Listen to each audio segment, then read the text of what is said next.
Where is this? The unfamiliar memories surged into his mind like a breached dam accompanied by a tearing, throbbing pain. War orphan. My hidden village parents died in the Third Ninja World War during a surprise attack by Yanin village, 5 years old, living in a place called the post-war orphan care home on the edge of the village. Wouldn't you know, now he should be called Yi.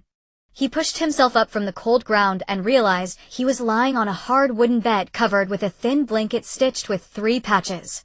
The cotton wadding clumped like stones, offering little warmth. Around him were a dozen identical beds with several children in gray cloth clothes huddled under their blankets.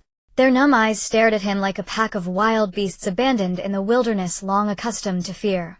There was no curiosity in their eyes, only an almost indifferent scrutiny, as if looking at an object unrelated to themselves. Awake! A hoarse voice came from the doorway.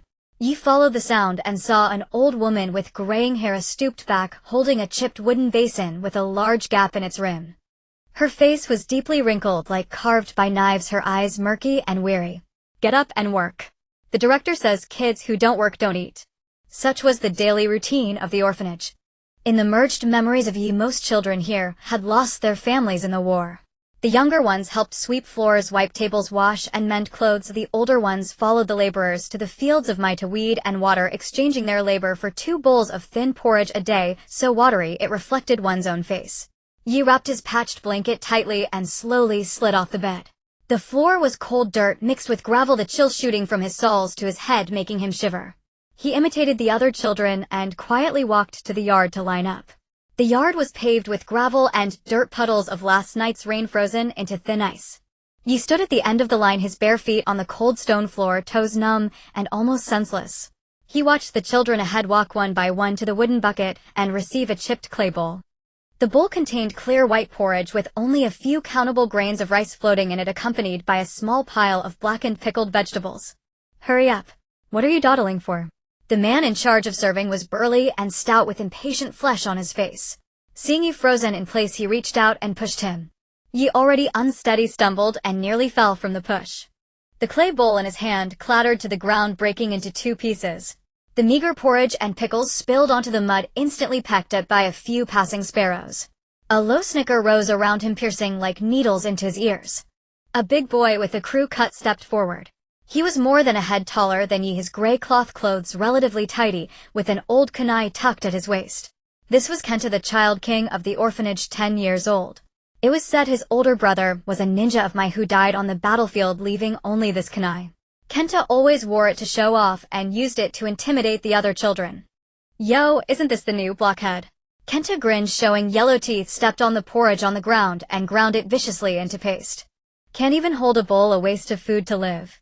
Yi clenched his fists, nails digging deep into his palm. Before his transmigration, he was just an ordinary office worker squeezing onto the subway, typing on a keyboard, never having fought anyone, rarely even argued. But at this moment, the grievance and anger belonging to the original owner surged uncontrollably. The original owner of this body had long been bullied by Kenta and others, not well fed or clothed, and yesterday caught a cold rain that led to a high fever, causing his death, allowing this soul from another world to take over the body. Ding! A cold, emotionless, mechanical sound suddenly rang in his mind, startling Yi and making his body stiffen. Ninja World Correction System binding successful. Hosts Wooding Yi, 5 years old. Current status: malnutrition, mild, cold, basic. Attributes: chakra 50-100, genin, standard stamina 850, speed 350. Spirit 15100, slightly above peers. Current mission: survival instinct. Acquire a complete meal, porridge, pickles on your own within today, and keep it. Mission reward: chakra 1, stamina 1, unlock basic system. Panel failure penalty: none, novice protection. You was stunned. System: the golden finger of a transmigrator. He suppressed his excitement and shock, quickly scanning the surroundings. No one noticed his anomaly. The children still watched him being bullied by Kenta with numbness. Some bowed their heads, pretending not to see, while others wore expressions of enjoying the show. What cat got your tongue? Scared stiff. Seeing Yi silent with his head down, Kenta thought he was afraid, smiled smugly, and reached out to grab his hair. Yi instinctively stepped back, dodging Kenta's hand. The system panel still flickered in his mind, each piece of data clearly visible. He quickly glanced at the old kunai at Kenta's waist, then at the last chipped broken bowl at the serving area. A vague idea suddenly occurred to him. He did not go back to the serving area to beg for the porridge that could be snatched away at any moment. Instead, he turned and ran toward the backyard of the orphanage. In his memory, there was an abandoned storage room there usually used to pile up odds and ends. The director occasionally hid leftover dry rice balls there in case of sudden inspections or additional orphans. "What are you running for?" Guilty conscience. Kenta cursed, but didn't chase. In his eyes, this new kid, thin as a twig, couldn't cause any trouble. Running away saved him the trouble. He was waiting to rob the next weak child's porridge. The storage room door was ajar. The rusty iron lock had long been broken, hanging there for show. You pushed the door open, a cloud of dust hit him, making him cough twice. He groped in the dim storage room by the faint daylight from a narrow window. In the corner were piled old farm tools and sacks. He crouched down, his fingers sweeping across the dusty floor, and suddenly touched something hard. It was a rice ball wrapped in oil paper. You picked it up, feeling the hard texture even through the paper. Clearly it had been stored for a long time, dry and hard as a rock. But when he peeled back a corner of the oil paper and saw the yellowed grains, he couldn't help swallowing. At least this could fill his stomach. Food acquisition detected. Survival instinct mission progress 50. Protect the food until consumed. As soon as the system prompt faded, footsteps came from behind you, accompanied by rough voices. "I knew this kid was up to no good, hiding here to steal." It was Kenta's voice. He and his two followers blocked the doorway, cutting off the only light. Kenta grinned as he approached his two followers standing on either side with gloating expressions. "Hand over the rice ball or it'll make you crawl out of here." Yes, heart pounded rapidly, his back pressed tightly against the cold wall. He clutched the rice ball to his chest, his mind racing. His stamina was only 8. Kenta, who bullied others all year, was 5 years older and had at least 20 stamina. A direct fight would be like throwing eggs at a rock. His peripheral vision caught a stack of dry firewood in the corner, piled unsteadily as if it would collapse at a touch. A plan instantly took shape. "You want it? Come and get it." Yi deliberately shouted loudly with a hint of intentional provocation, while quietly moving his feet, positioning himself with his back to the firewood. Kenta was indeed provoked. He hated nothing more than having his authority challenged, especially by this kid he had always considered a pushover. "You're asking for it," he roared, charging forward, reaching out to grab Ye's arm. Just as they were less than a meter apart, Yi suddenly ducked like an agile kitten, slipping under Kenta's armpit. At the same time, he lifted his right foot and kicked the firewood pile with all his might. Crash! Several sticks tumbled down, hitting Kenta's shins. "Ouch!" Kenta cried out in pain, stumbling back a few steps, nearly falling. His two followers were also stunned, clearly not expecting this always submissive blockhead to dare resist, and for a moment forgot to help. You didn't intend to waste this opportunity. Taking advantage of Kenta's pain and the followers' stupor, he dashed out of the storage room like an arrow from a bow, sprinting all the way to the sparse woods behind the orphanage. He leaned against a rough tree trunk, panting heavily, his chest heaving. The hard rice ball in his bosom pressed painfully against his chest, but a strange excitement and exhilaration surged in his heart. This was the first time since transmigrating that he had dodged a crisis by his own strength. Survival instinct mission complete. Reward chakra 6, stamina 9, system basic panel unlocked. Yu was puzzled by the meaning of this hidden mission, but then he saw a thin figure running out from the depths. She was a girl with two thin braids, wearing the same gray cloth clothes as him, but her sleeves were noticeably too short. Her name was Xiaoya, 2 years older than Yi, always timid and soft-spoken, also one of Kento's frequent targets for bullying. During the meal distribution earlier, Yi had seen the half bowl of porridge she had barely received snatched away by Kento and poured into his own bowl. Satokan. Xiaoya stopped in front of Yi, her small hands nervously clutching a withered leaf, her big eyes filled with hesitation and gratitude. I saw you lead Kento away. Thank you." She carefully pulled out half a sweet potato from her bosom and handed it to Yi. "This is for you. I helped Granny Tian dry herbs yesterday, and she secretly gave it to me. I haven't had a chance to eat it yet." Yi looked at the half-sweet potato that still carried a slight warmth, its skin slightly burnt, clearly roasted. He then looked at Xiaoya's reddened cheeks and chapped lips from the cold, and suddenly felt a warmth in his heart, instantly understanding the system's hidden mission. "I'm not hungry. You eat this." Yi handed the hard rice ball from his chest back to Xiaoya, his voice still a bit hoarse from running earlier. "There should be more food in the storage room. It'll take you to get some." Xiaoya's eyes lit up like kindled sparks, but quickly dimmed. She shook her head and whispered no. "No, Kento and the others are probably still there. Don't be afraid. I have a way." Yi took Xiaoya's hand. Her hand was ice cold but very soft. His palm was a bit sweaty from the earlier run, passing a trace of thin warmth to her. The two circled to the side of the storage room where there was a half-person high small window with rotting wooden bars. Yi made Xiaoya climb up by stepping on his shoulders while he crouched on the ground warily watching the surroundings act. Soon Xiaoya poked her head out from the window, her small face beaming with a survivor's delighted smile, holding 2 dry rice balls wrapped in oil paper in her arms. Got them. Satokin, let's go quickly. Yi nodded, helped Xiaoya jump down from the window, and the two ran back to the small forest, finding a hidden corner to each have their food. The dry rice balls were hard to chew and scratched his throat, but Yi ate slowly and earnestly. He could feel his body absorbing the meager energy from the food, and the panicked hunger gradually eased. Xiaoya nibbled at the sweet potato, occasionally stealing a glance at Yi. The fear in her eyes lessened, replaced by a hint of closeness. Hidden mission, small kindness completed. Reward chakra perception primary activated.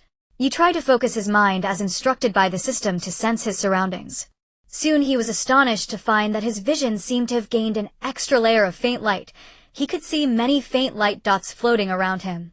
The light on Xiaoya was a soft pale yellow, like warm winter sunlight. The nearby trees also emitted extremely faint green dots, and further away toward the nursing home where Kento was, there was a restless orange-eyed cluster, irritable and chaotic. So this is chakra perception. Yi marveled inwardly. This skill might save his life at a critical moment. In the evening the children lined up again for their second meal. This time the porridge was even thinner than in the morning, almost murky rice water. Yi received his portion and was about to find a quiet corner to eat when Kento and his followers blocked his way again. Kento had a dirty cloth strip on his leg and limped slightly, clearly having suffered from the morning, and his eyes were vicious, as if he wanted to devour Yi alive. You little brat, you were lucky to escape this morning. Now kneel down and apologize, hand over your porridge, and I'll let you off this time. Kento's voice was distorted from rage, and his two followers joined in surrounding Yi to prevent him from escaping. Yi didn't panic. He instinctively activated chakra perception and clearly sensed Kento's chakra flowing rapidly, like boiling water, indicating real anger. The chakras of the other children were mostly very faint, like candles in the wind, carrying waves of fear and unease. I did nothing wrong. Yi lifted his head to meet Kento's vicious glare, his voice not loud but exceptionally calm. The food in the storage room belongs to everyone, not just you. The distribution was done in order. You're the one who should apologize for stealing from others. Stubborn mouth. Kento, infuriated by Yes' calmness, swung his fist toward Yes' face. With his newly acquired chakra perception, Yi clearly captured the chakra flow trajectory of Kento's punch, predicting his movement. He slightly sidestepped and dodged the punch with ease.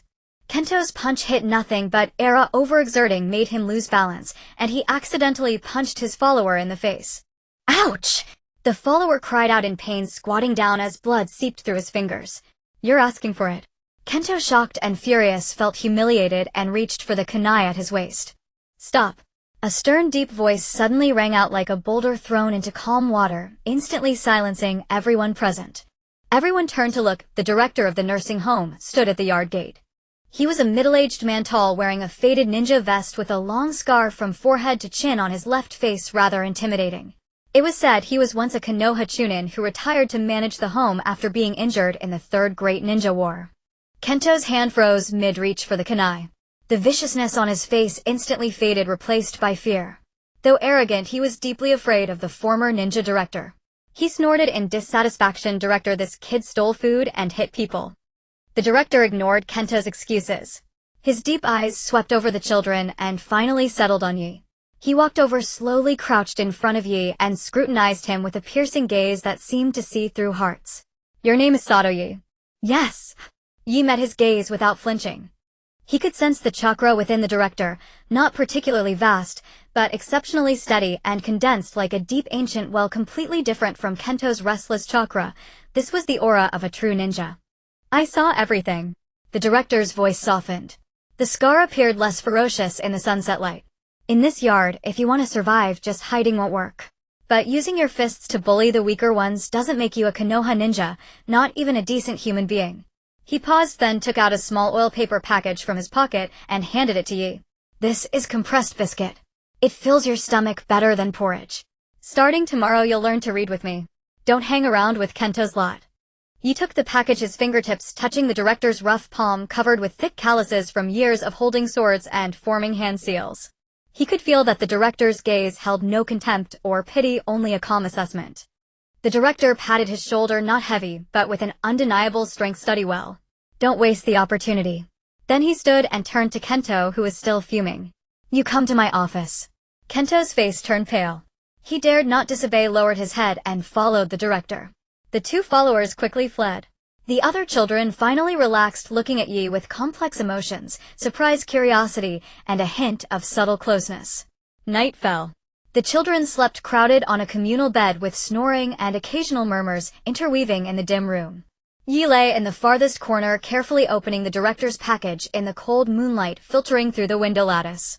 Inside were 2 black compressed biscuits, hard as stones with some crumbs at the edges. He broke off a small piece, put it in his mouth, and chewed laboriously, tasting a faint wheat fragrance and saltiness. Though the texture was terrible, it was far more filling than the thin porridge. He chewed the biscuit slowly while replaying the day's events in his mind like a movie. Kento's bullying, the system's appearance, the brief encounter with Xiaoya, the director's unexpected care, and all the information about the future of the ninja world. Host Sato Yi attributes chakra 6, body 9, speed 3, spirit 15, skills chakra perception basic, available mission knowledge accumulation. Learn at least 10 common Konoha characters from the director. Reward spirit to the system panel clearly displayed in his mind. The cold text, however, gave him a trace of genuine warmth. He was no longer that ordinary person tapping at a keyboard in front of a computer screen. This was the world of Naruto, a world of survival of the fittest, yet also full of passion and bonds. Ninja World Correction System.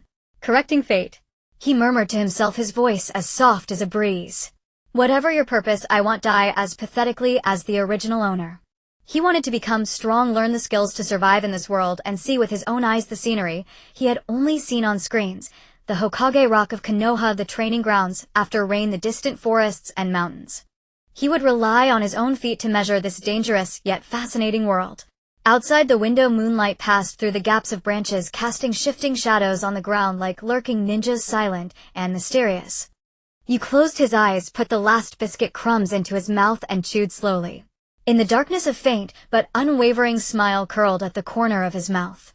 The path of Sato Yi and the ninja world officially began from this cold and silent night. The morning light of the leaves carries the warmth of late summer, filtering through the dense foliage and casting a bright reflection of the red school emblem on the playground of the Ninja Academy.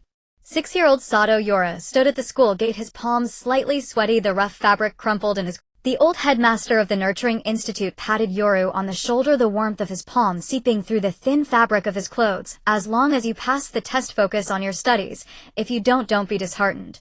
Konoha will always have a meal for you. Today is the day of the Konoha Ninja Potential Test, where all children over 6 in Konoha must undergo 3 assessments: chakra, amount, refinement, talent, and basic physical fitness. Yoru looked down at his slender wrist, and the system panel in his mind clearly displayed chakra 20100, which far exceeded the average level of 58-year-olds. This was the result of a year of system tasks and secret training. But he did not dare to let his guard down. This world is not lacking in geniuses such as the Uchiha heir, who would soon shine in the test. The testing area was divided into 3 zones by white warning lines. The most eye-catching was the half-human-sized crystal ball on the central platform, the chakra crystallization ball. The children took turns placing their hands on the ball, which would emit different colors of light based on the chakra amount. White represented no chakra, green was low, blue was medium, and purple indicated a high chakra amount, a sign of potential to become an excellent ninja. Next, Uchiha Sasuke. With the examiner's shout, a boy with black hair and black eyes stepped forward. He wore a deep blue short-sleeved shirt with the Uchiha clan's fan emblem embroidered at the collar. His small face was tightly drawn and his gaze held a coldness beyond his years. Expressionless, he placed his hand on the crystallization ball, and almost the moment he made contact, a dazzling purple light erupted, even dimming the surrounding sunlight for a moment. Wow! It's purple. No wonder he's the Uchiha genius. A chorus of admiration erupted around him. Even the examiner responsible for the test couldn't help but nod in approval. However, Sasuke seemed to hear none of it. He withdrew his hand, not even lifting his eyelids, turning to stand alone in the corner of the qualified area like a silent little iceberg. Yoru's heart skipped a beat. This was Sasuke, one of the core characters of the story, who had yet to experience the pain of his clan's destruction, yet already bore an innate sense of detachment. The system panel in his mind suddenly popped up a prompt: detected key figure Uchiha Sasuke, current favorability 0 indifference. Sato Yoru. It was his turn. Yora took a deep breath and stepped forward. He deliberately controlled the output of his chakra, only releasing 15 points. This value was sufficient to pass without being too eye-catching. As his palm touched the cool crystal ball, a gentle blue light slowly illuminated, like the glimmer on a calm lake. Chakra amount is slightly above average, control is stable.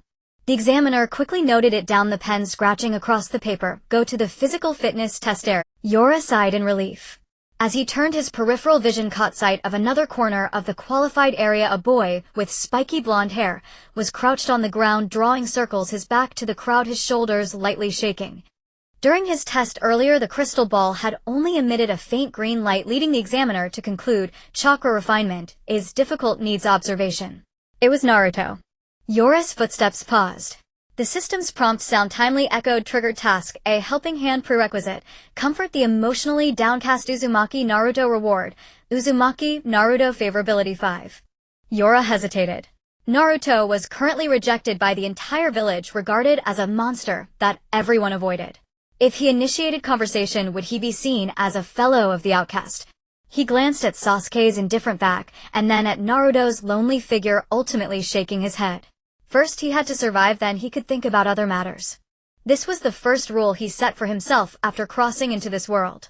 The physical fitness test was simple shuttle runs, standing, long jump, and basic weightlifting. With a stamina boosted by the system, Yora easily passed the test and was assigned to Class 3. The homeroom teacher was Iruka Umino, a young teacher who always wore a green vest and had kind eyes, one of the few who genuinely cared for Naruto. The classroom was noisy, with over 30 children sitting in 6 rows chattering excitedly about the test they had just completed. Iruka stood at the podium holding the class assignment list and cleared his throat. Quiet down. Next, the 3 of you whose names I call will form a team. These will be partners you fight alongside from now on. The children instantly quieted down, all nervously staring at the list in Iruka's hands.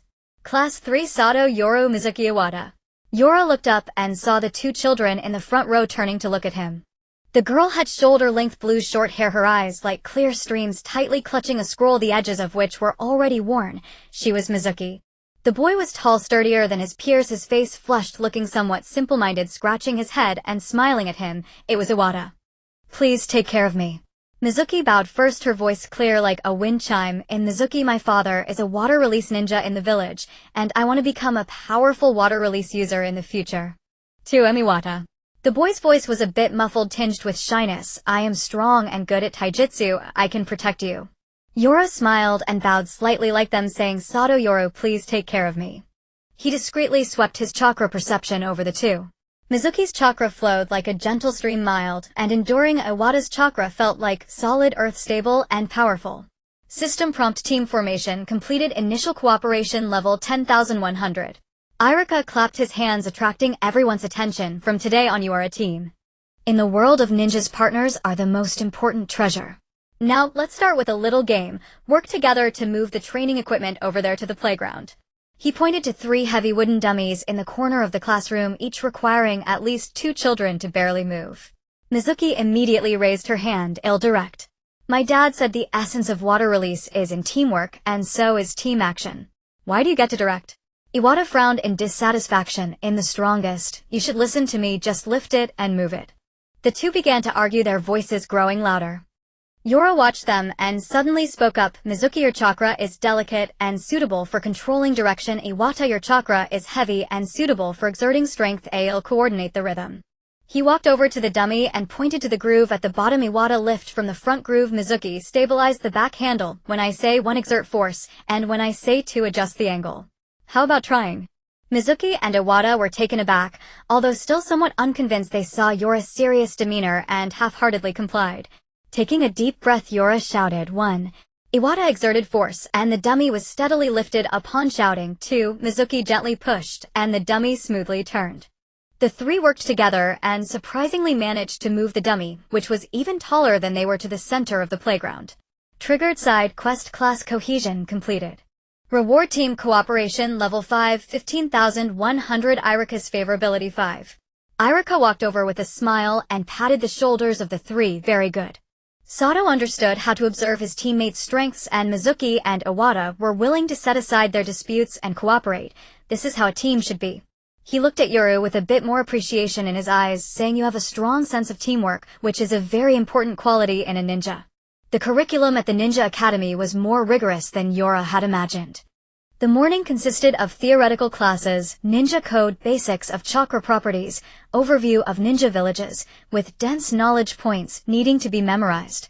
The afternoon was for practicing taijutsu and basic ninjutsu, often drenched in sweat with numerous bruises on his arms and legs. Yoru's advantages soon became apparent. In theoretical classes, he could always remember the points faster. His years of test-taking ability from before crossing over had not completely faded. In taijutsu classes, his movements might not have been the most standard, but he could always find the most energy-efficient way to exert force, completing actions with much higher efficiency than others in ninjutsu classes when Iruka taught the transformation technique, while other kids were still practicing transforming into dogs and cats. Yoru was already able to accurately transform into a desk, even mimicking the wood grain patterns perfectly. Sato, come demonstrate. Iruka waved him over. Yoru stepped to the front of the podium, took a deep breath, and quickly formed hand seals, transformation technique. With a flash of white smoke, he instantly transformed into Iruka, down to the wrinkles on the green vest and the patterns on the forehead protector. The classroom erupted in awe, with Mizuki and Iwata clapping enthusiastically. Amazing, Yoru. Iwata shouted excitedly, how did you practice? I can barely transform into a dog. Mizuki's eyes widened as well. Your chakra control is so delicate, can you teach me how? Just as Yoru was about to speak, his peripheral vision caught sight of Sasuke standing at the back window, backpack on, seemingly about to leave, but stopping to coldly watch him, his gaze carrying a hint of scrutiny. System task release test. The genius task objective: actively challenge Uchiha Sasuke during taijutsu class. Use the transformation technique to disrupt his judgment, forcing him to use actions beyond the basic level. Task reward: basic analysis of Sharingan. Can observe Sasuke's chakra flow patterns. Failure penalty: chakra recovery speed reduced by 50, lasting 1 day. Yoru's heart sank. Challenge Sasuke. Although Sasuke was only 6 now, he had undergone strict training as a member of the Uchiha clan from a young age and had already mastered the family's basic taijutsu. Yoru's skills, boosted by the system, were merely child's play. More importantly, this would thoroughly anger Sasuke and turn him into his rival. In a situation where their strengths were so unequal, this was undoubtedly a high-risk action. I refuse, Yoru said in his heart to the system. Warning: refusing the task will trigger a penalty. Then let there be a penalty. Yoru raised his head, giving Iruka a somewhat apologetic smile. Teacher, I just got lucky earlier. If I try transforming again, I might forget it, so let's let everyone practice on their own. He deliberately stumbled as he transformed back, pretending to have unstable control, almost fall. Iruka thought little of it, smiling and waving his hand. It's normal for beginners to have control issues. Everyone continue practicing. Returning to the group, Yoru immediately felt the flow of chakra within him slow down, as if blocked by a thick liquid. The recovery speed noticeably decreased. Mizuki leaned over, whispering, are you okay? Your complexion doesn't look good. Are you tired? I'm fine, just a bit tired. Yoru smiled, but internally let out a sigh of relief. He looked towards the back window as Sasuke had already left, probably feeling that Yoru's inconsistent level of skill was not worth his attention.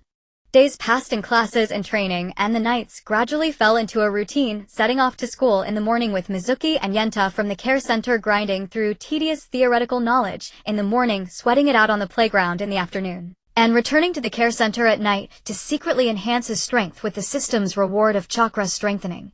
His relationship with his teammates grew closer. Mizuki would secretly bring the water manipulation basic scroll left by her father to share. Yenta would block the mischievous classmates charging at him during physical training, and Yu was responsible for devising training plans based on their characteristics, with their tacit understanding rising to 30,100. Interactions with original characters were also quietly occurring. During one theoretical class, Naruto was punished by Iruka for daydreaming and had to copy the ninja rules 100 times. After school, a few kids who usually bullied him surrounded him, pointing and laughing. The tail of the crane is just the tail of the crane. Copying it 100 times won't make you a ninja. Yeah, and you want to be Hokage. Dream on. Naruto's face flushed, red fists clenched, nails digging into his palms, but he never dared to strike back. He lowered his head, his golden hair obscuring his eyes, making it hard to see his expression, but his slightly trembling shoulders betrayed his grievances. Just as he finished packing his bag and walked by, the system's notification sounded again. Task triggered. A helping hand. Borrow a pen from Uzumaki Naruto. His pen has run out of ink. Reward wind release affinity 5. Uzumaki Naruto favorability 3. This time he did not hesitate. He took out a spare brush from his ninja tool pouch. The brush handle was ordinary bamboo, but the tip was still intact. He walked up to Naruto and handed him the pen, saying, "Here you go." Naruto was taken aback, looked up, revealing his clear blue eyes, which sparkled with moisture. He hesitated to take the pen, softly saying, "Thank you." His voice was a bit choked, but sincere. Uzumaki Naruto, what's your name? Sato. Sato. I'll remember you. Naruto grinned, showing his small fangs, and the grievances from before seemed to vanish with that smile. Task completed. Reward wind release affinity 5100, Uzumaki Naruto favorability 3100. You turned to leave, not noticing the astonished gazes of the other kids behind him. Someone actually dared to talk to the monster. A few days later in physical training class, Iruka had everyone pair up to practice basic dodging and blocking. When the draw results came out, Yes' opponent turned out to be Sasuke. Please be gentle. Yi assumed a defensive stance, knees slightly bent, center of gravity lowered. This was the most stable posture he had discovered during physical training. Sasuke said nothing and directly swept a kick toward him with astonishing speed, accompanied by the sound of rushing air. Yi was prepared, relying on the system's reward of speed 3 to barely dodge to the side while quickly forming hand seals with both hands. Body replacement technique. A puff of white smoke flashed and his position was replaced by a wooden post. Sasuke frowned, clearly not expecting this classmate whom he regarded as mediocre to evade. He did not pause, but attacked again, his fist thrusting toward Yes' face with fierce wind pressure. Yi dared not take it hidden and had to rely on chakra perception to anticipate his movements, constantly using the body replacement technique and shadow clone technique to evade. Is dodging all you can do? Sasuke's tone was laced with obvious mockery, but his attacks grew increasingly fierce, each punch aimed precisely at Yes' weaknesses. Cold sweat beaded on Yes' forehead and his chakra was depleting rapidly. He suddenly realized he couldn't remain on the defensive. This would not only lead to defeat, but also earn Sasuke's contempt, possibly attracting more unnecessary attention. He took a deep breath, gathering the recently acquired wind release affinity chakra and infusing it into his right fist. This chakra felt lighter and sharper than ordinary chakra. As Sasuke's fist came rushing in again, Yi did not dodge, but charged toward it instead. Not a direct clash, rather at the instant their fists were about to meet, Yi twisted his wrist, altering the angle of his fist with wind-release chakra, giving it a gentle push. Sasuke's fist suddenly missed his body, stumbled forward due to inertia and nearly losing his balance. Huh. Sasuke turned back in surprise the first time, looking directly at Yi. His previously indifferent gaze softened a bit, curiosity entering. Not bad. At the end of physical training class, Iruka clapped his hands. Sato, your defense is qualified. You understand how to use techniques to avoid attacks. Uchiha Sasuke, excellent in attack. Both power and speed far exceed your peers. Yi let out a sigh of relief. Just as he reached the sidelines, the system notification popped up. First battle completed with Uchiha Sasuke, rewarded with basic Sharingan analysis passive. Can vaguely sense the flow of his chakra. It seemed that even without accepting the system's tasks, he would not lack for growth. Yi watched Sasuke's retreating figure, feeling a sense of enlightenment. This world's rules ultimately spoke through strength, and the accumulation of strength did not necessarily require the system's shortcut. A week before the graduation assessment, rumors spread throughout the school that someone wanted to steal the Forbidden Technique scroll. Upon hearing this, Yes' heart raced. He suddenly recalled the plot from the original work. The rogue ninja Mizuki from the outskirts of Konoha used Naruto's desire for recognition to lure him into stealing the Forbidden Technique scroll, intending to seize it, but was ultimately stopped by Iruka in time. After school that day, just as he stepped out of the school gate, he was stopped by a glasses-wearing man. It was Mizuki, the teacher from the neighboring class, who always wore a friendly smile, but whose eyes behind the lenses concealed inscrutable emotions. Sato-kun, wait a moment. Mizuki leaned in closer, his voice lowered intentionally with a feigned intimacy. I see you have great talent, especially in the shadow clone technique. You're far stronger than your peers. Yi retreated half a step, maintaining distance. Thank you for the compliment, teacher.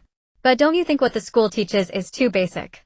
Mizuki smiled even more affectionately, patting Yes' shoulder. I know a place that has a Forbidden Technique scroll that can make you instantly stronger. The ninjutsu within is incredibly powerful. Want to take a look? Here it comes. Yes' heart raced, but he maintained an appearance of curiosity and hesitation. Forbidden techniques. Aren't they prohibited by Lord Hokage? Is it okay to just take a look? Rules are made for ordinary people. Mizuki's voice carried a subtle temptation. A genius, like you should possess greater power to stand out in the graduation assessment, shouldn't you? Tonight at midnight behind Hokage Rock in the archives, I'll take you to get it.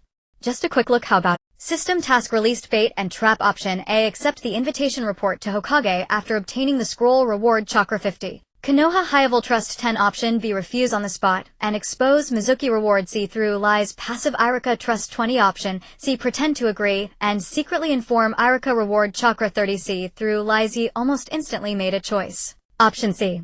Directly refusing was too dangerous. Since Mizuki dared to recruit him, he must have a backup plan. Reporting to Hokage alone as a 6-year-old child might not be believed by the higher-ups. Only teaming up with Iruka was the safest way, preventing exposure while stopping Mizuki's scheme. I need to think about it. You pretended to be swayed yet somewhat timid, nervously twisting the hem of his clothes. The forbidden technique sounds so dangerous. Can I give you an answer tonight? Mizuki's eyes flashed with impatience, clearly not expecting the child to be so hesitant, but still maintaining a friendly smile. Of course, it's best to think it through. Remember, this is our secret, don't tell anyone else. Watching Mizuki's retreating figure, Yi immediately tightened his grip on his backpack and dashed toward the teacher's office. Iruka was grading assignments, his reddish-brown hair falling over his forehead, the tip of his pen scratching on the paper. Upon seeing Yi rush in breathlessly, he looked up in surprise. Sato. What's wrong? What happened? Teacher Iruka, Mizuki-sensei has a problem. Yi leaned against the desk gasping and recounted the earlier conversation word for word. He said he would take me to steal the forbidden technique scroll behind Hokage Rock tonight at midnight. Iruka's gentle expression vanished instantly, his brow furrowing, his gaze growing serious. Are you sure? Did he really say that? I'm sure. I didn't miss a single word. Yi nodded vigorously, his tone urgent. He even said the forbidden technique could make someone instantly stronger, tempting me to go with him. Iruka fell silent for a moment, his fingers lightly tapping on the desk, seemingly deep in thought. After a while he stood up, taking the ninja vest hanging on the wall. You did the right thing, Sato. I'll handle this matter. You stay at the care center tonight, lock the doors and windows, and don't come out no matter what you hear, understood? He knelt down in front of Yi, placing both hands on his shoulders, his gaze firm. Trust me, nothing will happen. Task completed. Reward chakra 30, current 51. See through lies passive has been activated. Can sense malice in others' words. Yi nodded, watching Iruka hurriedly leave, feeling a sense of relief. He knew what would happen next. Iruka would go to stop Mizuki. Naruto would accidentally learn the multi-shadow clone technique amidst the chaos, and then be allowed to pass the assessment by the third Hokage. And he only needed to be a quiet observer. The next morning the ninja school erupted. The news spread like wildfire. Teacher Mizuki was arrested by Konoha's ANBU for attempting to steal the forbidden technique scroll, reportedly attempting to use Uzumaki Naruto as bait, but was timely stopped by Iruka-sensei, preserving the forbidden technique scroll. As a result, Naruto unexpectedly received public praise from Iruka. Although most children still instinctively distanced themselves from him, at least no one dared to publicly call him a monster anymore. During the morning exercises, Yi saw Naruto waving at him from a distance, his bright smile revealing small fangs that sparkled in the sunlight. Sasuke continued to be solitary, always leaning alone against the corridor railing during breaks, staring at the distant training ground.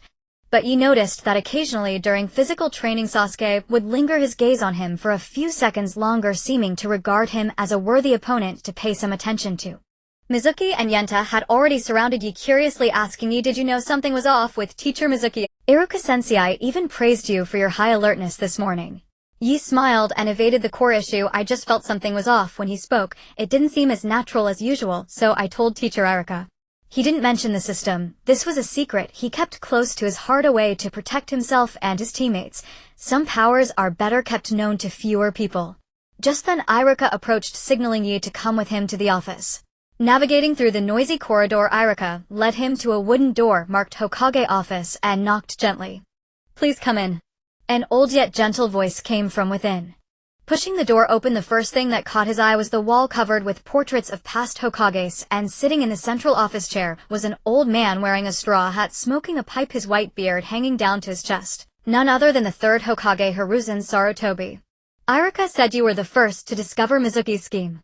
The third Hokage exhaled a puff of smoke, his gaze settling on Yi, examining him yet not harshly. I merely overheard Teacher Mizuki's words and felt something was off. Yi lowered his head, trying to keep his tone neutral. It was mainly Teacher Iruka's quick response that stopped him. Being able to remain clear-headed in the face of temptation is commendable for a 6-year-old. The third Hokage chuckled, gently tapping his pipe against the table. Konoha needs kids like you, who can observe and uphold their principles. He paused, his voice softening slightly. Prepare well for your graduation assessment. I look forward to seeing you in a ninja vest. As he left the Hokage office, the sunlight was just right, streaming through the corridor windows onto the ground, warm and inviting. He clenched his fists, feeling the chakra flowing steadily within him, more abundant than yesterday. The graduation assessment was just 3 days away, with the test being the 3-body technique. This was not difficult for him, but he knew this was merely the beginning of the true ninja path. Ahead lay more challenges waiting for him: genin exams, missions in the land of waves, the bloody storm of the Chunin exams, and the system that continually whispered in his mind. But he was no longer the frightened and confused child he was when he first crossed over. I will become a ninja, he told himself, living my life in my own way, protecting those I want to protect. The system panel in his mind flickered briefly, not issuing any new tasks, as if silently observing this boy slowly taking root in the ninja world. Laughter from the children in the training ground echoed in the distance, mingling with Iruka's commanding voice. Everything seemed so peaceful, yet concealed the vitality about to break through the surface. In the training ground of Konoha, 7-year-old Suotenyi stood in the queue, his gaze fixed intently on Iruka ahead. Iruka was demonstrating the standard motion of the substitution technique. His hands rapidly formed the 3 seals of snake bore ram. A sudden burst of chakra erupted from his feet, accompanied by a puff of white smoke, and his figure instantly swapped with a wooden stake 3 meters away. The movement was as smooth as a breeze, even the sway of his garment hem carried a precise rhythm. The key to the substitution technique lies not in the distance, but in the instantaneous burst of chakra and the prediction of the landing point. Iruka dusted off his hands, his voice reaching every child clearly. You try it now. Pay attention to the speed of hand seals and the timing of chakra output. The children immediately scattered, each finding a target in the training ground to practice. Soon the training ground was filled with a series of thump-thump substitution sounds, most of which were stumbling and awkward. Some children lacked sufficient chakra and only moved half a meter before falling to the ground. Others misjudged their aim and collided directly into trees, grimacing in pain. He took a deep breath, closed his eyes, and in his mind emerged the basic ninja art template from the system panel. Ever since the entrance exam, the decomposition diagrams of the 3 basic techniques granted by the system had been etched into his mind. Every angle of the hand seals, the amount of chakra output, even the sequence of muscle exertion were all crystal clear. More importantly, the system's built-in proficiency doubling effect allowed his progress to far exceed that of ordinary people. Details that others needed 10 repetitions to master, he could grasp in just 5. Snake bore ram. Yi opened his eyes, forming hand seals, deliberately controlling his chakra output. He did not pursue distance, but focused on the precision of the substitution timing. Yentai's head was practicing intently. When he turned, he didn't notice what was behind him and was about to collide with Yi. Just as the distance between them was less than half a meter, Yi burst his chakra. Thump. The white smoke dissipated and Yi was already standing behind Yentai, leaving a complete wooden stump in his original spot. Even the wood grain resembled the surrounding trees. So fast. Yentai was startled, turned around to see Yi and gaped in surprise. You've gotten even more proficient at this technique than yesterday. I nearly bumped into you just now and you managed to precisely swap with a stump. The nearby Shueishu also came over, her short blue hair swaying slightly with her movements. Your chakra control is amazing. I can never get the output right. Either I swap too far or it's like I didn't even swap at all. Yi smiled, but said nothing. He could feel his chakra was more condensed than yesterday, a subtle improvement brought by the system's proficiency doubling. However, he deliberately slowed down his advancement, only being a little bit better than his classmates each time. His transmigration experience taught him that those who stood out too much would always attract unnecessary trouble. After the Ninja Academy classes ended, most children would rush to the playground or go home with their backpacks, but you would take a detour to the small grove behind the school. This place was sparsely populated with only a few old pine trees and a flat clearing, the secret training base he had discovered. Today's goal was the transformation technique. The system panel displayed transformation technique: current proficiency 70, can transform objects, detail error 15, target proficiency 90, detail error 10, can mimic voice. You looked at a piece of bluestone on the ground, took a deep breath and formed hand seals. Transformation. A pale white mist enveloped his body. Seconds later the mist dissipated, leaving only a stone that blended almost seamlessly with the surrounding environment. Even the cracks and moss on its surface were lifelike. Without careful inspection one would never notice anything unusual. Not enough. You canceled the transformation. His brow furrowed slightly. He remembered Iruka saying in class that an excellent transformation technique required not only form resemblance, but also spirit resemblance. For instance, when transforming into another ninja, one had to mimic the rhythm of their chakra flow to fool sensory-type ninjas. He took out a small mirror from his ninja tool pouch, which he had exchanged with points from the system's task rewards. The edges of the mirror were slightly worn, but it was enough to see the outline clearly. He faced the mirror and began practicing, transforming into people. First he transformed into Iruka, relaxing his brow to imitate that gentle gaze and the slight upward curve of the lips when speaking. Then he transformed into Zuoju, tightening his jaw, making his eyes cold and sharp, pressing his lips into a straight line. Finally, he tried to transform into Mingren, forcing out that somewhat silly yet radiant smile, carefully adjusting even the curvature of his eyes. "Sweating, what are you doing here?" A familiar voice suddenly sounded. Yu was startled, quickly canceled the transformation, and the mirror in his hand clattered to the ground with a clang. He turned around and saw Mingren standing at the entrance of the grove, holding a 3-colored dumpling in his hand with another one still in his mouth, his cheeks puffed, clearly just back from the dumpling shop. Nothing. Yu was a bit flustered, subconsciously picked up the mirror and stuffed it into his ninja tool pouch. He didn't want others to know he was secretly training, especially this kind of practice that required concealing his strength. Mingren didn't think much of it. He finished chewing the dumpling in his mouth, then raised the remaining one in his hand. "I bought an extra one at the dumpling shop just now. Here for you." He ran over and shoved the dumpling into Yes' hand with a warm sensation transmitted through the wrapper. "Thanks for lending me a pen last time. This is my thank you gift."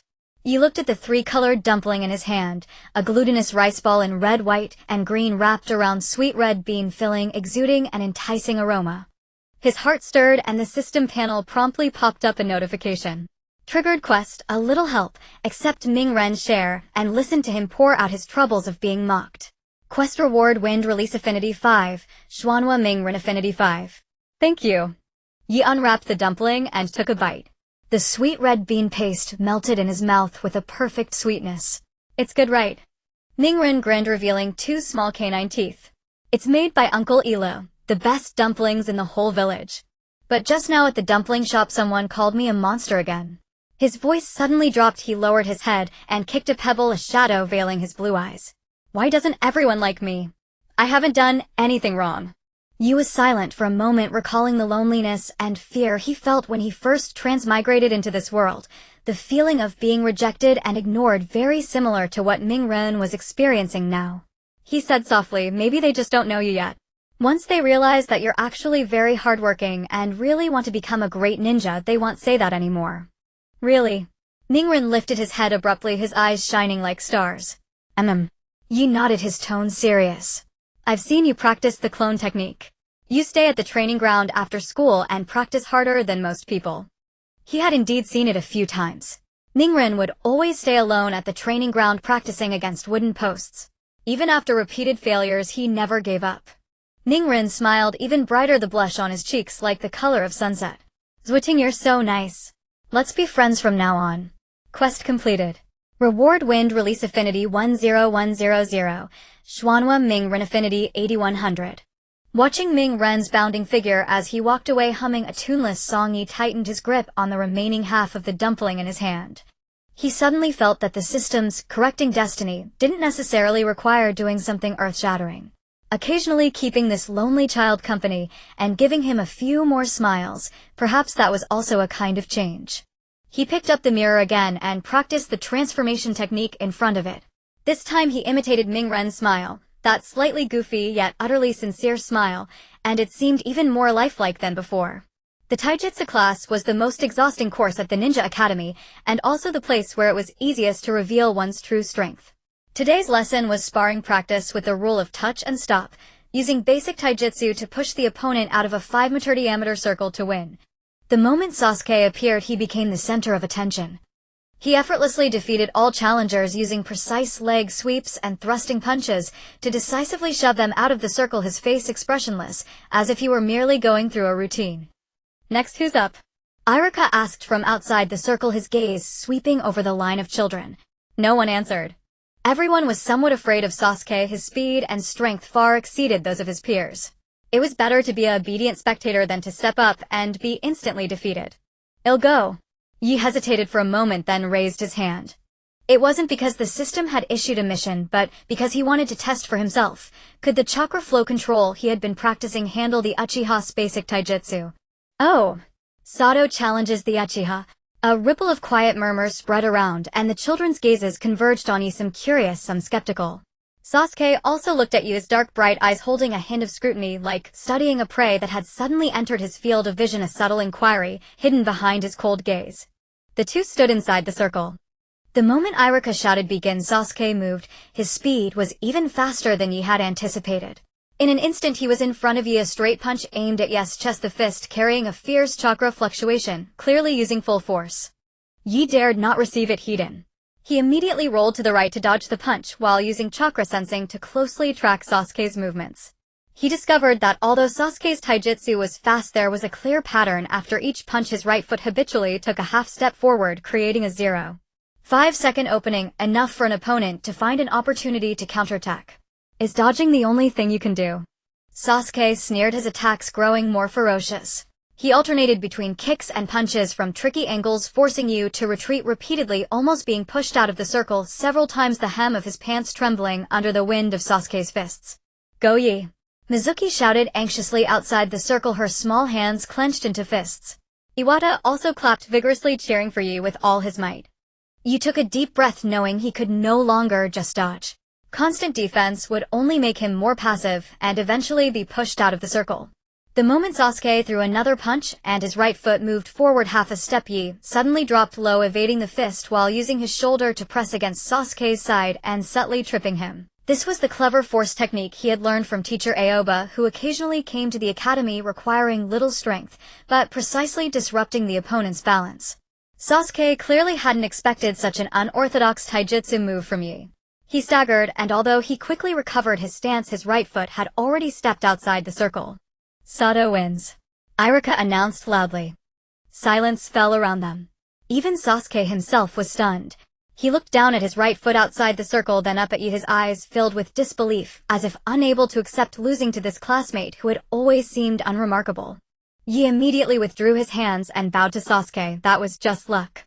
Your taijutsu is far superior to mine. I was merely fortunate." He deliberately lowered his stance, his tone sincere, not wanting to truly provoke this proud genius. Sasuke said nothing, merely casting a deep look at Yi, a gaze of anger, reluctance, and a spark of aroused competitiveness. He turned and walked out of the arena, but the tips of his ears flushed faintly red, a sign. The system panel promptly displayed a notification: Uchiha Sasuke's affection 3 now 3, but attention effect triggered. He will regard you as a potential rival and may actively challenge you later. Reward: basic Sharingan analysis, passive activated. Allows vague observation of Sasuke's chakra flow patterns. Yi felt a trace of helplessness. He had still attracted notice. Yet, he did not regret his actions, for he had proven one thing: even without Uchiha talent or a powerful bloodline, with meticulous observation and technique, one could still hold their own in battle. During the remaining training, Yi clearly felt Sasuke's gaze occasionally falling on him like an invisible, but he paid it no mind, focusing solely on practicing his taijutsu, repeating the basic moves over and over. After school, Mizuki and Iwata gathered around, excitedly discussing the spar. "Yi, that move you used was amazing. How did you spot Sasuke's flaw?" Iwata looked at him with admiration. "When I sparred with him before, I couldn't even see his moves clearly." Mizuki nodded as well. Sasuke's taijutsu has always been very standard. "I never imagined he had such a habitual movement." "You observed so keenly." Yi smiled. "I just happened to notice it. Besides, Sasuke definitely wasn't going all out, otherwise I wouldn't have had a chance. He didn't want to dwell on the matter and attract more attention." The three of them walked together toward the orphanage, their long shadows stretching in the sunset. Yi looked at his two chattering companions and suddenly felt that having teammates might not be so bad. Among the three basic techniques, what troubled Yi the most was the clone technique. An ordinary clone technique required evenly distributing chakra among each clone. The more clones created, the weaker each became, not only lacking combat power, but also being easily detected. The system rewarded precise chakra control, proved immensely helpful. You discovered that by precisely adjusting the chakra output ratio for each clone, he could make them last longer and become more solid. Starting from creating 2 clones, then 3, then 5, he surpassed the textbook standard of an average of 3 for genin in just 1 month. Your clone technique is almost at the level of a chunin. When teacher Chingya, who was in charge of assisting training, came to inspect the practice, he saw Yi simultaneously controlling 5 clones performing different actions, 2 practicing taijutsu, 2 practicing hand seals, and 1 keeping watch on the surroundings. He couldn't help but praise, but remember, the key to the clone technique is not quantity but purpose. When to use clones to lure the enemy, when to use them to relay information, when to use them for a surprise attack. All these must be clearly thought out. Otherwise, no matter how many you split, it's just a waste of chakra. Yi nodded earnestly, taking note. Chingya's words reminded him ninjutsu itself has no absolute strength or weakness. The key lies in how it is used. Like a kunai, in the hands of an ordinary person it is just a tool, but in the hands of a master it can become a deadly weapon. That evening Yi practiced clone coordination in the small grove as usual, having 2 clones pretend to argue to attract attention while the real body circled behind the enemy for a sneak attack. He was in the middle of practice, having a clone imitate Yantai's voice shouting, "Take this," while he himself circled behind a tree when a red notification suddenly popped up on the system panel and his mind detected distorted fate node. Senior Ninja Tianzhong, jealous of your progress, plans to ambush you after school tomorrow and steal your ninjutsu notebook, the one you used to record practice insights. System quest: correct bullying, preemptively avoid the ambush, and ensure Tianzhong receives due punishment. E.g. being caught by a teacher. Quest reward: ninja tool enhancement, basic unlock, basic tactical analysis skill. Yi frowned. He had an impression of Tianzhong, a 5th-year student who, after failing the genin exam twice in a row, had become increasingly irritable and often bullied lower-grade students. Previously, he had snatched the basic water release scroll left by Shueishu's father, and it was only retrieved after Iruka intervened. It's him again. Yi dismissed his clones' gaze turning cold. He was not someone to be trifled with, and he would never tolerate anyone bullying him or his teammate. The next day after school, Yu deliberately packed, slowly waiting until most of the students had left before shouldering his bag and walking out of the school gate. He chose a shortcut. He rarely took a narrow alley that, according to the system prompt, was where Tianzhong planned to ambush him. Sure enough, just a few steps into the alley, 3 figures emerged from the corner blocking his path. Leading them was none other than Tianzhong, a head taller than Yi, a smug smile on his face. Behind him were 2 lackeys, also upperclassmen. Sato, finally caught you. Tianzhong crossed his arms, jerking his chin toward Yi's bag. Hand over your ninjutsu notebook. I heard you've been pretty cocky lately, even managed to beat Uchiha Sasuke. Let me see what amazing stuff you've written in that notebook. Yi said nothing but quietly raised his hand and made a gesture toward the corner of the alley entrance, a prearranged signal with Shueishu and Yantai. If he was ambushed, Shueishu would go notify a teacher while Yantai would create a distraction to buy Yi time. What? Cat got your tongue. Seeing Yi silent, Tianzhong thought he was scared and stepped forward to grab Yi's collar. You asked for it, time to teach you a lesson. Yi immediately stepped back, dodging Tianzhong's hand while his hands moved swiftly through hand seals, clone technique. 3 clones identical to Yi materialized instantly, 2 charged directly at Tianzhong, while 1 turned and ran toward the alley entrance, feigning escape. A paltry trick. Tianzhong sneered and punched, shattering 1 clone, but another immediately clung to his leg, holding on tightly.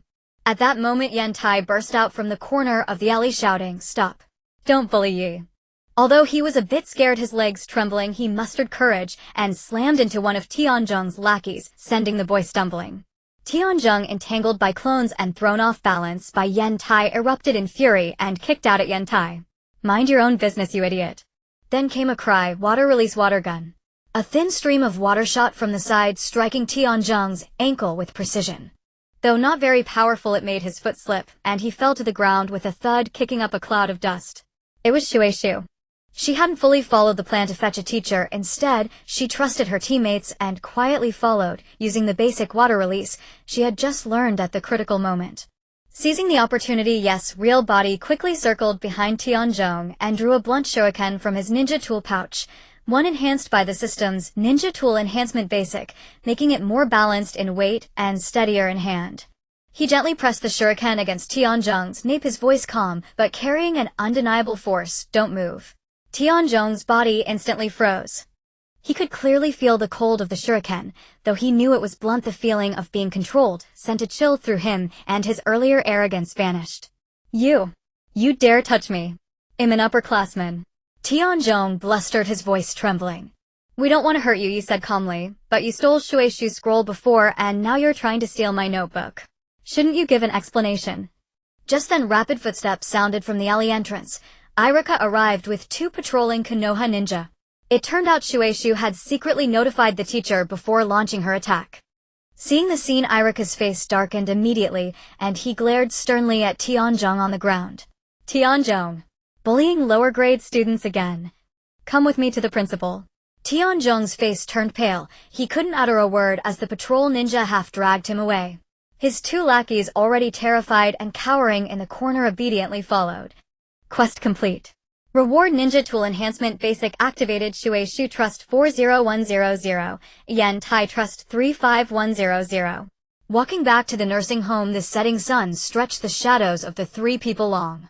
Yen Tai was still excitedly gesturing about the scene. The way you pressed the shuriken against his nape was so cool.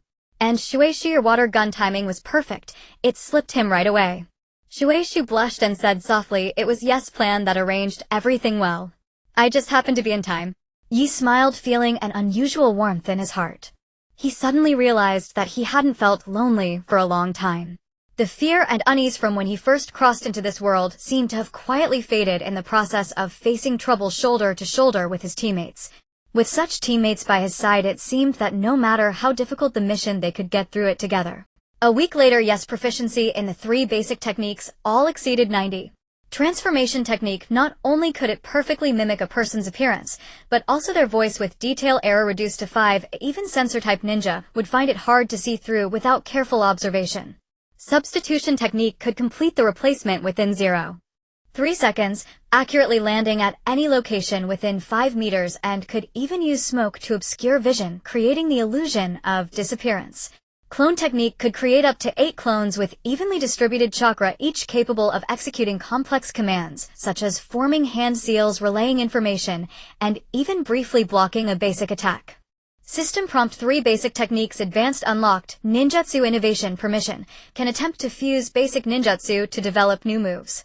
Iruka publicly praised Yi in class. Sato's 3 basic techniques have reached the peak level of a genin, especially his chakra control, which even many upperclassmen cannot match.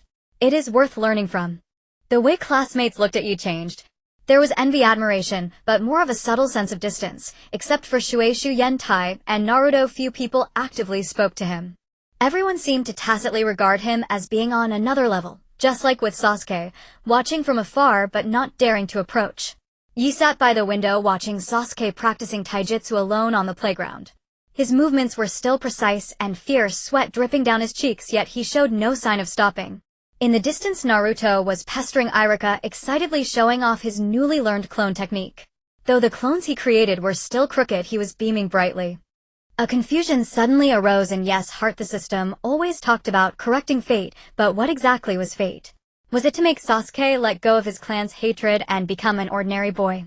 Was it to make Naruto no longer ostracized by the village and have a warm childhood? Or was it to make himself a perfect ninja, growing stronger along a predetermined path to change those wrong outcomes? He looked down at his hands. These hands could now skillfully form various hand seals, manipulate chakra to do incredible things, and even find flaws in geniuses during combat. But he was increasingly uncertain whether he was doing all this to complete the system's correction quests, or to protect the people around him who were becoming more and more important. Shueishu, who would share scrolls, Yen Tai, who would use his body to block trouble, and Naruto, who would give him his last dumpling. Maybe these 2 are actually the same thing. Yi murmured to himself. The afterglow of the setting sun streamed through the window, stretching his shadow long across the open notebook.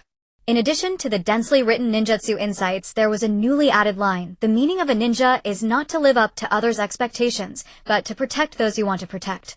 The system panel in his mind floated silently, giving no prompts or new quests, as if quietly, but Yi knew he had found his own principle. From now on, no matter what quests the system issued, no matter where fate led, he would continue to grow stronger in that direction. The day of the graduation exam was drawing nearer, and the air was filled with a tense yet expectant atmosphere. Yu closed his notebook and stood up looking out the window. The light and shadow of the training ground flowed across the ground much like this ninja world full of unknowns yet stirring the blood. His path as a ninja had only just begun. The early summer sunlight infused with the fragrance of grass and trees streamed through the windows of the ninja. A tense yet excited atmosphere filled the classroom. Today Iruka would announce the details of the graduation assessment determining who would become a true genin. Silence. Iruka tapped the podium holding a scroll in his hand, the cuffs of his green vest. He scanned the classroom, his gaze lingering briefly on each child's face, finally resting on the third class where Mizuki and Yenta sat. The graduation assessment consists of 2 parts: the obstacle course in the morning and the combat test in the afternoon, conducted in teams of 3. If even one person falls behind, the entire team fails. He unfurled the scroll, revealing a hand-drawn map of the testing grounds, densely marked with red symbols. The obstacle course takes place at the simulation trial ground behind the school, featuring 10 puppet mechanisms and 3 traps, with a time limit of 15 minutes. The combat test will be overseen by me as the examiner, assessing your teamwork and adaptability. Yes, heartbeat quickened slightly as his fingertips unconsciously brushed the edge of his ninja toolpath. He glanced at Mizuki and Yenta beside him. Mizuki was tightly gripping the water release scroll left by his father, his knuckles turning white from the pressure, blue hair falling over his forehead obscuring half of his face. Yenta clenched his fists, knuckles cracking, his eyes filled with anticipation, cheeks flushed with excitement. "We will definitely pass," Yenta whispered, his voice slightly trembling yet filled with determination. Mizuki nodded vigorously, lifting his head with less tension and his eyes replaced by trust. "Yes, chakra perception can help us avoid traps, and Yanta's taijutsu can destroy the puppets. As long as we work well together, we will be fine." Yi smiled, his unease gradually dissipating. "Right, don't be nervous, just treat it like our usual training. We've practiced for so long, we already have a tacit understanding." Just as he finished speaking, a system panel suddenly popped up in his mind. Main mission released: genin qualification.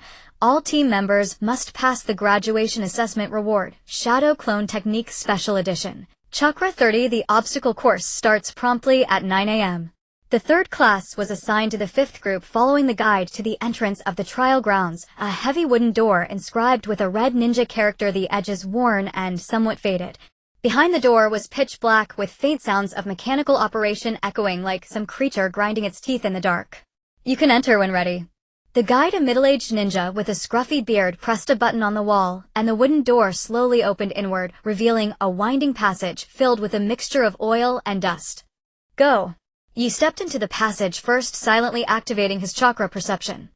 In an instant, all chakra fluctuations within the passage clearly presented themselves in his mind. 10 puppets, exuding a cold metallic aura, chakra faint yet stable, clearly mechanical, and 3 traps, chakra concentrated in the ground, trigger mechanisms, vibrating slightly unstable. 3 meters to the left ahead, there's a puppet that fires shuriken, its chakra fluctuations very active, indicating it is in a standby state. Yi whispered, quickly forming hand seals with both hands. Shadow clone technique. 2 identical shadow clones appeared, sticking to the walls on either side of the passage like silent shadows. Mizuki used mist concealment. Mizuki immediately reacted, his hand seals moving twice as fast as usual. Water release mist concealment technique. A pale mist rapidly spread, forming a thin veil in the passage that blurred the puppet's visual sensors without obstructing their own sight. Yenta, the knee joint of the puppet on the left, is its weak point. The chakra there flows the weakest. Yes, voice pierced through the mist, precisely reaching Yenta's ears. Yenta charged forward in response, muscles tense, delivering a clean sidekick to the puppet's knee crack. A sharp sound echoed as the puppet's leg joint shattered, causing its entire body to lose balance and collapse to the ground, the shuriken launcher that had been aimed at them veering towards the ceiling, the shuriken embedding itself in a wooden beam, trembling slightly. The 3 advanced, rapidly moving as one cohesive unit. When encountering a trap that released paralysis, Smokey used his chakra perception to accurately locate the vent. Yenta immediately picked up a rock to block it, while Mizuki used a small amount of water released to wash away the remaining smoke. When a tripwire trap appeared, Mizuki quickly formed hand seals, water release sticky sweets, spraying a viscous liquid on the rope to firmly adhere it to the ground as Yi and Yenta quickly passed over the edge of the rope, their shoes even feeling the subtle vibrations of the rope. Facing the moving patrol puppets, Yu instructed his clone to deliberately make noise to attract attention, while his main body, along with Mizuki and Yenta, bypassed the puppet's blind spot, moving as quietly as a cat. 5 minutes remaining. The guide's voice echoed from the end of the passage, sounding somewhat distant. The final obstacle was the rotating blade array, 2 rows of sharp metal blades rotating at different speeds, glinting coldly, with only a half-meter wide gap in the middle. The sound of the blades slicing through the air sending chills down their spines. "I'll go first," using the body replacement technique to test the speed and pattern of the blades. Yi said, his gaze fixed on the trajectory of the blades.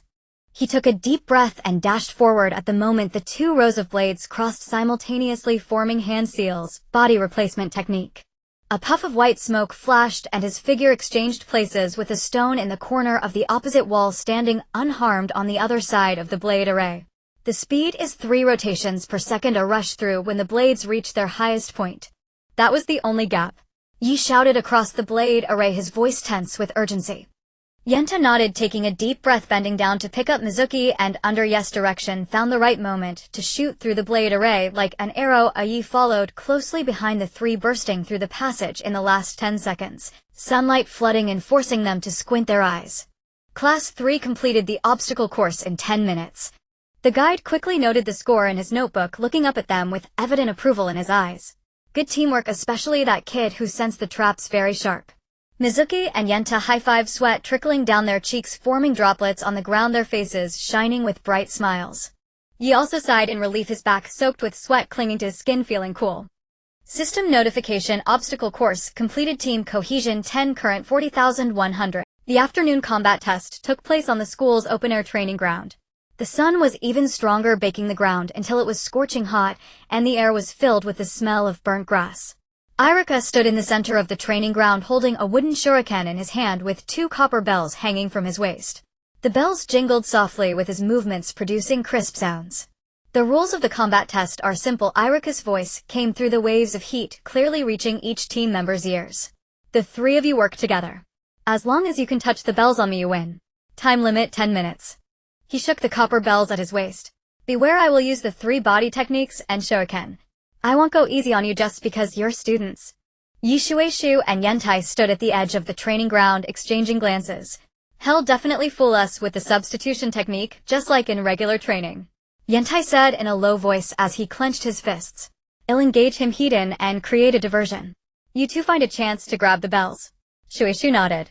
I'll use water release to obstruct his vision, and Yi will be responsible for sneaking an attack. Yu took a deep breath. Don't act rashly. Wait for him to make the first move. Iruka Sensei has far more combat experience than us. A direct confrontation won't work, we need a strategy. Are you ready? Iruka's voice rang out again. Ready, the 3 answered in unison. The moment the words fell, Yentai dashed forward like an arrow from a bowstring. Knowing he wasn't fast, he could only rely on his strength for a frontal distraction. Iruka Sensei, take this. A straight punch carrying the sound of wind drove toward Iruka's chest, faint chakra gathering on his fist. Iruka sidestepped with ease, and at the same time he flicked his wrist, sending 3 wooden shuriken whistling through the air at tricky angles. They aimed respectively at the feet of Yishueshu and Yentai, clearly a warning attack. Water release, water formation wall. Shueshu reacted swiftly. As he formed hand seals, chakra surged into the ground, and a half-meter-tall wall of water instantly rose, blocking the shuriken. With a few clack sounds, the shuriken struck the water wall and fell to the ground, but the wall was also shattered into pieces. The splashing water droplets refracted rainbows in the sunlight. Now! Yi shouted as he formed hand seals, not the ordinary clone technique, but a shadow clone trial version unlocked early as a system reward. This was the trump card he had saved specifically for the combat test. The shadow clone was more solid than a normal one, capable of withstanding light attacks enough to deceive the eye. Boom! As the smoke cleared, a clone identical to Yi appeared on the other side of the training ground, its expression and movements indistinguishable from the original. The clone, holding a wooden kunai, unhesitatingly lunged at Iruka's back. As expected, Iruka turned to face the clone, lightly tapping his feet to dodge the kunai, while reaching out to grab the clone's arm. At that moment he seemed not to notice that Yes' real body, using the splash of water as cover, had slipped like a leopard in a low crouch, circling around behind him. Substitution technique. Yi shouted, and chakra instantly burst from the soles of his feet. He swapped with a log a short distance behind Iruka, his body sliding almost flush against the ground to Iruka's side, his fingers just centimeters from the copper bell. Iruka's fist struck empty air, hitting the log instead with a dull thud. He froze for a moment, then turned around. Looking at Yi so close, a gratified smile appeared on his face. Not bad. You actually thought of using a shadow clone to lure me while your real body used cover to circle behind. This tactic is more mature than I expected. He unfastened one of the copper bells from his waist and tossed it to Yi. Team 3 passes the combat test. Shueishu and Yantai immediately cheered, running over to high-five Yi. The sweat from their palms mingled, yet it carried an indescribable excitement. Yi held the cold copper bell in his hand, but inside he was a bit surprised. He could clearly sense that Iruka had deliberately slowed down his movements in the final moment. Otherwise, with his experience, he couldn't have failed to notice the chakra fluctuations from the real body. Don't get too cocky. Iruka walked over and ruffled Yes' hair, his fingers carrying the warmth of the sun. This is just the graduation test. Real ninja missions are 100 times more dangerous. Your cooperation is good, but your practical experience is still far off. There's still much to learn. Yes, the three answered in unison, their voices full of drive. After the test, he waited at the school gate for Shueishu and Yantai to fetch their luggage, planning to go back to the care home together to celebrate. The setting sun stretched the shadow of the school gate long, and the aroma of the nearby ramen shop drifted in the air. Just then a man wearing round-framed glasses walked over and blocked his path. It was Shueimu. Zuotinkuin, congratulations on passing the test. Shueimu smiled kindly, but his eyes behind the lenses held no warmth. He handed over a bottle of juice. I saw your combat test just now. That shadow clone was impressive. Did you develop it yourself? You didn't take the juice. His body instinctively tensed up, maintaining vigilance. Just luck. I happened to pull it off. He remembered that in the story Shueimu had used Ming Ren's desire for power to trick him into stealing the forbidden scroll. He hadn't expected to be targeted himself. Shueimu's smile deepened. He leaned closer, his voice dropping low like a snake hissing. Don't be modest. I know you're very talented. However, what the school teaches is too basic. Do you want to learn more powerful jutsu? He paused, a glint of temptation flashing in his eyes. I know where the forbidden scroll is stored.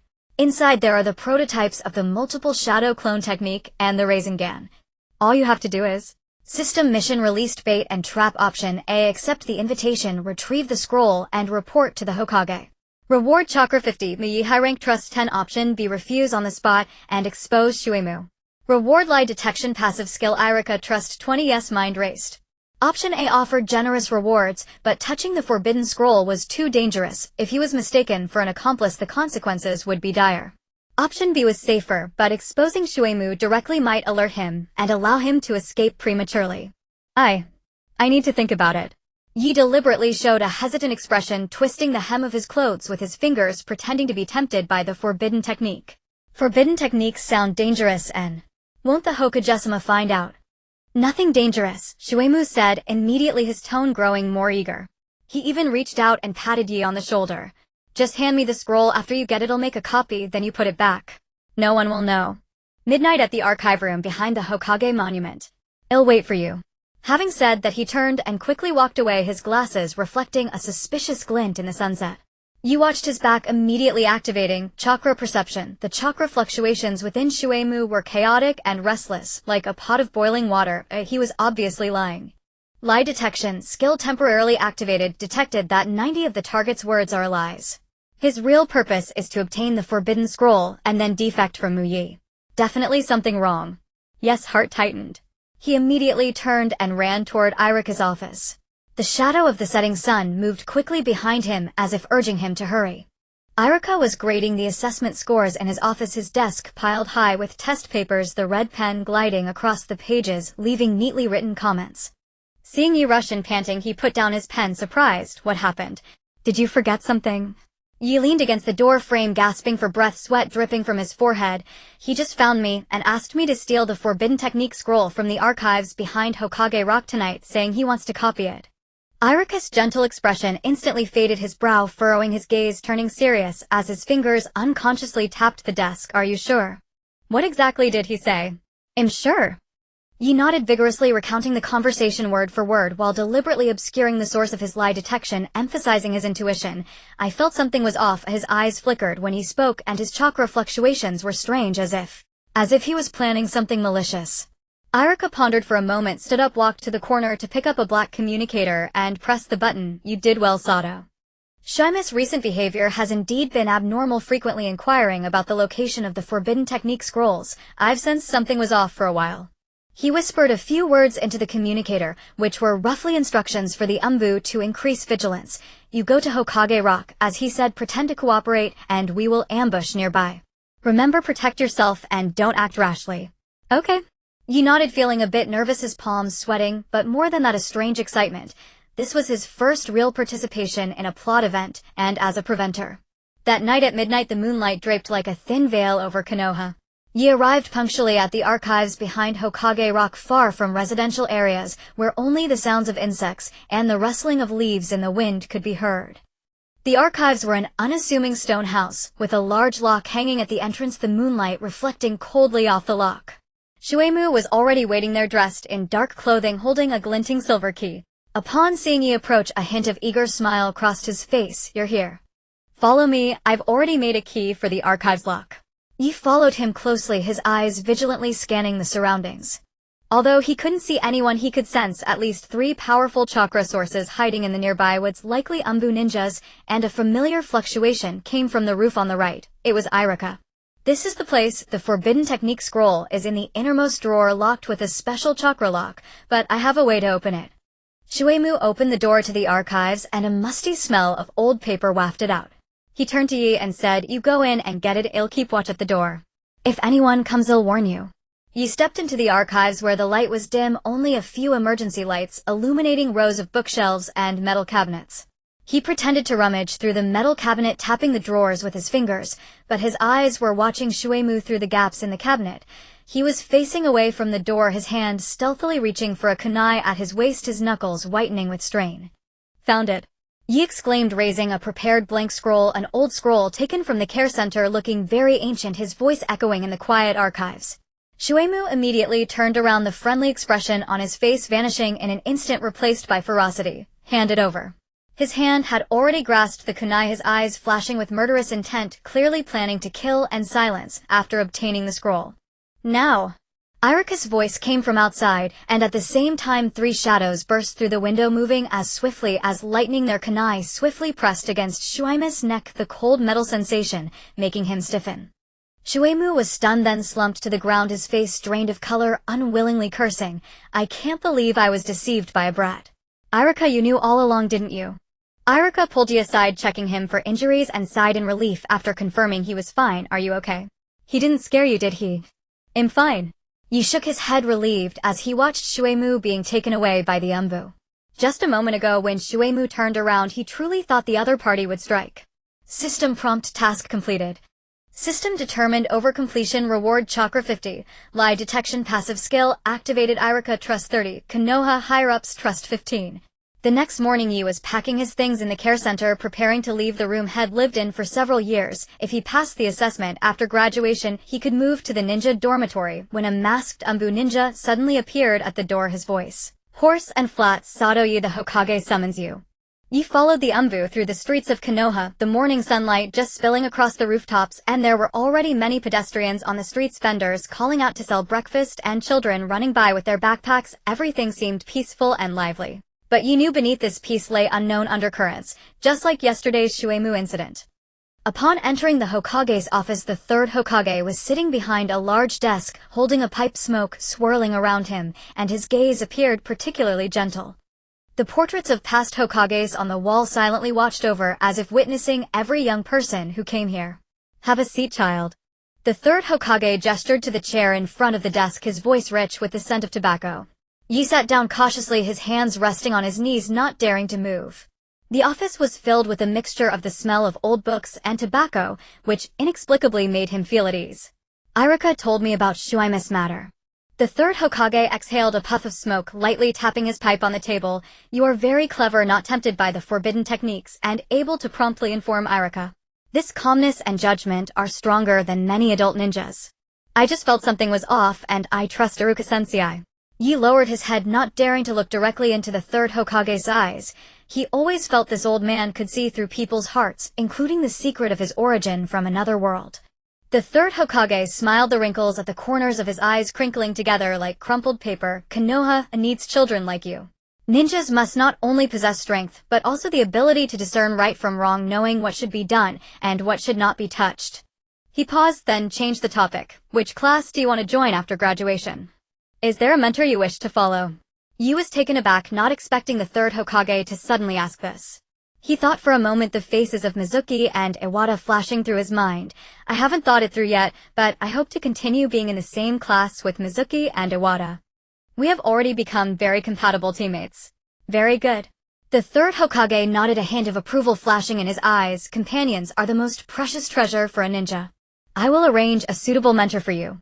Remember, no matter what tasks you encounter in the future or what setbacks you face, you must uphold your bottom line and never forget why you wanted to become a ninja. Yes. Yi nodded vigorously, a warm current surging in his heart. As he left the Hokage's office, the sunlight was just right, warming his face. Yi glanced back at the building standing in the center of the village, suddenly feeling a vague gaze on his back. Was it the third Hokage? Or the ANBU? He didn't know, but he understood that from today onward his name had already been etched in the minds of Konoha's higher-ups. This was both an opportunity and a constraint, meaning that every step he took could be watched and scrutinized. The system panel in his mind popped up, a prompt: Volume 1 key event completed, prevent Shuima's defection, protect the forbidden technique scroll, reward Konoha prestige 50. Unlock mentor matching permission. Potential mentor information can be viewed in the system. He looked up at the sky, the sunlight so bright it made him squint. He knew he was no longer that traveler who just wanted to survive. From the moment he passed the graduation assessment, every choice he made and every action he took could ripple through this world like a stone thrown into a lake, even affecting those fates that were originally destined. The life of a genin is about to begin. He said softly, a smile of anticipation unconsciously rising at the corners of his mouth. At the school gate, Mizuki and Iwata were on tiptoe looking around. Upon seeing Yi come out, they immediately ran over, curiosity written all over their faces. Yi, what did the Hokage want with you? Is he going to assign us a powerful mentor? Iwata asked excitedly, nearly bumping into passing classmates. Mizuki also widened her eyes, looking at him, her blue gaze sparkling with anticipation. Is it a ninja as powerful as Kakashi-sensei? Not anything special, just praised our performance in the assessment, saying he would arrange suitable mentors for. He didn't say too much, fearing to put pressure on them. Let's go celebrate today we officially graduate. Let's go eat Ichiraka ramen. Ill treat. Iwata patted his chest, pulling out a handful of change which he had saved for a long time. I know a great dumpling shop too. Mizuki proposed. Let's go. First ramen, then dumplings. Yi laughed, pulling their hands and running towards the street. The three of them walked side by side on the streets of Konoha, their shadows stretching long in the sunlight like three young eagles about to spread their wings. The story of the first volume was about to conclude, but the ninja path belonging to Sato, Mizuki, and Iwata was just beginning. Ahead lay unknown challenges, mentors waiting to be met, and destinies destined to intertwine. And this time he knew he was no longer an observer, but a participant who could grasp his own future. Sunlight filtered through the Hokage rock, casting shadows on Sato Yoru's hand. He looked down at the genin insignia clipped to his ninja tool pouch. Its metal edges were polished, smooth, and rounded. It was proof of becoming a ninja and the beginning of responsibility. Mizuki and Iwata also pinned on their respective insignias, the blue badges glistening in the sunlight. The three stood on the steps of the ninja registration office, watching the bustling flow of shinobi, the air thick with youthful inexperience and anticipation for the future. All around were newly promoted genin like them, gathered in small groups, excitedly discussing which jonin they might be assigned to. I heard Kakashi-sensei is really powerful, but he seems to be late a lot. I'd rather be under Asuma-sensei. His fire release is super cool. Just then a gentle voice rang out from behind. Team 3, Sato, Yoru, Mizuki, Iwata stepped forward. The three immediately turned to see a man in a special jonin uniform standing not far away. He wore a black eye patch over his left eye, a faint smile playing on his lips, and a short sword hung at his waist. As he walked, his left leg was slightly impaired, yet he exuded a calm and steady aura. In Yoru's mind, the information from the system's mentor matching interface instantly surfaced. Yamashiro Aoba, skilled in sensory ninjutsu and genjutsu. After being injured in the Third Great Ninja War, he stepped back to the second line. His personality was low-key and easygoing, a mentor who emphasized fundamentals and teamwork. I am your team leader and mentor, Yamashiro Aoba. Aoba stepped closer, his gaze sweeping over the three, gentle yet scrutinizing. Before we take on a mission, I have a question for you. What do drink missions mean to you? Iwata immediately raised his hand, his voice booming. It's just helping the villagers. Like finding cats, moving things, and we can earn pocket money to buy ninja tools. Mizuki shook her head gently, her blue eyes looking earnestly at Aoba. I think it's about gaining experience. Drink missions may be simple, but they let us practice teamwork and lay the foundation for future rank and rank missions. Aoba's gaze fell on Yoru with a hint of barely perceptible anticipation. Yoru recalled how the director at the orphanage used to say, a ninja's roots are in the village. He looked at the busy villagers in the distant shopping street and said softly, it's the connection between ninja and village. The villagers need us to solve their troubles, and through these missions we must understand, a ninja's power is not for showing off, it is to protect those around us. That is our dignity as ninja. Aoba's smile deepened, the fine lines at the corners of his eyes relaxing. Well said. Come with me, let's go take on our first mission. As they followed Aoba toward the mission assignment office, the system panel popped up a notification: mentor binding successful, team training, permission unlocked. Can receive targeted training with Aoba once per week. The mission assignment office was like a bustling tea house. The walls were covered with scrolls from find lost pet to clean the river, with ranks ranging from D to B. The ninja in charge of registration saw Aoba and handed him a scroll with a smile. Yamashiro Sensei, this is a newly arrived drink mission suitable for newcomers to practice. First mission: assist Granny Chiendea's flower shop in moving newly arrived potted plants. Granny Chiendea's flower shop was at the end of the shopping street. Dozens of camellia plants with buds about to bloom were piled at the entrance, each plant half a person's height. The clay pots were heavy with fresh soil clinging to their edges. Oh, it's Aoba. Bringing new recruits. Granny Chiendai greeted them with a beaming smile, handing over 3 bowls of cold tea. These flowers are for tomorrow's ceremony. They need to be moved to the greenhouse in the backyard. I'm counting on you. Iwata took the cold tea and downed it in one gulp, then rolled up his sleeves. Leave it to me. This weight is nothing. He lifted the largest camellia pot and strode toward the backyard, but didn't notice the moss on the pot's edge. His foot slipped, and the pot tilted with a clang, about to crash to the ground. Careful. Yura rushed over quickly and steadied the other side of the pot. These pots are clay. If they break, it will not only delay the ceremony, but also hurt the flowers. He signaled to Mizuki, use a small water release to wash away the moss on the ground, and keep it dry. Iwata, focus on your strength. I'll stabilize the center of gravity. Let's move them separately. The 3 quickly divided tasks. Mizuki gathered chakra at her fingertips and used water release, earth moistening, a fine stream of water washing away the moss and leaving dry soil. Yura stood beside the pot, precisely controlling chakra to adjust its balance. Iwata braced the pot with his broad shoulders and walked steadily to the backyard. What would have taken half a day was completed in just 2 hours with their cooperation. In the greenhouse, rows of camellias were neatly arranged, their buds full and seemingly ready to bloom at any moment. Granny Chiendai looked at the flowers in the greenhouse, her eyes crinkling into slits as she smiled. You 3 kids are much more reliable than those rash young lads who came last time. Here's a token of thanks. Take it. She handed over 3 beautifully packaged Japanese sweets, the bags printed with camellia patterns. System mission: ordinary accumulation completed. Reward: stamina 5, Granny Chiendea's affection 15, can enjoy 20 discount at the flower shop. Yura took a bite of the sweetness of red bean paste spreading on his tongue with a refreshing tea fragrance. He watched Granny Chiendea's back as she carefully watered the buds and suddenly understood Aoba's intention. Drink missions might be ordinary, but they could grind away a ninja's impatience and teach them patience and responsibility. Just like these flowers that need careful tending, the peace of the village requires piece-by-piece protection. The second task came unexpectedly. The 3 had just returned to report on their previous mission when they were stopped by a hurried ninja, Shancheng Sensei. Yumaru from the Hokage office is missing. Yumaru is a tricolor cat cared for by the secretary at the Hokage office, and it is said that it slipped out this morning and hasn't returned since. More importantly, a torn fragment of a document was hanging from its collar. It was the border patrol route map just approved by the 3rd Hokage. We must find it before evening. The ninja in charge of the search was sweating profusely. Yumaru likes to hide in dark places. Last time it ran into the storage cabinet at the training ground. This time, I don't know where it has gone. Doesn't its collar have a bell? Yantai scratched his head. It seems like the bell got stuck this morning and can't ring. The ninja sighed. We've searched all morning without any clues, so we have to rely on you. Aoyan looked at Yi. Your chakra sensing could come in handy.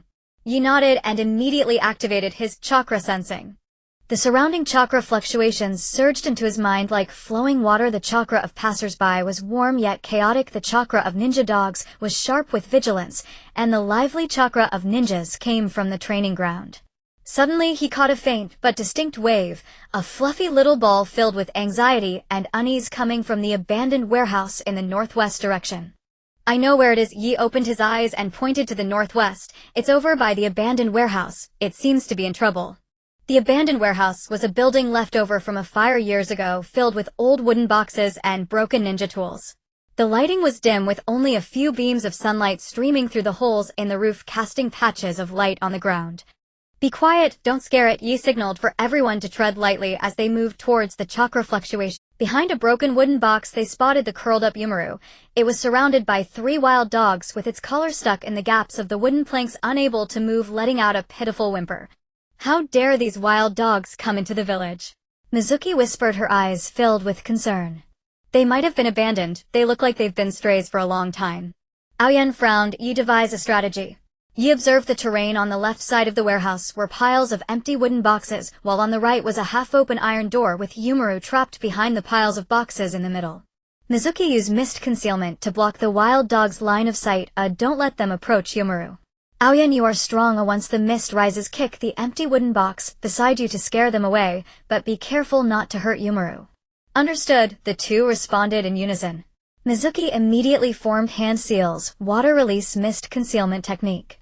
A light white mist quickly spread, separating the wild dogs from Yumaru. The wild dogs indeed became frantic, barking wildly at the mist. Watch this. Aoyan took a deep breath and kicked the empty wooden box beside him. Bang. The loud noise echoed in the warehouse, causing the wild dogs to tuck their tails and whimper as they dashed out through the iron door. Yi quickly stepped forward, gently picking up the trembling Yumaru and carefully unfastening the collar stuck in the wooden planks. Indeed, several torn fragments of a document were hanging from the collar, although in pieces it was clear that it was a corner of the patrol route map. Yumaru rubbed against his palm, purring comfortably, its tricolor fur soft and warm. System task: find Yumaru completed. Reward: speed 3, unlock animal affinity, passive decreased hostility from small animals. On the way back, Yumaru obediently lay in Yes' arms, occasionally lifting its head to lick his fingers. Passing by the dessert shop, Aoyan suddenly scratched his head, a bit embarrassed, as he said, "Actually, when I saw the wild dogs just now, I was a little scared. Their eyes looked so fierce." Mizuki echoed softly, "I almost couldn't control the density of mist concealment, afraid it wouldn't keep them away." "It's perfectly normal to be afraid," Yi smiled, patting Yumaru's head. "But we managed to do it, didn't we?" Look, Mizuki's mist concealment was timely and Aoyan's shout was very effective. "When we work together, there's nothing to fear." Sunlight filtered through the leaves, casting dappled shadows on the 3 of them, and the bell on Yumaru's collar occasionally rang out a clear sound, as if to accompany their harmonious teamwork.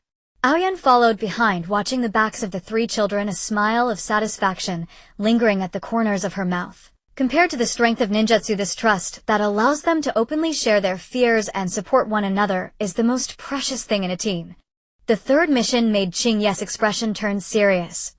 Holding the mission scroll, he pointed at the annotations and said to the 3 of them, "This time we are to escort a merchant caravan through the border forest between the Hua country and the Tang country, delivering a batch of medicinal herbs to a sanatorium in the Tang country." "Is this also a drink mission?" Shueishu asked, looking at the route map on the scroll where the border forest was marked in red ink.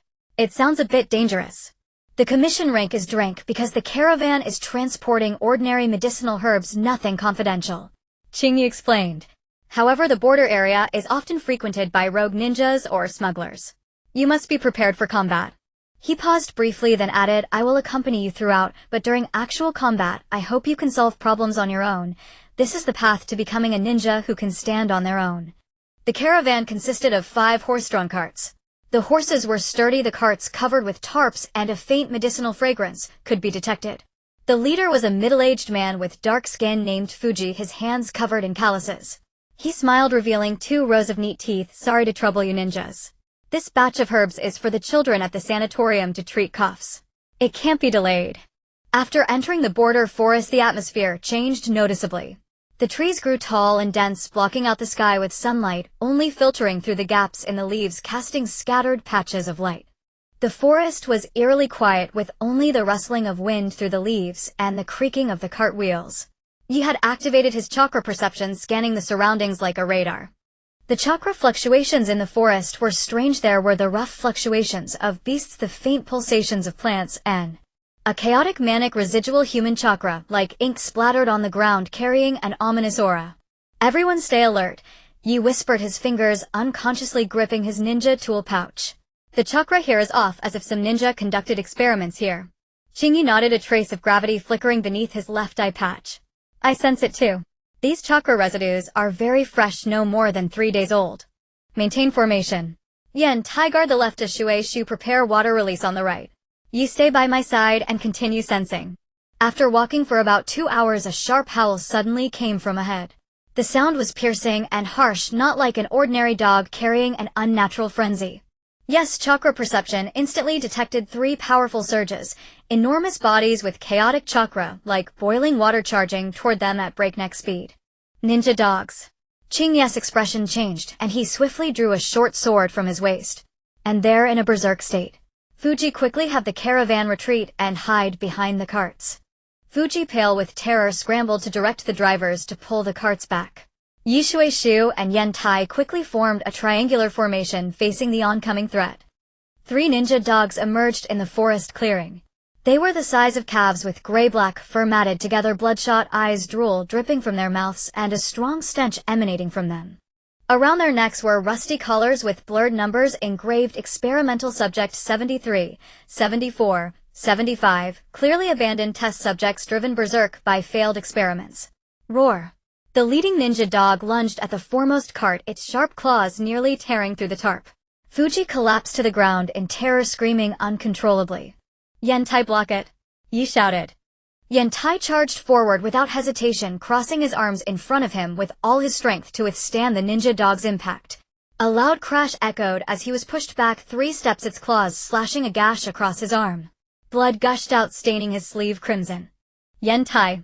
Shueishu exclaimed, her hands forming seals rapidly. Water release, water wall. A half-meter-high wall of water instantly rose before the ninja dog, temporarily halting its assault. But the ninja dog's strength exceeded expectations.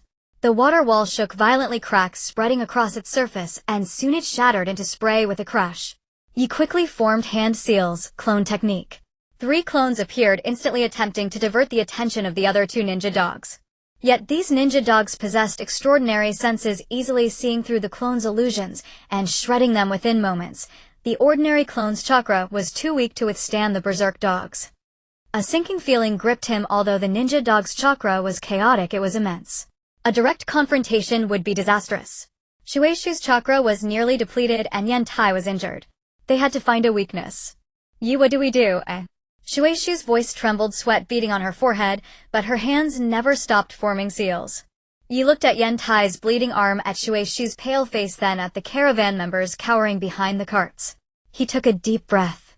He opened the system shop and quickly scanned system exchange for a special smoke bomb. 10 points consumed, successfully exchanged for special smoke bomb, duration 10 seconds, extremely high concentration. Yi slammed the smoke bomb to the ground. Dense gray smoke instantly engulfed the entire clearing, reducing visibility to less than half a meter. Seizing the opportunity, he shouted, Shueishu, there's a crooked tree to the left rear. Use your water release to entangle the ninja dog on the left and restrict its movement as much as possible. Yan Tai, block the ninja dog in front of me and give me 3 seconds. Understood, they answered in unison, their voices still laced with fear, but without a trace of hesitation. In the smoke, Yes' heart pounded fiercely in his chest, yet his mind remained unusually calm. He gathered chakra imbued with wind release affinity, and the flow of wind around him became distinctly perceptible. He could even hear the heavy breathing of the ninja dogs and the vibrations of their paws hitting the ground. Using chakra perception, he precisely locked onto the chakra flow within the ninja dogs. The raging chakra rampaged inside them, yet there was an obvious node at their necks. The interface where the device was implanted during the experimental modification, where the chakra flow was chaotic and weak, a fatal flaw. Now, Yes' body shot out of the smoke like an arrow from a bowstring. The kunai in his hand, enhanced by ninja tool reinforcement beginner, gleamed with a cold edge. He evaded the ninja dog's swiping claws, and the moment it lowered its head to snarl, exposing its neck, he precisely thrust the kunai into that chakra node.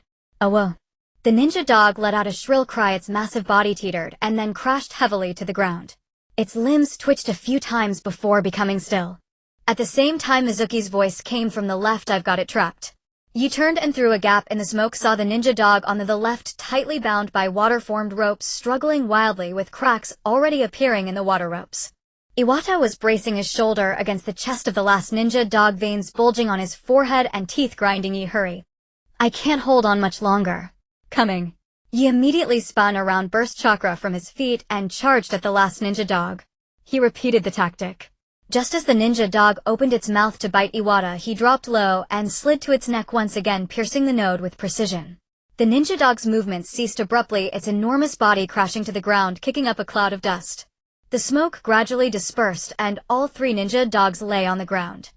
Two of them had already ceased to breathe, their bodies growing cold. The leading one was still breathing weakly, the bloodshot in its eyes fading, revealing a pair of dim but pleading eyes. A low whimper came from its throat, as if begging for mercy. System main quest, first kill trial complete. Reward ninja tool reinforcement, intermediate chakra 100. Unlock system mall regular shelf. Trigger branch quest choice.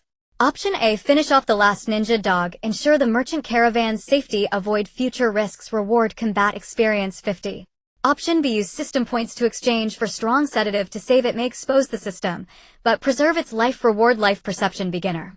You looked at the ninja dog's gradually clearing eyes, recalling the camellias Granny Chio tended with care and the comfortable purring of Tamamaru. These ninja dogs should not have been like this. They were turned into monsters by human experiments, innocent victims. Exchange for a strong sedative. Yi said to the system in his mind. Consumed 20 points, exchange strong sedative effective on large creatures, successful. Yi stepped forward, crouched down, gently pressed the ninja dog's neck, and injected the sedative. The cool liquid entered its bloodstream. The ninja dog's whimper gradually faded, its eyes slowly closed, and its breathing became steady and long, no longer the previous raging. He took out Konoha's emergency contact talisman from his ninja tool pouch and crushed it forcefully. The paper turned into a white smoke shooting into the sky, a signal to summon the ANBU for special incidents. Special personnel will arrive soon to handle this. They can trace the origin of these experimental subjects, he said to Fujikichi, his voice calm yet carrying an unquestionable power. Fujikichi looked at the ninja dogs on the ground with lingering fear, swallowing hard. You. Aren't you afraid it'll wake up and attack us again? Yi shook his head, his fingertip gently brushing the collar around the ninja dog's neck where the number 73 was faded. It won't anymore. He could sense that within the once violent chakra fluctuation, only exhaustion and release remained, like the calm after a storm. System prompt quest complete. Reward life perception beginner activated. Can perceive the life-death state and basic emotional fluctuations of creatures. Aoba stepped forward, looked at the sedated ninja dog on the ground, then at Yi with a complicated expression. Do you know this might involve risks? Yes. Yi nodded. But it's no longer a threat. Moreover, finding the people behind these experiments is more important than killing a ninja dog that has lost its ability to resist. Aoba was silent for a moment, then suddenly smiled. You're right. A ninja's duty is to protect, not to kill indiscriminately. Yentai's wound needed immediate attention. Qingyi took out his portable medical kit and skillfully rinsed the wound with saline, then applied hemostatic powder. His movements were so gentle that he hardly seemed like a ninja who wielded a blade year-round. If it hurts, just say so. Don't tough it out, Qingyi said as he wrapped the bandage around Yentai's arm. Yentai gritted his teeth, cold sweat beading on his forehead, yet he managed to force a smile. It doesn't hurt. Next time we run into monsters like that'll punch them all away. Qingyi chuckled, then turned to Yi. Your tactics just now were very composed. You knew how to leverage the environment and your teammates' strengths, and you even left some leeway. He paused, his tone turning serious. But have you considered that if the tranquilizer hadn't worked or if the ANBU hadn't arrived in time, you could have gotten everyone killed? Yi fell silent. He had indeed taken a gamble, betting that these ninja hounds, after breaking free from experimental control, would still retain a shred of the instinct for a life. At that moment, I just thought they didn't deserve to die for no reason. Your heart is in the right place, but as a ninja, having a good heart alone isn't enough.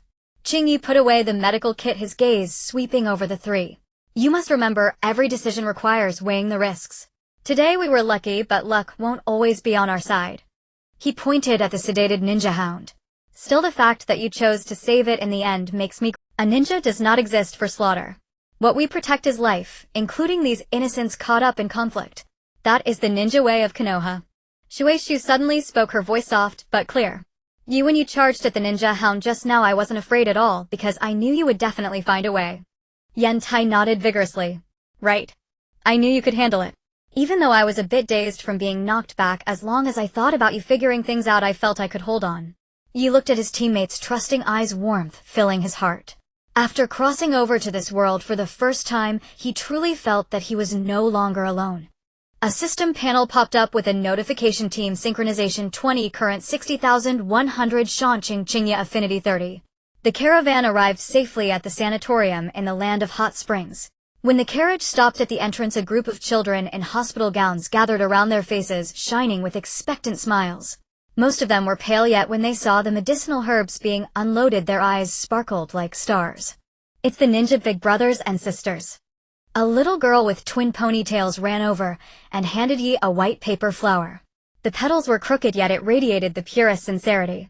Thank you for bringing the medicine. I've been coughing for many days. With the medicine I can get better soon and go to Konoha to see the cherry blossoms. Yi took the paper flower. The paper was coarse, yet it carried the warmth of the child's palm. Looking at the children's smiling faces, he suddenly understood another meaning of ninja dignity. It wasn't about completing earth-shattering missions or possessing overwhelming jutsu, but about allowing these ordinary lives to bloom peacefully and hold hope for the future. On the way back, the sunset painted the border forest gold, and the shadows of the leaves stretched long on the ground. Qingyi hummed an ancient ballad, its gentle melody carrying a faint tinge of nostalgia. Yi Shueishu and Yantai walked side by side, occasionally exchanging a few words in low voices. The atmosphere was relaxed and warm. System notice from the academy to real missions: the host has completed the mindset shift from survival to protection. Bond value reached threshold, unlocking the next growth path: team specialization.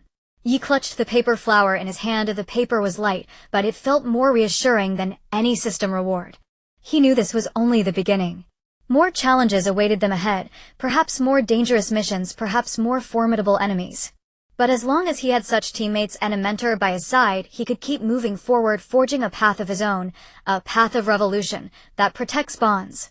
In the distance, the lights of Konoha village had begun to glow like countless warm stars twinkling quietly in the night. That was the place they protected, and also their home. On the sandy ground of the Leaf Village training ground, Sato Ryo crouched low, observing the trajectory of Mizuki's water release. A slender stream of water coalesced at her fingertips, only to dissipate just before taking form. Steady your chakra output a little more, he instructed softly, his fingers tracing arcs in the air. Imagine the water as a resilient thread, not a cotton strand that breaks at a touch. Try splitting your chakra into 3 currents, weaving them around the water like braiding a rope. Mizuki nodded, took a deep breath, and formed the hand seals again. This time, though still slender, the water hovered steadily in her palm like a translucent orb. I did it. Her eyes lit up, her blue short hair glinting in the sunlight. Ryo, your wind release kunai throwing is getting more accurate too.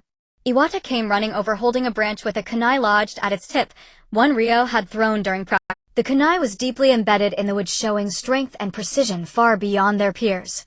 That throw must have been at least 15 meters from the target, right? Ryo smiled and retrieved the kunai. Teacher Aoba says precision is more important than... Wiping the sweat from his brow, he looked at the others. Teacher Aoba also said we might get a real crank mission next time, the kind where we take on rogue ninjas. Really?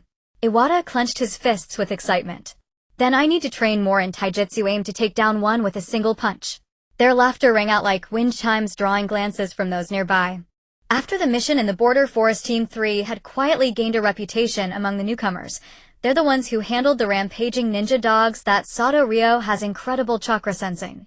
These gazes like warm light illuminated their early steps as genin, yet they also attracted shadows lurking in the darkness. Suddenly 3 figures blocked the sunlight, casting shadows that enveloped Ryo and his team. At the forefront was a tall, lean boy in a faded ninja uniform, a sneer fixed on his lips. It was Tanaka, who had been punished by Iruka for bullying before. Beside him stood 2 older students, both repeaters who had failed the genin exam multiple times, their eyes brimming with undisguised malice. Well, if it isn't the dog hero squad, Tanaka drawled sarcastically. Heard you got lucky with a cheap mission against beasts, and now you think you're big shots. Ryo's chakra sense instantly caught the emotional turmoil. Tanaka burned with intense jealousy and anger like a pot of boiling water about to spill over. His 2 cronies showed clear hesitation, their chakra fluctuating intermittently, obviously dragged along. We're training. Move aside. Ryo's voice was calm, unwilling to be drawn into pointless conflict. He knew that yielding might embolden the bully, but confrontation would only waste time. But Tanaka stepped forward, deliberately bumping his shoulder against Ryo's. What's the matter? Lost your tongue? An orphan like you should be grateful just to wear a genin emblem, and you dare steal the limelight from upperclassmen. What did you say? Iwata's face flushed red with rage, his fists clenched tight. Ryo's parents were heroes who gave their lives to protect the village. How dare you speak like that? Heroes. Tanaka snorted, raising his voice deliberately for all to hear. I don't recall seeing any such names on the memorial stone. Maybe they deserted in battle and were killed by their own comrades. Those words struck like a poisoned needle, piercing Ryo's most vulnerable spot. In his inherited memories, his parents' smiles always merged with the leaf's sunset. Their last words before leaving were, "Be proud of the village." Those gentle and steadfast memories could never tolerate such defilement. Ryo's gaze instantly turned cold, his chakra stirring faintly like ripples on a still lake. Mizuki immediately moved in front of Ryo, her blue eyes blazing with fury. You've gone too far. Say that again, I dare you. I'll say it again if I want to. Tanaka reached out with a malicious grin, aiming to grab Mizuki's hair. Little girl, you think you can interfere? His hand never reached her hair. Like a shadow, Ryo moved between them the instant Tanaka's hand rose, precisely catching his wrist. The grip was not forceful, yet carried an unyielding resolve. He even channeled a trace of chakra to press. Tanaka felt his wrist go numb, wincing in pain, his hand immobilized, as if clamped in iron. Let go. Tanaka roared, swinging his other fist at Ryo's face. Ryo sidestepped, lightly releasing his grip with a voice devoid of warmth. Clean your mouth. Insulting the dead and provoking teammates, is that why you keep failing exams and can only bully newcomers at the academy? Gradually a crowd gathered, students idling by and passing low-ranked ninjas. Tanaka, feeling the eyes on him, burned with shame and rage. Fine. You dare fight me. Don't you dare run. Let's settle this. Unarmed combat loser kneels and apologizes. I accept. Yes, reply was clear and resolute, catching everyone off guard. Yi. Yantai tugged anxiously at his arm. He's a senior, better than us at taijutsu basics, and he'll definitely play dirty. Yi shook his head, his gaze fixed on Tianzhong. Fine, but add 2 rules: 1, go easy, no ninjutsu or weapons, no striking vital points. 2, if you lose you must not only apologize, but also bow 3 times at the memorial stone for the insults you spat about the deceased. Tianzhong froze, clearly not expecting you to propose such terms. He gave you a once-over, noting the smaller frame, and his sneer deepened. Fine. As long as you lose you kowtow 3 times to me. In his eyes, a fresh graduate, even with a bit of cleverness, could never be his match. Word spread like wildfire across the training ground. Ninjas who had been training scattered in every direction began to gather, quickly clearing the center into a circular crowd. Even Qingyi, who had been instructing other squads nearby, was drawn over. He didn't approach, but stood under the shade of a tree, arms crossed, watching quietly. He wanted to see how you would handle this clash of dignity. Begin. Tianzhong assumed a hard fist stance, feet shoulder width apart, fists clenched, arm muscles tensed, clearly confident in his strength. His taijutsu did have some foundation. His punches carried obvious power, though his movements were a bit stiff, lacking flexibility. Yi, however, adopted no stance at all. He stood relaxed like a tree, swaying gently in the breeze, seemingly casual, yet exuding an elusive harmony. This posture only stoked Tianzhong's sense of disrespect. With a roar, he stomped his right foot, launching himself like a cannonball, his right fist slicing through the air straight at Yi's face. So fast, gasped the onlookers. But Yi was in no hurry. His feet shifted slightly, his body flowing like water, avoiding a rock, easily dodging the powerful punch. His chakra perception had already locked onto Tianzhong's movement pattern. Each time Tianzhong threw a punch, the chakra in his right leg would stall for 0. 1 second, a habitual weakness from relying on brute force, and also the flaw. All you can do is dodge. Tianzhong, seeing his punch miss, immediately turned his fist into a palm and swept at Yi's side, his assault relentless as a storm. But every strike was evaded by Yi with minimal movement, not even grazing his clothes. After several exchanges, Tianzhong's breath grew ragged, sweat beading on his brow, his openings becoming increasingly obvious. He had strength but lacked endurance, and his over-reliance on raw power made his moves stiffer. Hiding and dodging, what kind of skill is that? Tianzhong bellowed another heavy punch, missing his center of gravity, involuntarily lurching forward, exposing a clear gap beneath his right ribs, exactly the pattern Yi had observed. Every 3 punches Tianzhong had a 0.3 second window to adjust his breath and balance. Now! Yi moved. He didn't meet force with force. Instead, he floated like a feather to Tianzhong's side, his right index and middle fingers together, gathering a small amount of chakra at the tips and precisely tapped the acupoint beneath Tianzhong's ribs. It was a basic gentle fist technique he had learned from Qingyi, no brute force, but enough to momentarily disrupt the opponent's chakra flow. Ugh. Tianzhong felt a numbing sensation in his side, the power he had gathered drained away, and his body involuntarily pitched forward. Without pause, he hooked his left hand over Tianzhong's shoulder, slid his right arm under his armpit, and rotated his waist. A clean, crisp shoulder throw. Thud. Tianzhong hit the sandy ground hard, kicking up dust. He struggled to get up, but found his limbs weak, the numbness spreading, even his fingers tingling. The entire training ground fell silent for a moment, then erupted in murmurs. He won. Sato Yi actually won. That move was beautiful. It hardly seemed to use any force, yet he tossed Tianzhong like that. Serves him right, always bullying the juniors. Someone needed to teach him a lesson. Yi stood over Tianzhong, looking down with no trace of triumph, only calm solemnity. A shinobi's strength lies not in age nor in the hardness of his fists, but in his mind. One who respects the departed and restrains malice deserves to be called a shinobi.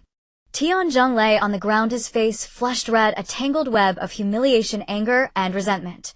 He met the jeering or scornful gazes around him, and finally gritted his teeth, forcing out the words, I lose. The onlookers gradually dispersed. Tanaka, supported by two lackeys, slunk away from the training ground, casting a venomous glare at Yi before he left, but ultimately dared not utter another word. Qingyi approached, holding a bottle of medicinal oil, and handed it to the supported Tanaka. Rub this on. The numbness from the gentle fist will fade soon. Don't let it leave lasting effects. His tone was gentle, revealing no bias. Tanaka snatched the oil without a word and turned to leave. Only then did Qingyi look at Yi, signaling him to follow to the shade beneath a tree at the edge of the training ground. Sunlight filtered through the leaves, casting dappled spots on the ground. Why did you accept the duel? Qingyi neither praised nor scolded, but asked calmly. You could have resolved it in a safer way. Report it to the mission department or ask me for help. With your intelligence, you shouldn't have chosen a path that could get you hurt. Yi fell silent, looking down at his own hands. When he had grabbed Tanaka's wrist earlier, he clearly sensed the chaos in the other's chakra, a manifestation of long-term erosion by negative emotions. Some dignity must be earned by oneself. He raised his head, his gaze firm. And I wanted him to know that insulting those who sacrificed for the village is a line that cannot be crossed. Qingyi nodded, took a neatly rolled small scroll from his pocket, and handed it to Yi. This is a taijutsu notebook from my youth. It contains techniques of blending hardness and softness. Take it and study it, it might be useful. He paused, his tone turning serious. But remember, I am not the only one who saw today's events. Ye's heart clenched. You mean? Root. The eyes of Konoha are more numerous than you imagine. Qingyi did not elaborate but left it at that. Strength is a double-edged sword. It can protect you and your comrades, but it can also invite unwanted covetousness. From now on, hold your ground, but also learn to conceal your edge. Especially when facing those in the shadows, being too dazzling may not be wise. System notification detected Root's attention. Potential evaluation upgraded to B. Unlocked skill counter surveillance beginner, allows faint perception of watchful eyes with strong hostility. Yi clenched his fists, his fingertips turning white. He knew Qingyi was right. As his strength grew, he would inevitably attract more attention, including from dangerous figures like Danzo, who viewed power as a mere tool. Today's duel might have already placed him in certain people's sights. Thank you for the warning, teacher. Yu said, earnestly, carefully storing the scroll. Qingyi smiled and patted his shoulder. Go back. Don't keep Mizuki and Iwata waiting. They must be worried about you. When he returned to the genin dormitory, the setting sun was painting the roof in warm orange. Mizuki and Iwata were sitting on the steps, a lunchbox in front of them. They both stood up as soon as they saw Yi. Yi, are you okay? Mizuki rushed over and handed him the lunchbox. I made rice balls. You must be hungry. Her eyes were full of concern with a trace of lingering tension. Iwata scratched his head, a little embarrassed. I was too impulsive earlier. I almost caused you trouble. Actually, I was really afraid you'd get hurt. You looked at their sincere eyes and a warmth spread through his chest like warm water. He opened the lunchbox to find 3 large umeboshi rice balls with pieces of pickled radish he liked tucked inside. Mizuki always remembered these details. Did Tanaka go to the memorial stone later? Yi took a bite of the rice ball, the sweet and sour plum flavor spreading in his mouth. He did. Iwata said excitedly. I secretly followed him. Although he looked reluctant, he still stood there and bowed 3 times. Other ninjas were watching, so he couldn't cheat. Mizuki suddenly blushed, took out a small charm from her pocket, and held it out to Yi. The charm was made of coarse linen with a crookedly embroidered character for peace on it. I made it from leftover scraps of my father's water release scroll and stuffed it with a safety charm from the shrine. Keep it with you, maybe it will bring you safety. Yi took the charm.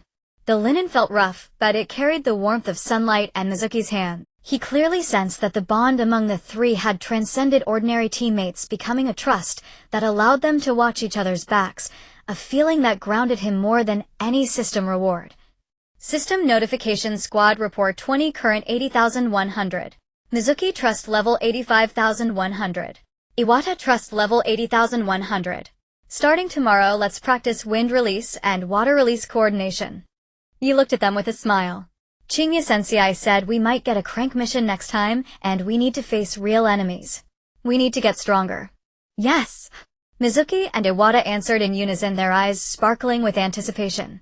Moonlight crept softly onto the windowsill, spilling through the window and illuminating their smiling faces. Yi held the charm in his hand, knowing clearly that no matter how many storms or hidden gazes lay ahead, as long as he had teammates like these, he could keep moving forward, upholding his principles and protecting those he wanted to protect. In front of the My Ninja bulletin board, a crowd had gathered. A bright red scroll stood out prominently, the registration notice for the Chunin exam.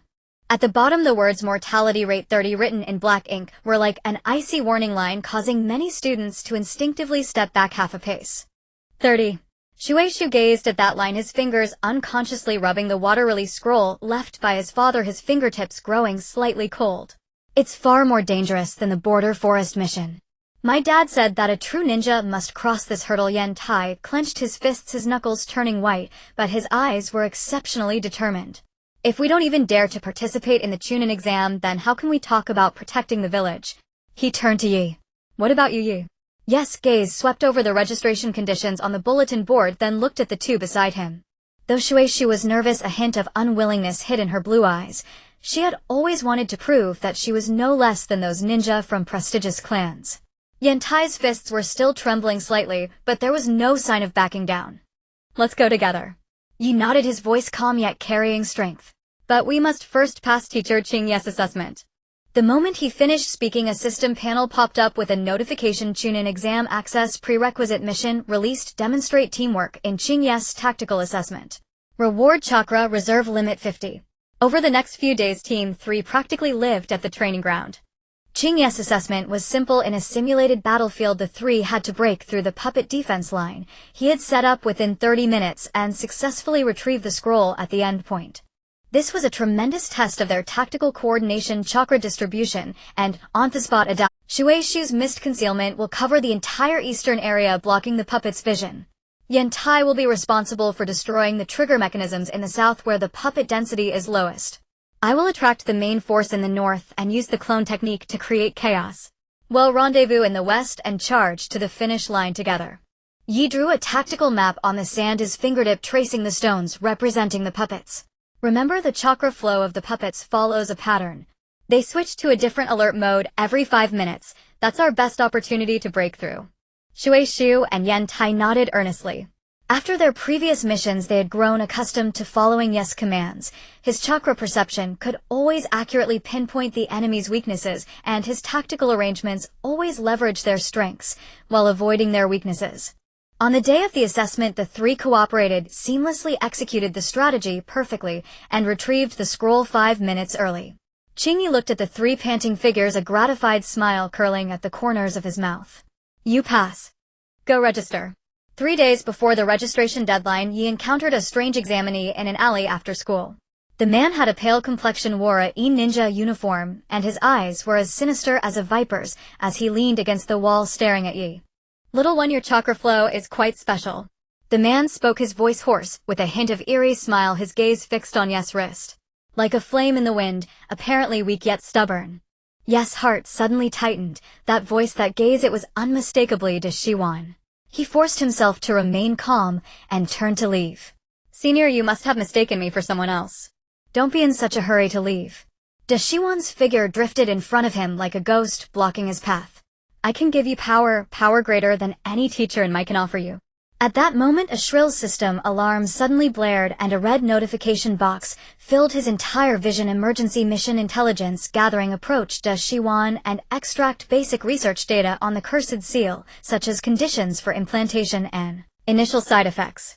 Mission reward bloodline limit adaptability 10 improves the success rate of future bloodline fusion. Failure punishment chakra disorder for 1 week unable to stably use ninjutsu taijutsu ability reduced by 50. Yes, back broke out in cold sweat instantly. Reason told him that this was definitely a trap. The cursed seal was poison that quenches thirst only to kill, and Dashiwan's intelligence was arsenic wrapped in honey. Once he approached him, not only would he himself be targeted, but Shueishu's water release scroll and Yen Tai's taijutsu talent might be seen by this madman as experimental material. Emotionally, the memories of a transmigrator gave him an instinctive fear of Dashiwan. He clearly remembered the painful appearance of Zhuozhu after being eroded by the cursed seal and the fates of those ninja who were used as experimental subjects. I absolutely cannot repeat the same mistake. This thought was exceptionally strong. The system's reward was indeed tempting. Bloodline adaptability was crucial for mastering would release and Sharingan in the future, almost a shortcut to becoming a top ninja.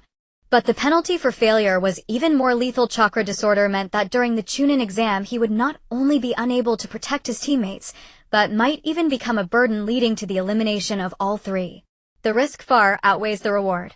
Yi quickly made the judgment in his mind, but his eyes remained calm as he discreetly observed Dashiwan. He had to find a way to escape without revealing his own anomaly. Yi took a deep breath, suppressing the fear in his heart, and began to consider countermeasures. A direct refusal would arouse Orochimaru's suspicion and might even result in being silenced on the spot. Agreeing would be equivalent to walking into a trap. The only way was to feign compliance, stall for time, and then find an opportunity to pass the information to Qingyi or the third Hokage. Step 1. Create a controllable opportunity for contact. Leveraging his memory of the plot, Yi knew that Orochimaru would observe the examinees near the entrance of the Forest of Death. The next morning, he went alone to crouch behind a large tree near the entrance, deliberately releasing a faint chakra of wind release. The system prompted can attract Orochimaru's attention. Sure enough, 10 minutes later Orochimaru appeared behind him like a specter, his tone tinged with amusement. Were you waiting for me? Yi turned around, deliberately showing a nervous and curious expression, his hands tightly gripping his ninja tool pouch, as if suppressing excitement. Senior, you said yesterday that my chakra is special. Does that mean I can become stronger? He deliberately lowered his voice, carrying the unique yearning for power of a youth. Orochimaru licked his lips, a faint purple cursed seal pattern emerging on his fingertips, shimmering like snake scales. Of course. I can give you the seed of power as long as you do as I say. For example, tell me the recent defensive deployments of Konoha. Yi sneered inwardly while the system's lie detection skill triggered simultaneously. Target speech credibility 10. Hidden purpose test your loyalty and greed. Yet on the surface, he showed a hesitant expression, scratching his head. Defensive deployments. I'm just a genin, how could I have access to that? He then shifted the topic, casting an envious gaze toward Sasuke on the distant training ground. But the seed of power, can it make me even stronger than Uchiha Sasuke? He's the strongest in our class. Using Sasuke's name to divert attention was a strategy he had long planned. Sure enough, a hint of interest flashed in Orochimaru's eyes, as if he found the brat's ambition amusing. Oh, you want to surpass him? That can be arranged. He retracted the cursed seal, his tone softening a bit. Tomorrow at this time bring me a map of the herb distribution around Konoha. This seemingly trivial request was actually a way to confirm Yes' initiative and his willingness to betray Konoha. Yi gnashed his teeth as if making a firm decision. Fine. I'll get it. After leaving the entrance of the Forest of Death, Yi immediately turned and rushed to Qingyi's residence. He knew he had to get the message out as quickly as possible, even if it was just a vague warning.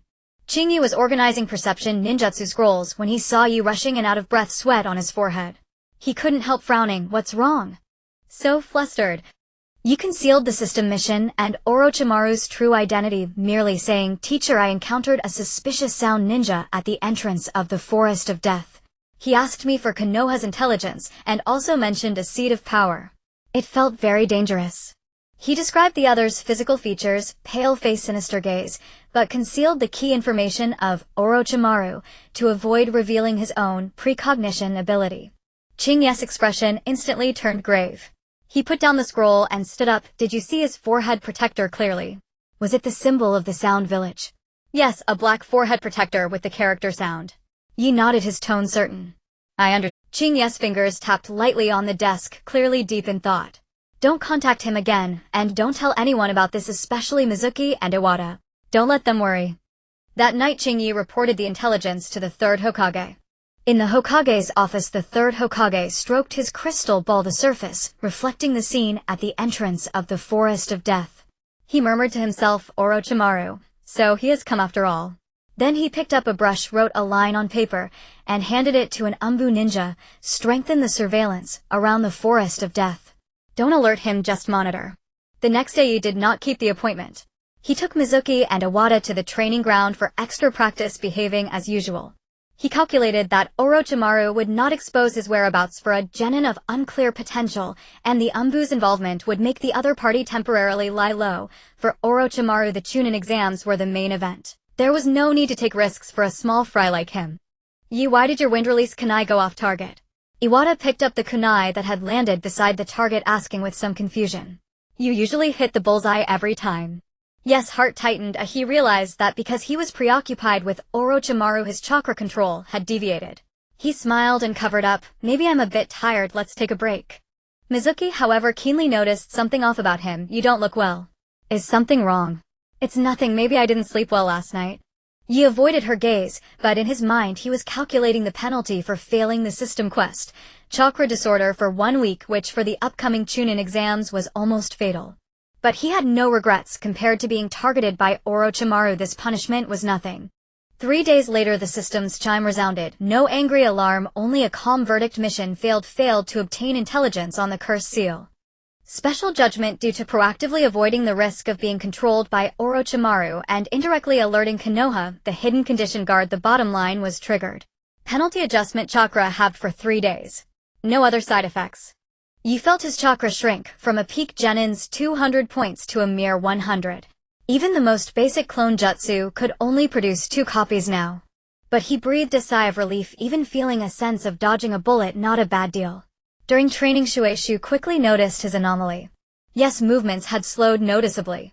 Taijutsu attacks from Yentai that he could have easily evaded now required great effort to dodge, and even his fingers trembled slightly when molding chakra. Are you injured? Shueishu stopped frowning with concern, her blue eyes filled with worry. You were fine yesterday. Why are you so weak today? Yentai put down his sandbag and walked over to Yi. If there's trouble, tell us. Don't bear it alone, we're your teammates. Yi looked at their sincere gazes, a warm current surging in his heart. For the first time since crossing into this world, he felt an overwhelming sense of not fighting alone, a grounding reassurance. After a moment's hesitation, he decided to reveal part of the truth. I ran into a bad guy who tried to recruit me, asked me to do something harmful to the village. I refused. He seemed to use some technique that's drained my chakra. But don't worry, I'll be fine in 3 days. Shueishu immediately pulled a small porcelain bottle from her ninja tool pouch and pressed it into Ye's hand. This is a chakra restoration pill my father left me. It can quickly recover chakra. I don't need this many, take it. Yentai puffed out his chest, his face earnest.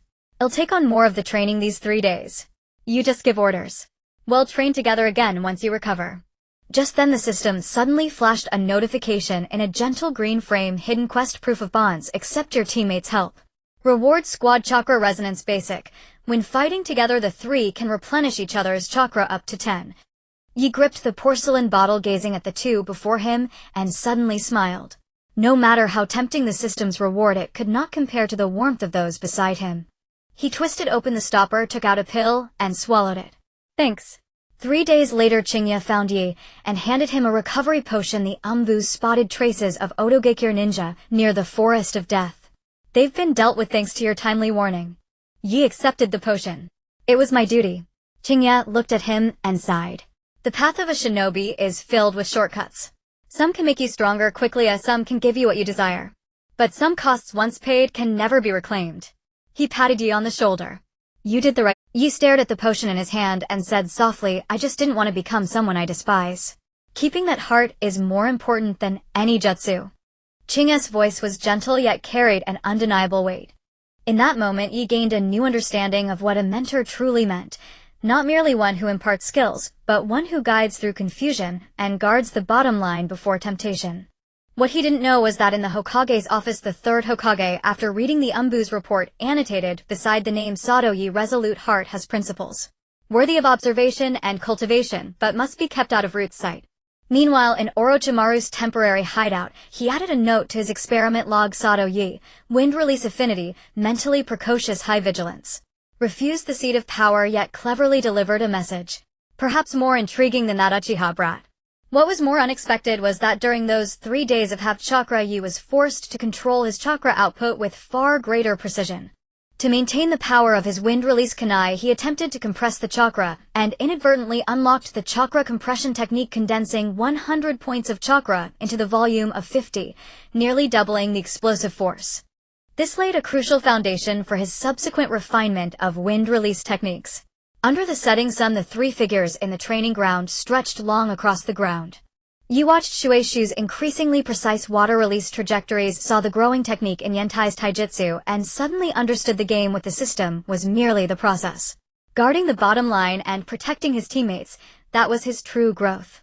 Meanwhile, the shadow of the Chunin exams had already begun to loom silently over Konoha. The forest behind Mui's rear mountain had been temporarily transformed into a death forest simulation ground.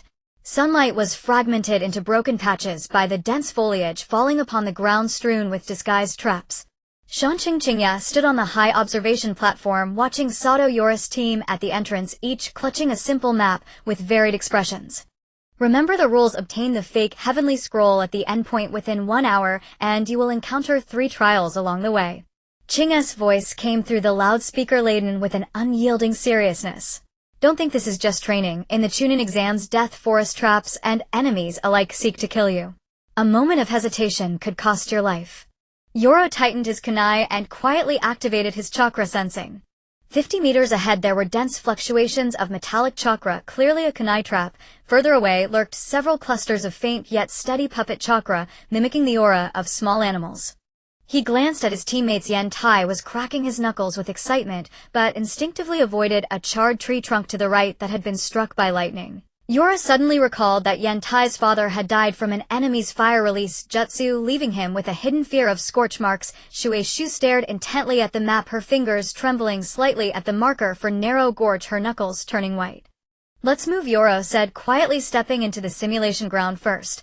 He deliberately walked in the middle with Yentai on his left and Shueishu on his right, using his position to subtly block Yentai's view of the charred trunk while staying closer to Shueishu, ready to remind her to cope with enclosed spaces.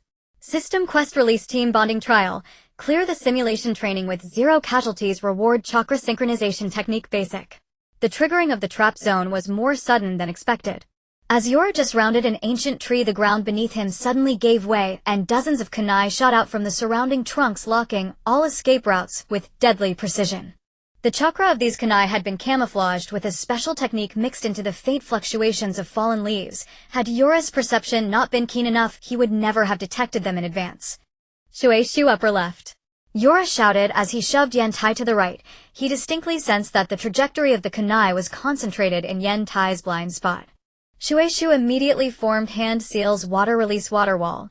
A wall of water rose from the ground, blocking most of the kunai, but a few on the edge grazed Yentai's arm, leaving shallow blood marks. Sorry, I couldn't control the range. Shueishu stomped her foot in frustration, her blue eyes filled with self-reproach. Yoru shook his head, wiping the blood from Yentai's arm. I was too late in warning you. The trap's chakra was disguised as leaf fluctuations, very tricky. He looked at the wound. Superficial injury, nothing serious. Entering the chakra interference zone, the three felt distinct discomfort.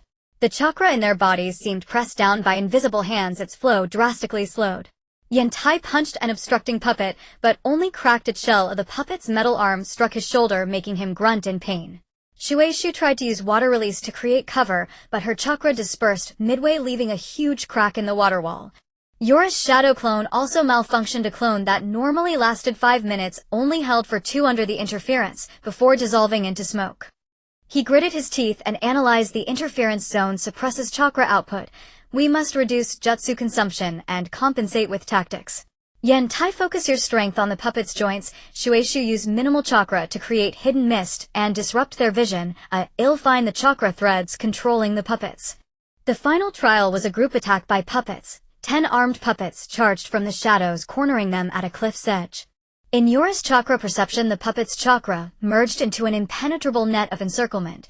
A step back meant a 1,000-foot abyss. System branch option appears. Yoru breaks through alone to draw fire. Teammates grab the scroll. Reward personal combat power temporarily increased by 20. B. The 3 form a defensive formation. Time consumption increased. Reward team trust 15. Yoru barely hesitated. Shueishi's hidden mist to blur their vision. Ayen, Tai, guard the cliff behind us. Don't let the puppets push us off. I'll clear the left flank. He gathered the remaining chakra and unleashed wind release Kamaitachi. Though its power was weakened by the interference, it precisely severed the joints of 3 puppets. Shueishi's hidden mist spread just in time, disrupting the puppets' visual sensors. Yen Tai, ignoring the pain in his shoulder, used his body to ram into a puppet lunging at Shueishi's back, slamming heavily against the rock wall, but he stubbornly protected her flank. When the 3 finally reached the endpoint and obtained the fake scroll, Ching's voice rang out again. 5 minutes overtime.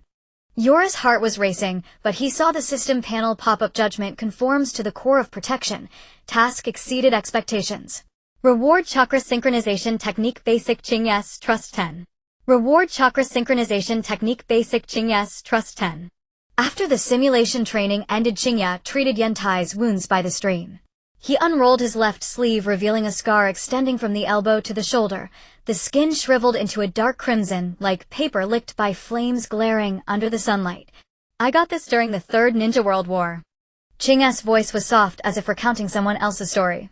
Back then my teammate and I were tasked with seizing the enemy's intelligence scroll. Eager to claim credit, I ignored the captain's orders and rashly charged into the enemy's trap. He paused, his fingertip tracing the scar, with an indescribable heaviness. The captain died trying to save me, his back burned through by a fire release. In the end, we didn't get the scroll, and he was gone. Shueishu and Yen Tai fell silent. The sunlight fell upon Ching's scar like a wound that would never heal, a solemn warning. Yen Tai lowered his head, gazing at his own shoulder wound, his earlier complaints suddenly gone. Shueishu clutched her father's scroll tightly, her expression complex. The Chunin exam isn't about who kills more enemies or who grabs the scroll first. Chingya lifted his head, his eyes unusually serious, as he swept his gaze over the 3. It's about who can keep their teammates alive in the direst situations. The scroll can be lost, the intelligence can be retrieved, but once a life is gone, nothing remains. This is a lesson paid for with someone's life. Yi suddenly understood that Ching's limited mobility was not an ordinary old injury, but the weight of guilt. He recalled his own parents' sacrifice and realized for the first time a ninja's scars are never on the surface, they lie within the heart. The invisible guilt and regret, those are the heaviest burdens. A week later, Chingya led the team to the monument to unknown heroes on the outskirts of Mai. It was an unremarkable stone tablet hidden deep within the dense forest, covered with countless names, all ordinary ninjas who had perished in the Third Ninja World War. No titles, no deeds, only names weathered and blurred by wind and rain. Your parents might be here. Chingya crouched down, his fingertip brushing the lower left corner of the tablet where the engravings were deeper than elsewhere, clearly touched often. After the war ended, many ordinary ninjas' names never made it to the memorial stone at Hokage Rock. Only a few people remember them here. Yes, heartbeats suddenly quickened. Instinctively activating his chakra perception, he infused a faint stream of chakra into the stone tablet. Perhaps it was the resonance of blood. His fingertips felt a warm tremor upon the names Sato Shin and Sato Yuki, like the faint sunshine of a winter's day. Is this my parents? Yes, voice trembled slightly, his fingers repeatedly caressing the 2 names, as if trying to touch his never-met kin through the cold stone. Chingya nodded, his gaze softening. Your father Sato Shin was a sensory ninja, far more skilled than me. He could distinguish an enemy's numbers and jutsu attributes from 10 kilometers away. Your mother Sato Yuki was a medical ninja who could save a half-dead teammate with just chakra, even without a medical kit. He pointed to a small cherry blossom tree beside the tablet with a tiny character Yuki carved into its trunk. We were on a mission to escort civilians to safety. We got surrounded. Your father used his last chakra to send a perception signal. Just 4 words, don't look back. Lead the civilians away. Ching's voice choked. He and your mother detonated the last explosive tag, blocking the pursuers. The drive you have to protect your teammates, it's exactly like theirs. Yes, eyes burned, a liquid slid down his cheek. He had always believed his parents were just ordinary ninjas who died in war, never imagining they were heroes who paved the way for civilians with their lives. Sunlight filtered through the cherry blossom tree, falling upon the names. The blurred engravings suddenly became sharp, as if whispering to him, "Well done." At that moment, Yes' perception of my changed. No longer a place where a transmigrator had to scrape by, but a home his parents had protected with their lives, a home worth his devotion.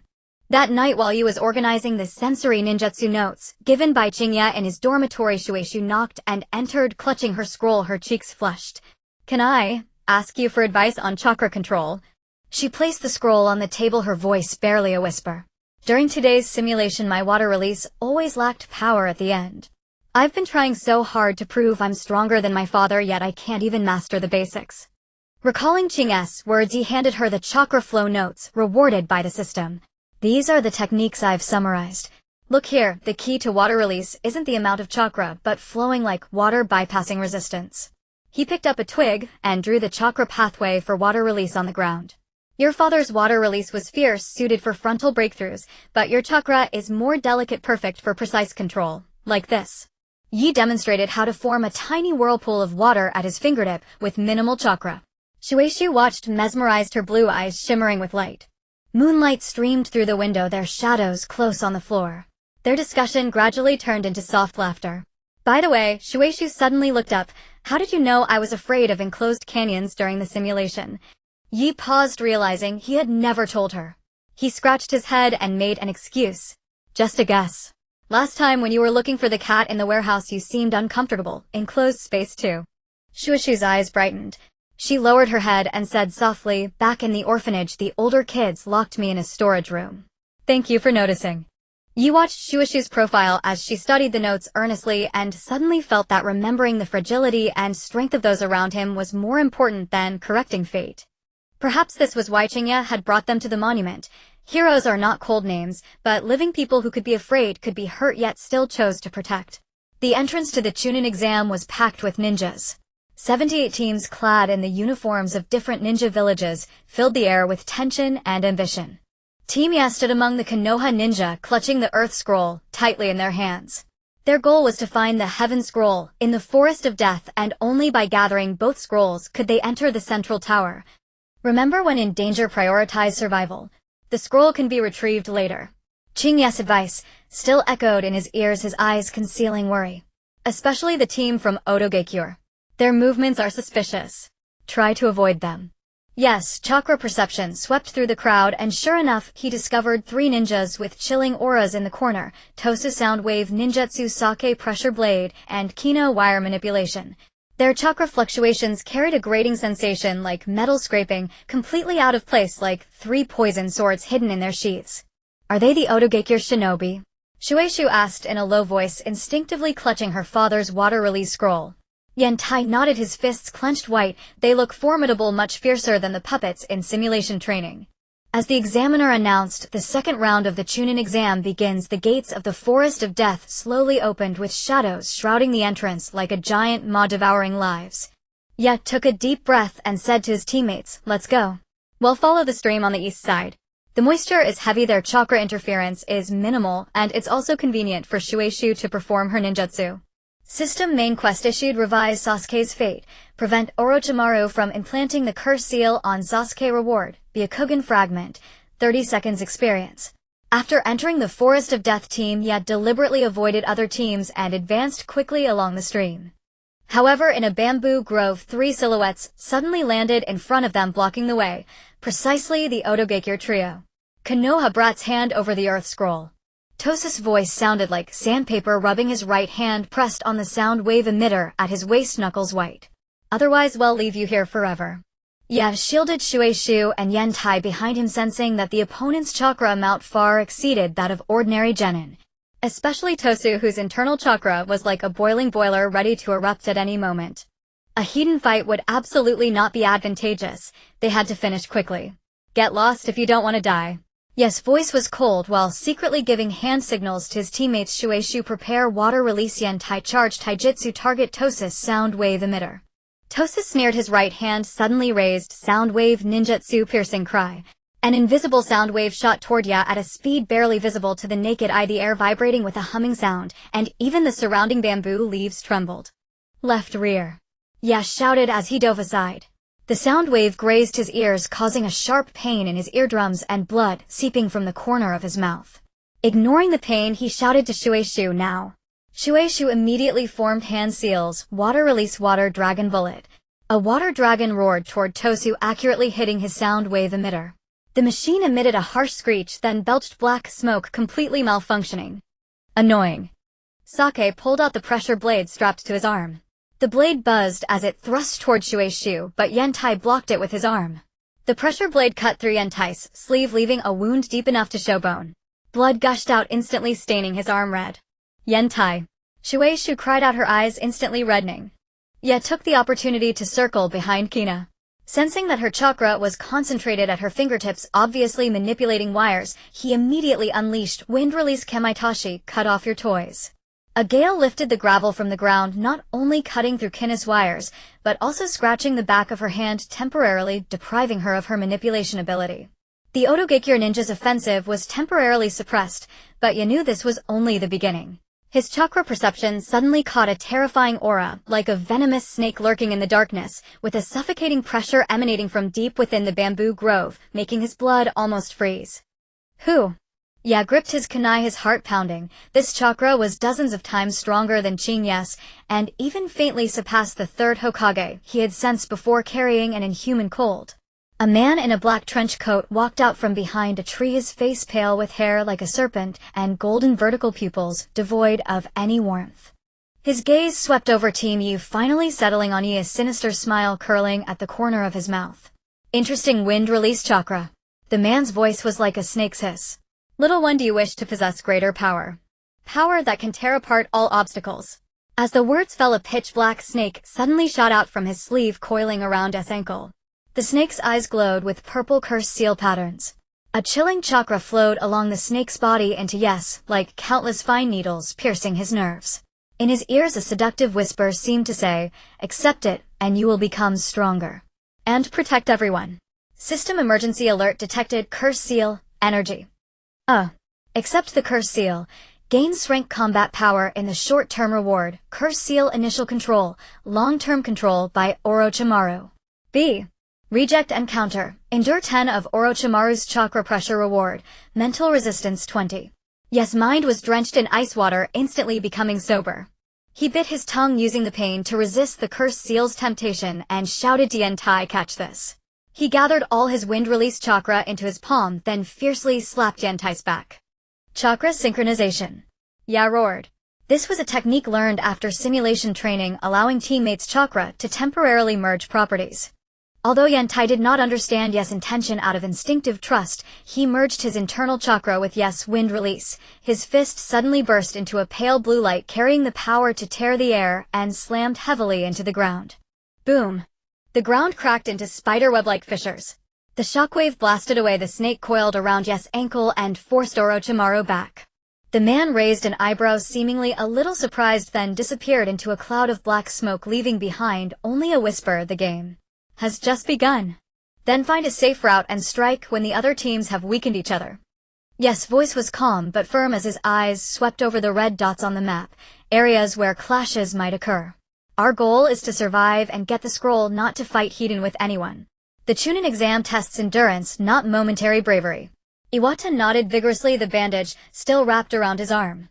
Recalling the excruciating pain of the pressure blade cutting through his flesh last night, he shuddered. I'll follow your lead. If we can avoid fighting, let's avoid it. That thing hurts too much. Mizuki also relaxed and pointed to a shaded area on the east side of the map. I checked the map.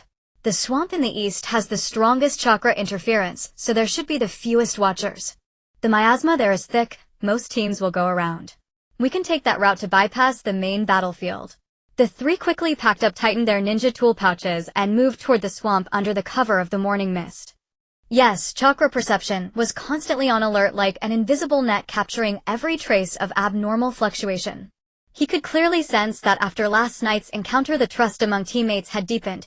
Iwata would subconsciously stand on the outermost side, using his broad shoulders to block attacks that might come from the flank.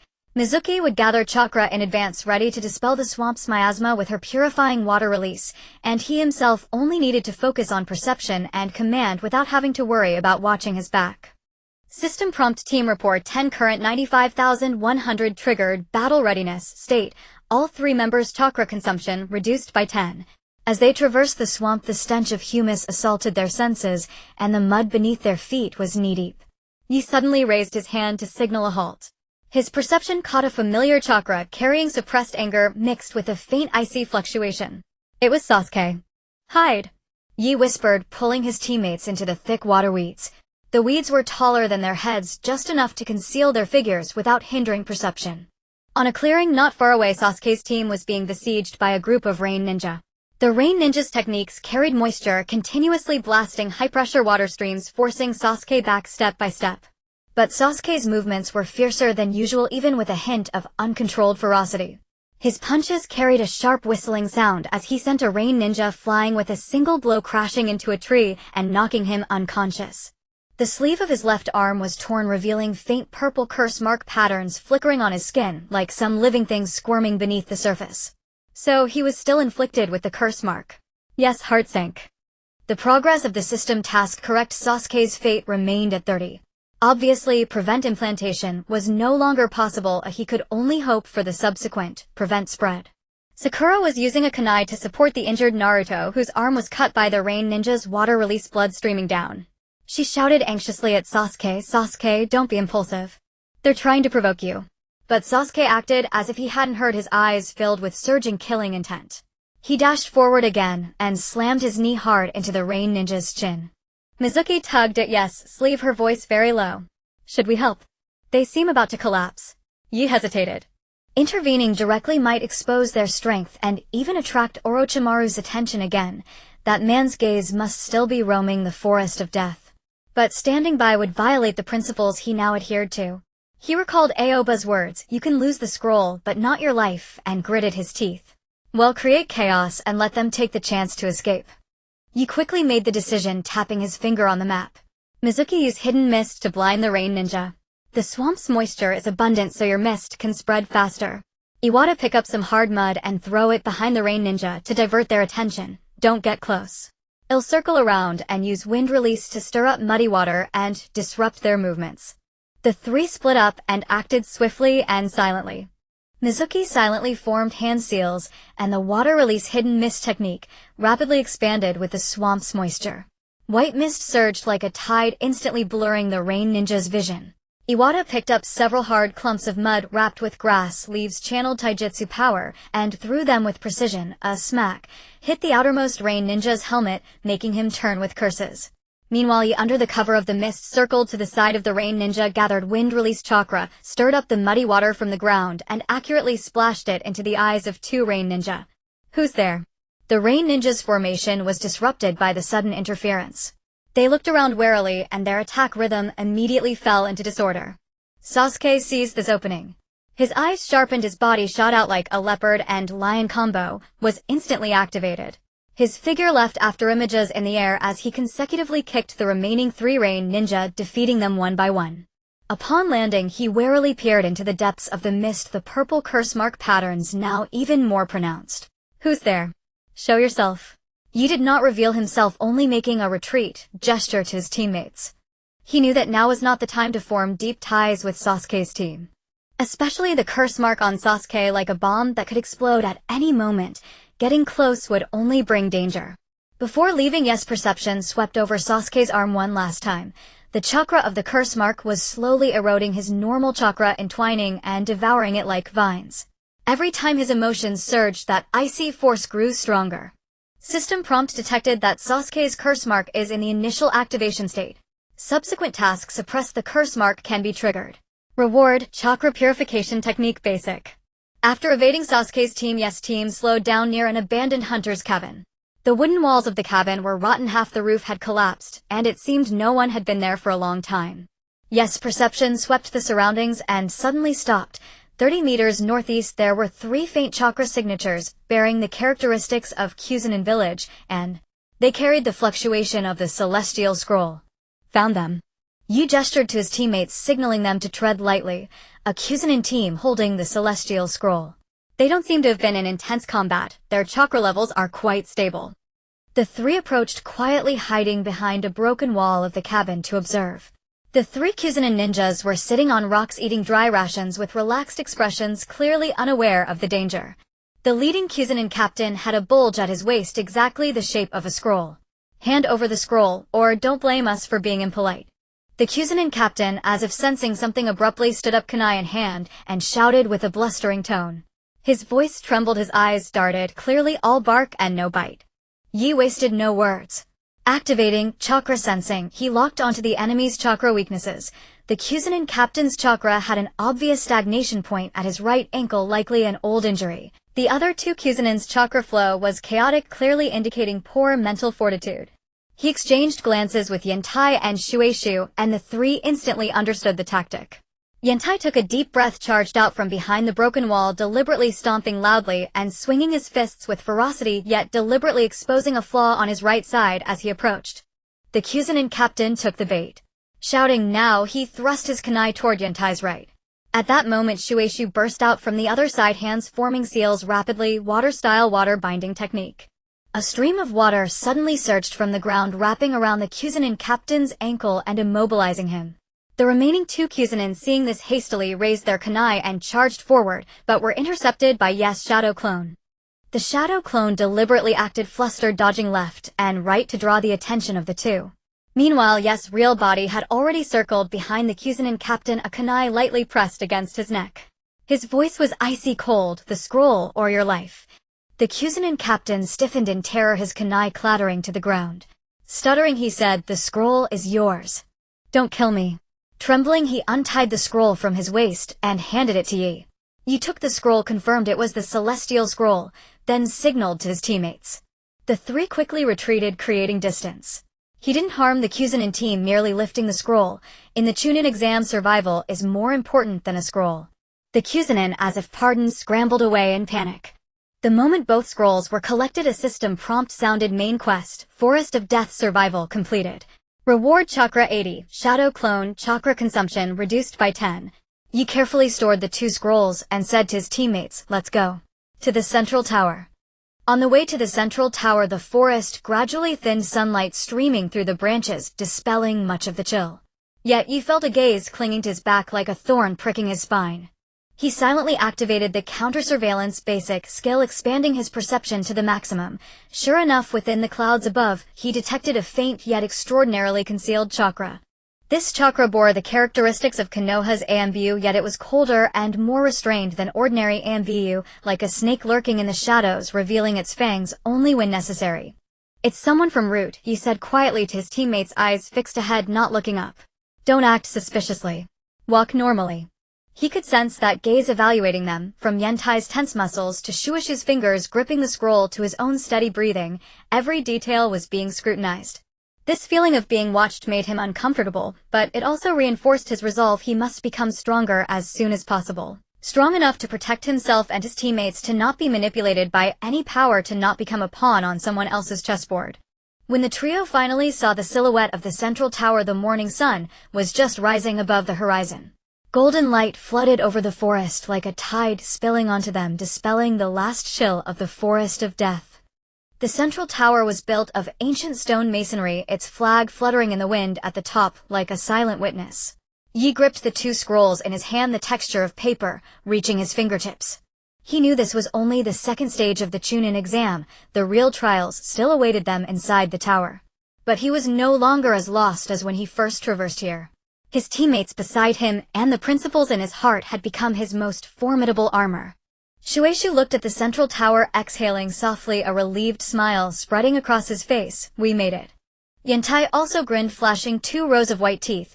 "When we get out, I'm going to show my dad that his son is a ninja who can walk out of the Forest of Death alive." Yi looked at their smiling faces, bathed in warm, bright sunlight. He nodded and quickened his pace. "Come on, let's go see what the third stage is like." The stone hall of the central tower was crowded with ninjas who had passed through the Forest of Death. The air was thick with sweat, a faint trace of blood, and the weary relief of having survived. Sato Yoru's team found a corner by the window to sit. Mizuki knelt before Iwata, a pale green medical chakra gathered at her fingertips as she gently pressed on the old wound on his arm. Does it still hurt? Mizuki looked up, her blue eyes full of concern. Iwata's wound had been cut by a sound ninja's air blade in the forest of death. Though initially treated, it had become inflamed after wading through the swamp's mud. It stopped hurting ages ago. Iwata grinned, trying to act tough, but couldn't help letting out a hiss, earning a glare from Mizuki, though she lightened her touch even more. Yi leaned against the cold stone wall, eyes closed to rest, but in truth he was sorting out the gains from the forest of death. Chakra reserves increased to 280 points, the chakra cost of Shadow Clone reduced, and most importantly the team's coordination reached 95,100, triggering a battle state that cut the trio's chakra consumption by 10. These improvements felt more substantial than any system. Rewards for every bit of progress was forged through their sweat and shared battles. Sato Yoru's team report to the draw station. The staff's voice shattered the hall's tranquility, a penetrating shout echoing through the stone chamber. The three exchanged glances, then rose and walked toward the draw table. The draw table was made of dark wood with a transparent glass jar atop it filled with numbered white balls, each representing a match. Around it gathered many ninjas, Gaara's team from Sunigekure, Dosu's trio from Otogekure, and other Konoha squads. Every face bore expressions ranging from tension to excitement. Yi took a deep breath, reached into the jar, and pulled out a ball. Its cool surface met his palm. He opened his hand. The white ball bore the number 15 in black. Your opponent is number 16, Kankuro of Sunigekure, the staff member read from the list, voice flat, as if reciting an ordinary name. Kankuro. Iwata immediately leaned in, frowning. That puppet user. I heard his puppet is terrifying, concealed weapons everywhere, one wrong move, and you're done for. Mizuki swiftly pulled a slightly worn notebook from her ninja tool pouch and flipped to a page. In neat handwriting it recorded intelligence on various teams. According to the data, he rarely fights himself, relying entirely on the puppet, Sancho. The puppet's joints hide mechanisms, its mouth shoots poison needles, and its arms can spring blades. She pointed to a rough sketch of the puppet in the notebook. He seemed skilled at controlling it with chakra threads from a great distance. Yi nodded, placing the ball back into the jar. The cold sensation still lingered on his fingertips. A puppeteer's weakness is obvious, the chakra threads connecting to the puppet and his own body. If we can sever those threads or strike him directly, the puppet becomes useless. His chakra sensing could clearly perceive the flow of chakra threads, which might be his greatest advantage against a puppeteer. Just then a mocking voice came from nearby. Oh, you seem to know quite a bit about puppeteers, little Konoha. You turned to see Kankuro standing a short distance away, purple paint smeared across half his face, revealing only a pair of taunting eyes. He cradled a puppet wrapped tightly in bandages, its vague outline exuding a sinister aura. Beside him stood two others, an expressionless Gaara, the character love carved on his forehead, sand flowing silently between his fingers, as if alive, and a ponytailed girl fanning a large war fan, Tamari, who studied Yi with interest and a hint of appraisal. Just idle talk, Yi replied calmly, refusing to engage. His chakra sensing had already locked onto Gaara. The chakra within the boy roiled like boiling magma, fierce and violent, brimming with a desire for destruction, a dangerous aura that could erupt at any moment. Do not provoke him lightly, that was Ye's first instinct. Kankuro snorted, turned with his puppet, and walked away, his voice dripping with disdain. Hope you can still say that tomorrow. Gaara's gaze lingered on Yi for a moment, his gray eyes devoid of any warmth, then he followed Kankuro. As Tamari passed by, she gave a light flick of her fan, stirring a breeze. Be careful. Kankuro's Sanshiro isn't as simple as you think. Watching the Suna team's backs, Iwata couldn't help muttering, they look so fierce, especially that red-haired one. He's terrifying. Mizuki pocketed her notebook, her expression worried as she looked at Yi. Are you confident for tomorrow's match? Yi gazed out the window where sunlight bathed the rooftops of Konoha in gold. He recalled Aoba's words, protect your teammates, protect yourself. He nodded gently. Don't worry. I'll be fine.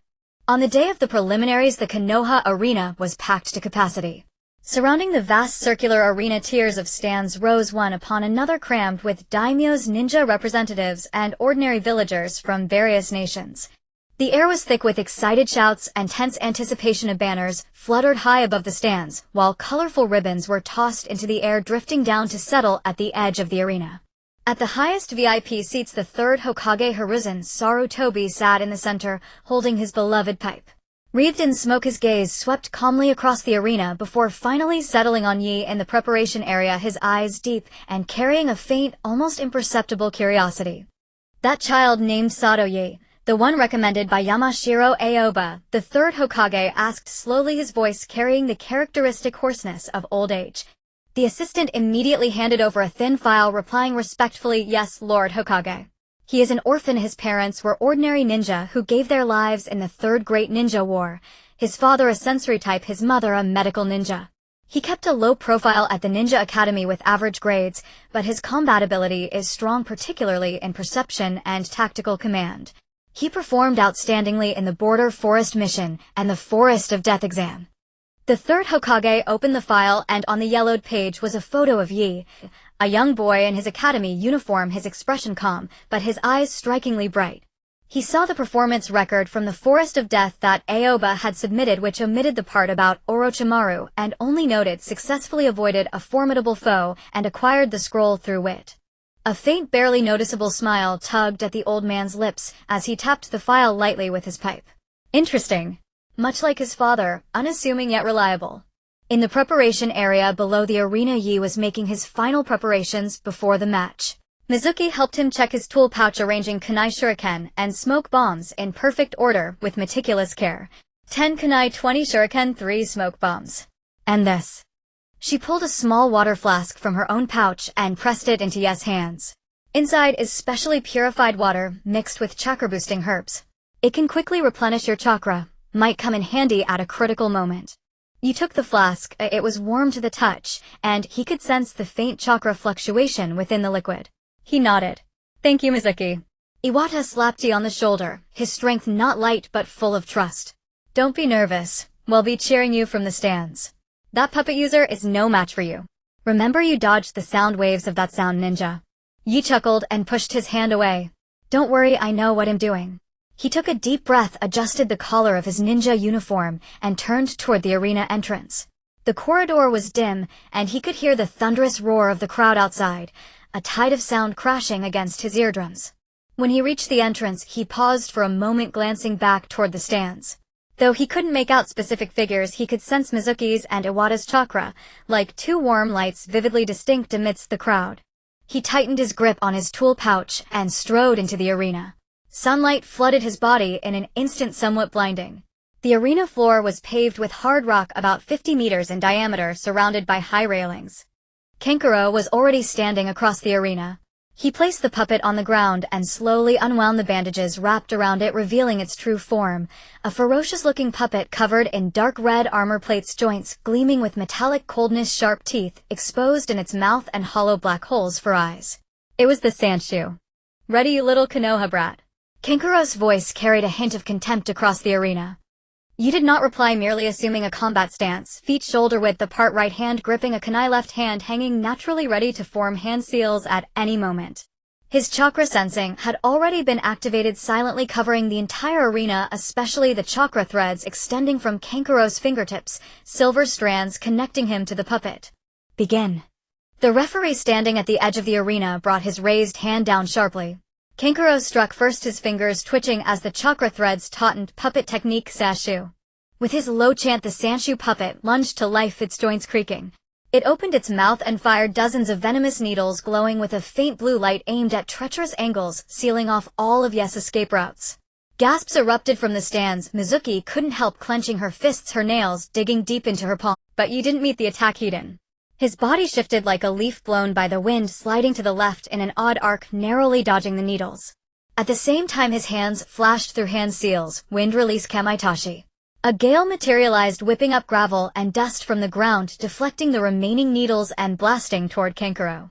Kankuro's eyes sharpened, and he maneuvered the puppet to shield himself.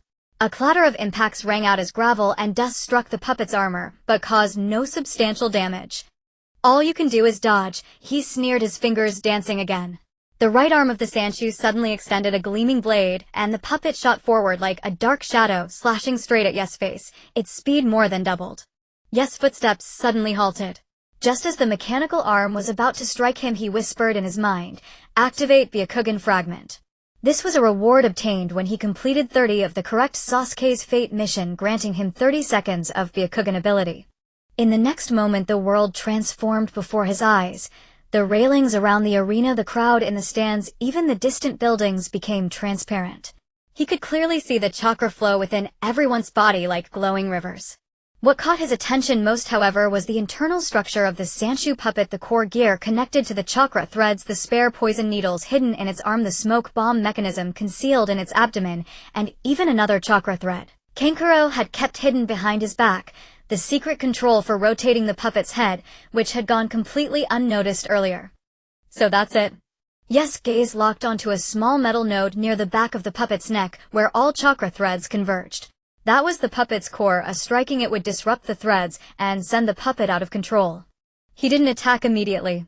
Instead, he deliberately feigned a misstep, leaning his body to the right as if he couldn't dodge in time.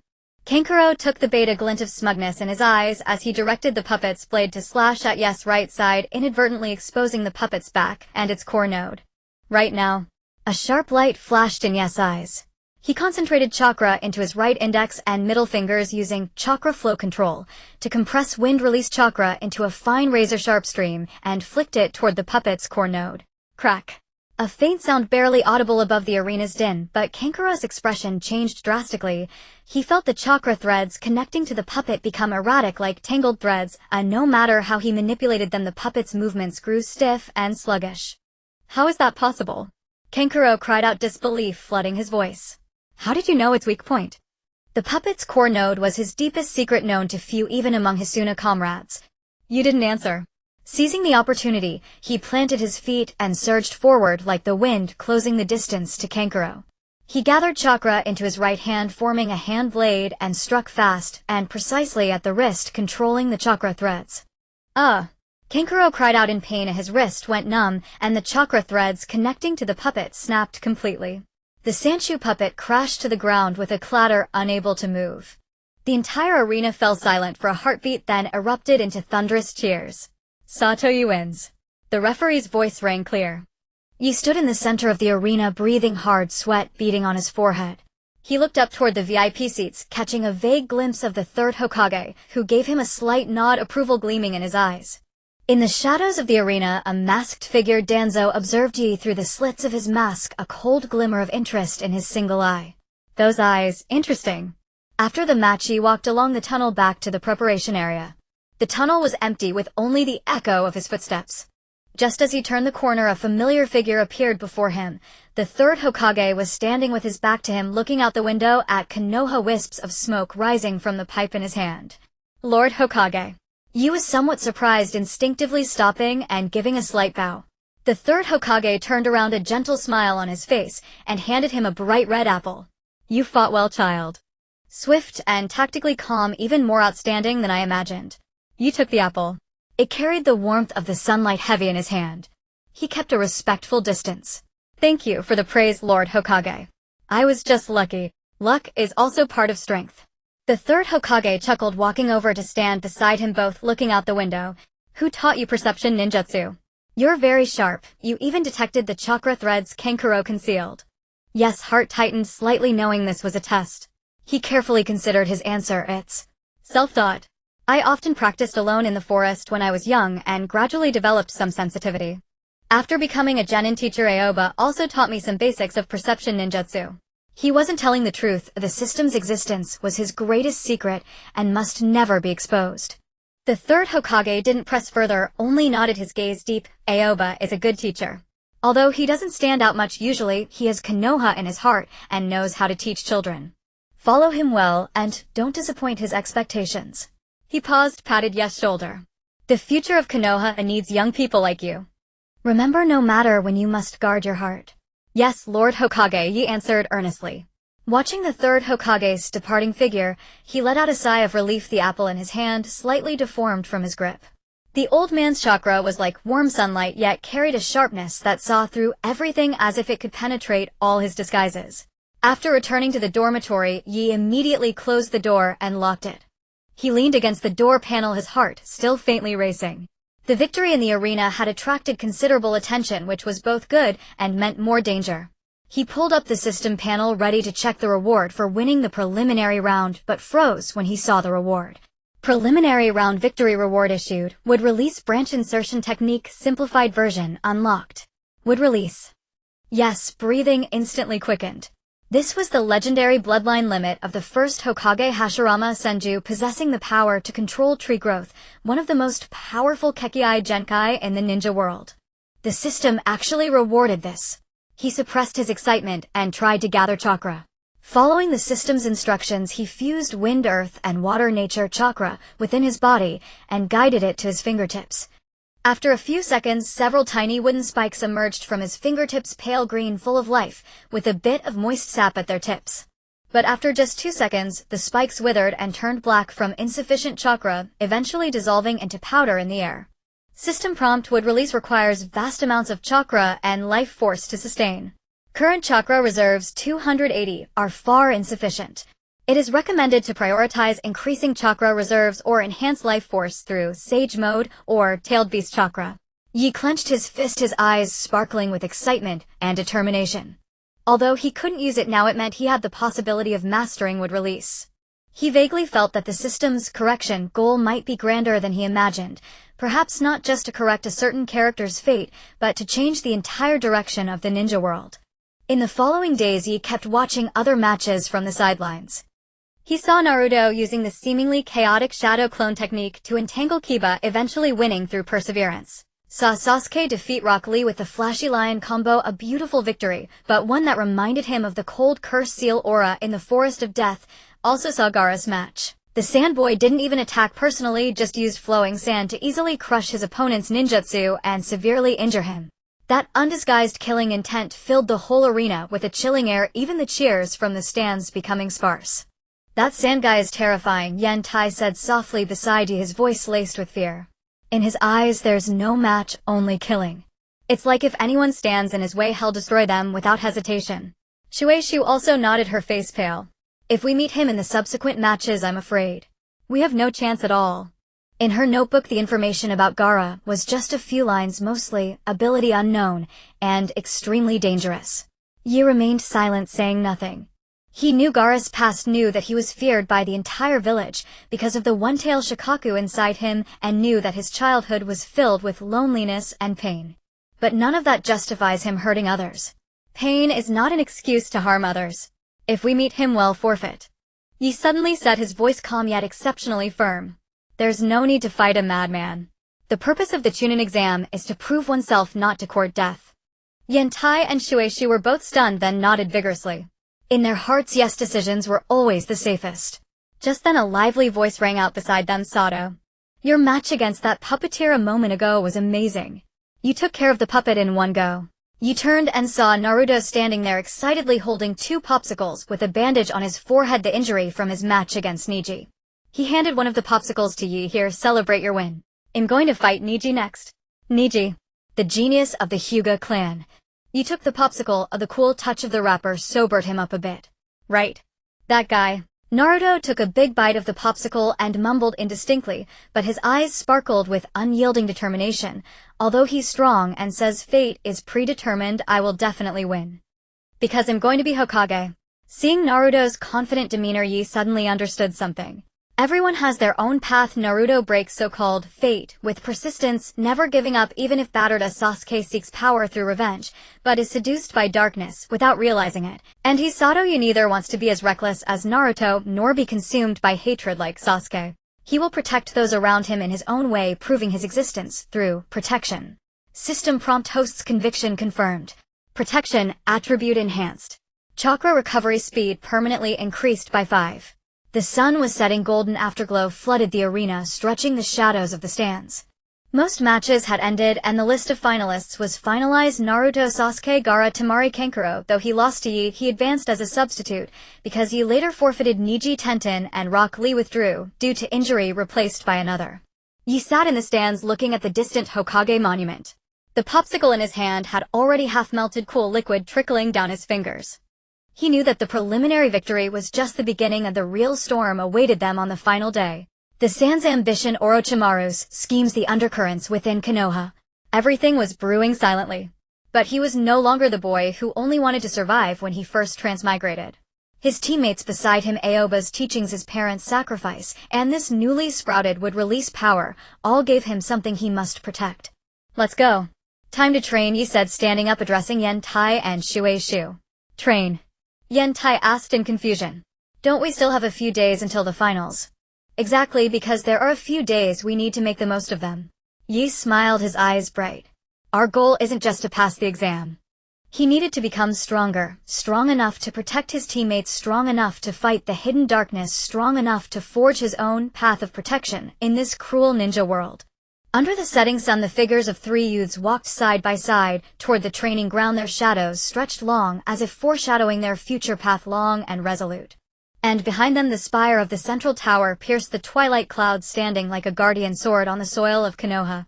After the preliminary selection, Konoha gave the passing ninja a week off, ostensibly for rest, but in reality for final preparations for the finals. But Team Knight did not relax at all. They went to the training ground before dawn every day, conducting targeted training under Aoba's guidance. Knight's focus was on chakra control for wood release. He sat on the open ground of the training field, faint chakra gathering at his fingertips, as he attempted to fuse the three natures of wind, earth, and water. The green sprouts barely emerged before withering rapidly, and the chakra consumption caused sweat to bead on his forehead. Don't rush, Aoba's voice came from behind. He approached with his cane holding a scroll of sensory ninjutsu. Wood release is the most complex Kekkei Genkai. Even the first Hokage took over a decade to master it. What you need to do now is not to force out wooden spikes, but to make chakra flow like life. Nearby Mizuki was practicing area control of water release. She stood by the pool, hands forming seals, striving to make the water stream land precisely on the designated stones without splashing onto the surrounding markers. Water release isn't about size, Aoba's earlier words echoed in her ears. Precise control is what protects your comrades in critical moments. Iwata's training was the most peculiar. Aoba placed a row of small flames, maintained with special oil not hot, in front of him, and had him practice dodging. Every time the boy saw the flickering flames, his body would involuntarily stiffen. This was the psychological trauma left by his father's death from fire release. Don't be afraid of it. Aoba stood behind him, voice steady. Remember, fire is just one type of ninjutsu, no different from your fists or Mizuki's water release. What you fear isn't fire, but the fear in your memories. At the end of that day's training, the setting sun dyed the sky red. Mizuki suddenly put away her ninja tool pouch and proposed with sparkling eyes, "Let's go eat Ichiraka ramen.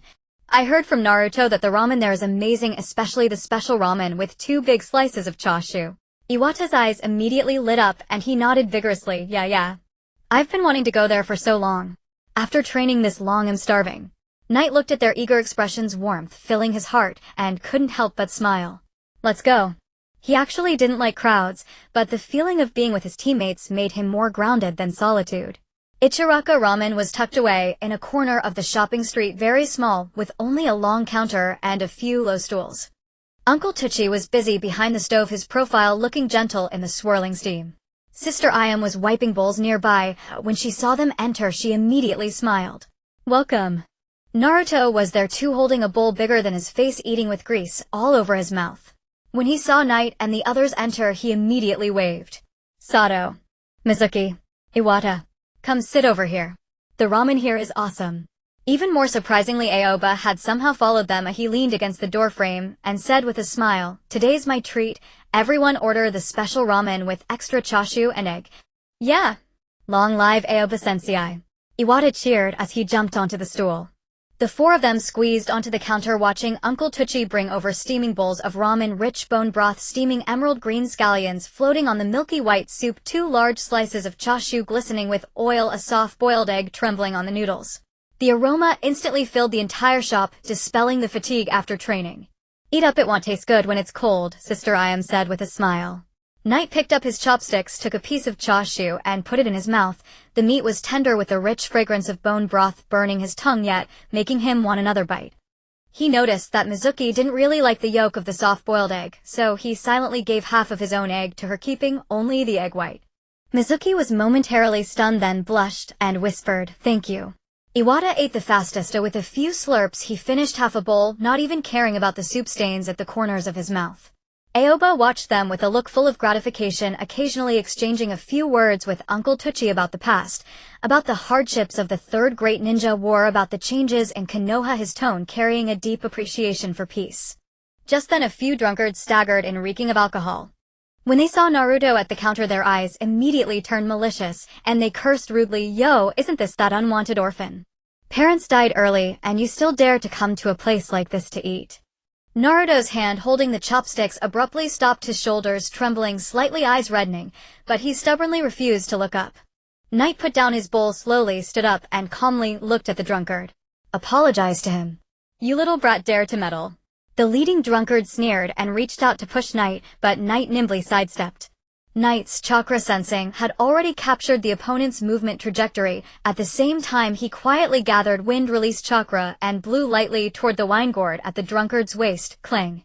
The wine gourd fell to the ground, liquor spilling everywhere, a strong smell of alcohol spreading. Konoha's ninja don't let their comrades be bullied. Knight's voice was not loud but carried an undeniable force, his eyes cold as ice. Either apologize or get out. The drunkards were intimidated by Knight's aura, especially when they saw the Konoha emblem on his forehead protector and glimpsed Aoba in the corner. They recognized him as a Konoha Tokubetsu Jonin, and their expressions immediately changed. They exchanged glances with curses, then slunk away. "Knight, you're amazing." Naruto looked up at Knight with a big smile, the moisture in his eyes gone. "Thanks. Next time I'll treat you to ramen with 3 extra portions of chashu." Knight sat down and continued eating his noodles. The hot soup tightened his throat, but his heart felt warm.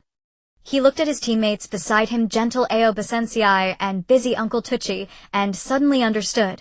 This was the ordinary he wanted to protect. On the 4th day of the rest period, he suddenly detected a hint of wrongness during training. He was seated beneath the aged tree in the training ground, practicing sensory jutsu, spreading his chakra outward like an invisible net veiling the outskirts of Mai.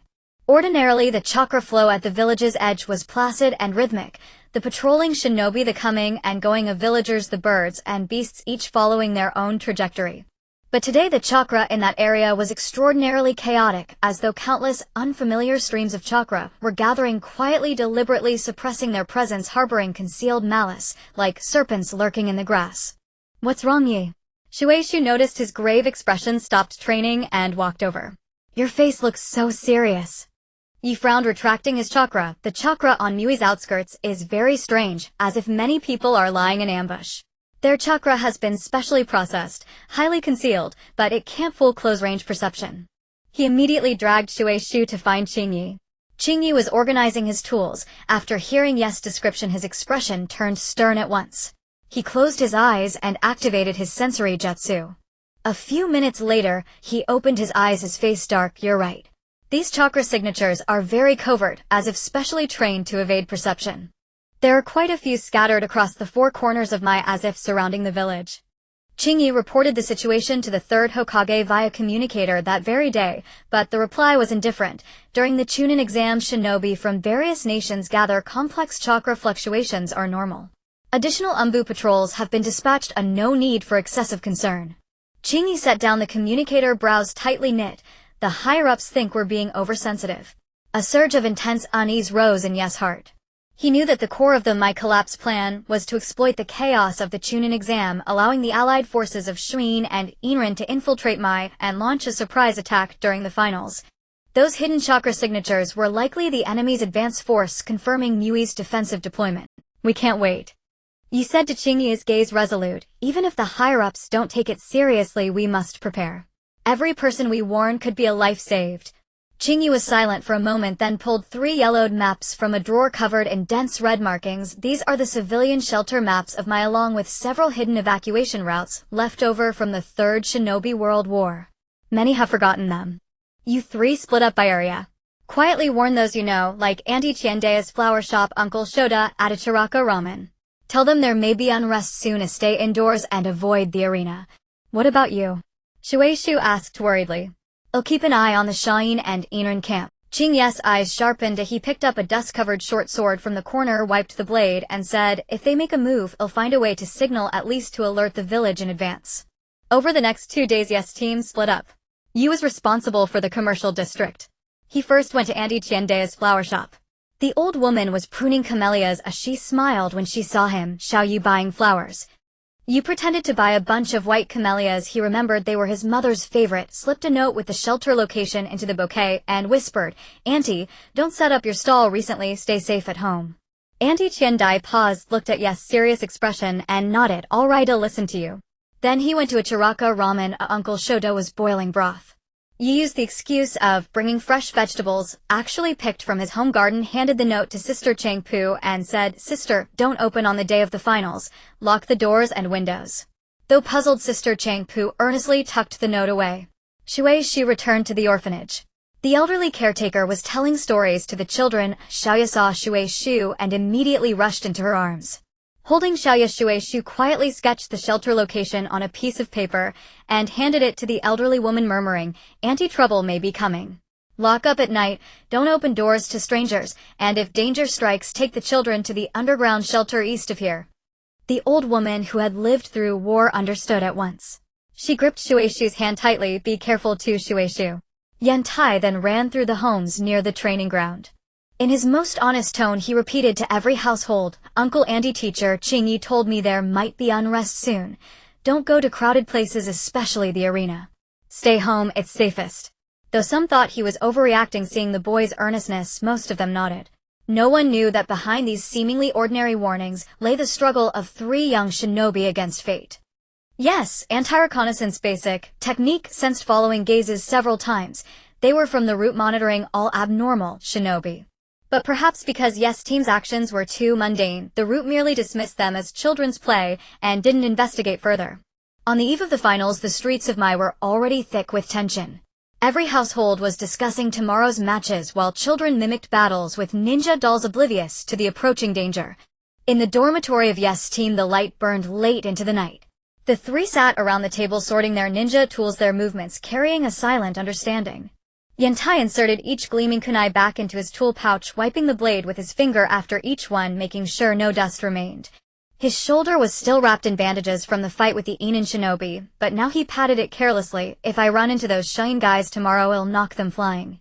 Mizuki sorted the water-style scrolls by power from smallest to largest, placing them into the close-fitting scroll pouch, then took out several small water flasks filled with specially purified water. "This is my concentrated chakra water. It can be used to extinguish fire-style attacks and also temporarily replenish chakra." Yi, on the other hand, was inspecting the 10 enhanced explosive tags he had exchanged from the system. The edges of the tags glowed faintly blue, their seals far more complex than ordinary explosive tags, emitting a weak chakra fluctuation. Can these explosive tags really be used? Yantai picked one up and looked at it curiously against the light. "They can save our lives at critical moments."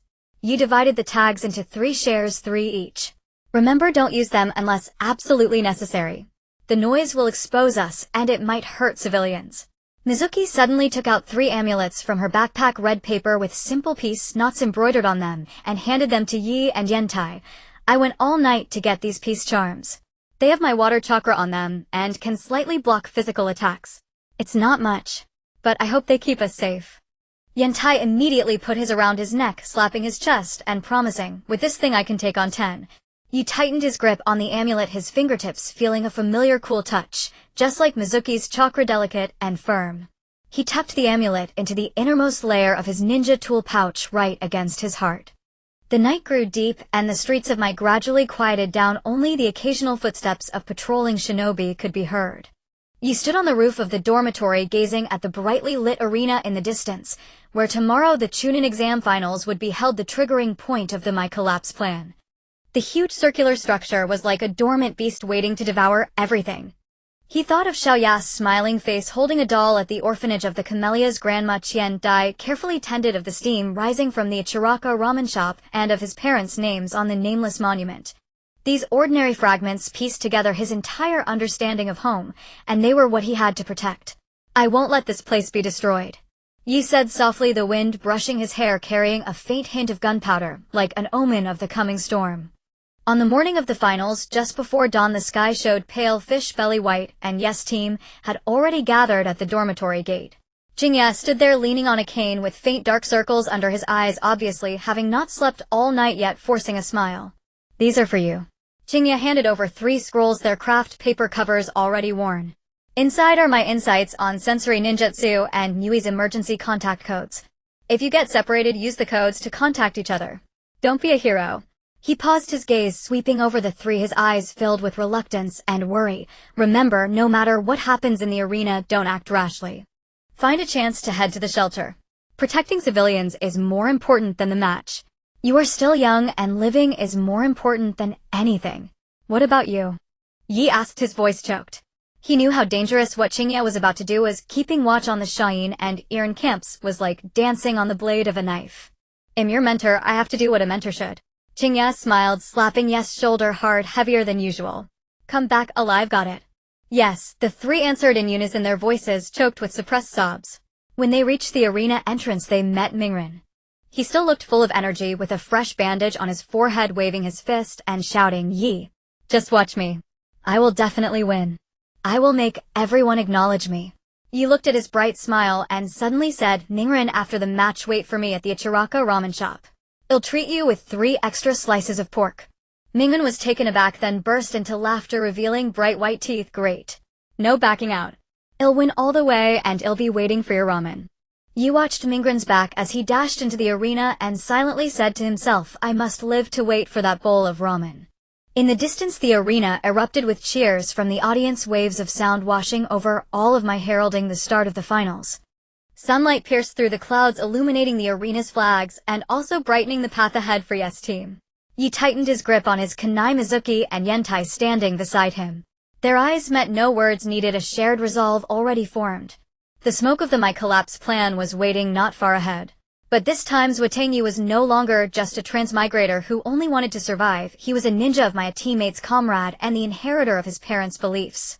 He took a deep breath, stepped forward, and walked shoulder to shoulder with his teammates toward the destined chaotic battlefield. No matter how many dangers lay ahead, he would lead those beside him, guarding home and live on.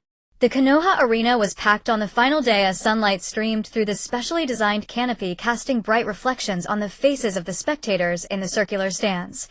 Cheers surged like the rising tide, wave after wave, almost lifting the roof.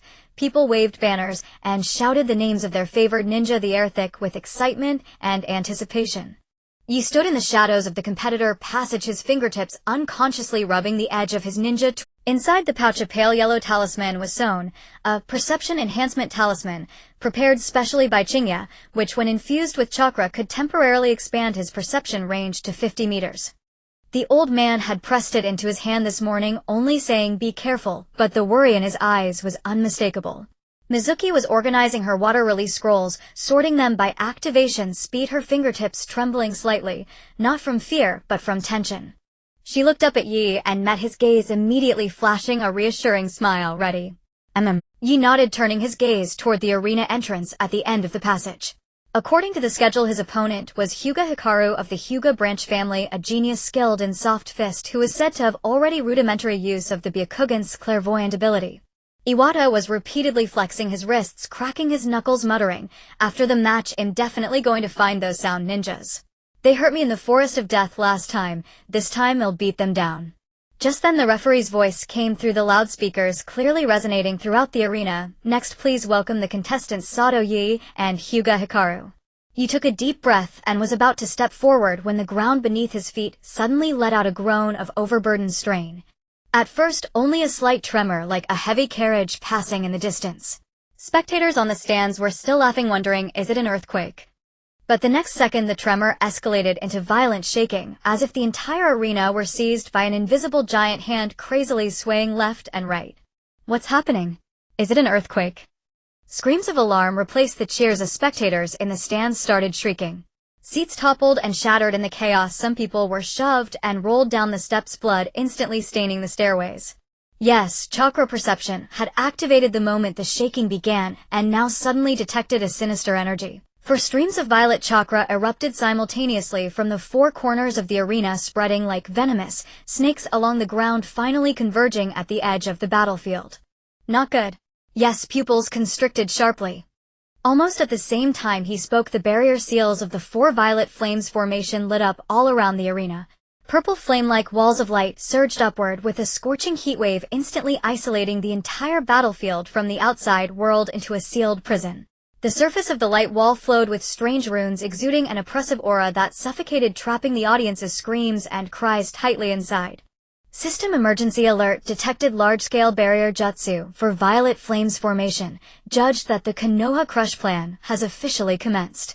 Main quest face the collapse initiated Objective 1 survive within the barrier and assist in evacuating at least 50 of the spectators. Objective 2. Destroy the seal at the southeast corner of the barrier weakest energy fluctuation point to open a path for external rescue. Reward, chakra burst temporary double chakra volume for 30 minutes. Barrier breaker basic can analyze barrier structures below crank. Penalty for failure system functions frozen for 72 hours. The cold mechanical voice had barely faded when a distinctive snare of the sound ninja came from outside the passage. You Konoha scum, enjoy your final moments. Boom. 3 ninjas wearing sound headbands crashed through the wooden door of the passage. In a spray of splinters, the kunai in their hands gleamed coldly as they lunged straight at 2 stunned civilians near the passage exit, a couple with a child who were now shivering, clutching the child. Mizuki East Passage. Yi made a split-second decision, pushing the couple and child toward Iwata with his left hand while his right hand already gathered wind-release chakra. There's a maintenance ladder leading to the lower level. Take them to the passage exit and wait for me. Wind-release Kemaitashi. Invisible wind blades tore through the air, precisely slicing the kunai chain in the sound ninja's hand. The instant the chain broke, the sound ninja's movements faltered slightly. Yi seized the opportunity, lunging forward and kicking the leftmost sound ninja in the knee. Ugh, the sound ninja screamed and fell to his knees. Mizuki's support arrived immediately. She quickly formed hand seals, water release water bullet. The stream of water, enhanced by the team bond aura, transformed into a barrage of water arrows, precisely hitting the armor of the other 2 sound ninjas, with sharp clinks forcing them to retreat. Yi will wait for you at the passage exit. Iwata, like a small bull, shielded the civilians with his broad back and slammed open the iron door, leading to the maintenance ladder on the other side. Don't get into a prolonged fight.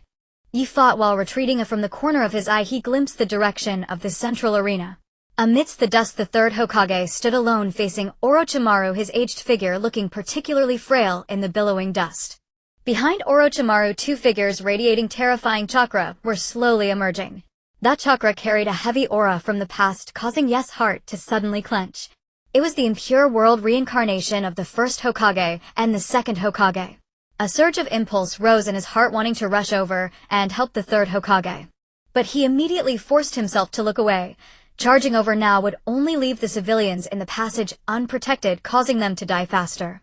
He took a deep breath, condensed wind-release chakra onto his kunai, traced an arc, forced back the last sound ninja, turned around, and dashed into the maintenance passage. Behind him, the enraged shouts of the sound ninja and the sound of kunai slicing through the air pursued him, but Yi did not look back. Only one thought filled his mind: evacuate the civilians, destroy the barrier, survive. The maintenance passage was narrow and damp, barely wide enough for 2 people to walk side by side. Rust stains covered the walls, and the bulbs overhead flickered dimly, casting shadows over the uneven pitted floor. The night squad had gathered over 20 civilians along the way, mostly elderly and children, along with a few young ninja apprentices whose legs trembled in fear. The boy in front, about 5 or 6 years old, wore the uniform of the Leaf Ninja School. He clutched the hem of Yes' clothes tightly, his small hands white from the exertion. Big brother, will Mom and Dad be okay? His voice trembled with tears and his large eyes were filled with terror. Yi crouched down, wiped the dust and tears from his face, and tried to make his voice sound calm. They will. We'll get out soon, and then you'll see them.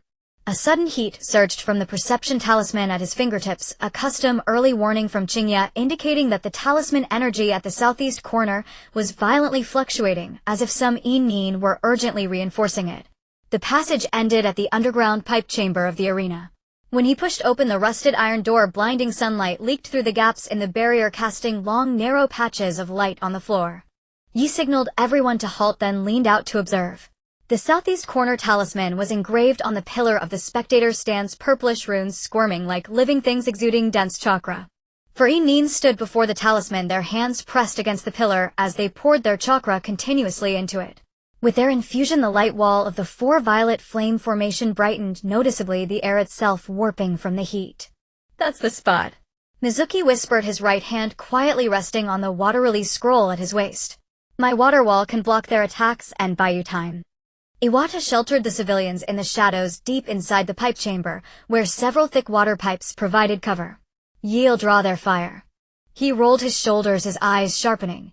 "These genins seem tougher than the last ones, but I can definitely hold them off." Just then the system panel suddenly popped up with branching options, detected barrier talisman in strengthening phase. Triggering a choice A. Direct assault on the talisman, quick decisive action, but may expose civilians to counterattack. Reward chakra burst activated early B. Flanking and harassment first weaken the genin's chakra, then destroy the talisman. A time increased by 5 minutes. A reward barrier ninjutsu resistance permanently active. Yes, gaze swept over the trembling civilians in the pipe chamber, especially the little boy clutching his toy tightly. Without hesitation, he chose B. Iwata used taijutsu to harass them. "Don't fight, Hiden." He unfastened his ninja tool pouch and took out 4 kunai. Focusing chakra on his fingertips, he activated ninja tool enhancement intermediate. A faint blue aura coated the blades, instantly increasing their sharpness by 30. Roger. Iwata charged out his feet, driving hard. His taijutsu leaf whirlwind kicked toward the nearest genin with a whistle of air. But just as his foot was about to strike, a pale purple chakra armor materialized on the genin's body. Iwata's toes hit the armor with a dull thud, and he himself was jarred backward 2 steps. "These guys are elites." Iwata grimaced, rubbing his numbed ankle. "Their chakra armor is much harder than the last one's." Mizuki missed. Yi shouted. Mizuki immediately formed hand seals, water release hidden mist technique. A white fog surged from her palms, rapidly enveloping the entire area, dropping visibility below 5 meters. Under the cover of mist, yes, perception talisman worked at maximum efficiency. Within 50 meters the flow of chakra was clearly visible. The 4 genin's chakra blazed like 4 purple flames. 2 of them showed noticeably weaker fluctuations, likely drained from reinforcing the talisman. Mizuki 20 meters ahead, left high-pressure water. You called out the position precisely. Roger. Mizuki's chakra erupted along the direction locked by perception. Water release, water jet impact. A high-pressure water jet burst through the mist, striking the weaker genin's flank. A crack appeared in his chakra armor and his talisman injection motion abruptly faltered. Seizing the opportunity, Yi gathered wind-released chakra around his feet, moving like a black shadow through. He dodged the genin's swinging kunai, his own blades tracing precise arcs that evaded their attacks, and aimed straight for the arms pressed against the pillar, the key injection points where defense was relatively weak. Clang! Clang! Kunai clashed against the genin's wrist guards, sparks exploding, and Yi used the recoil to retreat, flipping in midair, and keenly noticed the chakra flow of these genin was abnormally rigid, as if some technique was forcibly boosting their output at the cost of stiffened joint movement. "Their weakness is at the joints," Yi shouted.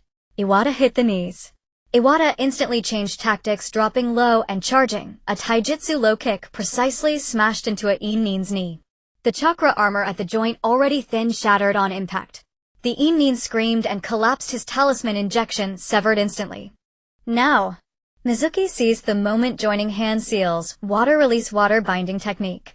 Water snaked like serpents around another genin, trying to assist, binding him tightly to the pipes. Yi dashed for the talisman pillar, his kunai coated with wind-released chakra, stabbing viciously at the brightest rune in the center. Don't even think about it.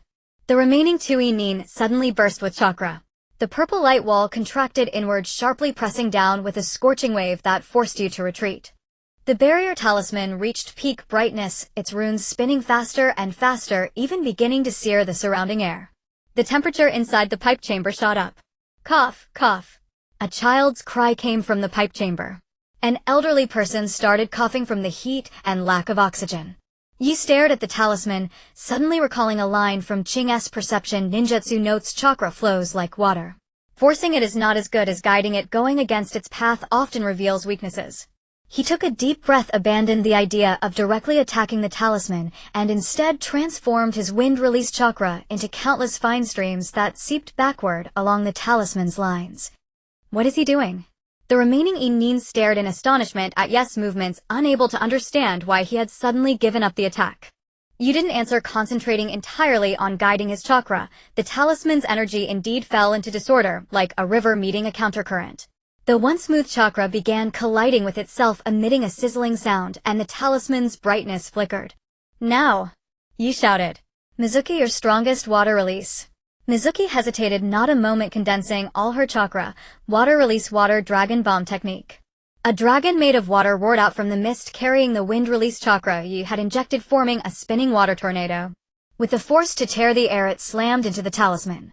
Crack! A crisp fracture sound rang out as spiderweb-like fissures spread from the center of the talisman. The purple light wall flickered violently, its brightness visibly diminishing. Finally, with a loud crash, the southeast corner's light wall dissipated, entirely revealing a gap wide enough for 3 people to pass abreast. Sunlight streamed through the breach, illuminating the faces of everyone in the pipe chamber. Hurry! Head east to the refuge once you're out. Yi gestured for the civilians to evacuate, his voice hoarse from the prolonged chakra exertion. He stood at the gap's edge, vigilantly scanning for possible sound ninja reinforcements in the distance, a kunai firmly gripped in his hand. The civilians supported one another as they ran through the breach. As the little boy who had been clutching Yes' cloak ran past, he suddenly pulled a piece of candy wrapped in colorful foil from his pocket and pressed it into Yes' hand. Big brother, take this. Mom said eating candy makes you less scared. The candy wrapper glistened in the sunlight. Yi held the small piece of candy, a tightness forming in his throat. He watched the little boy dash toward the distant street, his small figure soon swallowed by the fleeing crowd. An indescribable emotion welled up in his heart. Perhaps this was what Aoba meant by the meaning of protection. Just then a deafening explosion roared from the central arena, followed by a blinding white light shooting into the sky. Even through the burning ruins and drifting smoke, one could sense that resolute and tragic chakra. It was the 3rd Hokage's chakra. Yes' movements abruptly froze as a sharp sting shot through his perception tags. That warm sunlight-like chakra was rapidly dissipating like a candle flame burning out, finally fading into nothingness. He knew what that technique was. Fragments of past life memory flooded his mind. Shiki Fujin, the forbidden art that cost one's life. Lord Hokage. Mizuki's voice broke with sobs, her eyes red, tears streaming uncontrollably down her face. Iwata placed a hand on Yes' shoulder, his voice low but firm. We've done what we could. His eyes were red too, but he clenched his jaw to keep the tears from falling. Lord Hokage surely wouldn't want us standing here dumbfounded. There are still many people waiting for us to save. Yi took a deep breath and tucked the candy into his ninja pouch, placing it together with Aoba's perception. He watched the last civilian run through the gap, and the system panel flashed a notification. Main quest confronting collapse complete, civilian evacuation rate 42, barrier breach successfully opened. Reward: barrier ninjutsu resistance activated, reduces barrier type ninjutsu damage by 20, chakra burst will auto-activate in the next battle. Hidden evaluation protection prioritized over revenge triggers will have fire passive effect. Chakra recovery rate increased by 15 while protecting civilians. 42. Though it didn't reach the 50 target, it still exceeded expectations. Yi tightened his grip on the kunai and turned to look into the depths of the passage. Sound ninja reinforcements were already surging from afar, their chakra like countless venomous needles stabbing into Yes' perception range. Let's move, Yi said to Mizuki and Iwata. We'll head toward the refuge and see if we can save a few more along the way. The trio fought as they retreated. Yi led the way, his wind-style kamaitachi slicing through incoming kunai. Mizuki covered the middle with water-style water formation wall, blocking attacks from both sides. Iwata held the rear, using taijutsu heavy punch to beat back pursuing sound ninja.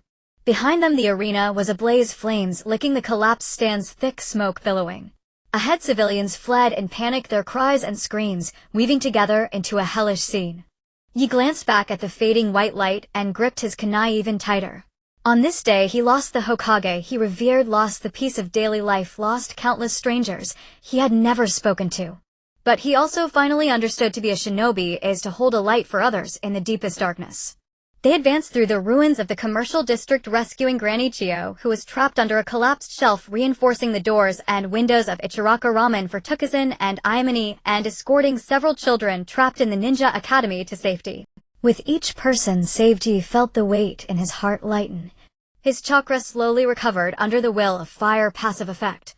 By the time the last group of civilians reached the eastern refuge, the sun had already begun to sink westward, staining the sky a bloody red with its golden afterglow.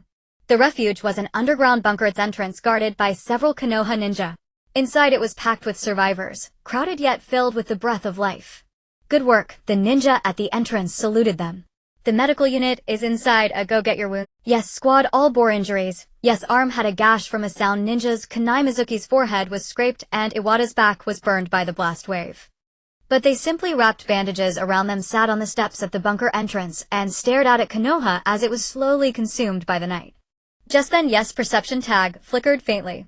He looked up warily at the distant rooftop. A ninja wearing a wolf mask stood in the shadows, silently observing them. That was someone from Root, their chakra cold and oppressive like a viper lurking in the dark. Behind the wolf mask, a hint of amusement glinted in the eyes as if intrigued by their performance. Seconds later, the figure vanished into the night as if it had never been there. Yi gripped the candy and perception tag in his pouch, feeling the warmth of the former and the roughness of the latter through his fingertips. He knew the Konoha crush was just the beginning. More dangerous enemies and fiercer battles lay ahead. But he was no longer afraid because he wasn't alone. By his side were Mizuki and Iwata, the conviction to protect, and this land that needed their guarding. Get some rest, he said to his teammates. Tomorrow there's still much to do. Mizuki and Iwata nodded, leaned against the cold wall of the bunker, and closed their eyes. You could hear their strained breathing, laden with exhaustion, yet carrying a spark of unbroken perseverance. He unwrapped the candy. The orange sweetness dissolved on his tongue, driving away some of the metallic taste of blood. Suddenly a commotion erupted in the refuge. A familiar voice cried out, "Mom! I can't find my mom!" It was the little boy who had given him candy in the pipe tunnel. He immediately stood up and followed the sound. The boy was clinging to the entrance of the medical tent, clutching a deformed ninja doll tightly in his hand. I got separated from Mom. Tears streamed down his face like broken beads. She said shed weight at the exit, but when I got out there was only fire. He crouched down and gently wiped away his tears. Don't be afraid. We'll find your mom.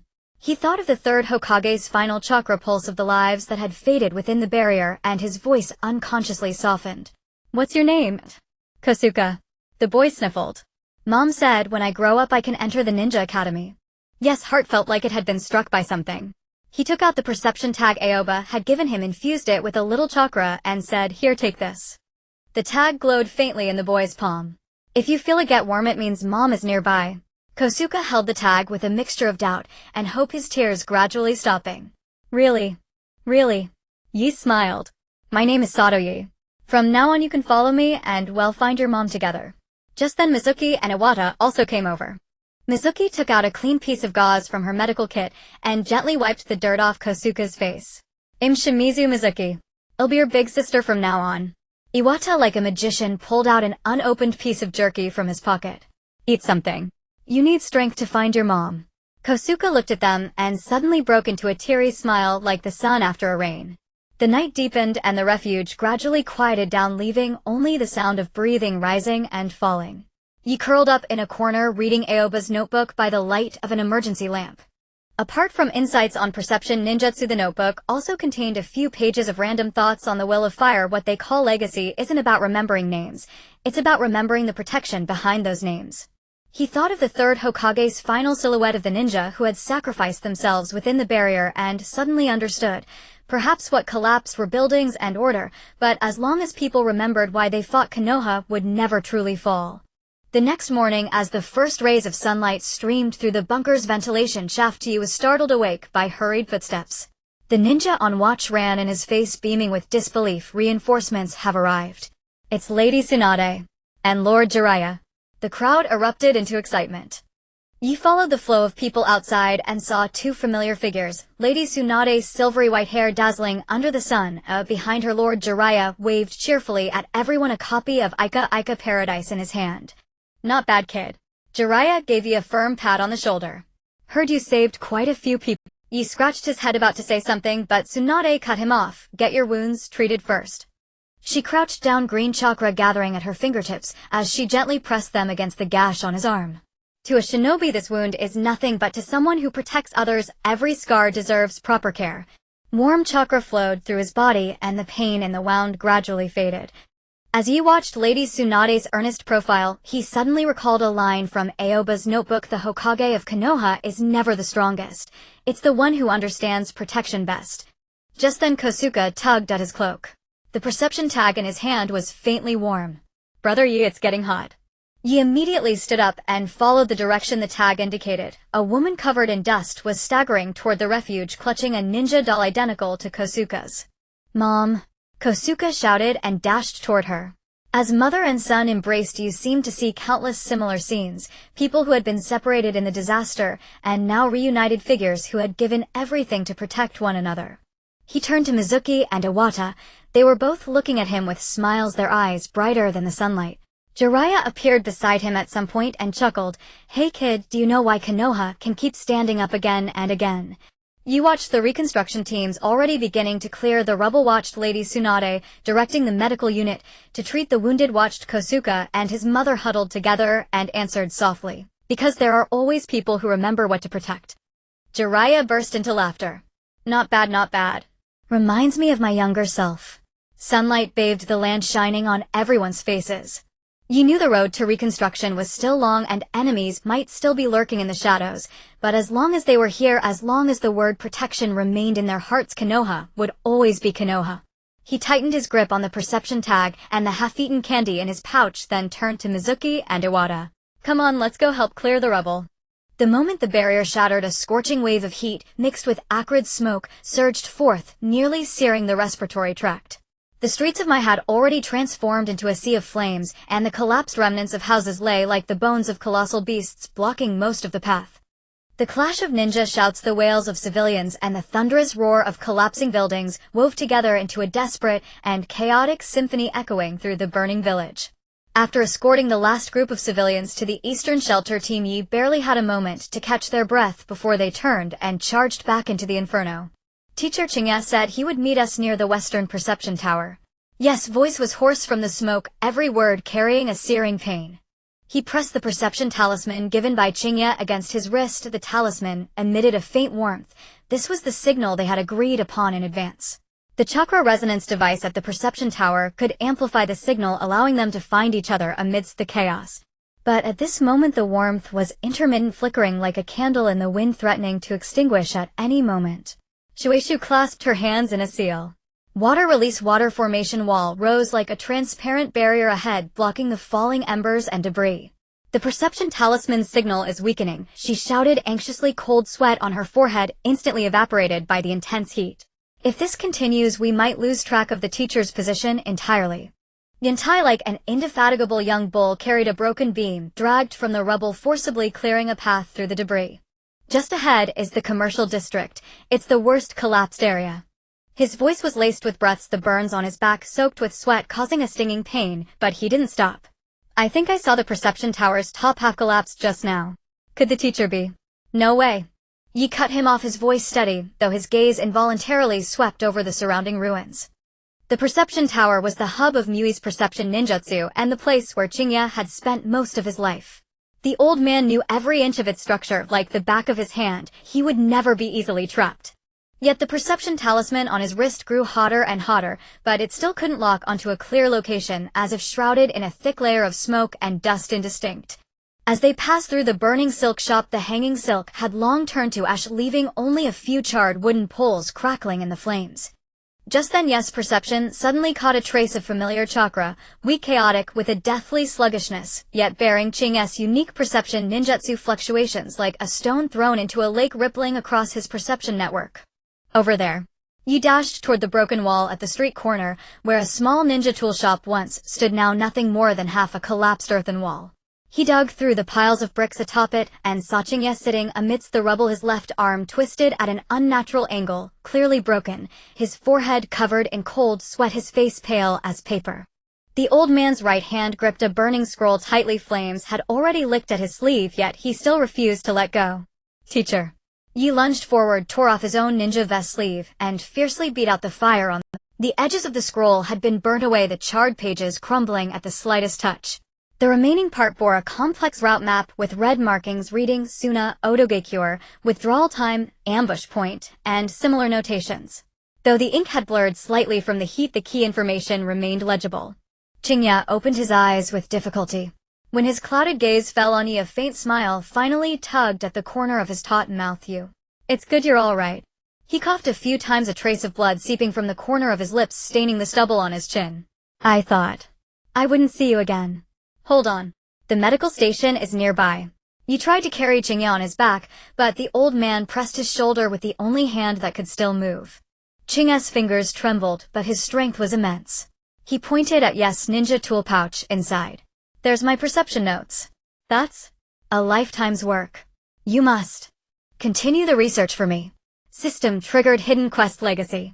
Quest objective inherit Ching-S, will protect the remaining withdrawal route intelligence and pledge to pass on perception ninjutsu. Reward Ching-S Perception Ninjutsu Notes Complete Edition includes advanced techniques such as long-range chakra resonance and camouflage chakra fluctuation. Failure condition intelligence lost or refusal to inherit. Yi gazed at Ching-S fading eyes, his throat constricted as if something was lodged there, unable to utter a sound. He nodded forcefully, tears streaming uncontrollably from his eyes. I promise you. I will protect the intelligence, learn your ninjutsu, and lead Shueishu and Yantai forward. We will become ninjas like you, guarding my and protecting each other. Ching-Ye smiled as if a great burden had been lifted.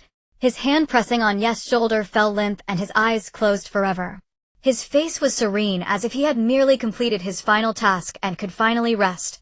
Teacher. Shueishu's sobs rose behind him.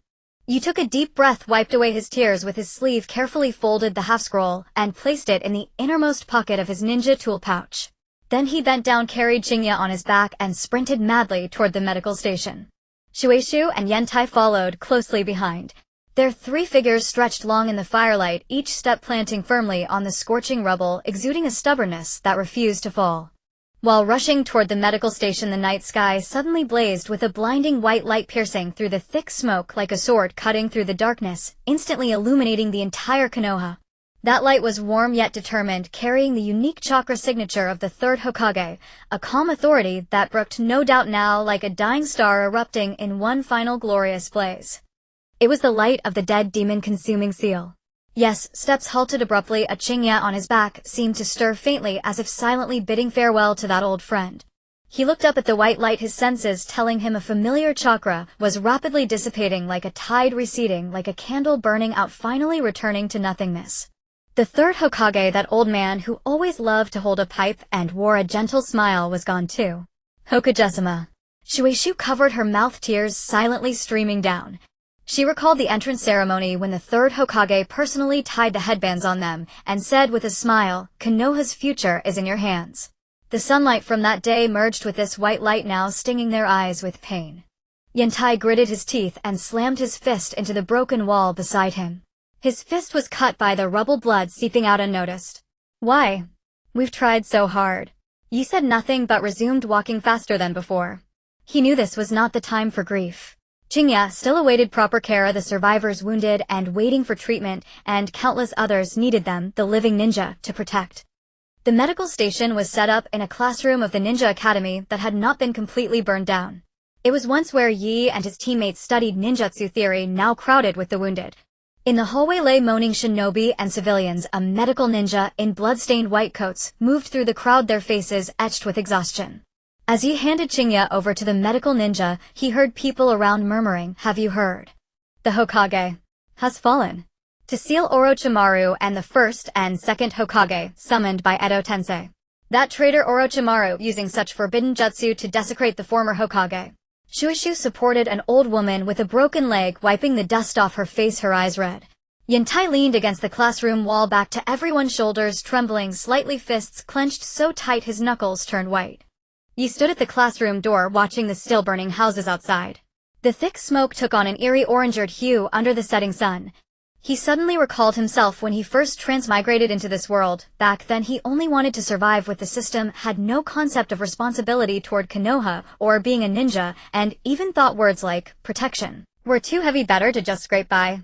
But now, looking at Ching-Ye's twisted arm, thinking of the third Hokage's back vanishing into the white light, watching the children who had lost their families and the ninja who had lost their comrades in the classroom, he understood for the first time what they called protection was never a hot-blooded charge or a bold promise. It was the weight of choosing to shield others even when knowing you would lose. It was the resolve to step into a sea of fire knowing you might be carved into the memorial stone, yet still willing to do so for more people to live.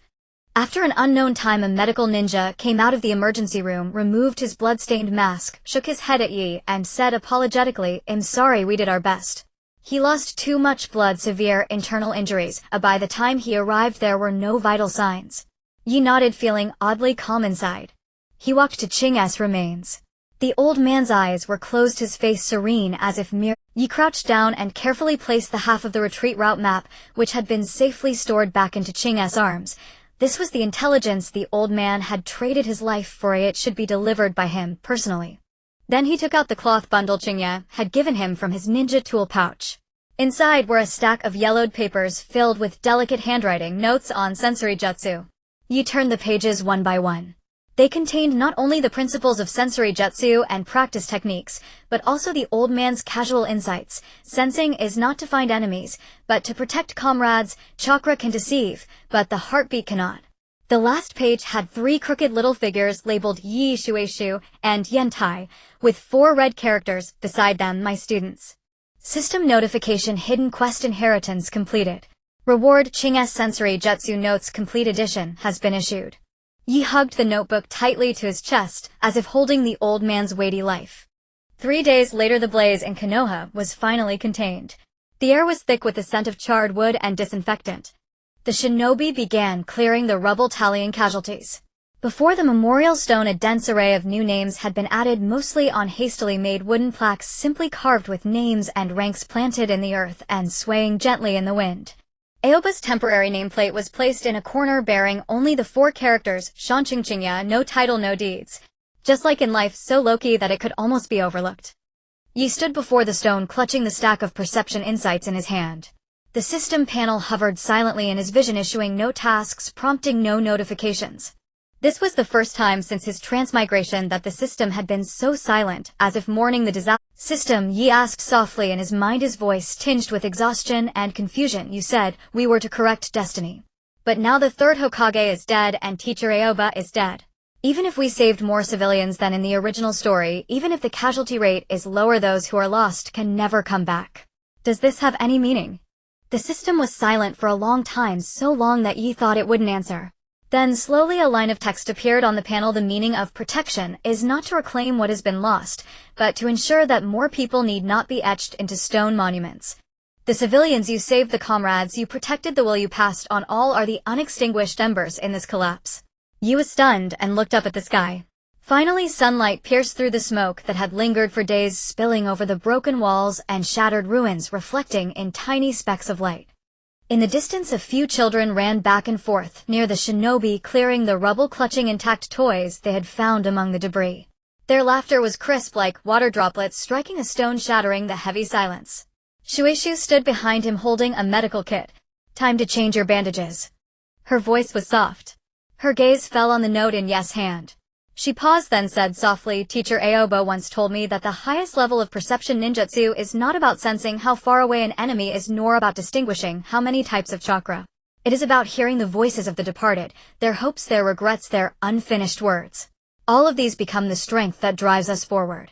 Yentai also walked over holding 3 unburned incense sticks he had found in the ruins of the shrine. He carefully inserted them in front of Aoba's nameplate, then bowed respectfully to the wooden plaque. Even though I don't really understand perception ninjutsu, and probably never will when you're studying it, I can stand guard for you.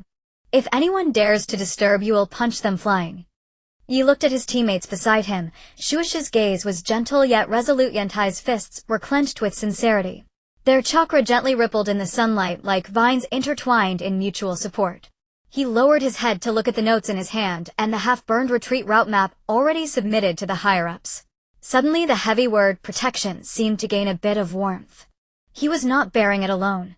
Aoba's will lies hidden within the notes. The companionship of teammates is right beside him. The smiles of the rescued civilians are in the distance.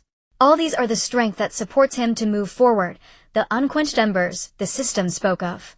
System panel update: Host's understanding of protection has deepened. Chakra control permanently increased by 10. Yi carefully put away the perception insights left by Aoba and said to his teammates, let's go.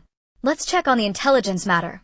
He handed over the remaining intelligence on the retreat route to Konoha's high command. At that time Tsunade had not yet returned, and the elders acting as temporary Hokage sat in the provisional Hokage office, staring at the scorched route map with grave expressions. Thanks to the intelligence from Shanqingqingya. A white-haired elder sighed, pointing to the retreat time marked on the map. The time noted here is 2 hours earlier than we expected, and the route avoids 3 ambush points we had set up. If we rashly pursued, it would only cause unnecessary casualties. Now with this intelligence, we can focus our efforts on reconstruction and not waste energy on pursuit.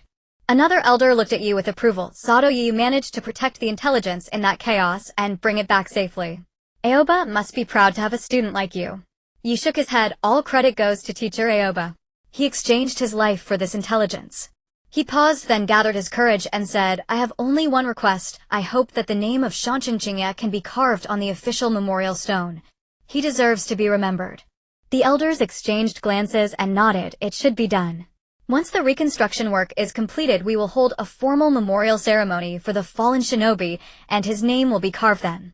On the way back, the setting sun stretched the shadows of the three into long shapes across the cracked ground. Shueishu suddenly stopped, lost in thought. Don't you think the location where teacher Aoba was struck is strange? How is it strange? Yi asked. When we found him, the beam was clearly falling to the left. With teacher's reaction speed, he could have dodged to the right. Unless... Shueishu's voice dropped. Unless he was protecting something or looking at something and didn't have time to avoid it. Yantai nodded, immediately adding, right. When I was clearing rubble nearby, I think I saw several masked people running wearing black clothes. They didn't look like sound or sand ninja.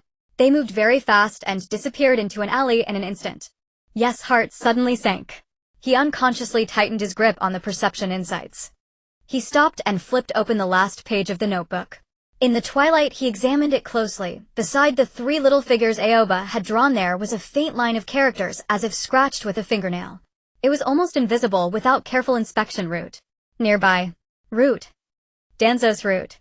A vague conjecture took shape in his mind. Aoba's injury might not have been an accident. He might have sensed root operatives moving nearby at the time, or even discovered some secret, and was thus struck by the accident. But Yi said nothing. He closed the notebook and said to Shueishu and Yantai, let's focus on rebuilding first. Once Konoha is stable, we'll investigate.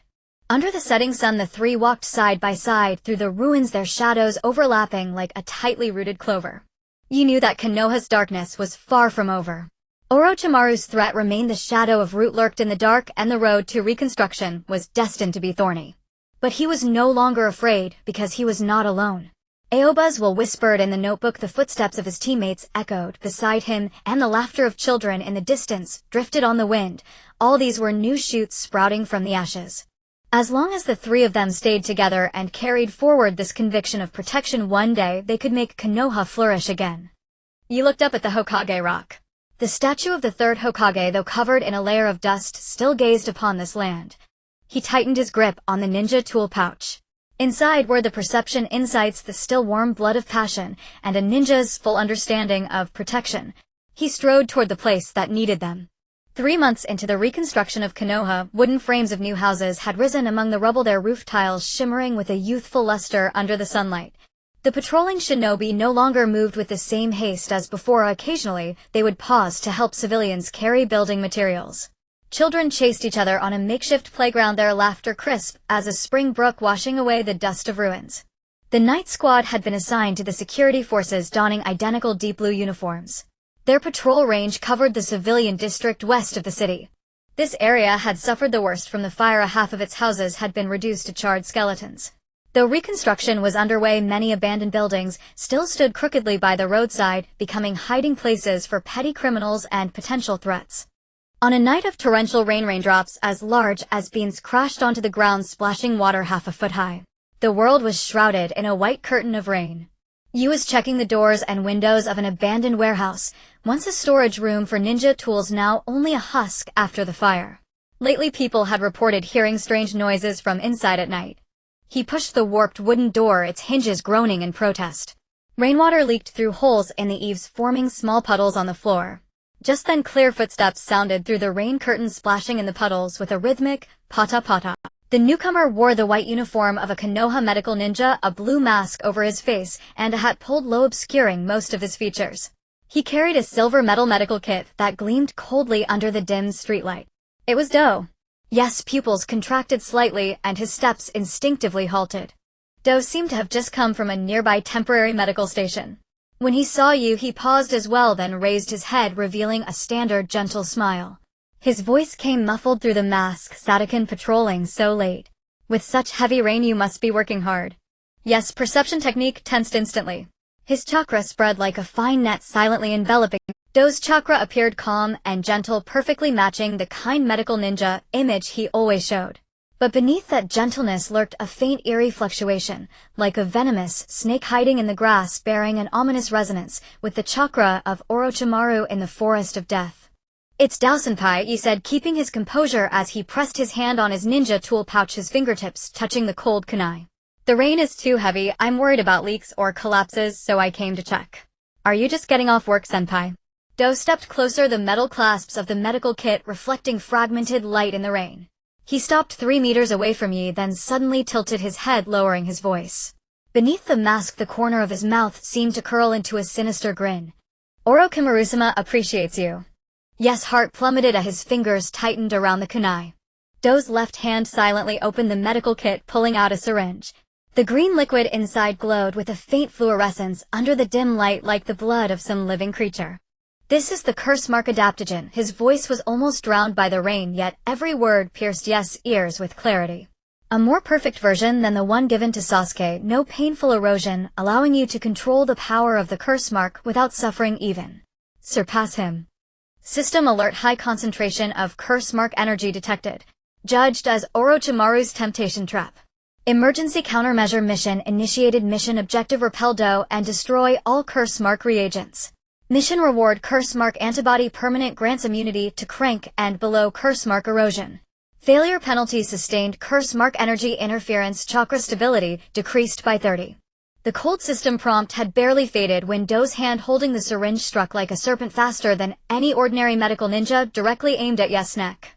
The speed bore the precision of a professional killer, clearly not his first time doing this. Yi was prepared. He sidestepped while gathering wind chakra in his right hand, a faint current of air shimmering at his fingertips. Wind release Kamaitachi. The invisible wind blade sliced past Do's wrist, leaving only a faint trail in its speed. Ryup. The syringe was severed instantly, green liquid splashing onto the wet stone floor with a sizzling hiss. It corroded several small pits into the hard stone, emitting pungent white smoke. How impatient. Do retreated half a step with ease, flicking the rain from his hand. His smile remained unchanged, but a hint of amusement flickered in his eyes. "Orochimaru-sama said that you are different from Sasuke. You understand how to weigh pros and cons, not bound by so-called pride. Don't you want to become stronger? Power that Konoha cannot give you, he can provide. What difference is there between growing strong with borrowed power and being a puppet controlled by chakra strings?" You countered, a kunai already in hand, its tip pointing at Do. "I walk my own path. Tell Orochimaru I have no interest in his gift." Do chuckled and made no further move. He simply dropped the broken syringe on the ground, grinding it under his toe. The green liquid spread in the rainwater, the corrosion marks growing more pronounced. "It seems I cannot convince you." He gave you a long appraising look, the kind of gaze one might give a curious artifact. "But Orochimaru-sama says that next time we meet he will personally invite you. I hope you still have this much backbone then." As the words left his lips, his figure flickered, dissolving like ink in water, vanishing silently into the depths of the rain-swept alley, as if he had never been there. Yi stood still, staring at the pits corroded into the ground by the reagent, his brows deeply furrowed. The rain soaked his hair and uniform, and icy cold trickled down his collar, but he felt none of it. Orochimaru's attention had shifted from Sasuke to himself. This was far from good news. He glanced down at the perception talisman left by Aoba in his ninja tool pouch. The talisman was warm against the rain, as if reminding him in silence, danger had only just begun. The day after repelling Kabuto, the rain ceased and the sky cleared. Sunlight poured through the clouds onto the streets of Konoha. After finishing his patrol, Yi returned to the small house he and his teammates had temporarily rented, a surviving civilian residence whose landlord had perished in the fire. They took up lodging there, paying rent each month to the village's administrative office. The interior was Spartan, a single wooden table, 3 straw mat pallets on the floor, and in the corner a pile of their ninja tool pouches and Ching's belongings. Yi sat at the table, carefully sorting through those relics, a few charred notebooks on sensory ninjutsu, a sensory talisman brush he had used for years, and the retreat route map retrieved from Ching's chest. The burnt sections of the map had long been gently smoothed with water, though the edges were still brittle and crumbled. At a touch, most of the script was finally legible. As Yi placed it together with Ching's sensory insights, his fingertips suddenly touched a hard object hidden in the scroll's lining, something concealed within. His heart stirred. With a small knife, he carefully pried open the stitching along the scroll's edge, a special hemp thread, fireproof and waterproof, clearly reinforced by Chingye. The moment the stitches came undone, a folded piece of black parchment slipped out, landing on the table with a soft. The parchment, about the size of a palm, was coarse in texture. On it were strange symbols drawn in red ink, neither Konoha's standard ciphers nor the marks of Sunagekure or Otogekure. The lines twisted like snakes, intertwining in a way that exuded an indescribable eeriness, as staring too long would make one dizzy. Yes, heart plummeted. The fingers clutching the parchment tightened slightly. When Chingya was injured, Yantai had mentioned seeing a masked person running nearby, and the distinctive attire of root ninja was precisely animal masks. Could it be? He unfolded the parchment and scrutinized it under the sunlight streaming through the window. Those red symbols were arranged without any pattern, yet faintly permeated with a certain rhythm. Yi recalled the cipher comparison method from Chingya's sensory insights, a decoding technique the old man had invented himself, deducing meaning by analyzing the stroke directions and spacing of the symbols. He took out a pen and paper and painstakingly decomposed the symbols step by step. After a full hour, he managed to recognize a few scattered words: sensory, Suna, trade, eliminate. A horrifying conjecture emerged in his mind. Perhaps Chingya's sensory ninjutsu was too keen. While monitoring the Suna retreat route, he had accidentally uncovered some secret deal between Root and Suna or Odo. Perhaps the sale of Konoha's defensive intelligence or some other unspeakable scheme. To prevent the secret from leaking, Root had made their move. That accidental collapse of a beam was nothing but a man-made elimination operation. So the teacher didn't die in the war, but from betrayal by his own people. Yes, fingertips turned ice cold, a chill rising from the depths of his heart. He recalled the calm expression on Chingya's face before he died, and the old man's words, living is more important than anything else. Perhaps even then Chingya had already known that what had happened to him was no accident. Just as he was lost in thought, the door creaked open. Shuei walked in, holding a few dried uniforms. When she saw the parchment on the table, she froze, her face instantly pale. Is this a root cipher? Her voice trembled with disbelief. She even stepped back and bumped into the doorframe. No ninja in Konoha was unaware of Root's terror, the dark forces under Danzo's control, ruthless and heedless of cost. For the sake of Konoha's interests, they would sacrifice anyone without hesitation, including their comrades. Yi put away the parchment and truthfully told her his discovery and conjecture. Shui's eyes instantly reddened, tears brimming. So teacher, Chingya's injury. Is it really related to Root? Why did they do this? Teacher was gathering intelligence for Konoha. I don't know, but we have to. Yi looked at her reddened eyes and said seriously, this could be dangerous, more dangerous than facing Orochimaru's underlings. If you're scared, I'm not a coward. Shuei interrupted him fiercely, wiping away her tears and clenching her fists until her knuckles turned white. Teacher Chingya was our mentor, the one who watched us grow. He can't just die without explanation. Even if it's Root, I need to know the truth. Right? Yantai's voice came from the doorway. He had just returned from patrol holding 2 steaming meat buns, clearly having overheard the conversation.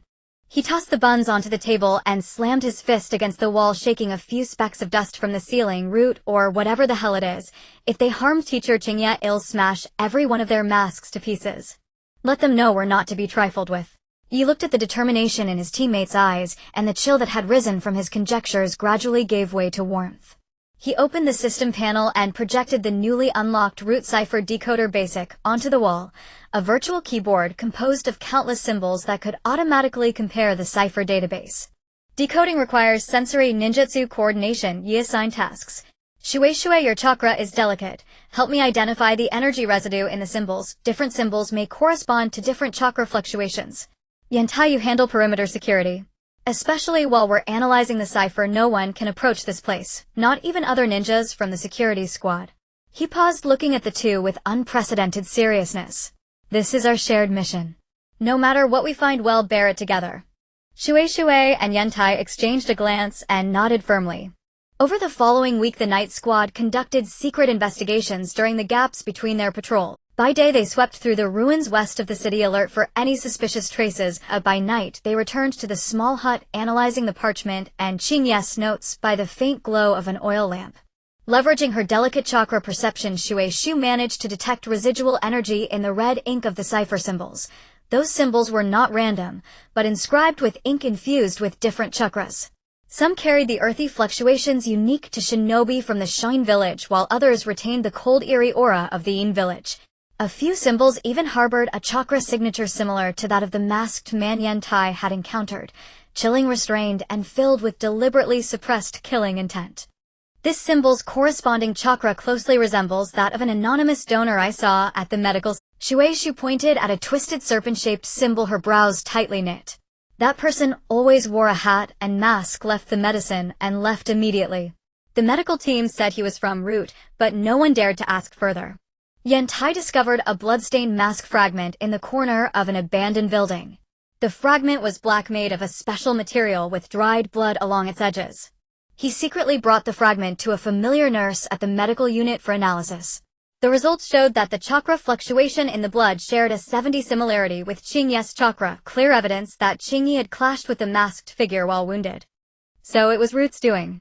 Yantai slammed the analysis report onto the table, trembling with rage. They not only harmed our sensei but also tried to erase all traces. Knight, using a root cipher decoder and piecing together fragmented clues from Qingye's notes, gradually assembled more information. The parchment contained far more shocking content than he had imagined. July 12th, the day of the Konoha crush plan, coordinates of the sensory tower. Shine provides sacrifices, likely ninjas used as living offerings. Een village diverts attention. Root provides backup. Trade item: first Hokage cell samples. Informed party: Qingye eliminate. The truth cut through Konoha's calm surface like a cold blade. Qingye's death was indeed linked to Root's secret dealings. They were likely colluding clandestinely with Orochimaru and the Shuin village, trading Konoha's interests for forbidden power such as first Hokage cells. Qingye's sensory jutsu had stumbled upon this deal, leading to his silencing. One late night, the three gathered at the training ground to review their gathered clues. Moonlight filtered through the clouds, casting dappled shadows on the wooden posts. Yantai crouched on the ground, drawing the scene with a twig. The masked man I saw that day ran in this direction, less than 100 meters from the sensory tower. Shueishu added the sacrifices on the parchment might be linked to several severely wounded ninjas who vanished from the medical station. I checked the records. On that day, 3 immobilized ninjas suddenly disappeared. The medical team said they were transferred to a safe location, but no one knew where. Knight stood at the center of the training ground, closing his eyes to activate his sensory jutsu, which covered the entire western district. According to Qingye's sensory insights, chakra leaves traces, especially chakra accompanied by strong emotions, which can linger at a spot for days or even months. He carefully captured the residual fluctuations in the air. Suddenly, at the edge of his sensory net, a faint chakra emerged, cold, restrained, exuding a malicious surveillance intent. At that moment, the sensory talisman on his wrist grew hot. Qingye's specially designed anti-surveillance warning. Someone is watching us. Knight opened his eyes, his voice low. Behind the eastern wall. Shueishu immediately gripped the water-style scroll at her waist while Yantai assumed a combat stance, alertly fixating on the eastern wall. Several tall locust trees grew there, their dense foliage perfect for concealing a person. Knight signaled the two with a glance, asking them to stay still while he pretended to arrange his ninja tools, his peripheral vision locked on the movements behind the wall. Seconds later, a figure wearing a wool-shaped mask flashed behind the locust tree, moving like the wind, clearly avoiding exposure. But in that instant, the leaked chakra fluctuation matched perfectly with the energy signature of the serpent-shaped symbol on the parchment. It was a Root operative. They've been watching us all along. Shueishu's voice tightened, cold sweat trickling from her palms. Root's terror lay not only in their strength, but also in their omnipresence. Being targeted by them was like being entangled by a venomous snake, never knowing when it would strike. Knight, however, grew calmer. Being watched was dangerous, but it also confirmed their investigation was on the right track. If Root didn't care about their probing, they wouldn't have bothered to send surveillance. This means we've hit a nerve.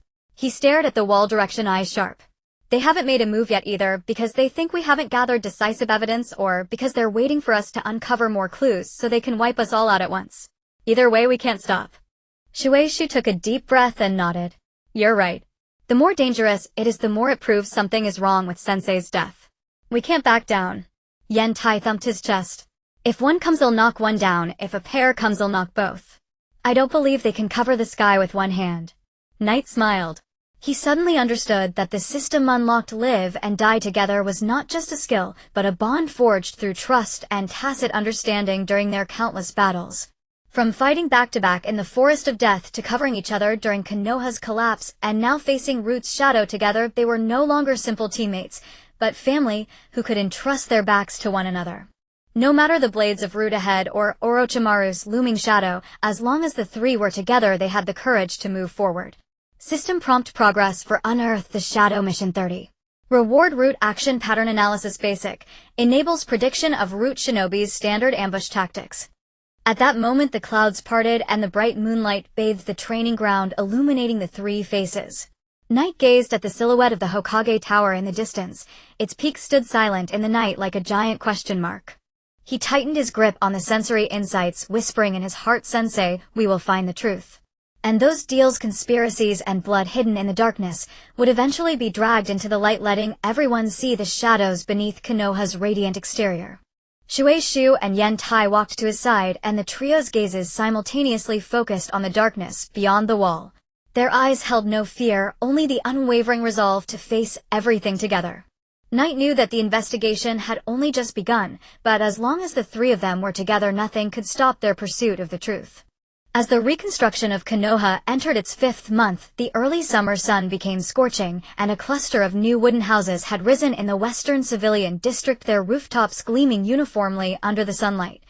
In the temporary classrooms of the ninja school, the cheerful sounds of children reading echoed, occasionally mingled with the sound of teachers striking the blackboard. Everything was slowly reviving towards stability.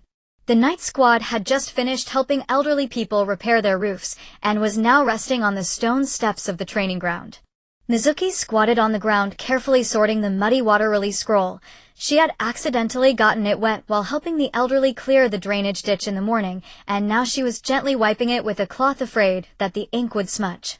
Yantai repeatedly rubbed a piece of coarse cloth over the scratches on his wrist guards, remnants from his last encounter with rogue ninjas, which to him felt like brave medals. Leaning against the stone steps, he was flipping through Ching's notes on perception, his fingertips unconsciously gathering a faint chakra.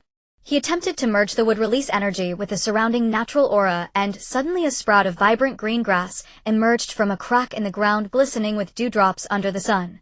This was a small technique he had recently mastered, not forcing the creation of offensive wooden spikes, but allowing the wood release energy to harmoniously resonate with the environment, as if it were growing naturally. "Hey, you little brats seem pretty relaxed." A teasing voice came from above, startling Yantai, and causing the cloth in his hands to drop. Everyone looked up to see Jiraiya with a cigarette between his lips, hands behind his head, leaning against a nearby branch with a bulging scroll under his feet that appeared to be quite heavy. He jumped down with a smile, and the leaves that fell as he landed brushed against Yes' face, filled with a faint scent of tobacco and forest air. He quickly tucked away his notes and stood to greet Lord Jiraiya.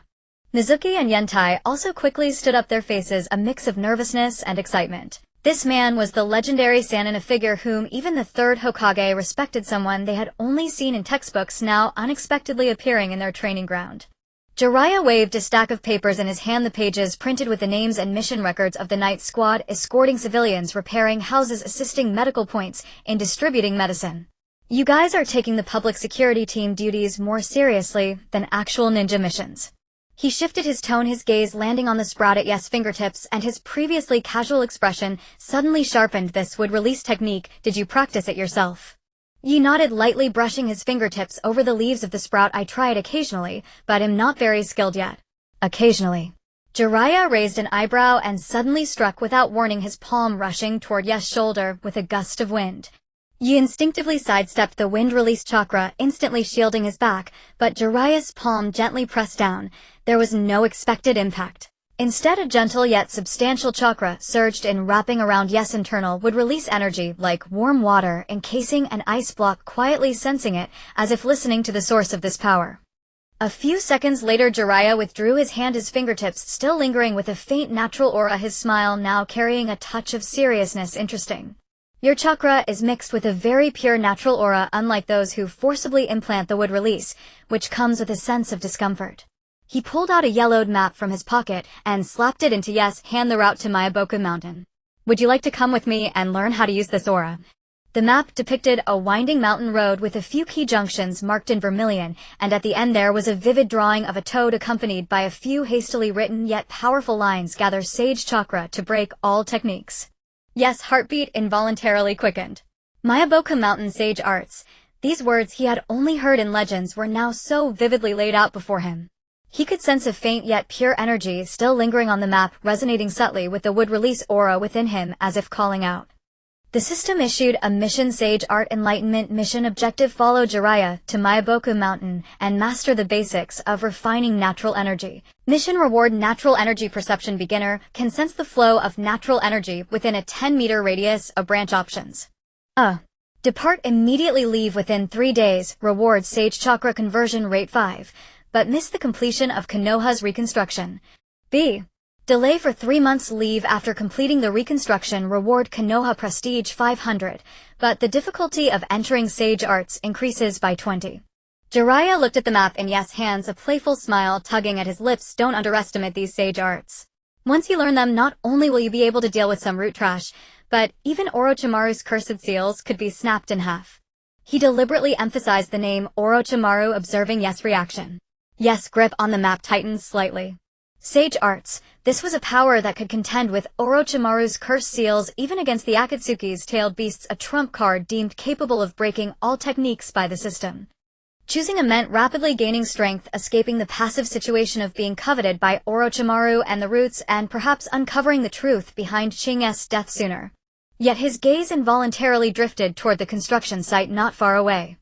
A few children were cheering around the newly erected swing, and one little girl with pigtails was the same child Yi had helped retrieve her stolen cherry blossom drawing board in the commercial district. She seemed to sense Yes' gaze, and immediately waved her paint-smeared little hand, shouting, "Brother Yi, the swing is done. Don't you think it's sturdier than the last one?" Yes' fingertips trembled slightly. If he left now, what would happen to these recently settled villagers? Grandma Sato's new kitchen was still not finished. She said she would make persimmons for everyone to eat in the autumn. Grandma Kyo's flower shop had just received a batch of seedlings and was waiting for them to help build the flower stands. And those children who lost their parents in the collapse of Konoha came to the training ground every week to wait for them to teach the basics of chakra control. He recalled a line from Ching's note: scrolls can be discarded, information can be lost, but the people who need to be protected in the present cannot be lost. Because no matter how strong the ninjutsu, if one cannot protect those before them, it is merely empty talk. For him now, the stability of Konoha was more important than Sage Arts in the present. I choose B. Yi carefully folded the map and returned it to Jiraiya, his eyes firm. The reconstruction of Konoha is not yet over. There are still many things waiting for us to do. I want to stay. Jiraiya was taken aback, not even noticing the cigarette falling from his mouth. He had seen too many ninjas eager for quick success resorting to any means for power. It was his first time encountering someone like Yi who would forgo the opportunity of Sage Arts, instead focusing on building houses and putting up swings. Do you know what this means? Jiraiya picked up the cigarette, put it back in his mouth, struck a match to light it, and amidst the swirling smoke his expression grew more complex. In 3 months the flow of natural energy will enter a low period, making it twice as difficult to enter Sage Arts. At that time the toads of Miyaboku Mountain won't hold back. You can expect to take a few more hits. I know. Yi nodded, his gaze drifting back to those children running in the sunlight, but the people here can't wait. Suddenly Mizuki spoke up, her voice crisp and resolute. Yi is right. We promised Grandma Sato that we would be the first to taste her persimmons once her kitchen is done. Yantai also nodded vigorously, thumping his chest, and those guys from the roots are still lurking in the shadows. If we leave, who will protect everyone? We can't just leave the elderly and children facing danger. Jiraiya looked at the serious faces of the 3 kids and suddenly burst into laughter, tears rolling down his cheeks from laughing so hard, even the scroll beneath his feet shook loose. Good. What a can't wait. You're starting to resemble the ninjas of Konoha from back in the day. He snatched the map back, folded it neatly, and stuffed it back into Yes' arms, patting his shoulder with a bit more force than last time. 3 months is 3 months. If you dare to change your mind, then I'll let the big toad of Miyaboku Mountain swallow you whole and spit you back out, so you know what words must be honored means. He turned to leave, but suddenly looked back, adding, by the way, Tsunade will be back soon. She should arrive in Konoha in about half a month. When she sees you little brats who gave up Sage Arts to build houses, she will probably scold the 3rd Hokage raised a bunch of fools, haha. With that he leaped away, disappearing into the depths of the forest in a few bounds, leaving behind a hearty laugh and a flurry of falling leaves. Half a month after Jiraiya's departure, a major event occurred in Konoha: Tsunade's return. The news sprouted wings and spread to every corner of the village. As Tsunade, clad in a brand new Hokage robe and leaning on her iconic gambling cane, walked into the Hokage's office, accompanied by Jiraiya and Shizune, the villagers and ninjas along the way spontaneously halted in their tracks. Some clapped excitedly while others' eyes reddened. This legendary Sannin and the 5th Hokage had finally returned at Konoha's hour of greatest need. Tsunade's first act upon returning was to preside over the Chunin promotion ceremony. Having weathered the baptism of the Konoha Crush Plan, many genin like Knight's team who had demonstrated outstanding performance in actual combat had met the promotion criteria. The ceremony was held on the reconstructed Ninja Academy playground. A temporary high platform was erected bearing a brand new Konoha flag that fluttered loudly in the wind. Knight's team stood in the front row of the formation, their hearts filled with both tension and anticipation. Mizuki specially arranged the water release scrolls neatly while Iwata polished his arm guards to a gleaming shine. Knight clutched tightly the sensory notes left by Aoba. He wanted his teacher to witness this moment. Tsunade stood on the high platform, her silver-white hair dazzling under the sunlight. She wasted no time on pleasantries and directly began reading the list of names. When Sato Knight team was called, the three took a deep breath and walked up to the platform side by side. Tsunade personally fastened the Chunin headbands onto them. She first put it on. Iwata patted his arm and said, "Good strength. Next time, don't always smash rocks with your fists. Save them for your enemies." Iwata blushed furiously and nodded vigorously. Next was Mizuki.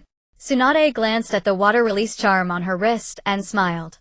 "Your chakra is very refined. You have a talent for medical ninjutsu. Would you like to consider learning from Shizune?" Mizuki's eyes lit up and she eagerly agreed. When it was Knight's turn, Tsunade paused for a moment. Her fingertips gently traced a scratch on Knight's headband. It had been caused by a sound ninja's air pressure blade in the Forest of Death, nearly reaching his skull at the time, but now it remained merely a shallow mark. Sato Knight. Tsunade's voice was not loud, yet it carried clearly across the entire venue, silencing even the most boisterous children. "Your parents, the Satos, were once medical ninja and sensory ninja under my command." Knight jerked his head up, his eyes full of shock. Ever since he had traveled to this world, he knew very little about his current Boda's parents. Only a sentence from Aoba: "They fell on the battlefield of the Second Great Ninja War." He didn't even know their names or appearances. Tsunade looked at his astonished expression, her gaze softening as if lost in recollection. "Your father Sato Terra was a formidable sensory ninja. In the midst of battle, he could simultaneously pinpoint the locations of 30 injured allies from 3 miles away, never once wrong. Your mother Sato Yuki was the backbone of the medical team. She could heal 5 critically wounded patients at once using medical ninjutsu, her hands steadier than the most precise surgical scalpel." She paused, tapping Knight's headband lightly with her fingertip.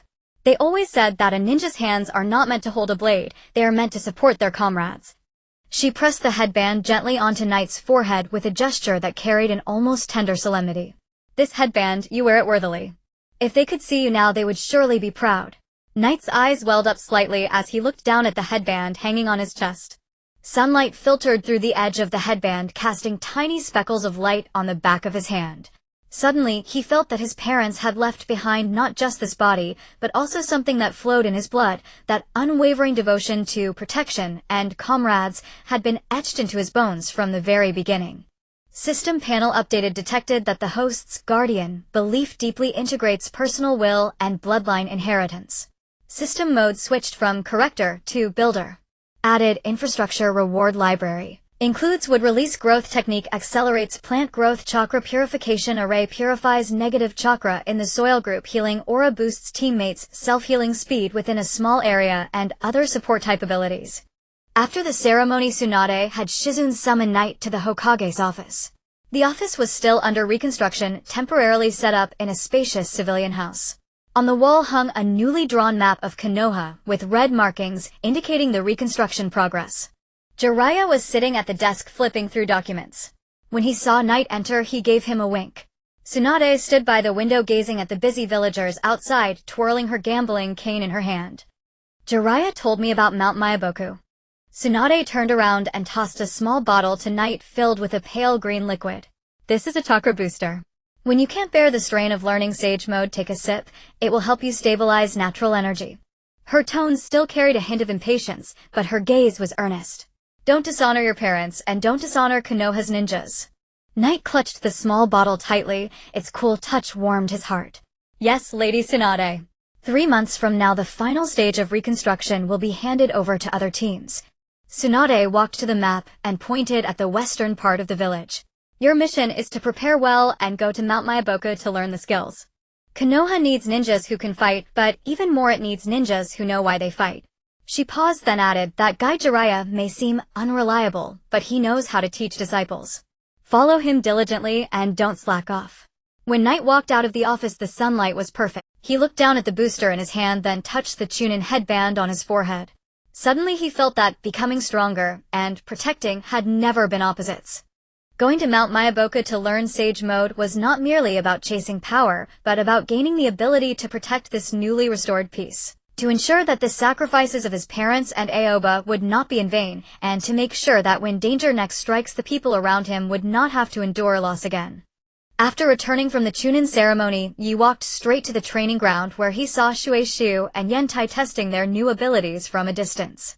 Shueishu stood on a patch of scorched earth, the area burned by rogue ninjas last time, which had never been able to grow plants again. She formed hand seals and chanted softly under her breath. Suddenly a faint blue mist rose from beneath her feet, drifting over the ground like a gauze veil. Surprisingly, the scorched soil visibly shed its black color, revealing the yellow earth underneath. Several tender green sprouts emerged from the soil, more vibrant than the one Yi had forced to grow that morning. This is the chakra purification array that Lady Tsunade taught me. Shueishu turned around excitedly, not minding the dirt on her face. She said, my chakra is delicate and suitable for this kind of work, purifying negative energy. Now it'll be much easier to clean up battlefield remnants. Yantai, on the other hand, was testing the hardness of his new Chunin headband on the other side. He took a few steps back, then suddenly charged at a waist-high boulder. His fist, whistling through the air, smashed into the stone with a loud bang. The rock cracked, but his Chunin headband remained perfectly undamaged, not even a scratch. Haha, the Chunin headband is really tough. Yantai laughed, rubbing his headband. Suddenly he recalled something and leaned in to whisper to Yi, did Lady Tsunade call you alone to give us a tough mission? Like capturing Root members. To catch someone from Root. Yi shook his head with a smile and recounted Tsunade's words. Shueishu's eyes lit up like stars after hearing it. So after 3 months, we'll really be able to go to Mount Myaboku. Shueishu continued, you mean the place with the giant talking toads? She had seen the legends of Mount Myaboku in her Ninja Academy textbooks and had always found it fascinating. It should be. Yi nodded. He pulled out the map Jiraiya had given him from his pocket and spread it on the ground. Lord Jiraiya said that the sage arts there can make our power stronger, but it's very hard to get started. We might have to suffer a lot. Yantai slapped his chest. What's suffering to be afraid of? Last time Teacher Aoba made me practice dodging small flames. I got several blisters but didn't even cry. Can the big toad be fiercer than fire? Yi and Shueishu both laughed at his words, and the atmosphere on the training ground became much lighter. We're Chunin now. Shueishu looked at the workers finishing the last school building, and the light in her eyes was even brighter than the paper lanterns they had hung before. Lady Tsunade said that after we come back from Mount Myaboku, we'll be given official missions. Maybe border patrol or escorting important supplies. Hopefully we'll run into Root members. Yantai waved his fist, his tone filled with anticipation. When that happens, they'll punch right through their masks and ask what they did to Teacher Aoba. Yi watched his teammate's energetic demeanor and then turned his gaze toward the Hokage's office. Tsunade's figure stood by the window talking with Jiraiya, the sunlight outlining her upright silhouette. He tightened his grip on the chakra enhancement potion Tsunade had given him. The coolness of the vial transmitted through his palm, and his mind was perfectly clear. He remembered himself right after the time travel, only wanting to survive by relying on the system. He remembered himself during the Konoha collapse, rushing into the flames with the thought, save as many as you can. And now actively choosing to complete reconstruction first before learning sage arts.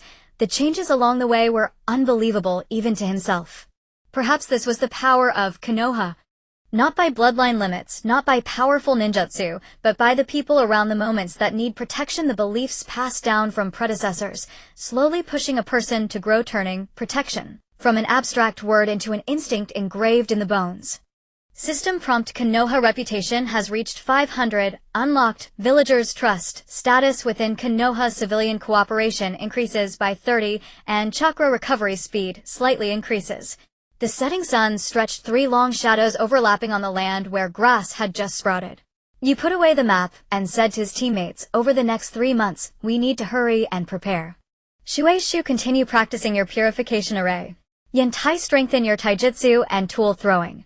I'll consolidate teacher Aoba's sensory ninjutsu and try to master a few higher-level techniques before we go to Mount Mayaboku. No problem. Shueishu and Yentai answered in unison, their eyes shining brighter than the setting sun. For the next 3 months, Team Yi practically called the training ground and the reconstruction site their home. During the day, they helped the villagers build houses and repair defensive fortifications. Shueishu's chakra purification array proved extremely useful, completely purifying several patches of land tainted with negative battle energy and planting new cherry blossom saplings. Yentai became the strong man among the movers, carrying heavy timber with swift strides, and even helped the children make a set of sturdy training logs. At night, they trained extra on the practice ground. You went over Aoba's sensory notes countless times, combined them with the stories about his parents that Tsunade had revealed, and finally mastered long-distance chakra resonance. The ability to sense teammates' chakra from 1,000 meters away, crucial for future team operations. Shueishu, under Shizun's guidance, combined medical ninjutsu with water release to develop water healing technique, which could quickly stop bleeding through water flow. Yentai's taijutsu advanced by leaps and bounds. He created his own rock-shattering fist, a punch that could leave a clear imprint in stone. Occasionally Tsunade would come to inspect. Seeing that they had neither neglected reconstruction nor slacked off training, she would verbally complain about their clumsiness, but her eyes hid a smile. Jiraiya was like a ghost, popping up now and then to check their progress. After being caught a few times by Yes' newly trained sensory technique, he rubbed his chin and remarked, "This kid's perception is almost as good as his father's." 3 months later, when the last cherry blossom sapling was planted in the plaza, the whole village gathered again. This time there were no paper lanterns, but the children used chakra to gather light flowers that bloomed in brilliant patterns in the night sky. Granny Sato took Yes' hand and pressed a packet of freshly made dried persimmons into it. "Take these for the road. When you get to Mount Mayaboku, don't forget to let the big toads try some too." Teamy stood at the village entrance carrying their packed bags, looking back at Konoha as it gradually regained its vitality. Shueishu's eyes were red, and she clutched the flower seeds Granny Chio had given her. Yentai gave strong hugs to the children he often trained with, telling them to practice chakra control well. Jiraiya was already waiting at the crossing, leaning against an old locust tree with a larger scroll by his feet. "Done dawdling. If we don't leave soon, the Mount Mayaboku toads will come to hurry us." You turned to look at the Hokage rock. The third Hokage statue after restoration still wore a gentle smile. Tsunade's figure appeared at the window of the Hokage's office, waving to them from afar. He took a deep breath, carefully placed the dried persimmons and flower seeds into his ninja tool pouch, and said to his teammates, "Let's go." The three followed Jiraiya onto the path to Mount Mayaboku. Their silhouettes stretched long in the sunset, but radiated an unyielding determination. The wind rustled through the trees, carrying the scent of newly planted cherry blossoms, and also a call from afar. You knew that the sage arts of Mount Mayaboku were only the beginning. There would be more challenges in the future. The conspiracies of Root, the shadow of Orochimaru, the undercurrents of the ninja world. But he was no longer confused. Because he was not alone. Beside him were teammates fighting side by side, and behind him was a home to protect. In his heart was an unbroken chain of beliefs. The road belonging to them had just been paved, and every step would be taken steadfastly in the direction of protection. The reconstruction of Konoha was nearing its end, with the final batch of temporary housing roofs being laid with tiles.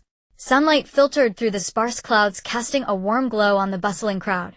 He stood on the roof beam. A faint green would release chakra coalescing at his fingertips as he gently brushed a few crooked rafters. Under the guidance of his chakra, the wood's grain writhed like a living thing, the warped timbers gradually straightening and fitting seamlessly into the grooves of the crossbeam. This was a new ability unlocked through the system's builder mode, would release straightening technique, which could finally adjust the internal structure of plants or lumber, making constructed buildings more wind-resistant and stable. You looked down at the residual chakra in his palm, recalling Tsunade's words that a parent's hands are meant to support their comrades, and suddenly felt that wood release was not only for battle. Gently building and protecting might also be a form of legacy. "You come down and take a break."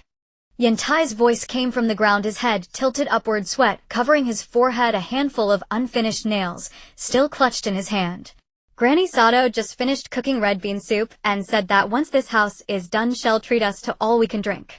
Shueishu sat on the threshold of the new house, using the sensing talisman left by Chingya to inspect the chakra circulation of the building.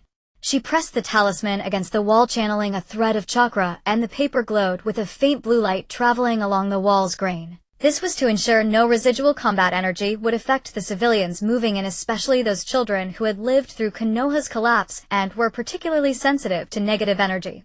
She pressed the talisman against the wall, channeling a thread of chakra, and the paper glowed with a faint blue light traveling along the wall's grain. This was to ensure no residual combat energy would affect the civilians moving in, especially those children who had lived through Konoha's collapse and were particularly sensitive to negative energy. She also said, Shueishu looked up, adding with a smile, that once you become a formal Chunin, she'll introduce you to a kunoichi from the neighboring village, apparently also a sensor type and quite skilled. Yi smiled and shook his head, about to jump down from the beam when he saw a familiar figure staggering toward him. It was Naruto. His blue forehead protector was askew, tears still streaked on his face, his white t-shirt stained with dirt, clearly having run all the way here. His blue forehead protector was askew, tears still streaked on his face, his white t-shirt stained with dirt, clearly having run all the way here. Yi. Sasuke. Sasuke's gone. Naruto grabbed Yes' arm, his knuckles white from the force, his voice choked with tears, but tinged with stubbornness. He ran off with Orochimaru's people. Lady Tsunade already sent Shikamaru and the others after him. We have to help. You're so strong, you can definitely help me bring him back. Lady Tsunade already sent Shikamaru and the others after him. We have to help. You're so strong, you can definitely help me bring him back. Orochimaru. Yes' heart sank heavily. He had been secretly monitoring Sasuke's movements, knowing that the cursed seal's erosion never ceased, especially after Konoha's collapse. The gloom emanating from Sasuke had only deepened. But he hadn't expected Sasuke to choose defection at this moment. Almost the instant Naruto finished speaking, the system panel materialized before him. Dilemma quest: the choice of bonds activated. Quest objective: face the choice of Sasuke's defection. Branch options. Join the pursuit squad, travel with Naruto, Shikamaru, and others to the Valley of the End. A reward space-time marking technique. Places a chakra marker on the target lasting 72 hours. B. Remain in Konoha, continue reconstruction and reinforce defenses. Reward Leaf Village Defense Array Basic. Creates a chakra barrier around the village perimeter to repel small-scale attacks. Quest hint: the choice will affect the bond trajectory with Naruto and Sasuke as well as Konoha's stability. Yes' gaze swept over the system panel, then fell on Naruto's red-rimmed eyes, filled with anger, anxiety, and deep concern for a friend. He turned back to look at the house, which lacked only the final tile, and saw Granny Sato standing in the shade nearby, holding a thermos, waving and smiling at them with warmth, like the afternoon sun. He turned back to look at the house, which lacked only the final tile, and saw Granny Sato standing in the shade nearby, holding a thermos, waving and smiling at them with warmth, like the afternoon sun. Why did Sasuke leave? Shueishu couldn't help standing up. She had never quite understood Sasuke's silence and aloofness, but she knew he was a friend Naruto deeply cared about. He said, he needs to pursue greater power. Naruto clenched his teeth, his voice trembling, fists gripped tight. But that's Orochimaru. That bastard who wants to destroy Konoha. Hell turned Sasuke into a monster. You even drove back Orochimaru's subordinate Kabuto before. You must have a way to stop him, right? Come with me to chase him. You even drove back Orochimaru's subordinate Kabuto before. You must have a way to stop him, right? Come with me to chase him. Come with me to chase him. Yi fell silent. He recalled that night in the Forest of Death when he had tried to interfere with the cursed seal implantation using sensory ninjutsu, only to be blasted away by Orochimaru's chakra. Sasuke lay on the ground then, his eyes devoid of fear, filled only with a thirst for power, like a young wolf trapped in a cage that strained harder the more it was bound. He also remembered Sasuke's struggle against Gaara during the Chunin exams, that pain of losing because of weakness, that nearly swallowed the young boy whole. Naruto, Yi gently freed his arm, his voice soft, but carrying an unshakable resolve. We can't What did you say? Naruto's head snapped up, shock instantly morphing into fury, and he nearly roared, you clearly have a way. Your sensing technique can locate him, your would release can stop him. Why won't you help? Don't you care about Sasuke at all? Bringing him back, what good would that do? Yi countered, meeting Naruto's eyes. Can Konoha give Sasuke the power he seeks? Can it help him defeat Itachi and complete his revenge? If it can't, he'll leave again sooner or later, and might even go to greater extremes for power. Can Konoha give Sasuke the power he seeks? Can it help him defeat Itachi and complete his revenge? If it can't, he'll leave again sooner or later, and might even go to greater extremes for power. He looked at Naruto's trembling body seething with anger and continued, the path Sasuke chose, it's his own decision. The pain and obsession along this journey are not something we can bear for him. If we force our way in, we'll only make him feel trapped and pitted, pushing him further away. What can truly make him turn back isn't tying him down, but showing him that besides revenge there are things worth protecting, like this place, like you. The pain and obsession along this journey are not something we can bear for him. If we force our way in, we'll only make him feel trapped and pitted, pushing him further away. What can truly make him turn back isn't tying him down, but showing him that besides revenge there are things worth protecting, like this place, like you. What can truly make him turn back isn't tying him down, but showing him that besides revenge there are things worth protecting, like this place, like you. You don't understand at all. Naruto roared, finally unable to hold back his tears. He's my friend. The comrade I finally acknowledged. I can't just watch him jump into the fire. He spun on his heel and dashed toward the village's edge, his back as resolute as lightning. If you won't go, I'll go alone. Even if I have to chase to the ends of the earth, I'll bring him back. He spun on his heel and dashed toward the village's edge, his back as resolute as lightning. If you won't go, I'll go alone. Even if I have to chase to the ends of the earth, I'll bring him back. Yantai watched the direction Naruto had vanished, scratched his head and hesitated. Are we really not going? That guy Sasuke. Even though he's always acting like he's all that, he's still a classmate. And Naruto's right, Orochimaru is too dangerous. Sasuke going with him alone will definitely end badly. That guy Sasuke. Even though he's always acting like he's all that, he's still a classmate. And Naruto's right, Orochimaru is too dangerous. Sasuke going with him alone will definitely end badly. Shueishu also said softly, I know you're worried about Konoha's safety, but Sasuke is still just a young boy. Can we really live with ourselves if we just let him walk toward Orochimaru? You didn't answer immediately. He closed his eyes and activated his sensing technique.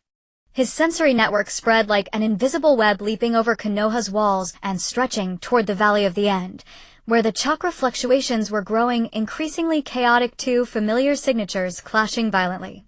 One blazed like fire, Naruto's Nine Tails chakra, the other was as cold as a blade, Sasuke's curse seal energy. They were already fighting, expressing their obsessions through the most painful means. Yi opened his eyes, his voice calm but firm. We hold the fort here. He looked at the nearly finished house, at the civilians drying laundry in the distance, at the children chasing each other on the playground. This is Sasuke's battlefield and Naruto's too. They need to settle their grudges in their own way. We can't let the village they're fighting so hard to protect fall into chaos right now. This is Sasuke's battlefield and Naruto's too. They need to settle their grudges in their own way. We can't let the village they're fighting so hard to protect fall into chaos right now.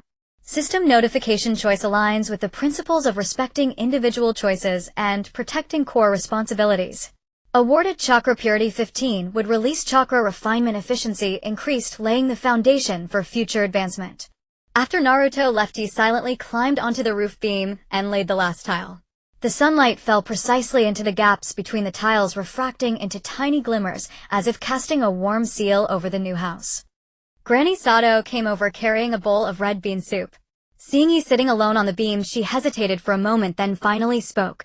It's about that boy named Sasuke, isn't it? Yi looked down at her and nodded.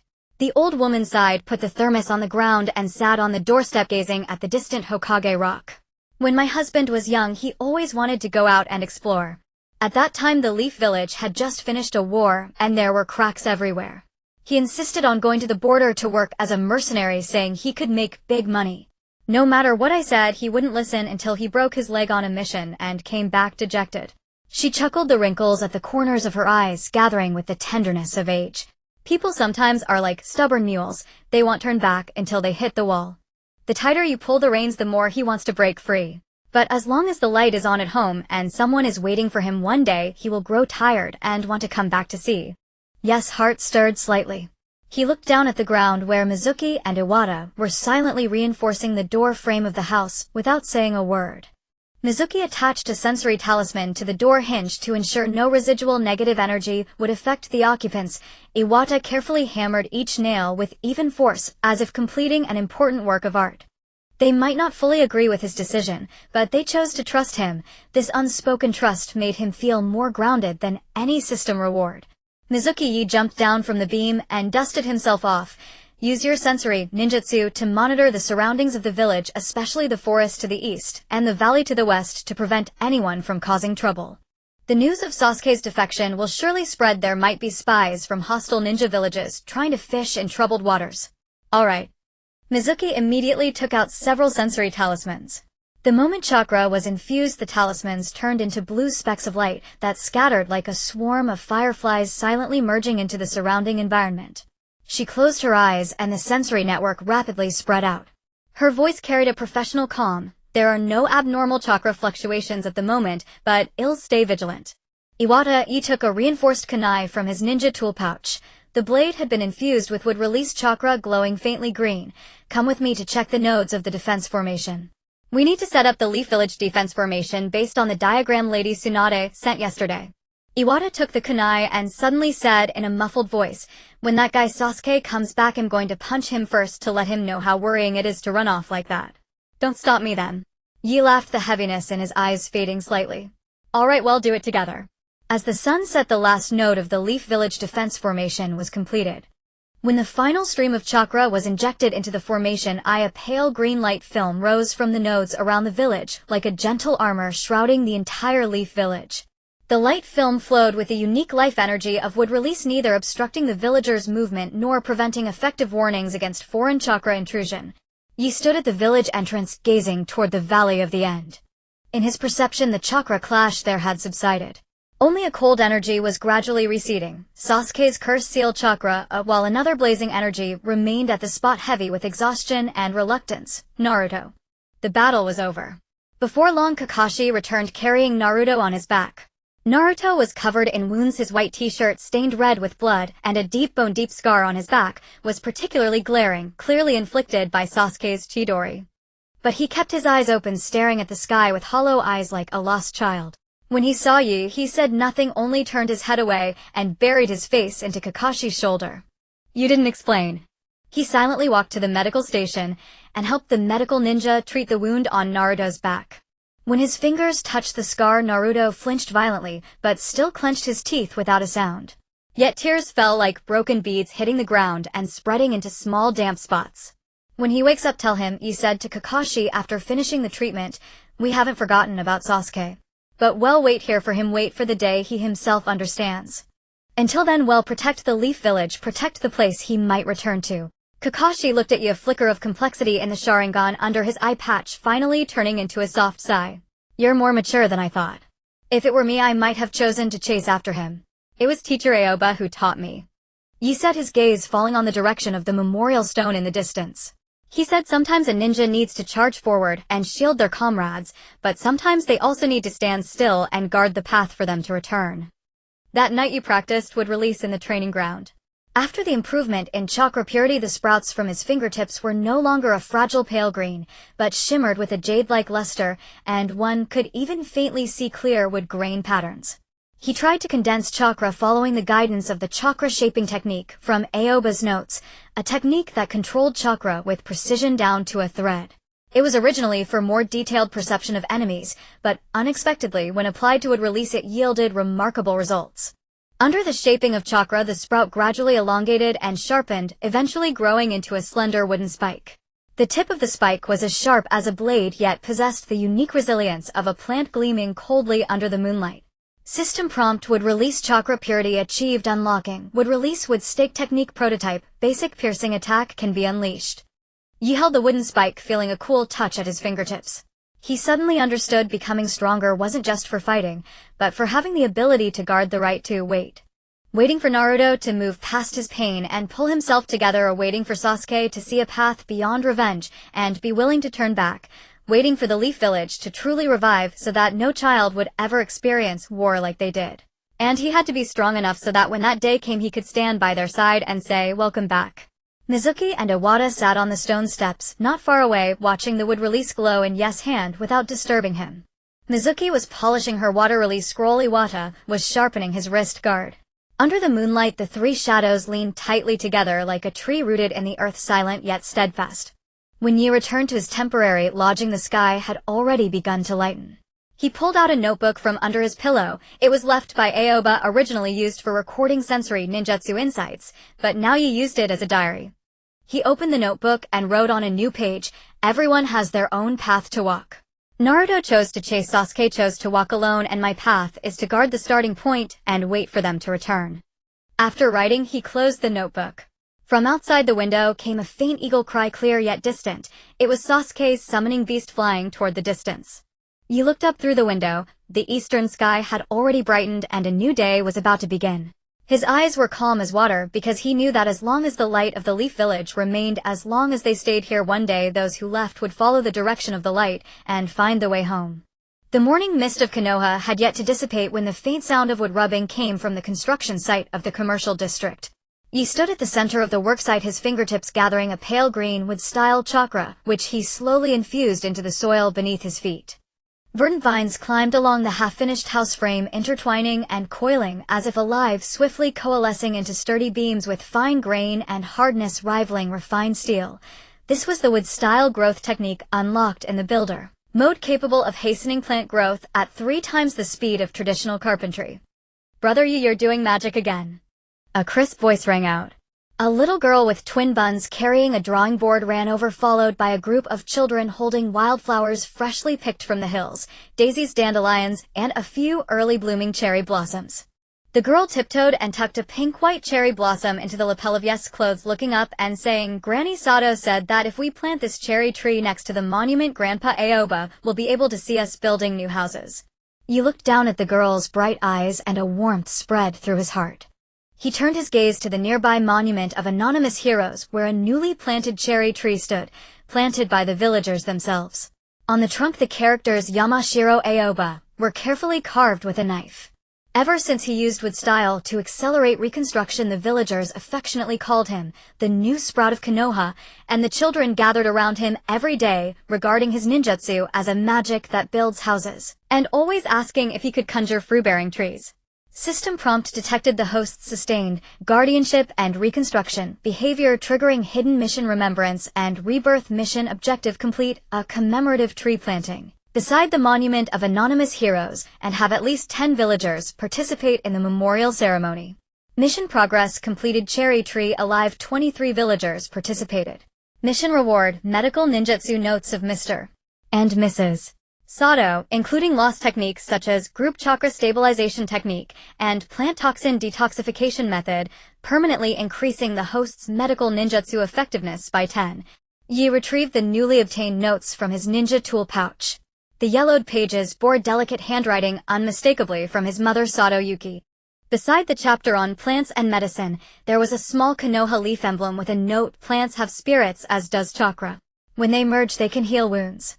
His fingertips brushed over the writing, and suddenly he recalled Tsunade's words. His parents had been a medical ninja and a sensory ninja. Perhaps this fusion of wood style and medical ninjutsu was their gift to him from beyond the grave. Mizuki and Iwata also approached. Mizuki held a list from the medical station and said with a smile, "Senior Shizuka said that the medicinal herbs you grew with your growth technique have better efficacy, so we should cultivate more hemostatic grass." Iwata, carrying a piece of lumber just formed with wood style, patted it proudly and said, "This material is far better than what's in the warehouse. Houses built with it will definitely withstand rainstorms." Yi nodded, placed the cherry blossom before Aoba's monument, and said softly, "Teacher, look, everyone is living well." The morning breeze blew, rustling the leaves of the cherry tree like a silent reply. Yet the peace did not last long. On the 3rd day after the cherry tree was planted, shadows began to spread silently. The first to catch wind of it was Iwata. While wiping his headband at the training ground, he overheard 2 patrolling ninjas speaking in hushed tones. "Have you heard? That Sato, yes, wood style resembles the failed subjects in Orochimaru's lab, suddenly appearing of unknown origin. No wonder he grew powerful after Konoha's collapse. Maybe he's a spy planted by Orochimaru, using wood style as a cover to secretly sabotage the reconstruction." Iwata's temper flared instantly. He gripped his wrist guard and was about to confront them, but Mizuki, who happened to be passing by, grabbed him. "Don't act rashly." Mizuki lowered her voice, her face pale. "Arguing now will only make them more suspicious. We need to find out who's spreading these rumors." She had just returned from the medical station, where the nurses were also gossiping about the unknown origin of the wood style, saying, "Those vines look eerie, not like proper ninjutsu." When Yi arrived at the training ground entrance with a newly written housing repair list, he spotted the word "traitor" spray painted on the wall in red paint. The red paint was still wet, giving off a pungent smell. He gently touched the wall with his fingertips and sensed a trace of chakra-suppressing herbs mixed into the paint. A common interference tactic used by Root meant both to ruin one's mood and subtly hinder a ninja's chakra flow. No need to guess who did this. Yi extended his hand, and with style chakra flowed from his fingertips into the wall. The red paint was instantly absorbed by newly grown plant roots, leaving only faint traces.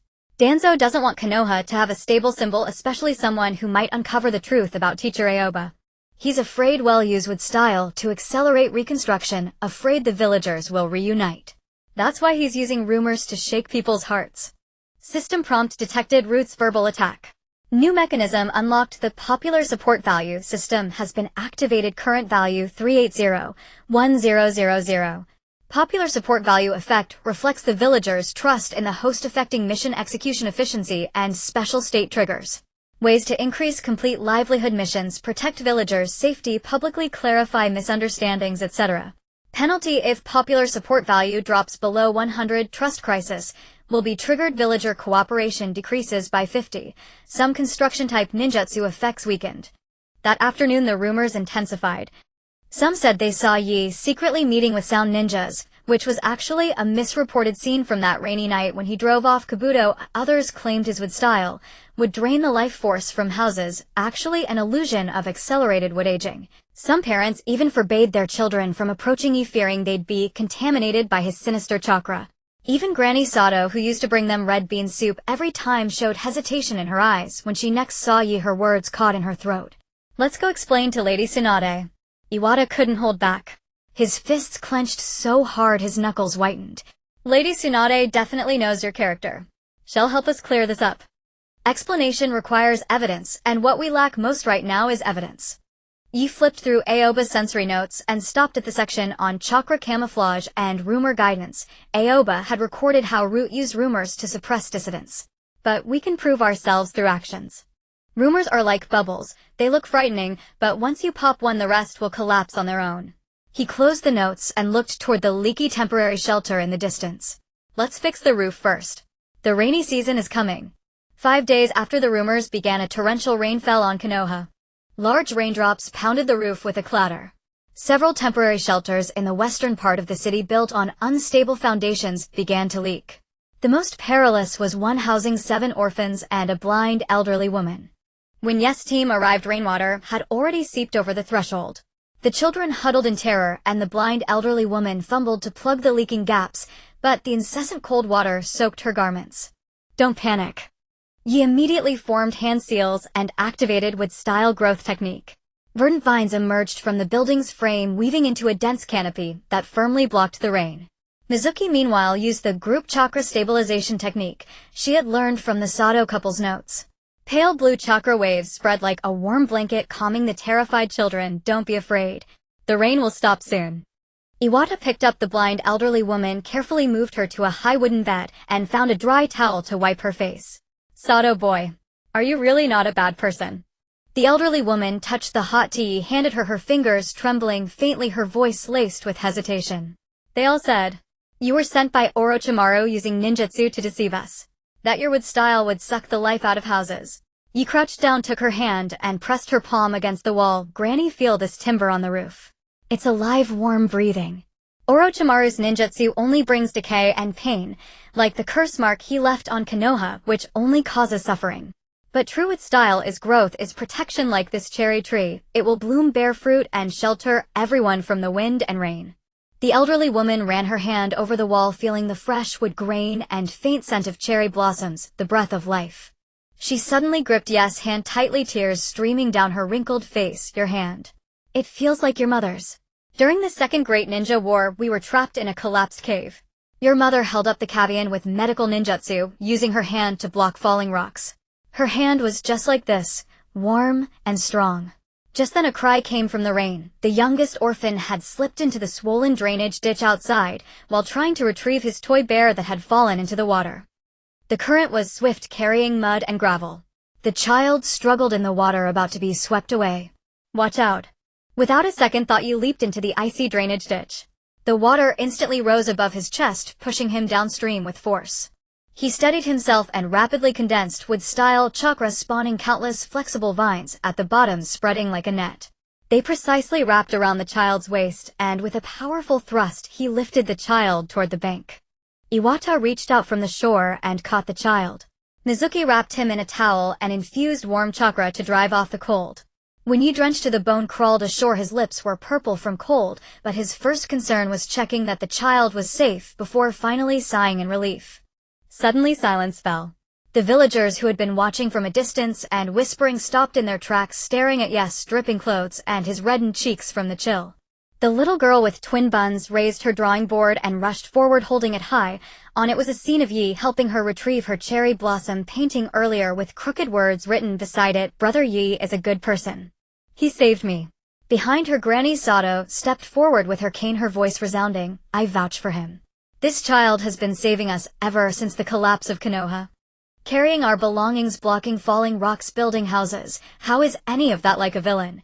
The blind elderly woman also shouted, "His mother was a hero. He inherited her hands, he cannot be a villain." More and more villagers gathered. Some handed dry towels, others brought ginger soup. Even the patrolling ninjas who had been gossiping earlier approached with red faces and said in low voices, "Sorry Sato, we were too quick to believe rumors. Let us help repair the roof." System prompt popular support value significantly increased, 380,650. Villager spontaneous defense behavior triggered. Trust crisis, risk resolved. Yi looked at the crowd before him holding the still warm ginger soup and suddenly understood the meaning behind the system's new prompt. The transformation of the ninja world is never achieved through sheer power, but through the gathering of people's hearts. True protection is not merely about blocking an enemy's blade. It is about using countless small actions even when rumors are rife to make those around you willing to choose to trust you. The day after the rumors subsided, you found a note under a stone by the cherry tree. It bore Ruth's cipher scratched onto rough paper with a fingernail. "Back off, or next time it will be a real accident." They're panicking. You handed the note to Mizuki, who was using a sensory talisman to scan the surrounding chakra fluctuations. "We must have touched on their secrets regarding teacher Aoba, or they wouldn't resort to threats like this." Mizuki's sensory talisman flickered with faint red light. She frowned. 300 meters to the northwest, there are 3 hidden chakra sources wearing masks. The chakra signatures are similar to those who tailed us before. They're probably watching. Iwata cracked his knuckles, a sharp glint in his eyes beneath his headband. "Should we strike? Let them know we're not pushovers." He shook his head and carefully stored the note in his ninja tool pouch. "Not yet." He looked toward Mount Myaboka, the sky a clear blue with drifting white clouds.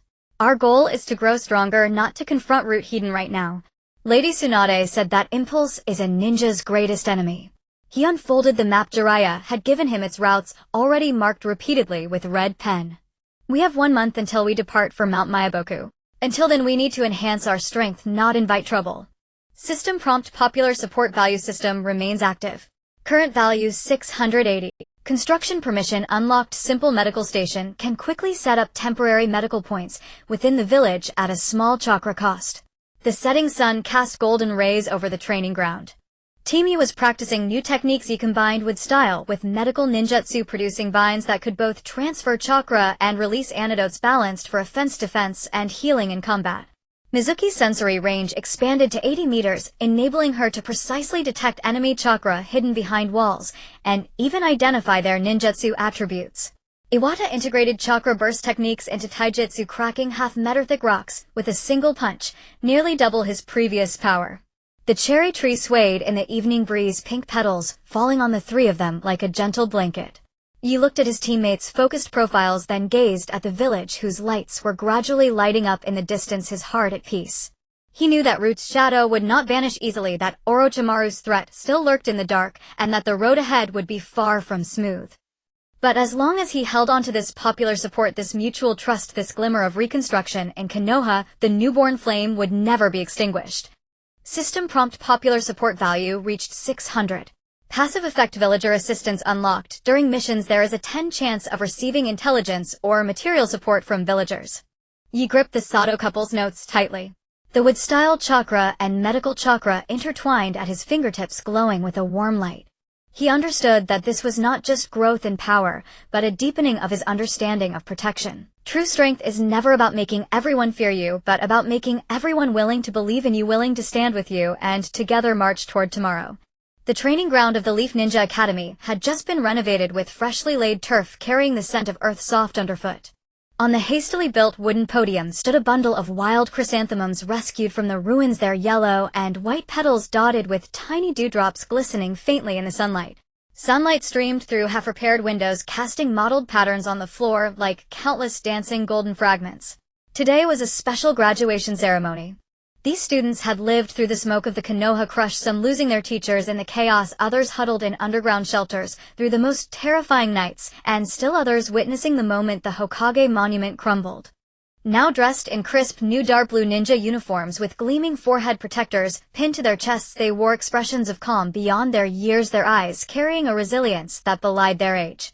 Yi stood on the podium, his fingertips gently stroking the old notebook left behind by teacher Aoba. This worn dog-eared notebook had helped him break the sound ninja's genjutsu during the Chunin exams, and now, as he opened its yellowed pages, he could almost still smell the faint herbal scent that had always clung to Aoba. Shueishu and Yentai stood beside him, each wearing a matching leaf emblem pinned to their uniform cuffs, emblems Yi had carved for them last night using wood-release chakra, the edges decorated with fine vine patterns symbolizing the intertwined bond of the trio. Did you hear? They're the ones who saved the entire 3rd grade during the crush. That dark-haired one is Sato Yoru, right? They say he can use the first Hokage's wood release. And that girl, her water release is incredible. She blocked the falling rocks with a water curtain back then. Whispers surged like a tide from the audience, and yes, fingertips tightened slightly. He recalled himself a year ago, newly reincarnated into this world. Hiding in the back row of the classroom, stumbling even through the basic 3 body techniques, always left far behind by classmates during sparring, his only thought being, I must not die in Orochimaru's scheme. Back then he never imagined he would one day stand here being called a formidable ninja by others. The host cleared his throat, his voice amplified by the sound transmission talisman across the training ground. Next, let us welcome our special senior alumnus for this graduation ceremony, Sato Yi, who performed exceptionally during the Konoha crush, to deliver a speech. Yi took a deep breath and stepped forward. He did not look at the prepared script in his hand. The neatly written words suddenly felt foreign. His gaze slowly swept across the children below, seeing the boy who had lost his father in the crush clenching his fists until his knuckles turned white. Seeing the little girl he had once shielded with wood release vines now peeking out from behind her companion to give him an encouraging gesture, and seeing several children in wheelchairs looking up at him with bright, hopeful eyes. When I first became a ninja, I thought strength meant being able to defeat all enemies. Yes, voice was not loud, but it carried clearly across the silent training ground. During the Chunin exams, I nearly hurt my own teammate with wood release just to win the match. When the Konoha crush erupted, I hid inside a barrier and watched teacher Aoba get hit by an enemy's jutsu while protecting us juniors. He paused, his Adam's apple bobbing as he suppressed the tremor in his voice. That was when I realized that the meaning of being a ninja has never been about becoming the strongest. He raised a hand to rub his brow, but a trace of sage chakra slipped from his fingertips. A faint perceptive ability awakened after Pain's invasion, now resonating subtly with a chakra from somewhere in the audience. Yi instinctively looked over and saw Naruto sitting near the window, twirling a pen in his hand, wearing his trademark brilliant smile, and secretly waving vigorously at him. That guy was supposed to be recovering in the hospital, clearly sneaking out again when Shizune wasn't looking. A true ninja is someone who makes others feel it's good to have you here. Yes, voice suddenly firmed up like a stone thrown into a calm lake stirring ripples. It's being able to hold up a safe barrier when your teammate is hurt. It's daring to stand at the front to block attacks when the village is in danger. It's clenching your teeth and telling yourself, I cannot let those behind me fall, even when only the last shred of chakra remains. As his words ended, you felt the chakra beside him surge violently. Shueishu's water release chakra flowed with a gentle moist sensation like a spring thaw. A Yentai's taijutsu chakra was like a crouching tiger poised to strike, brimming with explosive power. And his own would release chakra wound around and merged through their intertwined fingertips, forming a new, stronger energy. This was no deliberate hand-seal technique. It was a natural resonance born from countless life-and-death battles shared together, a harmony at the soul level. Thunderous applause suddenly erupted from the audience. The boy who had lost his father stood up abruptly, his small figure trembling slightly in the sunlight, but he shouted with all his might, Senior Sato. I want to become a ninja like you. I want to protect my mother and Konoha. Yi smiled, a smile filled with relief and tenderness, as if seeing his own lost self from the past. He nodded solemnly to the boy and then to all the children, saying, You will become stronger than us, because the flames of Konoha always burn brightest among the ruins. Just like the cherry blossom trees destroyed by war, they will always bloom even more beautifully next spring. After the ceremony, the three sat on the stone steps at the edge of the training ground. The wind carried pink cherry blossom petals drifting past landing in Yes open palm. As the petal touched his skin, a pale blue system panel suddenly unfolded. Before his eyes, the text clear and warm. Embers of the Konoha crush and newborn flames, plot settlement in progress. Core mission completion. 95 participated in Chunin exams, prevented Orochimaru's scheme, protected civilians, inherited Aoba's will. Key choice evaluations. Gave up overwhelming victory in Chunin exams and chose to protect teammate. Triggered bond values. Special bonus, currently 85,100. Prioritized protecting the shelter over pursuing enemies during the crush. Aligned with protection. Core belief. Public trust value 80, currently 860.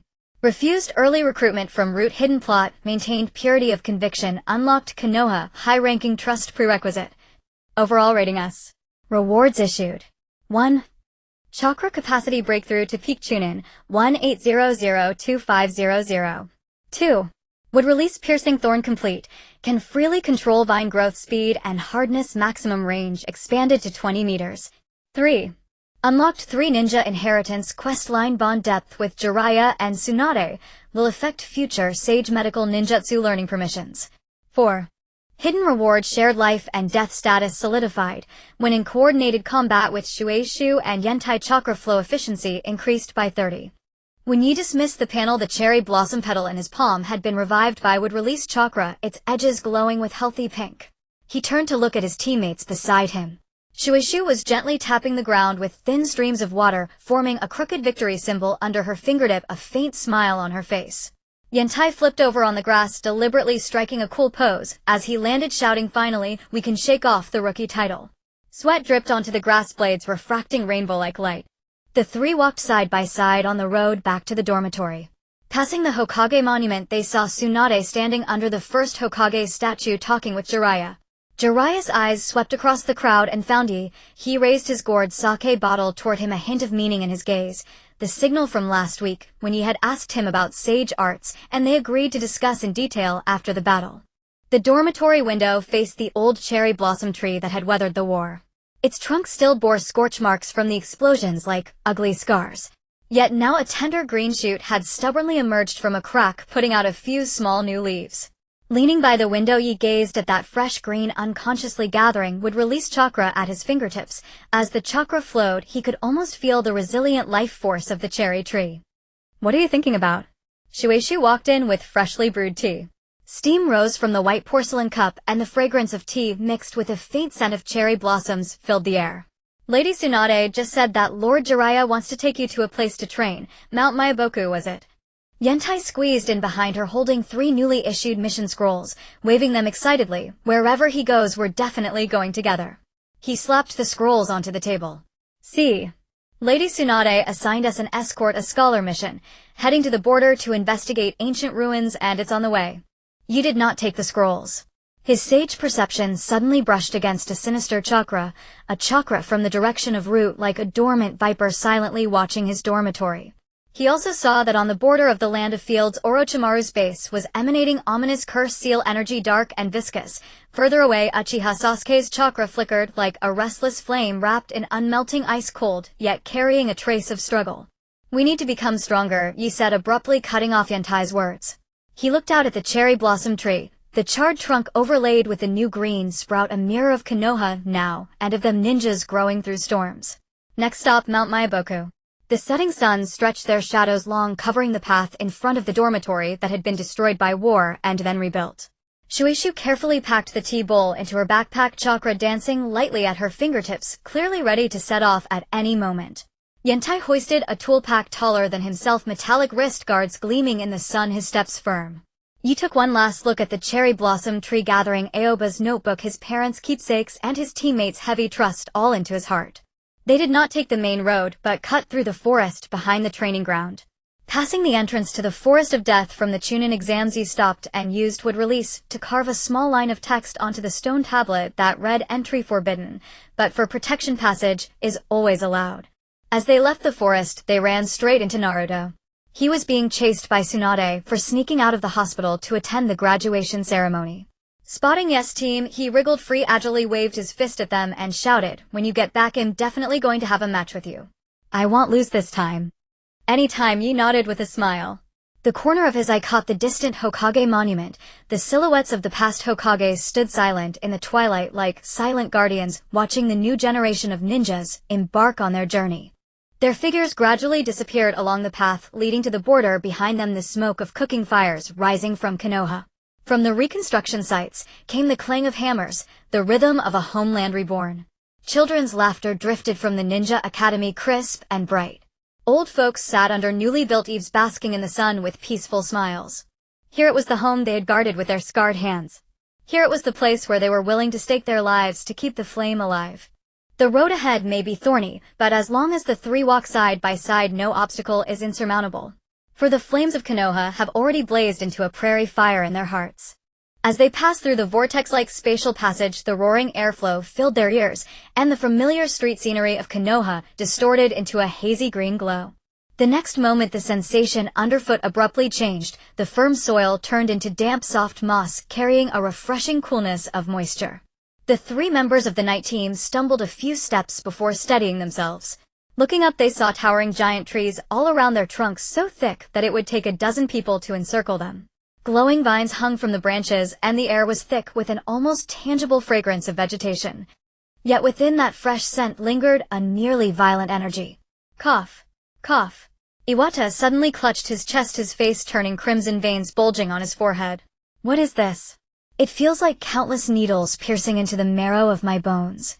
His chakra surged uncontrollably within him, and the stable aura he had cultivated through taijutsu was thrown into chaos. Mizuki's condition was slightly better, but still uncomfortable. Her water-release chakra was unusually active, tiny beads of water condensed at her fingertips, dripping like broken pearls, even forming a small puddle at her feet. "It's natural energy," she said through gritted teeth, trying to stabilize her chakra. "It's far more domineering than the textbooks describe. It's as if it's alive, actively burrowing into the body." Knight's sensation was the most intense. His wood release was inherently in tune with nature, and at this moment, like a dry sponge encountering a water source, it frantically absorbed the surrounding energy.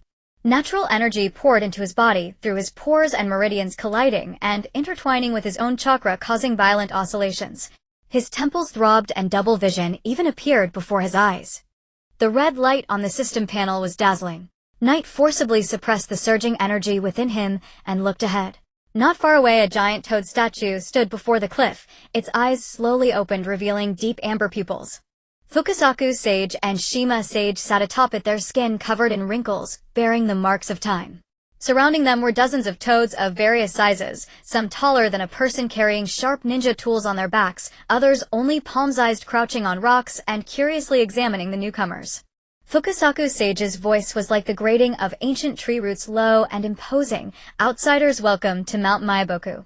However, to learn sage art you must first pass 3 trials. If you cannot endure midway and wish to give up, you must leave this place forever, never to set foot here again." Shima Sage licked the corner of her mouth, her tongue long and nimble. "Don't blame this old lady for not warning you. How many ninjas have died in the trials, not even leaving a complete corpse, ending up as fertilizer for Mount Maiboku." Her tone was mocking, but her gaze was sharp as a blade, scrutinizing the three's reactions. Iwata clenched his fists, though his whole body ached. He stubbornly shouted, "Who would give up? We came to learn skills, not to be deserters." Mizuki also took a deep breath and nodded. "We accept the trials." Knight suppressed the stinging inside him, met Fukasaku Sage's gaze and said, "Please begin." He could feel that this trial was not only a test of strength, but also a tempering of will. Just as Aoba said, true strength lies not in never falling, but in standing up after a fall. The location of the first trial was the Listening to Waves waterfall, deep in Mount Maiboku. The waterfall cascaded down a cliff dozens of zhang high, the roar of water hitting rocks, deafening spray splashing, and forming a hazy mist around. Fukasaku Sage pointed to a flat rock beneath the waterfall. "Sit there in meditation for 6 hours, cast aside distracting thoughts, and discern the flow of natural energy. Remember, it's not about resisting, but sensing." Knight stepped onto the rock, and the force of the waterfall immediately pounded his back like countless fists hammering repeatedly, making his bones tremble. What was even more uncomfortable was the surrounding natural energy. Stirred into greater violence by the waterfall's vibration, it burrowed into his body through the water air, and even his breath clashing fiercely with his own chakra. For the first 2 hours, he was completely overwhelmed by the waterfall's roar and the torrent of energy. Natural energy like a runaway horse rushed through his would release chakra into his meridians, bringing tearing pain wherever it passed. Pale green toad markings appeared on his wrists, the corners of his mouth twitched uncontrollably, and the muscles under his skin slightly writhed as if about to sprout toadsuckers. Focus. Fukusaku Sage's voice pierced through the water sound reaching his ears. Treat your own chakra as a dam and natural energy as a water current. What you need to do is not block with the dam, but guide the current along the river channel. Knight was suddenly joyful. He recalled the record of chakra circulation technique in his parents' notes. His mother had written that the key to medical ninjutsu was not forcibly suppressing injuries, but guiding chakra through the meridians to repair damaged cells. He tried to relax his tense nerves using sensory ninjutsu to refine the flow of energy within his body, comparing his own chakra to the barrier protecting Konoha, natural energy to the people needing guidance, and the concept of protection as the buffer zone between them. The moment this thought arose, the violent natural energy within his body miraculously slowed its flow. He saw countless green threads of energy wandering inside his body like pedestrians on the streets of Konoha, while his chakra was like the houses lining the streets. As long as he didn't deliberately block them, the energy could flow orderly along the streets. When the first ray of morning light shone on his face through the mist, the toad markings on Knight's wrists gradually faded and the stinging sensation disappeared. He could finally clearly see the veins of natural energy, like countless green streams circulating incessantly in the cracks of rocks, among the roots of plants, and even in the air flowing endlessly. Knight opened his eyes, exhaled a turbid breath. The water slid off him, but no longer caused him pain.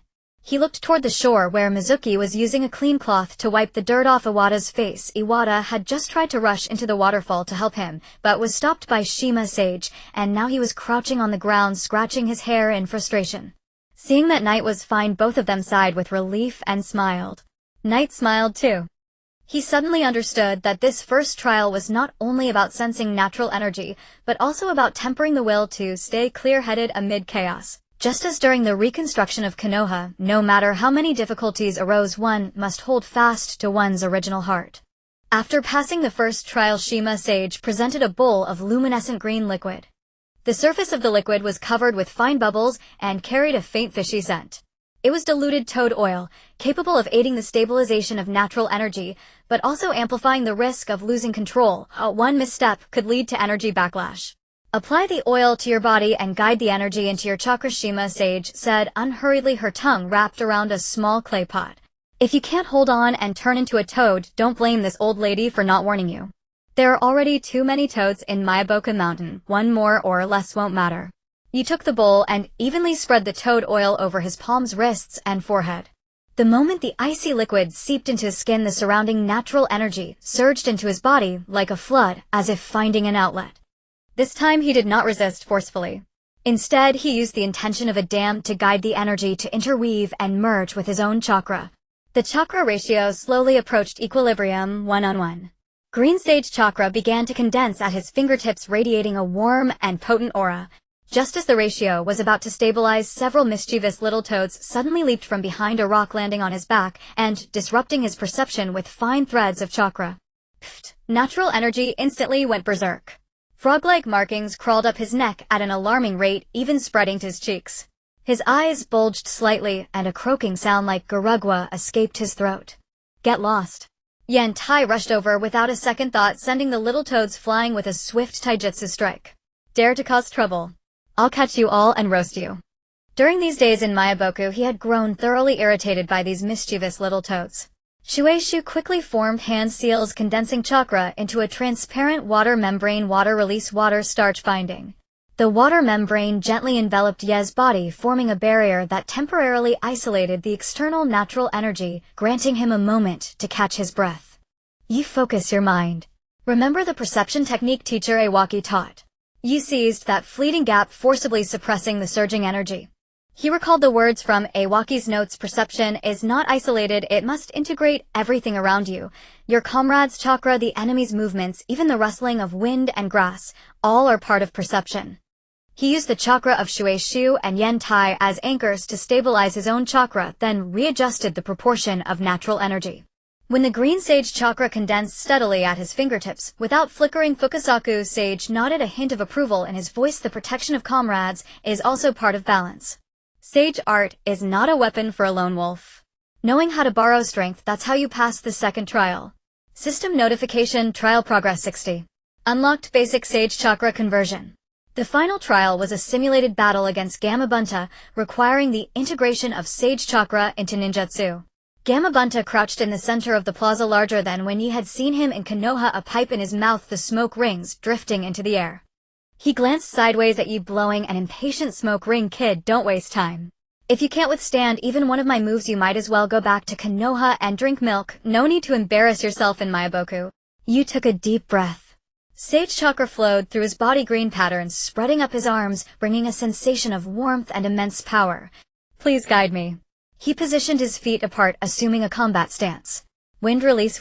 The wind blade infused with sage art carried a faint green glow. Its range nearly doubled compared to normal. It held straight toward Gamabunta's face, the air screaming as it was sliced apart. Not bad. Gamabunta flicked his thick tail, easily deflecting the wind blade. The collision sent a shockwave rippling through the air. But not enough. He abruptly opened his mouth and unleashed a torrent of fire release. Crimson flames engulfed the entire arena, the heat nearly igniting the air. He instinctively tried to infuse more natural energy to enhance the power of wind release against the However, his eagerness caused an energy ratio imbalance. The sage chakra suddenly ran wild. The wind blade uncontrollably veered toward a nearby rock, cleaving it in two, while Yi himself, thrown off balance by the chakra disruption, was struck in the chest by Gamabunta's tail and sent flying like a broken kite, crashing heavily against the rock wall. Cough, cough. Yi coughed up blood, his chest burning with pain, every breath torn with agony. Sage chakra rampaged inside him, and frog markings appeared again. Yantai immediately moved to support him, but Yi raised his hand to stop him. I'm fine. He watched the trail left by Gamabunta's fire release in the air. The flames spread along the airflow, weakened by moisture, strengthened by dry grass. This was the law of nature, impossible to forcibly reverse. Suddenly he understood the fusion of sage art is not about stacking power, but flowing with nature. Just as protecting Konoha requires not only raw strength to build houses, but also borrowing the trust of the people to make them participate willingly. Using sage art likewise demands not forcibly controlling natural energy, but following its rhythm and coexisting with it. When he stood up again, Ye's gaze had become calm. He did not attack recklessly, but first took a deep breath, letting sage chakra flow steadily within him, forming a perfect triangular balance with natural energy and his own chakra. Then he formed hand seals, wind release, wind cutter. This time the wind blade was not savage. It slid gracefully along the ground like a gentle current, precisely slicing a rock at Gamabunta's feet, demonstrating the power of sage art without losing control, perfectly on target. Gamabunta raised an eyebrow, put away his pipe, and for once did not mock, just barely passing. Guess you have some insight, unlike certain idiots, referring to Jiraiya, who spent half a year learning and still only used sage art to smash people. On the evening of the third day, Yi sat atop Miyaboku Mountain, gazing down at the mist-shrouded valley. Sage chakra flowed steadily within him, forming a perfect equilibrium with natural energy and his own chakra, like a precision gear in motion. He extended his hand as sage chakra condensed into a green blade of wind, stable and sharp at the edges, glowing with a soft radiance. System notification: Sage Art Beginner Training complete. Reward 1, Sage Art Wind Release Raisin Shuriken Nascent Form Power 1. 5 times normal controllable range 10 meters. Reward 2, Natural Energy Perception Range expanded to 1 kilometer. Reward 3, Unlocked Sage Mode Beginner sustains 5 minutes, all stats 30. Fukasaku's sage walked up beside him, gazing at the sea of clouds in the distance. That kid Jiraiya learned sage art through passion, always trying to overwhelm enemies with raw power. You, however, rely on resilience, using the intention of protection to balance strength. Neither path is wrong, but yours may be more suited for protecting Konoha. He handed you a toe-shaped ring carved from green jade, inscribed with Miyaboku's runes. This is a token of Miyaboku.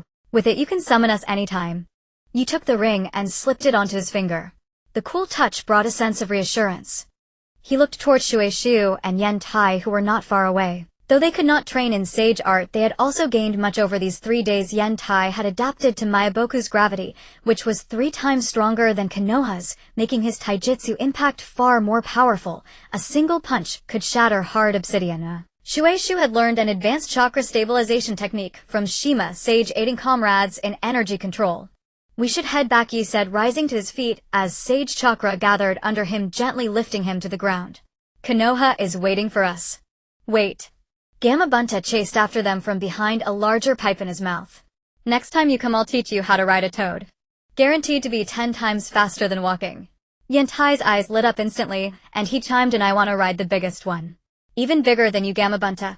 Gamabunta snorted. "Kid's got a big mouth. Let's see you run 10 laps around Miyaboku first."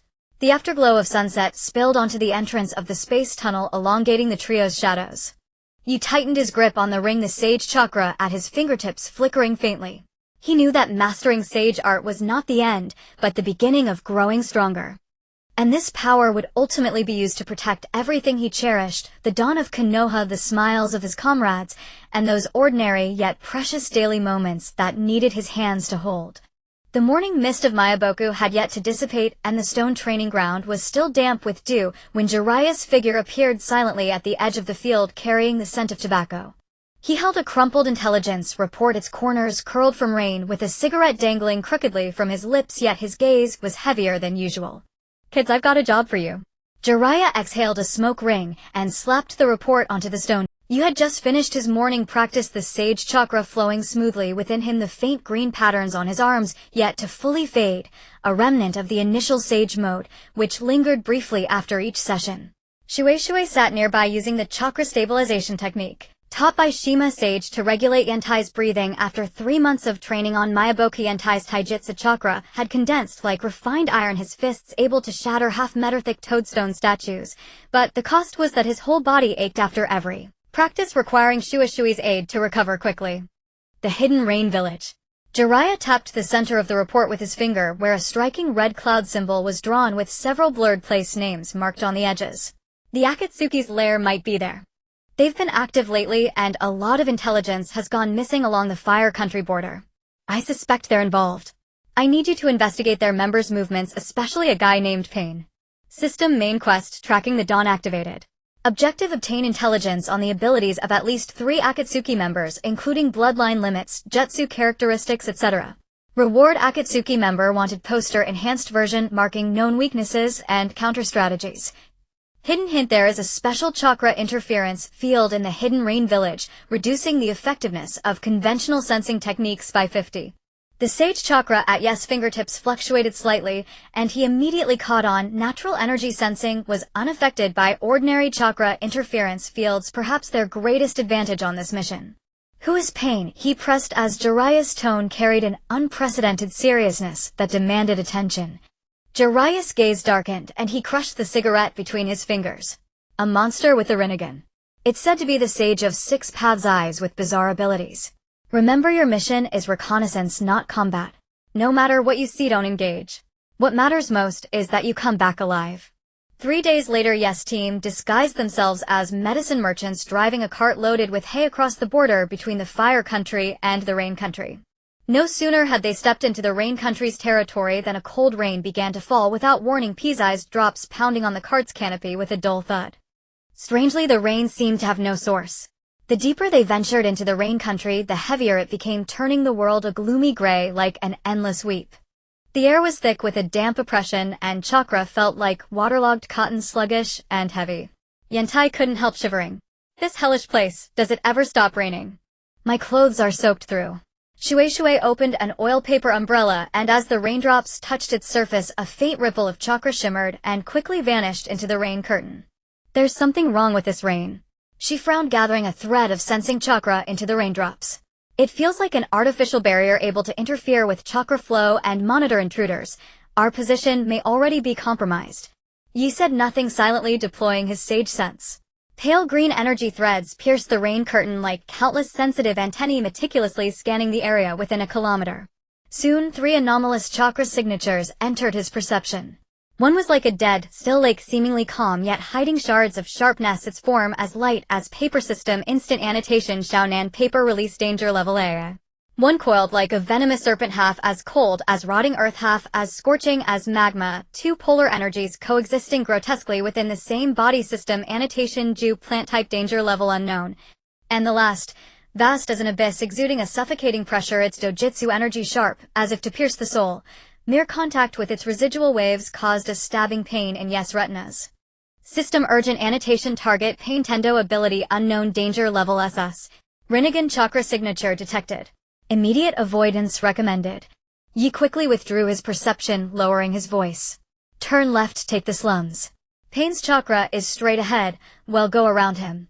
He could feel that abyssal chakra moving slowly, and wherever it passed, even the flow of rain seemed to hesitate as if heaven and earth were making way. The cart entered the slums of the hidden rain village, a scene more desolate than imagined.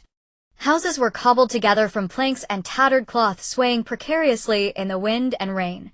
Rainwater pooled into filthy gutters in the muddy streets, emitting a nauseating stench. Occasionally gaunt-faced civilians huddled under eaves, their eyes as numb as dust-covered stones, showing no reaction to the passing cart. These people. Shuishui's voice trembled. They seemed to have given up on everything. You recalled the notes in Aoba's journal about the hidden rain village, years of war, a people barely surviving, a breeding ground for ambition. He tightened his grip on the kunai hidden beneath the hay, the unease in his heart growing. Perhaps the Akatsuki had taken root here not just because of the terrain's concealment, but because this land had long been soaked in despair. To avoid Pain's chakra, Range the Night team abandoned the carriage and trekked on foot through the narrow alleys of the slums. Rainwater trickled down cracks in the walls, forming thin streams underfoot that squelched with each step. Stop. He suddenly pressed down on the shoulders of Shueishu and Yentai. His sage art perception detected chakra anomalies at the alley ahead. A multitude of light, thin objects imbued with faint explosive tag energy were gathering at incredible speed, like lurking swarms, waiting for prey to step into the trap. The next second, a storm of white paper descended like a torrential downpour. Each sheet was as sharp as a blade, its edges gleaming with chakra's cold light densely sealing all escape routes, even slicing the rain into fine droplets. It's Xiaonani. Shueishu reacted swiftly, hands forming seals. Water release, hard vortex water blade. A rotating column of water formed a cylindrical barrier before the three, its high-speed spin temporarily repelling the incoming papers with a series of clinking sounds. But the papers were too numerous. Cracks soon appeared on the barrier as if it would shatter at any moment. Not bad reflexes. Xiaonan's figure slowly emerged behind the sea of paper, her white paper dress merging with the curtain of rain, her face expressionless save for the coldness in her eyes. But you shouldn't be here. Rain Village doesn't welcome Konoha ninjas. Yes, Sage Chakra resonated with Shueishu's water release, a green energy threads intertwined with the water barrier abruptly accelerating its rotation. Shueishu, hold it. He leaped to the top of the barrier, hands rapidly forming seals, infusing Sage Chakra into wind release, Sage Art wind release vacuum wave. A green gale swept outward like a hurricane, carrying the wild yet gentle violence of natural energy, scattering the dense paper sea. The sheets fluttered in the air like petals blown away by a gale, revealing the empty alley mouth behind. However, just as they thought they were safe for a moment, the scattered paper suddenly halted midair, then turned in unison. The explosive tags on their backs blazed with piercing red light. Those papers had been blown around them by the wind, now forming a massive detonation array. Not good. Yes, pupils contracted sharply, his sage perception sensed the dense explosive tag energy. Fall back. He grabbed Shueishu and Yentai, concentrated Sage Chakra under his feet, and leaped backward with all his might. Almost simultaneously, the explosion roared deafeningly. The scorching blast wave hurled the rainwater aside, creating a brief vacuum in the alley. Yi conjured a barrier of Sage Chakra around the three, but even so they were thrown by the shockwave and slammed heavily into a broken wall. Cough. Yi coughed up a mouthful of blood, his back stinging with fiery pain. When the smoke cleared, the alley mouth was empty. Only a charred piece of paper drifted to the ground with a line of red ink, "Leave Rain Village, or next time it will be your funeral." Yentai clutched his arm, cut by fragments, and oozing blood, glaring at the direction Xiaonan had vanished. That woman is too despicable. Using so many explosive tags. She was warning us, Yi said, picking up the charred paper. The residual chakra on it was cold and resolute like Orochimaru's curse mark, but with an added obsession for order. The Akatsuki is more dangerous than the intelligence reports suggest. They don't care about sacrifices, not even the people of this land. Just then the system panel appeared again with branch options. Risk delving into the core area of Rain Village, may encounter Pain's true body and Akatsuki secrets, a reward Rinnegan basic analysis, a survival rate 30B. Immediately retreat and relay intelligence, preserve strength, a reward rain release affinity. Chakra consumption reduced by 15 in rain environments can increase Konoha's early warning preparation time. Yes, gaze crossed the broken alley wall into the depths of the slums. There the sewage ditch had swelled due to the storm. A frail figure was struggling to grasp a floating plank, an orphan of 5 or 6, drenched, lips purple with cold, about to be swept away by the torrent. Rain blurred the child's cries, faint as a kitten's whimper, yet the surrounding civilians remained indifferent, huddling numbly under eaves as if accustomed to such deaths. I choose B. Yes' voice was exceptionally firm. He stuffed the charred paper into his pouch. But first, save the child. System triggered. Side quest: Guardian in the Rain mission objective: rescue the drowning orphan and deliver to border refugee camp. Reward: chakra thread special, can connect others' chakra to transmit simple sensory signals, max range 500 meters. Failure penalty: orphan dies, people's trust 30. Too dangerous. Yantai tried to pull him back, lowering his voice urgently. Xiaonan might be watching nearby. If we expose ourselves, we're done for. If we can't even save a child, what's the point of gathering Akatsuki intel? Yes' eyes were exceptionally bright. He freed himself from Yantai's grip and leaped into the sewage ditch. The cold, filthy water instantly submerged his calves. He condensed sage chakra on his skin to form a thin membrane shielding him from the filth, then swiftly swam toward the child. The moment he grabbed the child, yes, sage perception probed into the boy's body, a chakra so faint it was nearly extinguished, flickering like a candle in the wind due to chronic malnutrition and cold. He immediately parted a portion of his sage chakra, turning it into warm current, gently infusing it into the child to dispel the chill and stabilize his vital signs. Hold on to me. Yi cradled the child in his arms and warily scanned the surroundings. Shueishu and Yantai stood guard on the bank. Shueishu formed seals to summon 2 water walls, blocking possible attacks from either side. A Yantai gripped a Kanaya's gaze, sharp as a hawk, missing no movement. Fortunately, Xiaonan did not reappear. Perhaps she disdained to strike at a child, or perhaps she had another mission. The alley held only the sound of rain and flowing water. When the trio escorted the child to the refugee camp at the border between Rain Village and the Land of Fire, the guard ninja saw Yi, and his eyes lit up. Sato-san. The medical supplies you sent 3 months ago came just in time, saved many lives. You handed the child to a nurse at the camp. Watching the nurse change the boy into dry clothes and feed him hot porridge, seeing his frostbitten cheeks finally regain a trace of color, Yi sighed in relief. At that moment the system prompt sounded: side quest complete. Reward: chakra threads special issued. Detected that host adhered to the principle of protection in crisis, unlocking cross-village perception network. Basic can share basic sensory signals with trusted allies, currently limited to Konoha Perception Corps members. Yi opened his palm. A transparent silver chakra thread floated there, as fine as a hair, capable of extending, retracting, and fading at will. He attempted to connect one end of the thread to Shueishu's chakra and instantly sensed the steady flow of her water release energy, even vaguely perceiving her current emotion, a lingering fear, but more of a sense of security. On the return journey, the rain gradually diminished and a faint ray of sunlight even broke through the clouds.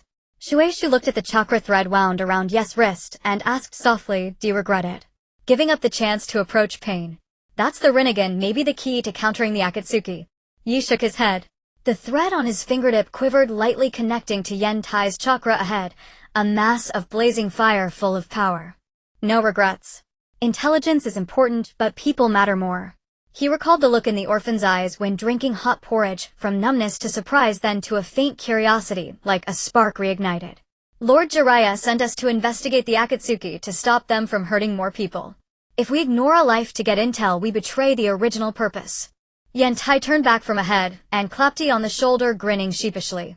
Actually, I wanted to jump down and save that kid too, just wasn't as fast as you. He scratched his head, flashing a row of white teeth. Next time let me handle it. I'm tough, I can take a beating.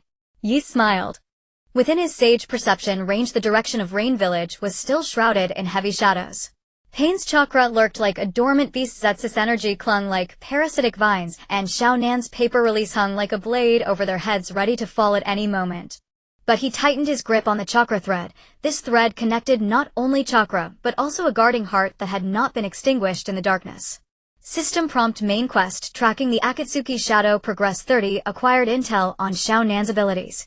Cross-village perception network can connect up to 5 people including Naruto, Tsunade, etc. Recommended to return to Konoha as soon as possible to update intelligence. The setting sun pierced through the rain clouds, casting mottled light on the border road. The night team's figures gradually receded into the distance. Behind them, Rain Village remained veiled in mist, but what they brought back was not only intelligence about the Akatsuki, but also a proof. No matter how deep the darkness, there will always be someone willing to stop and lend a hand for a faint glimmer. And this protection will eventually converge into a torch that illuminates the path ahead. When the night squad stepped through the gates of my village, the setting sun painted the Huaying rock in hues of gold and crimson.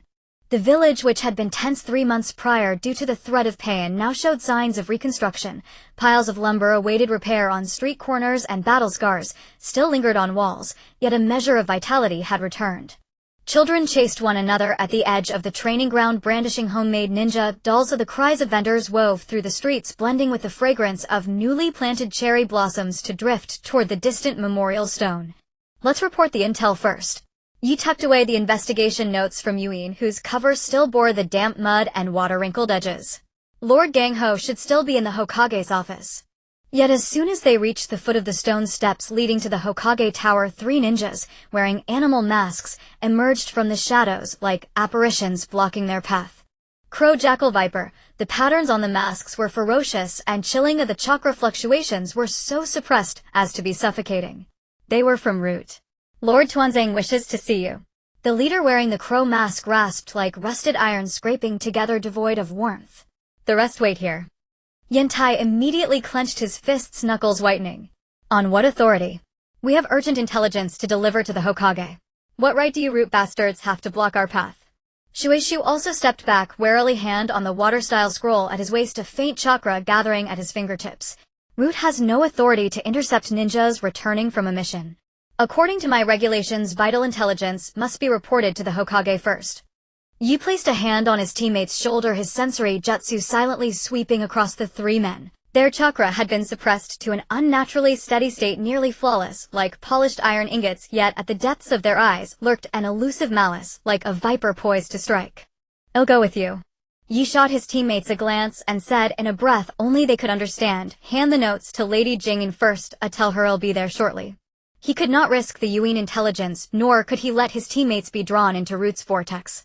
System prompt detected. Root forced contact, potential threat level A. Recommend maintaining vigilance and avoid leaking core intelligence, especially the deep link between Sage Arts and the Akatsuki organization. Despite their worry, Yentai and Shueishu nodded. They trusted Yes' judgment. Shueishu quickly concealed the intelligence notes inside his ninja tool pouch, while Yentai deliberately raised his voice. Well, wait right here. If you're not out in half an hour, we'll tear down your Root hideout. The crow-masked ninja ignored his threat and turned toward the alley behind the Hokage Tower, where the secret entrance to Root's passage lay.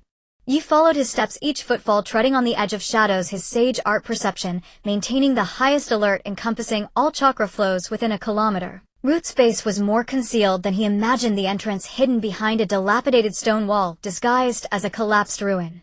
Through the narrow passage the air began to change. No sunlight, only exposed rock and cold metallic apparatus. The pungent smell of disinfectant mingled with a faint scent of blood, like an aged stain seeping into every breath. At the end of the passage lay an empty stone chamber. Tuanzang sat on a stone chair in the shadows, the Sharingan in his lone eye glowing red in the dimness, like a wolf eyeing its prey, as if dissecting Yi from within. The Yuin intelligence, what did you see? Tuanzang's voice grated like sandpaper across rock, carrying an unsettling texture. The abilities of pain, the movements of the Akatsuki, the secrets of Ju. Don't think of hiding anything. A Root's eyes are more numerous than you imagine. Yi stood 3 meters away, deliberately maintaining a safe distance, close enough to hear clearly yet able to react swiftly in an emergency. I only saw Zionan's paper release and Peen's Rinnegan. The rest of the intelligence has been compiled into notes and handed to the Hokage. His tone was calm, neither servile nor arrogant, revealing trivial details while keeping the core content untouched. Tuanzang sneered, pulling out a black token engraved with Root's emblem, a leaf torn by claws. He twirled the token between his fingers. You're clever and talented, would release sage art sensory ninjutsu, and that unyielding tenacity. Such a pity that following that woman Gangho will only shackle you with so-called righteousness. He suddenly tossed the token, it clattered at Yes' feet. Join Root, and I can give you everything you desire. Greater power, a more direct way to rectify the shinobi world. What your parents failed to achieve in their time you might accomplish. System alert screeched detected root recruitment triggering confrontation mission A. Feign acceptance to obtain intelligence short-term may acquire root base map and some secrets, a long-term risk of Tuanzang's curse seal, or genjutsu control risk level SV. Refuse publicly and expose his intentions gain my high-level trust 20, but will be marked as a primary target for elimination by root's subsequent actions will face persistent interference risk level A. Yes, gaze fell on the token, then recalled the records in his parents' notes. In the 48th year of my during the Third Shinobi World War his parents had been targeted by Tuanzang after obstructing his experiments on civilians. They were repeatedly undermined in missions. This so-called rectification was nothing but Tuanzang's excuse to satisfy his own desires, paving his path to power with the sacrifices of others. Root's rectification is paved with plunder and sacrifice. Ye stepped back, avoiding the token, his voice firm. What my parents sought, protection, was the right for everyone to live, not the control of a few. These two are worlds apart. Tuanzang's red eyes suddenly flared, the Sharingan's tomo spinning rapidly. Do you think Gangho can protect you forever? What my needs is a strong hand willing to strike hard, not a brat clinging to naive ideals. His voice turned harsh, laced with undisguised threat. Refuse root and you will lose many opportunities, perhaps even your life. I will walk my own path. Yi turned and no longer looked at him. If there's nothing else, I need to see the Hokage. Tuanzang watched his retreating back, murderous intent flickered in his lone eye, his right hand's nails nearly digging into the stone armrest, but in the end he did not stop him. His low voice echoed in the stone chamber like a viper's hiss, you will regret this. As night fell while leaving the root base, the sky had darkened. Upon emerging from the underground passage, he saw Mizuki and Yentai anxiously waiting at the entrance, their backs against the stone wall, gazes fixated on the tunnel like beasts guarding their lair. Upon seeing Yi come out safely, they visibly sighed in relief, their taut shoulders slumping. Yentai rushed forward, scrutinizing Yi from head to toe as if inspecting a fragile item, his hands instinctively brushing against Yes' arms and back. If he dares to lay a hand on you, I would tear down the root base just to rescue you. Mizuki then took out a warm rice ball from her ninja tool pouch wrapped in a clean cloth and still radiating heat. Lord Shizun said Lady Tsunade is still waiting for you, and you should go to her immediately upon your return. By the way, she paused, her tone somewhat difficult. Just now near the Hokage Tower I overheard several patrolling ninjas discussing, saying that you have colluded with the Akatsuki and that your trip to the Rain Village was actually to deliver information, feigning refusal to Danzo upon your return to better infiltrate the route. Yi bit into the rice ball, the warmth of the grains sliding down his throat, but it could not dispel the chill in his heart. Danzo's retaliation came faster and more viciously than he had imagined. He had anticipated being rejected and had preemptively laid out rumors to nail himself to the pillar of shame, labeled traitor. Don't pay it any mind. He swallowed the food, smiled at the two, trying to lighten the mood. Rumors are like bubbles, they look frightening, but they pop under the sun. However, the spread of rumors exceeded expectations. The next morning when Yi went to report to the sensory unit, his once familiar colleagues deliberately avoided him, their eyes darting away, and the whispers ceased abruptly as he approached. On the walls of the training ground, graffiti labeling him as a traitor reappeared, this time painted in red with a massive Akatsuki symbol. Even civilians pulled their children behind them as he passed, their fearful gazes pricking like needles. System notification, public sentiment value has dropped to 520, originally 650. Detected the effect of root public opinion attack leading to decreased trust among certain villagers and low-ranking ninjas. This is too much. Yentai, upon seeing the new graffiti in the training ground, was enraged, smashing a nearby wooden post with a punch, splinters flying. Are these people blind? Who saved them during Pain's invasion? I'm going to confront those who spread these rumors. Wait. Mizuki suddenly grabbed him, pulling out an old scroll from her pocket. The cover was deep blue with frayed edges, as if it had been repeatedly perused. This was left by my father. He was the archivist of Konoha during his lifetime. Inside it recorded events from 20 years ago, concerning Uncle Sato and Aunt Sato's conflict with. The scroll unfolded, revealing yellowed pages with neatly written characters in water-release chakra. Despite the passage of time, the text remained clear. In the 48th year of Konoha, during the Third Shinobi World War, Danzo deliberately delayed the rescue signal to obtain intelligence from enemy countries, leading to the medical team led by Sato Yuki, medical ninja, and Yamashiro Aoi, sensor ninja, being trapped in the siege of Iwagakure. Though they ultimately broke through, they succumbed to their injuries and passed away 6 months later. This incident was suppressed by the root publicly claimed as died from severe injuries. At the bottom of the page there was a small note: Danzo's actions may be related to the Sato couple discovering his human experiments. This can prove your innocence. Mizuki's eyes lit up, her voice tinged with uncontainable excitement. As long as we present this to Lady Tsunade and make it public at the high-level meeting, everyone will know that Danzo is retaliating, and those rumors will naturally collapse.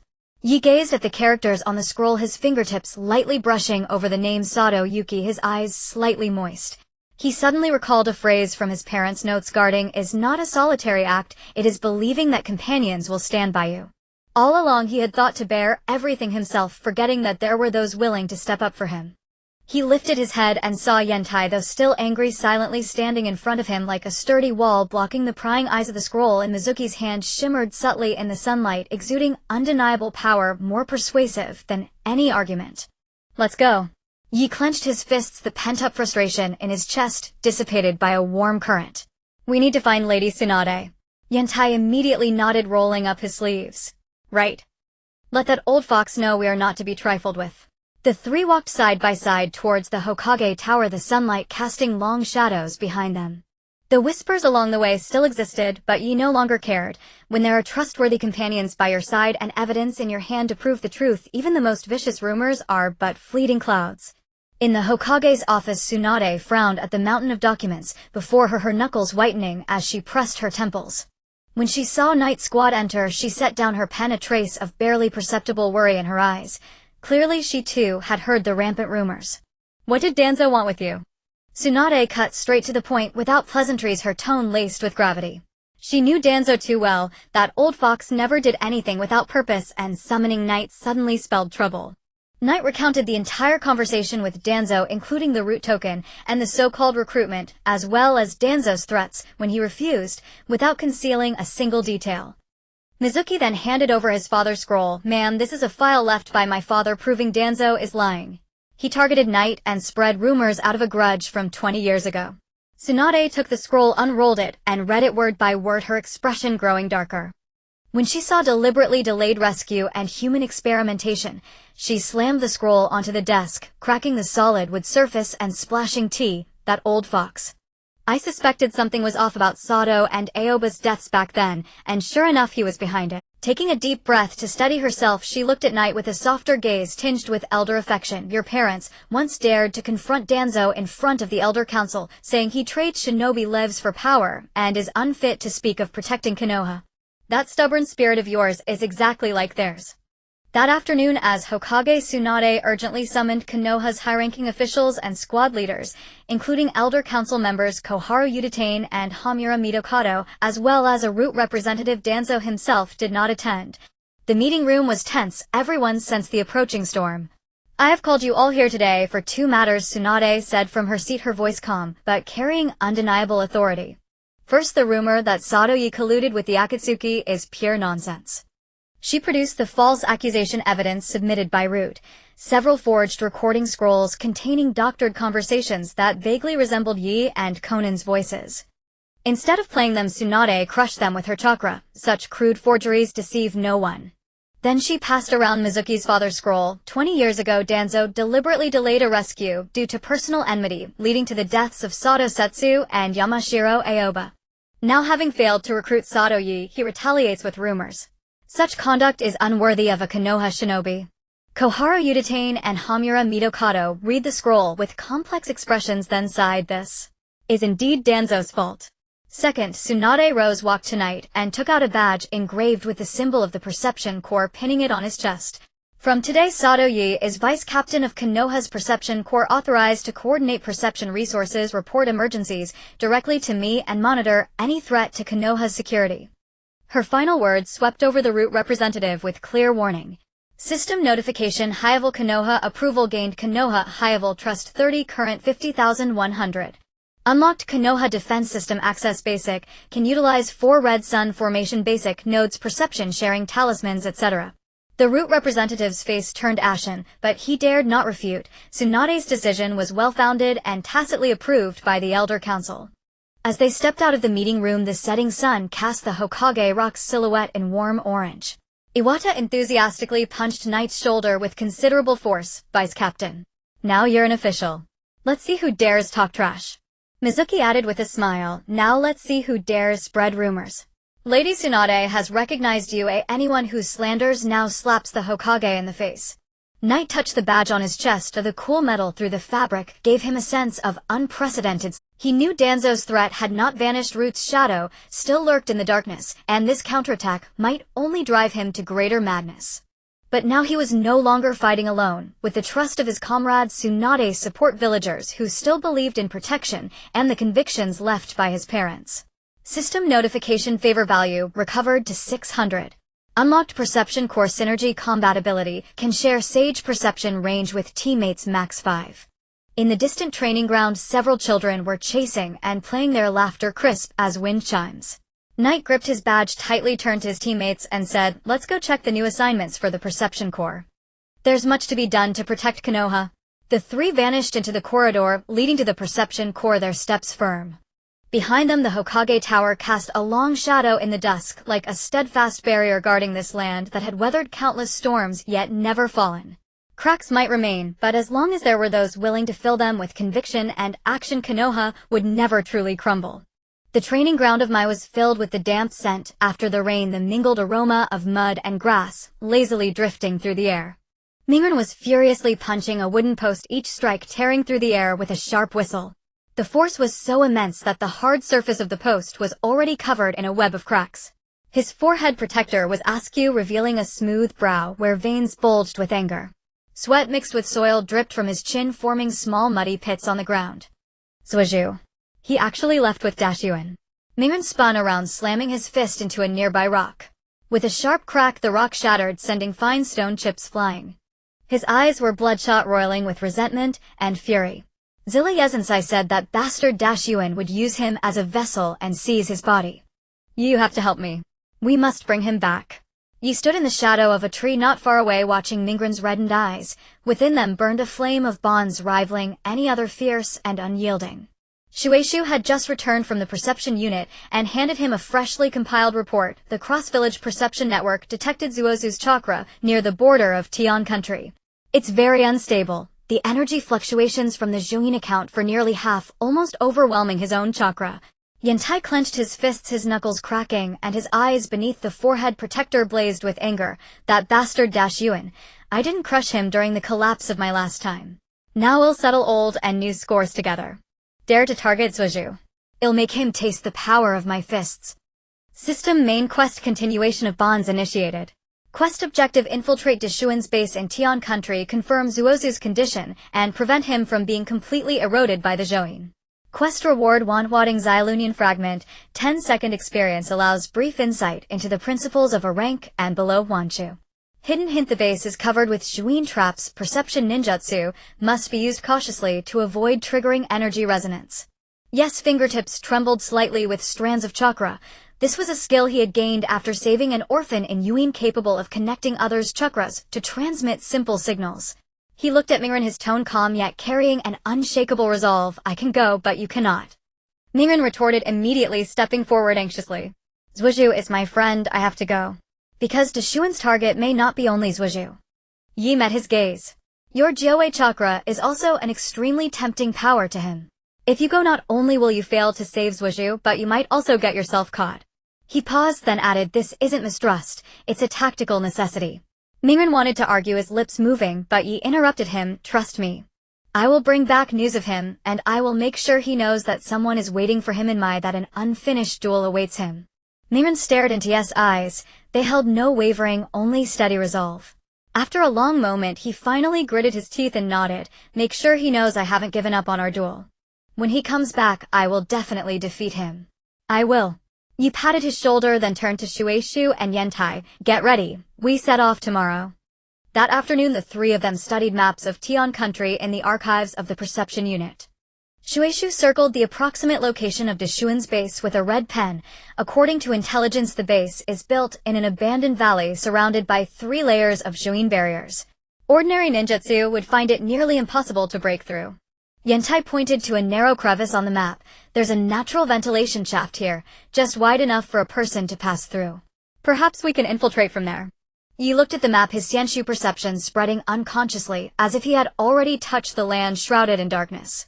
He knew this mission was far more perilous than the one in Yuin. Beyond Deshuin's schemes there was a youth consumed by hatred and lurking in the shadows, the darkness belonging to the Uchiha. 3 days later, Team Yu disguised themselves as sound ninja and traversed the desolate border of the Land of Fields. The closer they drew to Orochimaru's base, the more eerie the surroundings became. The earth parched and cracked, the vegetation withered and yellow, and the air thick with nauseating chakra. The cold and decaying residue of countless experimental subjects drained of their energy. The base was nestled in an abandoned valley encircled by twisted cursed vines. The eye-shaped patterns on the vines writhed faintly in the dim light, emitting an ominous crimson glow. Ye's sage art perception penetrated the rock walls, carefully evading the curve mark traps, and captured 2 powerful chakra signatures at the core of the base. One belonged to Orochimaru, cold and coiled like a dormant serpent brimming with greed and madness. The other belonged to Sasuke, yet colder than memory had preserved. His once clear stream-like chakra now resembled a pond polluted by ink, the dark energy of the curse mark occupying nearly half of his being. Split up, Yi whispered, signaling with his hands. Shueishu, mark the traps with perception tags and avoid areas dense with energy. Yen, Tai, handle the perimeter guards, keep it quiet. I'll head to the core to find Sasuke. Be careful. Shueishu handed him several specially made perception tags.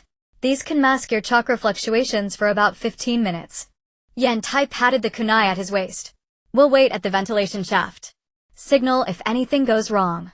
The infiltration went smoother than expected. Yi crawled through the narrow ventilation, ducks the walls stained with dried blood. The curve mark energy in the air grew denser, nearly solidifying into a tangible presence. Passing through a corridor lined with experimental records, glass jars on both sides contained mutilated human organs covered in curve mark patterns, a sight that made the scalp tingle. Just then a familiar chakra, oppressive with the pressure of the Mangekyo Sharingan, locked onto Yi, like an invisible net tightening instantly. Come out, little leaf ninja. A deep voice echoed from the end of the corridor. Uchiha Itachi stepped out of the shadows, his black cloak swaying under the dim light, half concealing his face, revealing only those eyes spinning with Mangekyo, crimson and profound. Your sensory ninjutsu is impressive, but before me it's still lacking. Yi instantly tensed, sage art chakra surging within him, forming a protective layer. Itachi's strength far exceeded the intel. The mere pressure of his chakra made Ye's retinas sting as if pierced by countless needles. You're not here to kill me. He forced himself to stay calm, his mind racing. Otherwise you wouldn't have spoken, you'd have struck first. A faint, almost imperceptible curve tugged at the corner of Itachi's mouth, so fleeting it could have been an illusion. You're clever. Just like him, Sasuke, yet you've chosen a different path. His gaze swept over the budding wood-release sprouts peeking from Ye's fingertips, fragile green shoots that stubbornly glowed amid the curse-marked environment. Wood-release sage art. The powers you wield are coveted even by Orochimaru. What are you trying to tell me? Yi didn't drop his guard. He knew the man before him was the Uchiha clan's exterminator, the target of Sasuke's burning vengeance. Every word could be a trap. Orochimaru's goal isn't just Sasuke. Itachi's voice was low, as if from a great distance. He's equally interested in your special power. Sneaking in here is walking into a trap. Yi frowned. You're warning me. Why? I just don't want to see an interesting pawn shattered prematurely, Itachi said, turning away, his silhouette about to merge with the shadows. Sasuke's path is his own to choose. But if you wish to stop him, you'd better first understand what he truly longs for instead of shackling him with your so-called protection. As his words faded, his figure vanished into the corridor, leaving only the faint scent of crow feathers. He stood still, digesting Itachi's words. He couldn't understand why the man who had annihilated his own clan would warn him, why he would bring up Sasuke's choice. But he could sense that beneath the cold calculation, Itachi's words carried a trace of indescribable complexity, like a stone cast into a lake stirring ripples. He took a deep breath, suppressing the questions in his mind, and quickened his pace toward the training chamber at the core area. Whatever Itachi's purpose, he had to see Sasuke first. After escaping Itachi's sight, he used his sage art perception to avoid several concealed curse mark traps and successfully infiltrated the training chamber at the core area. The training chamber was built from special rock, its walls covered in ninjutsu runes. At the center, on a stone platform, sat a familiar figure. Through the glass wall, Yi saw Sasuke. The young boy wore the white uniform of the sound ninja, his hair longer than when he left Konoha, covering half of one eye. Black curse mark patterns crawled across his left face like spreading vines. His eyes were hollow, fixed ahead. The Kusanagi sword in his hand gleamed with a cold chill its blade, reflecting his indifferent profile. Orochimaru stood before him licking his lips with his elongated tongue, a greedy smile on his face. Your curse mark has evolved to the second stage. Soon, we will become one. Then you will gain the power you desire and take revenge on that man. Sasuke did not respond, only slowly raised his head, his gaze seeming to pierce through the thick glass wall and land precisely on Yes' hiding spot. That look held no surprise, no anger, only a dead icy stillness, like a frozen lake with no bottom visible. You pushed open the door. Sage chakra swirled around him, the green energy, dispelling the curse mark aura in the air and bringing a hint of vitality. Sasuke, come back to Konoha with me. Back to Konoha. Sasuke let out a cold laugh, his voice dripping with intense mockery.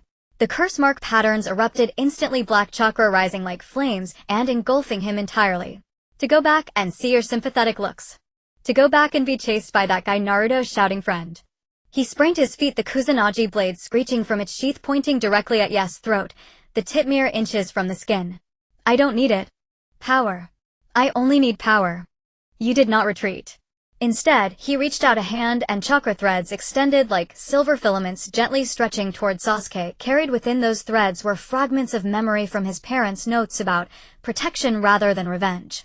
They showed scenes from the Third Great Ninja War where the Sato couple gave up chasing their enemies to save civilians by using medical ninjutsu, and moments when teacher Aoba, sensing an enemy ambush, immediately sounded the alarm instead of fleeing alone.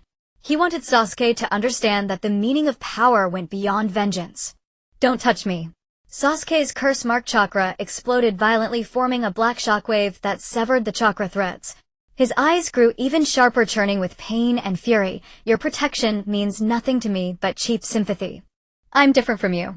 I have no way back. My entire clan is dead. I can only rely on myself. A fleeting pain glimmered in his eyes, but it was quickly buried under deeper hatred. Get out. Otherwise I'll kill you.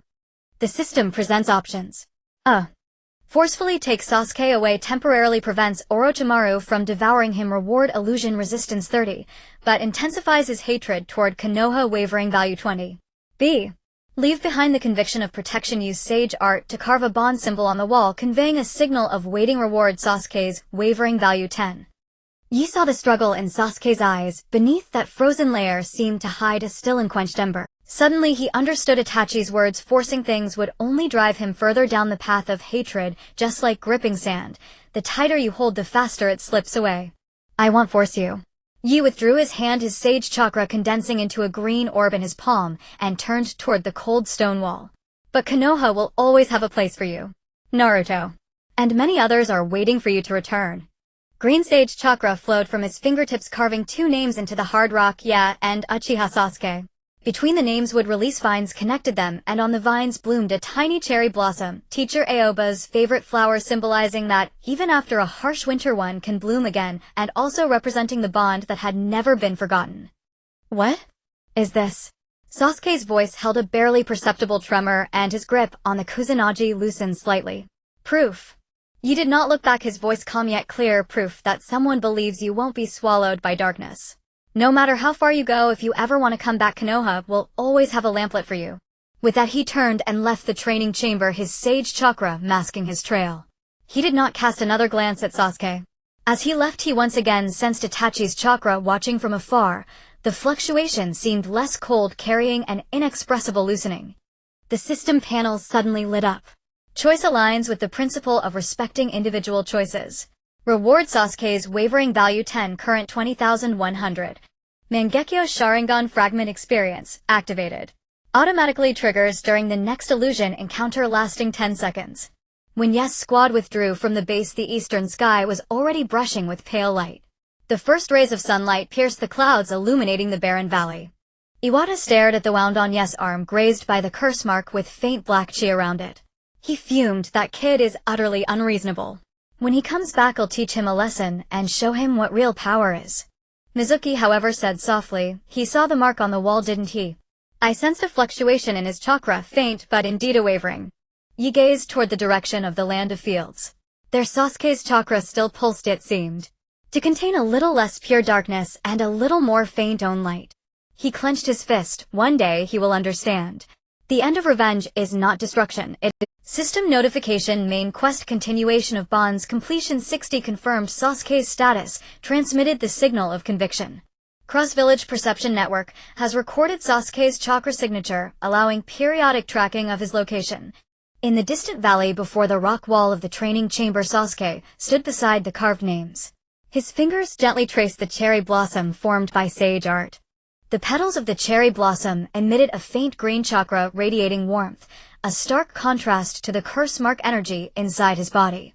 The curse mark patterns flickered on his face, the black chakra trying several times to devour that warmth, but each time it was repelled by the energy emanating from the blossom. Finally he turned and walked toward Orochimaru's laboratory. His silhouette stretched long in the morning light yet carried a hint of barely perceptible hesitation, like a candle flame swaying in the wind, faint but not extinguished. The morning mist of my had yet to dissipate when a sudden urgent alarm echoed through the perception unit's tent. Dozens of perception talismans ignited with blinding red light, the runes swirling to reveal a three-dimensional image of the border defense line. A black wave was rapidly approaching, carrying a chilling and violent surge of chakra. Yu was sorting through Ching's old notes when his fingertips brushed against the words "The Third Ninja World War, the Kagaya clan." Upon hearing the alarm, he immediately dashed out of the tent. A ninja responsible for border surveillance rushed towards him, his face ashen. Deputy Captain Sato. The Sound Ninja forces have breached the northeastern defense line and are advancing towards my at full speed. Leading them are 5 ninjas with exceptionally bizarre chakra. The elite ninjas at the defense line have already engaged them, and the situation is critical. It's the Sound 5. Mizuki, holding the intelligence just retrieved from the carrier pigeon, quickly deciphered it and said gravely, "They are the most trusted subordinates of Orochimaru, each possessing a unique bloodline limit, and the intel indicates they have all been implanted with the cursed seal level 2, their strength far surpassing that of ordinary elite ninjas." Yantai came running with a heavy ninja tool pack, determination igniting his gaze beneath his forehead protector, his fists cracking with intensity. "Just right. Last time at Orochimaru's base we didn't get a proper fight. This time, let's make them feel our strength and take them all down." Yi remained silent, his sage perception expanding like a tide covering the entire borderline. Soon 5 distinct and cold chakra signatures entered the perception range. One like 2 entwined venomous snakes with chakra that alternately separated and merged, carrying dual malice, Swajin Eugenia. One like withered vines, slender and sinister, capable of disturbing others' minds, Duo Yi. One like sharp blades with web-like chakra spread all around, adept at setting lethal traps, Kido Maru. One like flowing sludge, heavy and stagnant, containing terrifying brute strength, Jirobo.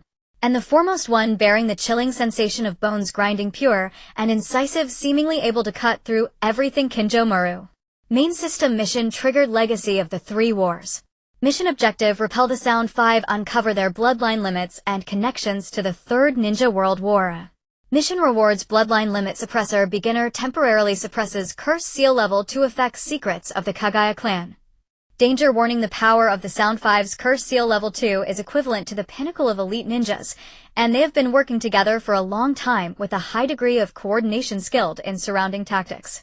Notify Lady Tsunade requesting additional support. Yi quickly made the decision and said to the signaling ninja, "Tell the elite ninjas on the front line to delay as much as possible and not to engage directly, we will arrive shortly." After saying this, he turned to Mizuki and Yantai, saying, "Let's go and intercept them. We cannot allow them to approach the civilian area of Mai." The 3 of them swiftly set off, chakra bursting from beneath their feet, their figures shooting towards the border like arrows released from a bow. The morning mist was torn apart at high speed, the sound of the whistling wind in their ears. Yes, sage perception continuously locked onto the 5 chakra signatures, yet a hint of doubt rose in his heart. The bloodline styles of the Sound 5 were diverse, yet all bore a twisted battlefield mark, which involuntarily reminded him of the records in Ching's notes regarding the special bloodline units in the Third Ninja World War. Mizuki checked the origins of the Sound 5, he said, while running especially Kinjo Maru. His chakra is quite unique. Mizuki immediately took out a scroll from his ninja tool pack and quickly flipped through it. There is very little information. All I know is that Kinjo Maru is one of Orochimaru's candidates for a vessel with the ability to manipulate bones, seemingly from an already extinct clan. As he spoke, a violent explosion reverberated from the forest ahead, the shockwave from the clash of chakra causing leaves to fall. Timi encountered the Sound Ninja 5 in the dense forest on the outskirts of Konoha. As soon as they came into view, Kodomaru sneered and formed hand signs rapidly, secret art spider binding. Countless white spider threads sprayed from his mouth like a web, instantly weaving into a massive barrier net that enveloped the 3 members of Team Yi. The threads shimmered with chakra, and touching them sent a strong numbing sensation. This is a variant of the 4 black mist formation. Yi quickly assessed his sage sense, scanning the nodes of the threads. They want to trap us here and pick us off one by one. Dream on. Yantai roared, unleashing a burst of chakra and punching the spider web barrier. A dull thud echoed as the web trembled violently, but did not break. Instead, fine barbed threads recoiled, nearly scratching his fist. Don't waste your strength, brat. Jirobo grunted, slamming his hands on the ground. Earth-style mud wall. A thick earthen wall rose abruptly, separating Yi from Shui and Yantai. Sakan and Yukon slipped out from behind the wall, their bodies fusing like clay as they struck at Yi's chest with double force. Take out the leader first. Yi sidestepped the attack, channeling Sage Chakra into a wind technique, Sage Art Wind style. A green wind blade howled forth, slicing through the earthen wall. At that moment, a white figure flitted like a phantom, the sharp screech of a bone blade cutting through the air. Yi twisted sharply, the bone blade grazed his shoulder, tearing his sleeve and drawing a trail of blood. Kimimaro stood before him, the curse mark's second state pattern covering his entire body. His skin took on an eerie blue-gray hue, his eyes sunken, and the bone blade in his hand gleamed with a cold, deadly light like a scythe of death. Lord Orochimaru's orders: bring back your corpse. Kimimaro's voice was as dry as bones rattling. Your wood style and sage art will be of great use to him. He swung the bone blade again, faster this time, with a more vicious angle, cutting off all of Yi's escape. Yi deployed a sage barrier, a green energy shield that blocked the blade. But in the instant of contact, a sharp crack sounded. A fissure had been pierced through the barrier, and the icy bone tip scraped his arm, leaving a wound deep enough to see bone. This is dead bone pulse. Yi stared at the wound on his arm, a passage from Aoba's notes flashing through his mind. During the Third Great Ninja War, a clan wielding the bone release had participated in battlefield rescues. Their bones could transform into the sharpest weapons and weave the most impenetrable shields, but they later vanished without a trace, leaving only a few corpses with peculiar bone patterns at the border of the Land of Fire. Just as Kimimaro's bone blade struck again, Yi's sage sense caught a startling detail. The flow pattern of chakra within him was almost identical to the residual energy of an unnamed corpse recorded in Aoba's notes. That unique spiral circulation could not be a coincidence. System notification: chakra affinity parental legacy talent activated. Detected that Kimimaro's dead bone pulse chakra is homologous to the residual energy of the Kagaya clan from the Third Great Ninja War. Yi's heart trembled. The Kagaya clan, the group deemed heretics in the Third War for refusing to participate in slaughter. Could Kimimaro be their survivor? You are from the Kagaya clan, aren't you? Yi suddenly spoke, clearly uttering a long-forgotten name, while dodging the bone blade. Your clan members, Kagaya Asagi Kagaya Genjutsu, died in a sneak attack by IWA during the Third Shinobi World War while protecting civilians on the border of the Land of Fire. Kimimaro's movements abruptly froze, the bone blade stopping just a hair's breadth from Yi's throat. The patterns of Cursed Seal Stage 2 flickered with intense emotional turbulence. Under the cyan-gray skin, veins throbbed. How do you know these names? These were recorded by teacher Aoba. Taking advantage, Yi stepped back half a pace, his sage perception keenly capturing the disturbance in Kimimaro's chakra, a sign of deeply stirred memories. Your clan wasn't destroyed in battlefield chaos. They were annihilated by Orochimaru. He took you in only because he coveted your Shikatsumiaka, just like how he exploited other bloodline limits. The so-called recognition is merely his means to control you. Shut up. Kimimaro roared, cursed energy erupting, wildly black chakra rising like flames, and bone blades rained down on Yi. Lord Orochimaru is the only one who acknowledged me. He gave me a reason to live.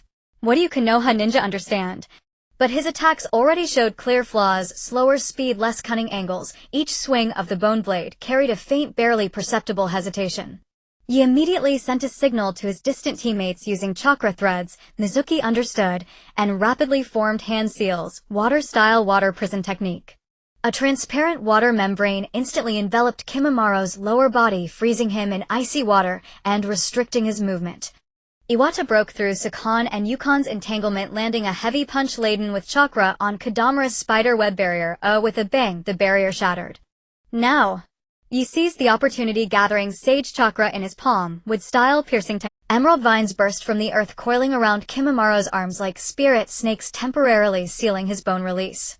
Iwata followed with a powerful punch to his chest, knocking him unconscious. Leaderless, the Sound 5 fell into disarray. Under Mizuki's water-style containment, and yes, Sage Arts attacks, they were quickly routed, some captured, others fleeing. After repelling the Sound 5, he found a bone fragment carved with strange patterns among Kimamaro's bones. He compared the fragment to the Kagaya clan mark in Aoba's notes, finding the patterns perfectly matched, a cherry blossom formed of bones symbolizing protection. The Kagaya clan was one of the few neutral clans during the Third Shinobi World War.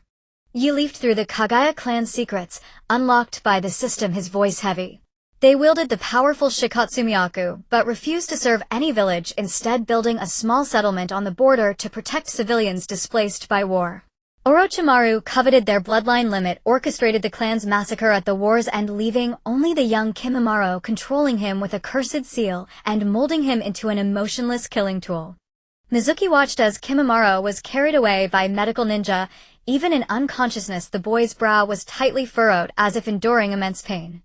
A flicker of sympathy passed through her eyes. He really just wanted to find a place where he was accepted. If someone had reached out back then, he might not have gone down this path. This is Orochimaru's way, he said, putting away the bone fragment, his fingertips cold. Exploiting others' pain and loneliness to satisfy his own ambition. He recalled the records about Third War orphans in his parents' notes. Back then, many children like Kimamaro who lost their homes and families to war were exploited by those with ulterior motives, becoming puppets of hatred. System notification: mission legacy of the Third War completed. Reward: bloodline limit suppressor basic issued, unlocked human experiment evidence database partial, containing Orochimaru's modification records of the Kagaya clan and the Sound 5. Favorability 100, current 780 villagers' belief in protection further strengthened. While clearing the battlefield, he handed Kimamaro over to the medical unit and temporarily suppressed his curse seal with the suppressor. Looking at this youth who had once wanted to kill him, he suddenly understood hatred and pain are often the most vicious legacies of war. Like cursed seals, they are passed down through generations, eroding the foundation of the shinobi world. We protect Konoha not just by blocking the enemy's blade, he said to Mizuki and Iwata, his gaze toward the distant Hokage mountain. We must also prevent such tragedies from happening again. Let those who have lost everything in war see a path beyond hatred. Iwata scratched his head, grinning somewhat sheepishly. You mean next time we run into someone like Kimamaro, we not only beat them until they can't fight, but also make them realize they've been used? That's way harder than just fighting. Mizuki chuckled softly. Something like that. She pointed to Aoba's notes in Yes' hand. Teacher Aoba recorded those forgotten names and stories back then, perhaps hoping that one day someone would uncover the truth, comfort the dead, and warn the living. You closed the notebook. The setting sun filtered through the leaves, casting light on the cover, making the words, Legacy of the Third War, seem to glow. He knew that Orochimaru's counterattack would not end here, and those truths buried by history, those scars left by war, might be the key to unraveling the root of suffering in the shinobi world. System notification: belief in protection further deepened. Unlocked historical truth investigation permission basic, allowing interpretation of some encrypted documents related to the war. In the distance, Konoha's cooking smoke rose slowly, children's laughter faintly echoing. Yes, team disappeared into the forest's end behind them, the border gradually calming, but they all knew it was only temporary peace. A greater storm was brewing in the undercurrents of the shinobi world, and they must carry these heavy legacies and walk forward steadfastly. The toad oil pool of Mount Nyamu glowed with a warm green light, its viscous surface adorned with delicate energy patterns drifting like countless emerald ribbons. Yi sat cross-legged, hovering above the pool's center, enveloped by translucent sage chakra. The chakra resonated with the pool's energy, rippling outward in concentric circles. Half a year had passed since his first initiation into sage mode.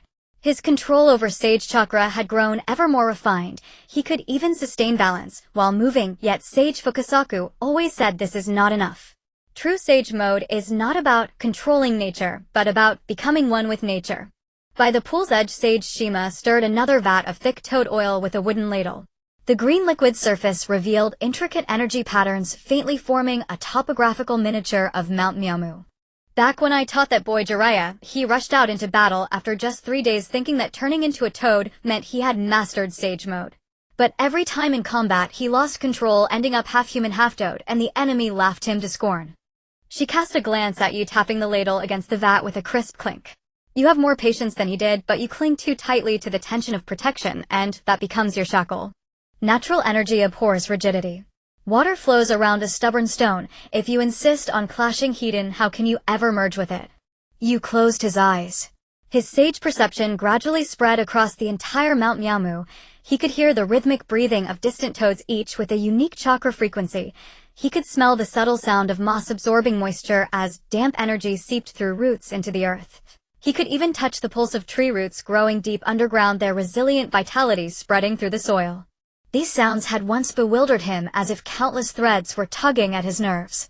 But now in stillness they resembled a harmonious symphony, each with its own rhythm yet all in resonance.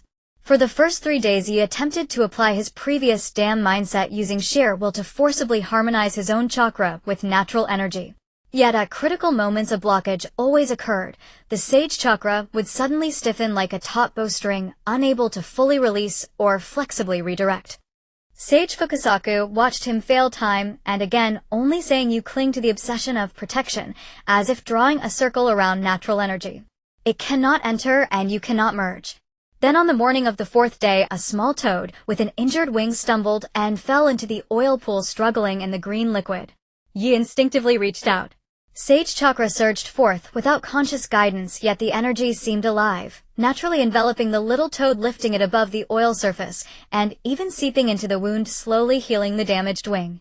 This is the key. Sage Fukasaku's voice came from the poolside, his aged finger pointing at the ripples on the oil. Protection is not resistance, it is adaptation. Just as the earth bears grass and trees, not through hardness, but through tolerance, just as rivers nourish all life, not through deliberate effort, but through flow. Try treating protection as breathing, not as a shield. You was stunned. He watched the healed little toad hop back to the shore and suddenly realized he had always regarded protection as something that needed to be tightly gripped, forgetting that it should be like nature itself, flowing, inclusive, gaining strength through giving. At dusk on the 7th day, Yi slowly opened his eyes in the oil pool. Sage chakra was no longer the green patterns clinging to his skin, it had merged with his flesh, breath, and even heartbeat. When he raised his hand, dandelion seeds by the pool detached from their stems and flew toward his palm, forming a spinning wind vortex under the guidance of sage chakra. As he stepped on the ground, moss instantly spread outward, creating a soft green carpet that carried his footsteps in silence. System notification: harmony with nature mission complete. Sage mode full form prototype unlocked, can be maintained for 8 minutes. Chakra flow efficiency increased by 100. Ability nature resonance activated, can mobilize plants within a 50-meter radius for assistance, e.g. vine binding, leaf defense, petal obstruction, etc. Shima Sage walked over with a steaming bowl of mushroom soup, a rare smile on her face. This old lady knew you could do it. Your ability to settle down and ponder is far more reliable than that kid Jiraiya.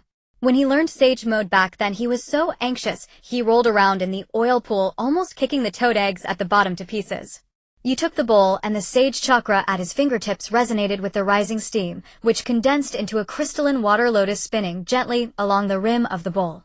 He suddenly understood true protection is not about building high walls of power to separate threats from the protected. It is about embracing life with tolerance, absorbing impact with resilience, and maintaining balance through cycles, just like nature. As Yi was solidifying his new abilities, a messenger toad carrying a scroll hopped over and croaked, "Lord Yi, Lord Jiraiya requests an audience. He is waiting at the transmission entrance." When Jiraiya's figure appeared at the transmission entrance of Mount Miyaboku, Yi keenly sensed the exhaustion on him. His deep blue cloak was covered in mud and dark red stains. His left arm was wrapped in blood-soaked bandages with black traces resembling curse marks at the edges. The bloodshot veins in his eyes were denser than ever, and even his iconic white hair looked disheveled. "Looks like you've made great progress." Jiraiya grinned, instinctively reaching for his pipe, then stopping midway and scratching his head instead. The heaviness in his tone could not be hidden. Mount Miyaboku sage art certainly didn't choose the wrong person. He sat down on a rock beside Yi, uncharacteristically refraining from jokes, just staring at the surging sea of clouds in the distance in a silence that felt unsettling. "The situation in Yuin is dire." After a long pause, he finally spoke, his voice raspy like sandpaper. "Pain's abilities are more bizarre than I imagined. Those 6 bodies with Rinnegan. None of them are the original.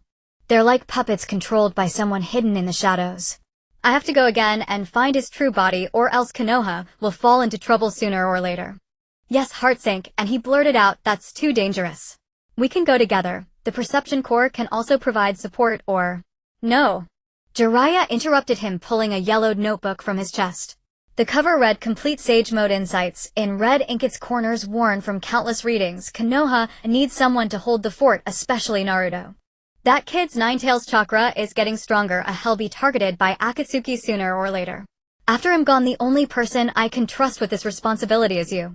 He thrust the notebook into Yes' hands with a force that nearly crumpled the pages. These are my training notes over the years, more practical than what Fukasaku Sage taught, with many tricks combining sage arts and ninjutsu. Study them well. Just if. Jiraiya's voice dropped, his gaze settling on Yes' hand holding the notebook, carrying a solemnity akin to passing on final wishes. If I don't come back, I want you to do two things. One, watch over Naruto. Don't let him be consumed by hatred or power. That kid has a pure heart but tends to be stubborn. To protect Konoha, use your own methods if you have to, and don't let the rules tie you down. System triggers mission Master Disciple Legacy mission objective: accept Jiraiya's entrustment and inherit his resolve to protect Konoha and Naruto. Mission rewards: Sage Art Great Ball Rasengan Simplified Version, power equal to a full-strength Jonin attack, chakra consumption reduced by 30, Toad Army Summoning Authority, 3 uses. Can summon elite toads like Wentai and Hama Jien for coordinated combat. Yi gripped the notebook tightly. The rough pages pressed into his palm, yet it gave him an unprecedented sense of reassurance. He saw the determination in Jiraiya's eyes, a stubbornness for the truth, a deep attachment to Konoha, and a subtle trace of farewell. He suddenly understood the weight of this entrustment. It was a ninja's faith in his successor, the solemn transfer of an unfinished duty to protect, as if crossing the boundary of life and death itself. I promise you. Yes' voice was tight, but steady, every word as firm as carved in stone. I will guard Konoha and watch over Naruto. When you return, I'll give you the notebook back. Jiraiya laughed, a genuine smile that smoothed the crow's feet around his eyes. Good kid. Just like your parents, stubborn as a mule. He stood up and gave Yes' shoulder one final pat, not light, carrying the expectations of an elder. Take care of yourself. Don't let me come back and find you've turned into a toad. That would be too embarrassing. As Jiraiya's figure vanished into the transmission vortex, he suddenly shouted after him, you must come back. I haven't had a sage art duel with you yet. From the other side of the vortex came a vague laugh with that signature cheerfulness, then silence. Yi looked down at the notebook in his hands. The cover's handwriting seemed to radiate warmth, making his eyes sting. He knew that from the moment he accepted the notebook, the weight on his shoulders had grown heavier. After Jiraiya left, Yi stayed on Mount Myaboku for 3 more days. He pored over the notebook repeatedly. Every page was filled with messy handwriting, ninjutsu formulas, and even a few stains from spilled sake. It was Jiraiya's life, a path forged through half a lifetime of battlefield struggles and stumbling cultivation, carrying the warmth of living and an unshakable conviction. System notification: Master Disciple Legacy mission complete. Rewards distributed. The belief in protection has further merged with sage energy, unlocking crisis perception, can predict the trajectory of a rank and below ninjutsu. Yi stood on a cliff of Mount Myaboku. Sage chakra resonated with the mountain breeze, rustling his clothes. He remembered his parents' notes, the scar on Ching's arm, the determined eyes of Shui and Yenta, and the notebook in his hand, still carrying Jiraiya's body heat. These fragments linked together revealed the true essence of protection. Not a solitary fight, but countless individuals weaving an unbroken chain of legacy with conviction, and lives link after link. I will not let you down, he whispered to the rolling sea of clouds, addressing both the departing Jiraiya and himself, and all who had placed the duty of protection in his hands. When Yi returned to Konoha with the notebook, the setting sun cast its warm gold on the Hokage rock, dyeing the faces of past Hokages into a soft glow. He looked up at the stone statues and suddenly felt they were no longer cold rock, but the living proof of countless ninjas like Jiraiya who had protected the village with their lives. In the training ground of Konoha, Yi knelt on one knee, instructing 3 newcomers of the perception unit on how to adjust the perception sharing talisman. A talisman made from special paper that transmits the user's basic sensory signals to other wearers, ideal for team coordination. Pay attention to the amount of chakra you infuse. Too much will overload the talisman, too little and a stable connection won't form. Yi gathered a wisp of pale green sage chakra at his fingertip and lightly pressed it onto the center of the talisman. Instantly, delicate green patterns emerged on the blank paper. Like this, make your chakra resonate with the talisman, just like shaking hands with your teammates. The novice ninjas imitated earnestly. One girl with a ponytail couldn't help asking, "Deputy Captain Sato, can your sage perception here sounds from far away, like the wind at the land of fire's border?" Yi smiled and was about to answer when a sudden urgent croak echoed from nearby. He looked up to see a drenched messenger toad stumbling into the center of the training ground, its wings trembling slightly. The scroll in its mouth was stained with dark crimson blood. It was Jiraiya's exclusive messenger toad too. Something's happened. Mizuki's voice carried a barely perceptible tremor. She and Iwata had just finished organizing the border defense reports and were now walking over quickly. Iwata's face also grew somber. He recognized that toad every time Jiraiya went on a long journey. It was the one to deliver messages, but never in such disarray. Yi stepped forward and took the scroll. Its texture was familiar, the waterproof paper Jiraiya always used, but now crumpled edges stained with mud and traces of rain. He took a deep breath and slowly unrolled it. There was only a single line of text in Shizun's handwriting, trembling so badly that its original elegance was almost unrecognizable. Lord Jiraiya fell at ANBU. Confirmed Pain's 6 paths are the core fighting force of the Akatsuki. A deafening hum roared in Yes' ears. He unconsciously clenched the scroll, his fingers squeezing until the paper groaned under the pressure. The dark red blood smeared against his fingertips, cold and viscous. The air in the training ground solidified in an instant. The murmurs of the new ninjas ceased abruptly. Even the wind seemed to halt, leaving only the faint jarring laughter of some child in the distance, now gratingly loud. Iwata's fists tightened until his knuckles cracked and turned white. He spun around and slammed his fist into a nearby wooden post, the hard timber shattering on impact. No way. That old rascal couldn't have. He choked, unable to continue. Mizuki's face was as pale as paper. She looked at Yi instinctively, her lips moving but producing no sound. She could sense that Yes' sage perception was spreading uncontrollably like a vast net covering all of Konoha. The chakra ocean that should have been vibrant was now filled with countless sinking granules of grief and panic, like stones sinking into deep water. System alert: detection of important character's death. Konoha morale temporarily reduced by 30. Emergency main quest: defend Konoha will be triggered soon. Prepare for battle. 3 hours later, the Hokage's office was thick with smoke. Tsunade stood by the window, her back to the room full of high-ranking shinobi, her shoulders trembling slightly. In her hand, she clutched a crushed sake cup. Liquid dripped through her fingers, leaving dark stains on the floor. Don't just sit there. Tsunade turned and slammed a blood-stained notebook onto the desk. The cover bore the words, "Make Out Paradise Final Volume," now soaked through with dark red blood, carrying an immense weight. That Jiraiya. He bought us intel with his life. Pain's target is the Ninetales, which means Naruto. We must be fully prepared before he returns. We cannot let his sacrifice be in vain. Silence filled the meeting room. Every shinobi's face bore a grim expression. Kohara sighed. The abilities of Pain's 6 paths remain unknown. Jiraiya's notes only mentioned that each has a distinct role and all possess Rinnegan. I suggest activating the Konoha defense system basic. Yes' voice broke the silence. He stood and spread a map of Konoha on the table marked with a dozen red dots. These are the foundation nodes for the 4 red yang formation. Once activated, they conceal all entrances to the village, preventing Pain from moving freely. At the same time, we must immediately organize civilians to evacuate to the underground shelters, which have the strongest rock protection. He pointed to the distribution chart of perception talismans along the map's edge. My sage perception can cover the entire village. Once Pain invades, I can pinpoint his location instantly and relay it to each defensive point via the perception-sharing talisman. The medical squad and combat units need to be split into 3 groups, 1 to protect the shelters, 1 to occupy the streets and delay, and the last to protect Lady Tsunade and Lady Shizun. Tsunade looked into Yes' resolute eyes. They reminded her of a young Jiraiya, but with more steadiness. She nodded, her voice commanding absolute authority. Do as you say. Notify all shinobi to cancel leave and enter first-level combat readiness. Remember, we must defend Konoha until Naruto returns. As he stepped out of the Hokage's office, the setting sun dyed the Hokage rock a deep crimson. Yi looked up at the faces of the past Hokages and felt as if the stone statues had come alive, staring at him with heavy gazes. He touched the perception talisman in his pocket. A faint warmth seeped through his fingertips, the chakra signals of his teammates firm and steady. Don't worry, he murmured, unsure whether he was speaking to himself or to the departed far away in ANBU. Well, hold it.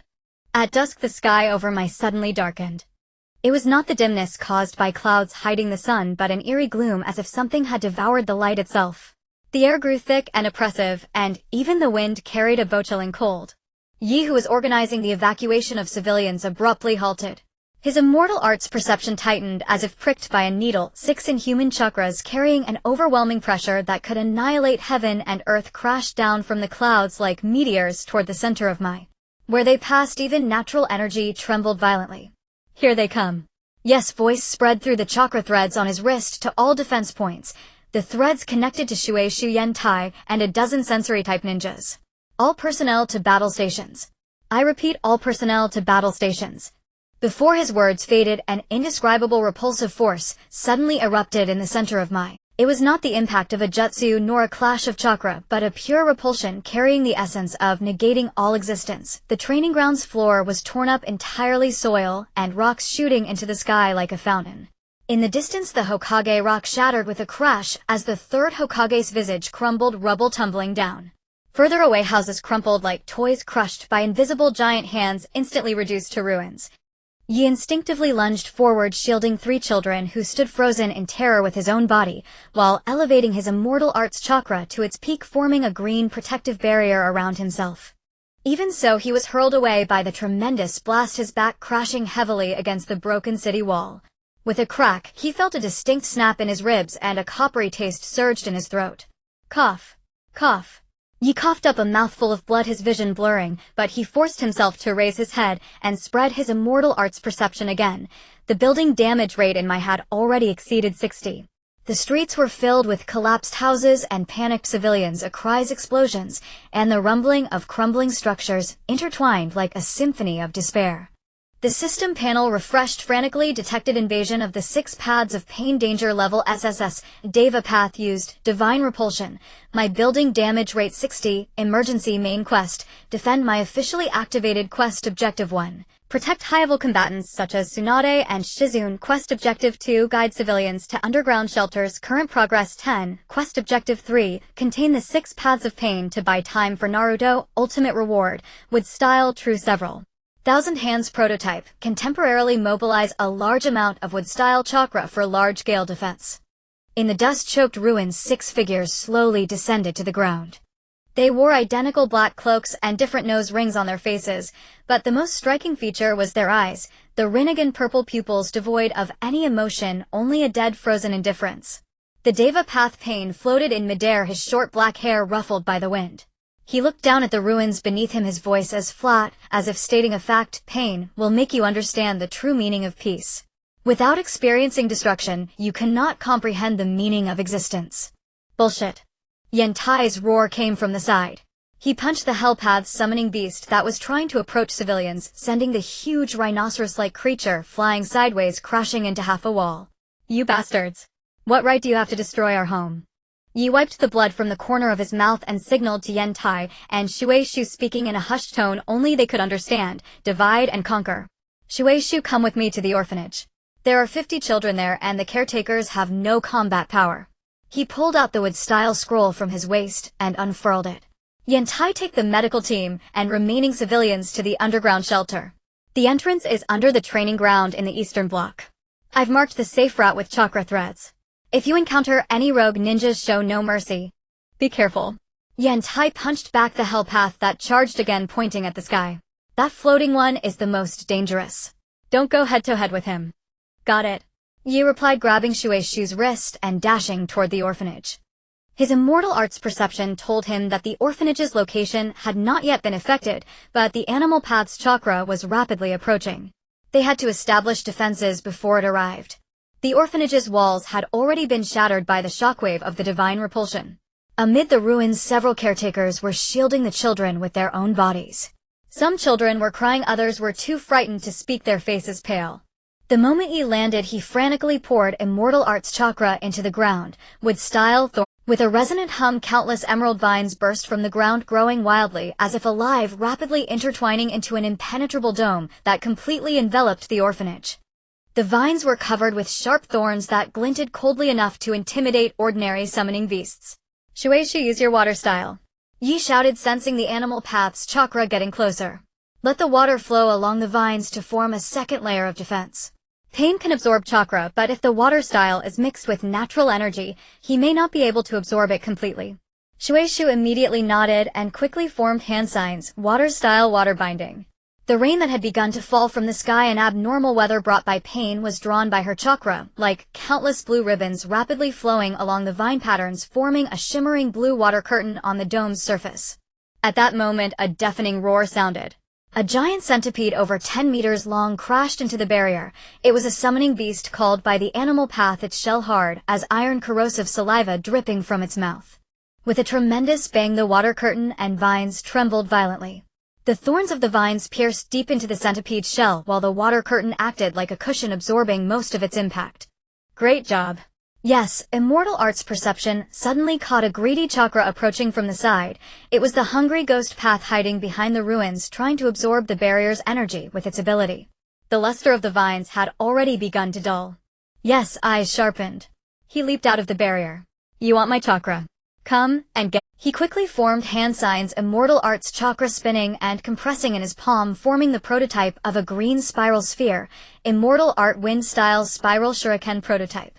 The green energy flew toward the hungry ghost path with a sharp sound that tore through the air. The hungry ghost path was indeed attracted. He opened his hands, trying to absorb the chakra with his sealing technique absorption, but the moment he made contact, he let out a painful roar. The natural energy within the Immortal Art's chakra, like the most virulent poison, frantically corroded his body, along his arms, black patterns spreading at visible speed. Now, you took the opportunity to hurl the spiral shuriken, but its target was not the hungry ghost path, but the Azura path in the distance.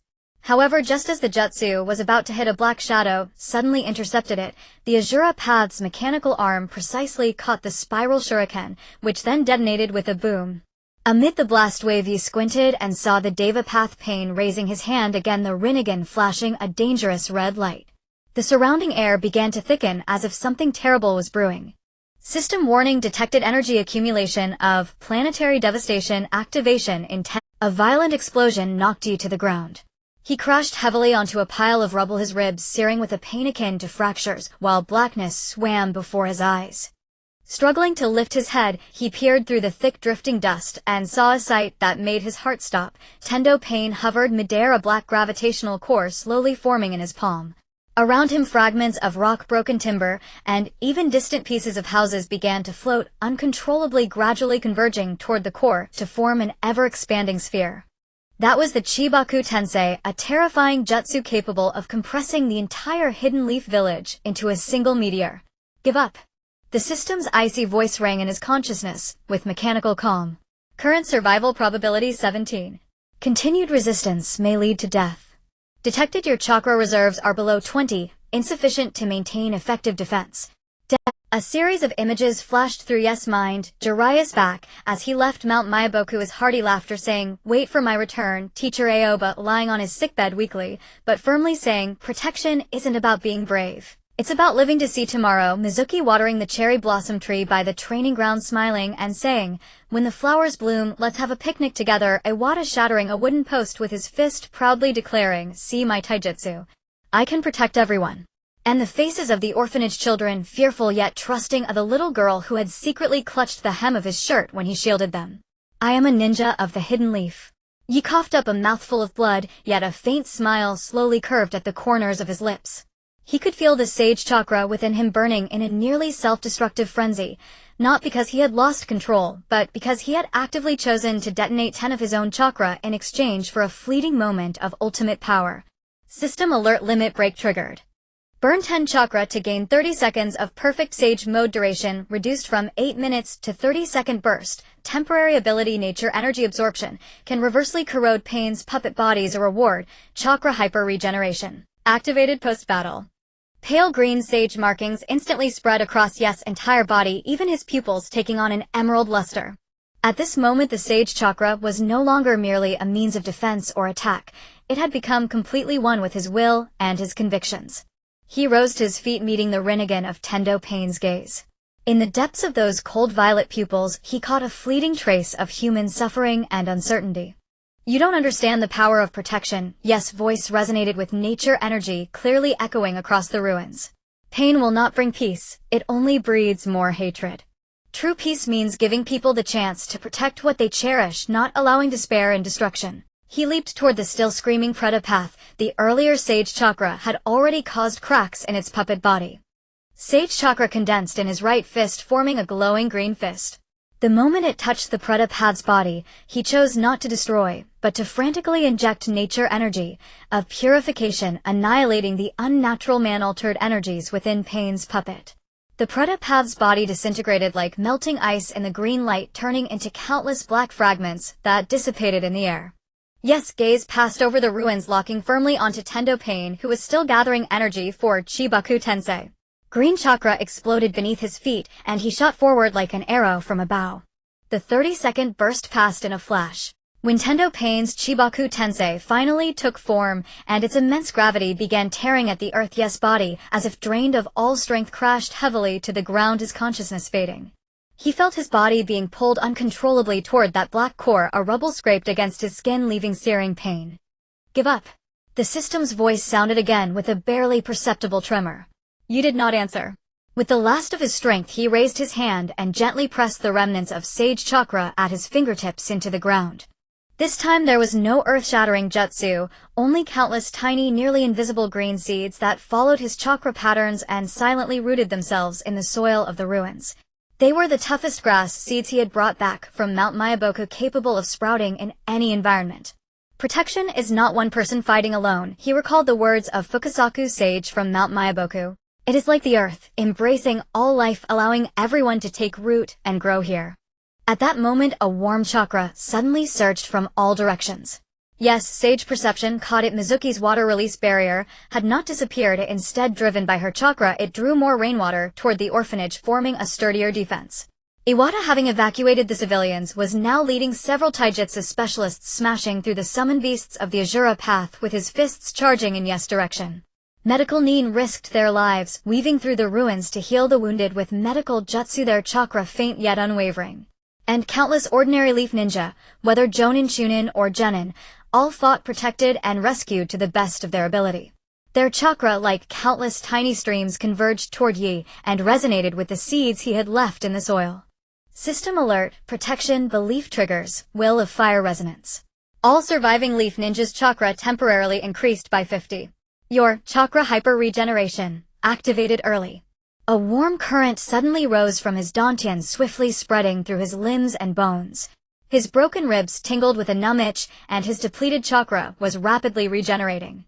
Yes, eyes snapped open. Green sage chakra once again flowed over his skin, though not as dense as at its peak. It now carried an unprecedented resilience. He turned to look at the distant hill.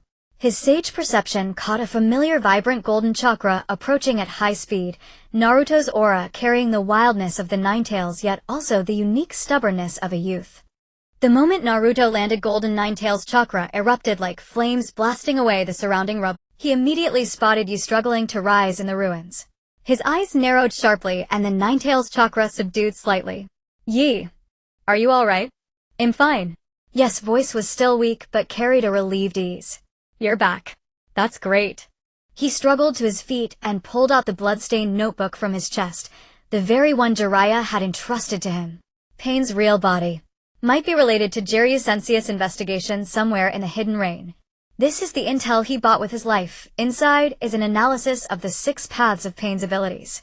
As Naruto took the notebook and his fingers touched the dark red bloodstains, his body gave a violent shudder. He gripped the notebook tightly, his knuckles turning white. The Ninetales chakra boiled once more, but it was no longer pure violence. There was a newfound unbeastly resolve. I will win. He looked up at Tendo Pain, suspended in the air, his golden pupils burning with fire. For Jiraiya Sensei, for the leaf, and for everyone. You watched Naruto's back as he charged toward Tendo, not a particularly tall or broad back, but one carrying enough strength to support the entire hidden leaf. He closed his eyes again, letting his sage perception spread. The chakra of the leaf ninja was like stars scattered by the wind, faint but rekindling in the ruins, one by one, two by two, gradually gathering into a blaze that could set the plains ablaze.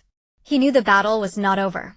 Pain's threat remained. The shadow of the Akatsuki had not dissipated and peace in the ninja world was still a distant vision. But at this moment the baton of protection had already been passed, from Jiraiya to him to Naruto, from the past to the present and on to the future. System alert emergency main quest, defend the leaf phase, complete held back pain, protected key targets. Reward would release true several thousand hands prototype, unlocked usable post-battle. Current survival status, severe injury, stable chakra, regenerating.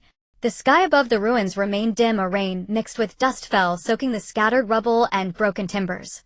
Yet in sage perception, a new ray of sunlight was gathering strength behind the clouds, piercing through the thick gloom, illuminating the newly sprouted grass, seeds in the soil. Pushing against the weight of rubble, stubbornly unfurling their tender green leaves, just like this village that had endured destruction, yet never fallen, just like the ninja who still chose to protect even in despair. The protectors of the hidden leaf were never just one person. They were every hand that lifted a comrade in the ruins, every cry that rang out in the darkness, every heart that believed tomorrow would be better. And he was merely an ordinary member of that group on his own battlefield, fulfilling that heavy and trusted duty. On the 7th day, after Pain's departure, the sky over Konoha finally cleared. Sunlight pierced through the remnants of smoke, casting a golden veil over the cracked Hokage rock, outlining the profiles of the Hokages with a warm golden edge. Amidst the ruins, the surviving villagers were clearing the debris with their hands, the clattering sounds of shovels striking stones echoing like a prelude to rebirth. Children sat outside a makeshift wooden house, drawing their future home in the dirt with sticks, complete with a peaked attic, a yard full of flowers, and adults holding their hands. He stood before the ruins of the orphanage, his palm gently pressed against the uneven ground. The chakra of Mokutan Shin Susanoo prototype flowed from his fingertips into the soil, and green sprouts emerged from the earth at a visible pace, their roots wildly spreading, underground branches and leaves stretching towards the sky, transforming in moments into a towering tree. The trunk was as sturdy as a pillar, capable of withstanding wind and rain, and the leaves were dense like an umbrella, shielding the 30 or so children below from the glaring sunlight, casting a vast area of cool shade. Brother Sato, will this tree bear fruit? A little girl with pigtails looked up, her clothes still stained with unwashed dirt, a band-aid on her cheek, yet her eyes sparkled like stars submerged in water.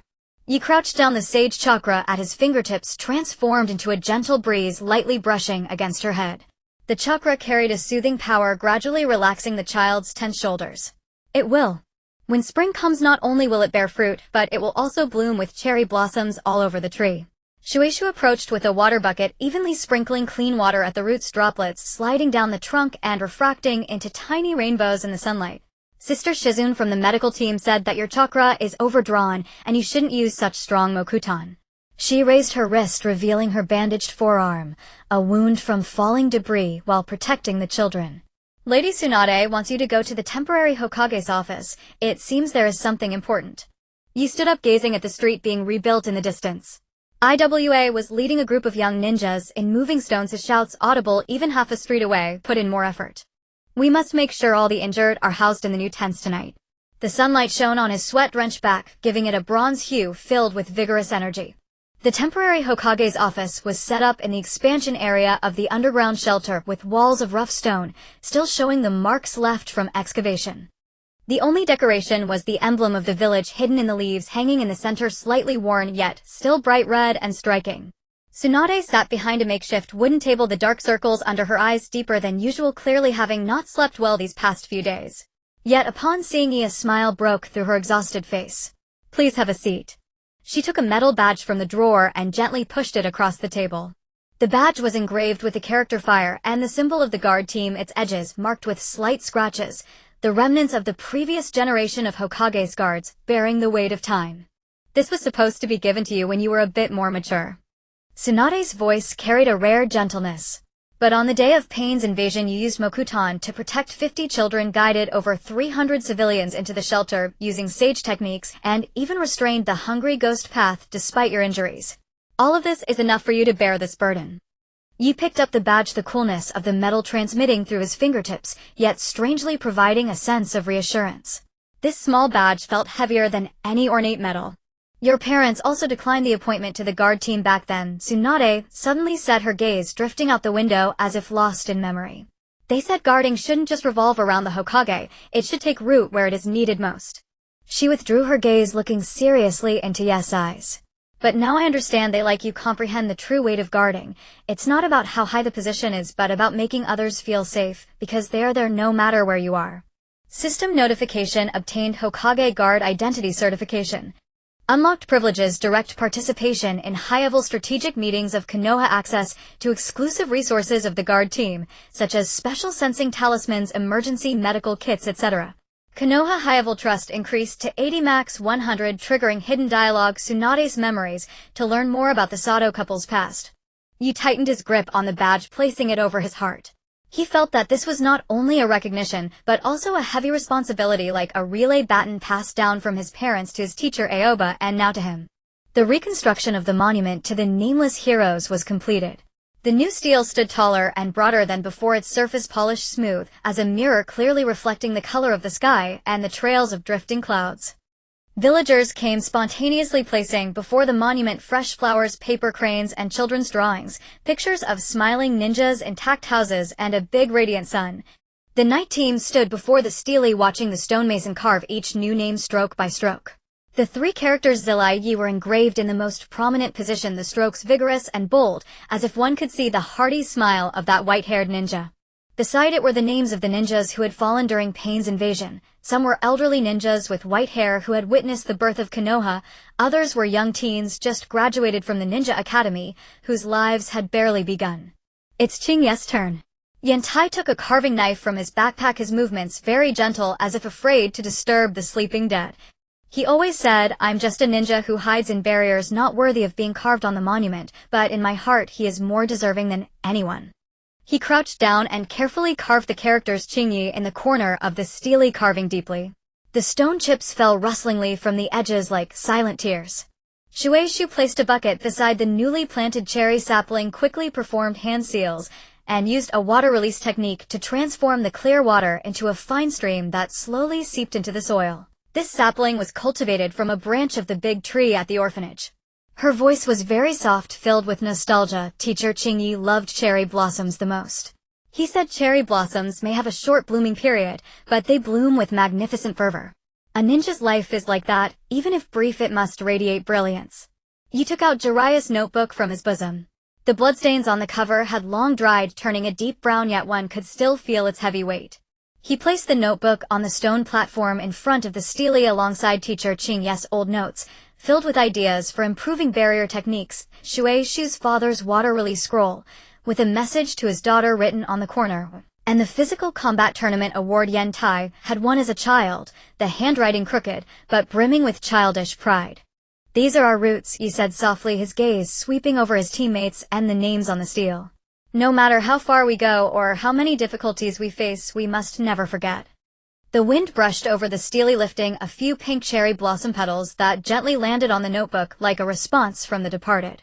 When Yes' hand touched the cold stone again, a pale blue system panel suddenly lit up, overlaying his vision. Plot settlement in progress. Core mission completion 100. Sage art training Akatsuki investigation internal conflicts in Konoha, deepening the belief in protection. Key choice evaluations rescued the orphan during retreat from the Rain Village, aligned with the core of protection, gaining a special people's trust bonus, currently 1200. A refused Danzo publicly upheld beliefs, significantly increasing Konoha trust. Chose leave behind a belief regarding Sasuke, understood the essence of bonds, unlocking the hidden Sasuke. Wavering value, a division of defense during Pain's invasion, excellent strategic awareness, minimizing casualties, casualty rate reduced by 40 compared to the original plot, a comprehensive evaluation S. Rewards issued 1. Chakra quantity breakthrough to Jonin level 2500500002. Complete Sage mode maintainable for 10 minutes, natural resonance range expanded to 100 meters of 3. Unlock main mission 4th Great Ninja War countdown 365 days 4. Special reward inheritance mark can temporarily borrow the chakra characteristics of parents Qingyi Jiraiya during battle, such as the chakra affinity of the Sato couple, Qingye's tactical prediction, Jiraiya's sage art, explosive power, etc. The moment the panel disappeared, Yi felt his chakra surging like a river. The green patterns of sage mode flickered at his fingertips and vanished. It was no longer a power that required deliberate maintenance, but an instinct merging with his breath and heartbeat flowing as naturally as blood. As the sun set, the night team stood on the hillside overlooking Konoha. The scaffolding under reconstruction cast long shadows in the twilight like countless spines supporting the village. Cooking smoke rose from temporary houses, mingling with the aroma of food, the scent of life. On the distant training ground, Naruto shouted at the setting sun, "I will definitely become Hokage." His voice brimmed with power, the very air seemed to tremble, carrying the unique stubbornness and passion of a young boy. Yes, sage perception spread unintentionally, covering the far horizon, and suddenly caught a familiar chakra. Like a shooting star flashing across the distant horizon, carrying cold determination, yet hiding a barely perceptible wavering like undercurrents beneath an icy surface.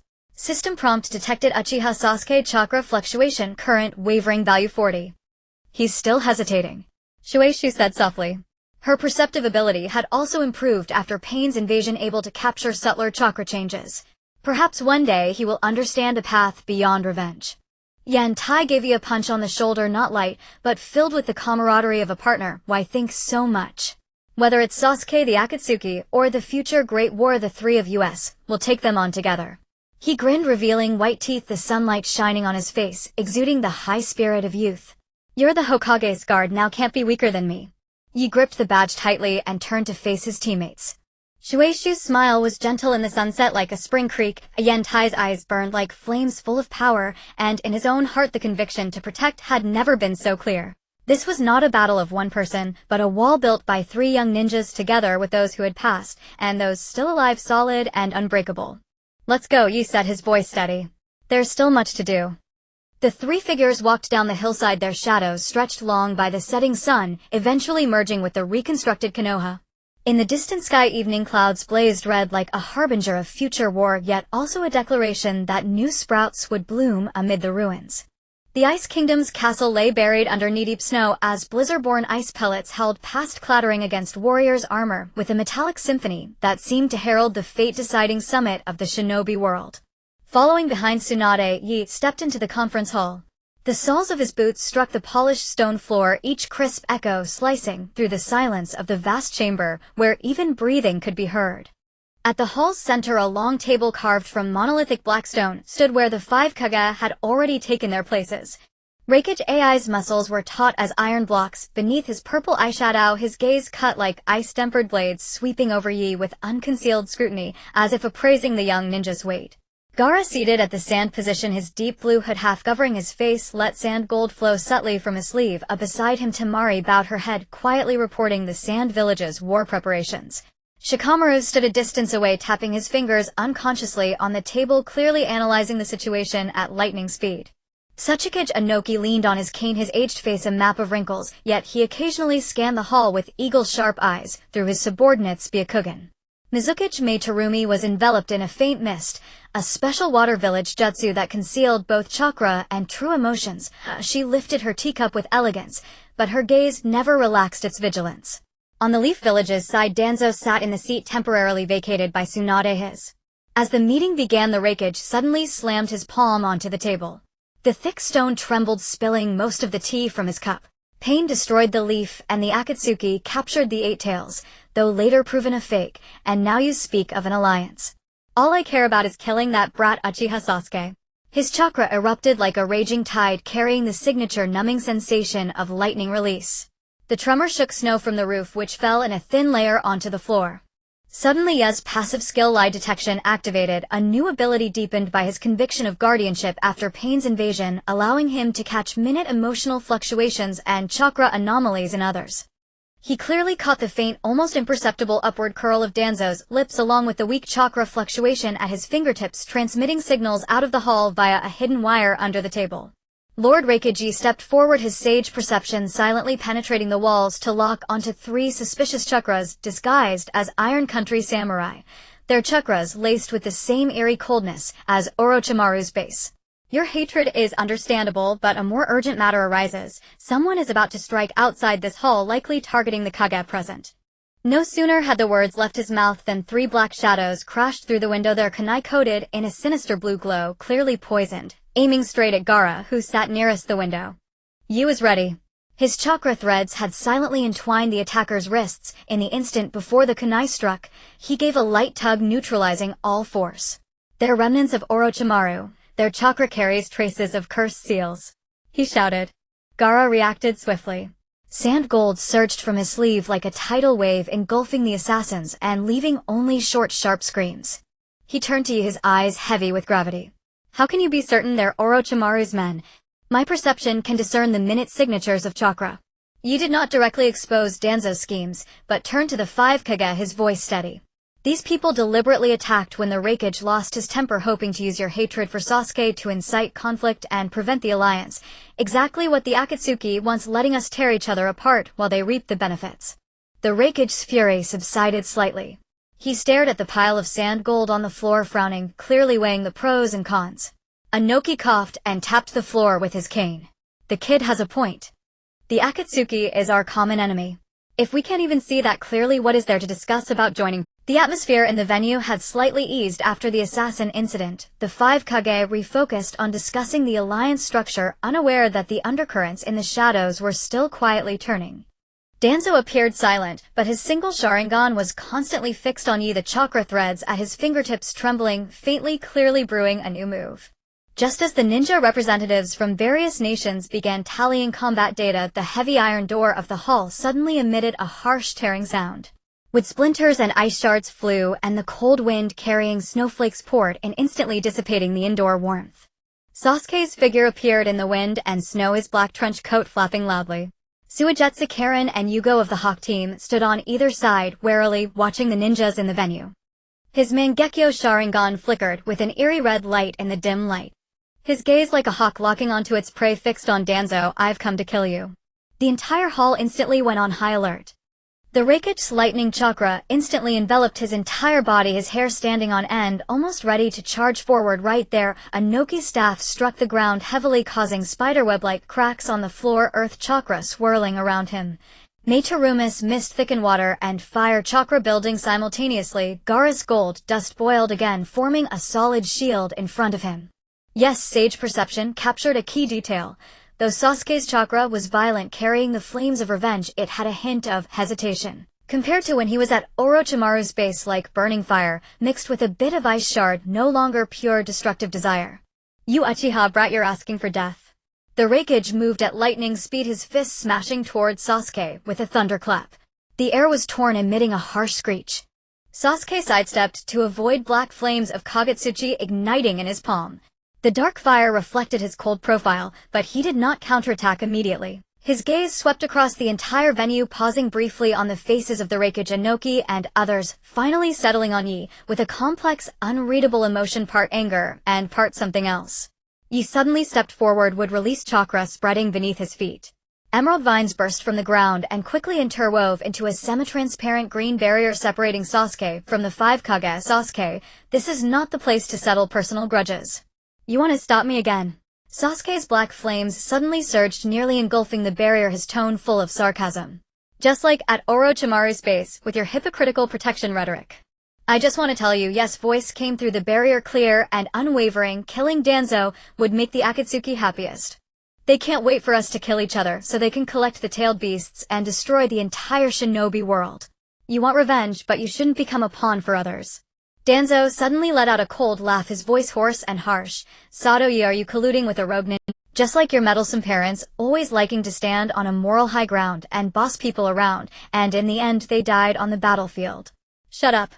The shout came from Yi and Sasuke almost simultaneously. The moment their voices overlapped, both were stunned. Yes' heart stirred. He took the opportunity to transmit a piece of information to Sasuke via chakra threads, a fragment of records he had found in Aoba's notes about, on the night of the Uchiha clan's massacre, Danzo mobilized the root to seal off the scene. It was also attached with a faint chakra fluctuation, perfectly matching the characteristics of root ninja. Sasuke's black flames fluctuated violently. The originally condensed fire became scattered, and his hand holding the Kusanagi sword trembled slightly. Yes, sage perception clearly captured a significant disturbance in Sasuke's chakra. Within the energy of hatred, the emotion of doubt was rapidly brewing. System branch mission triggered.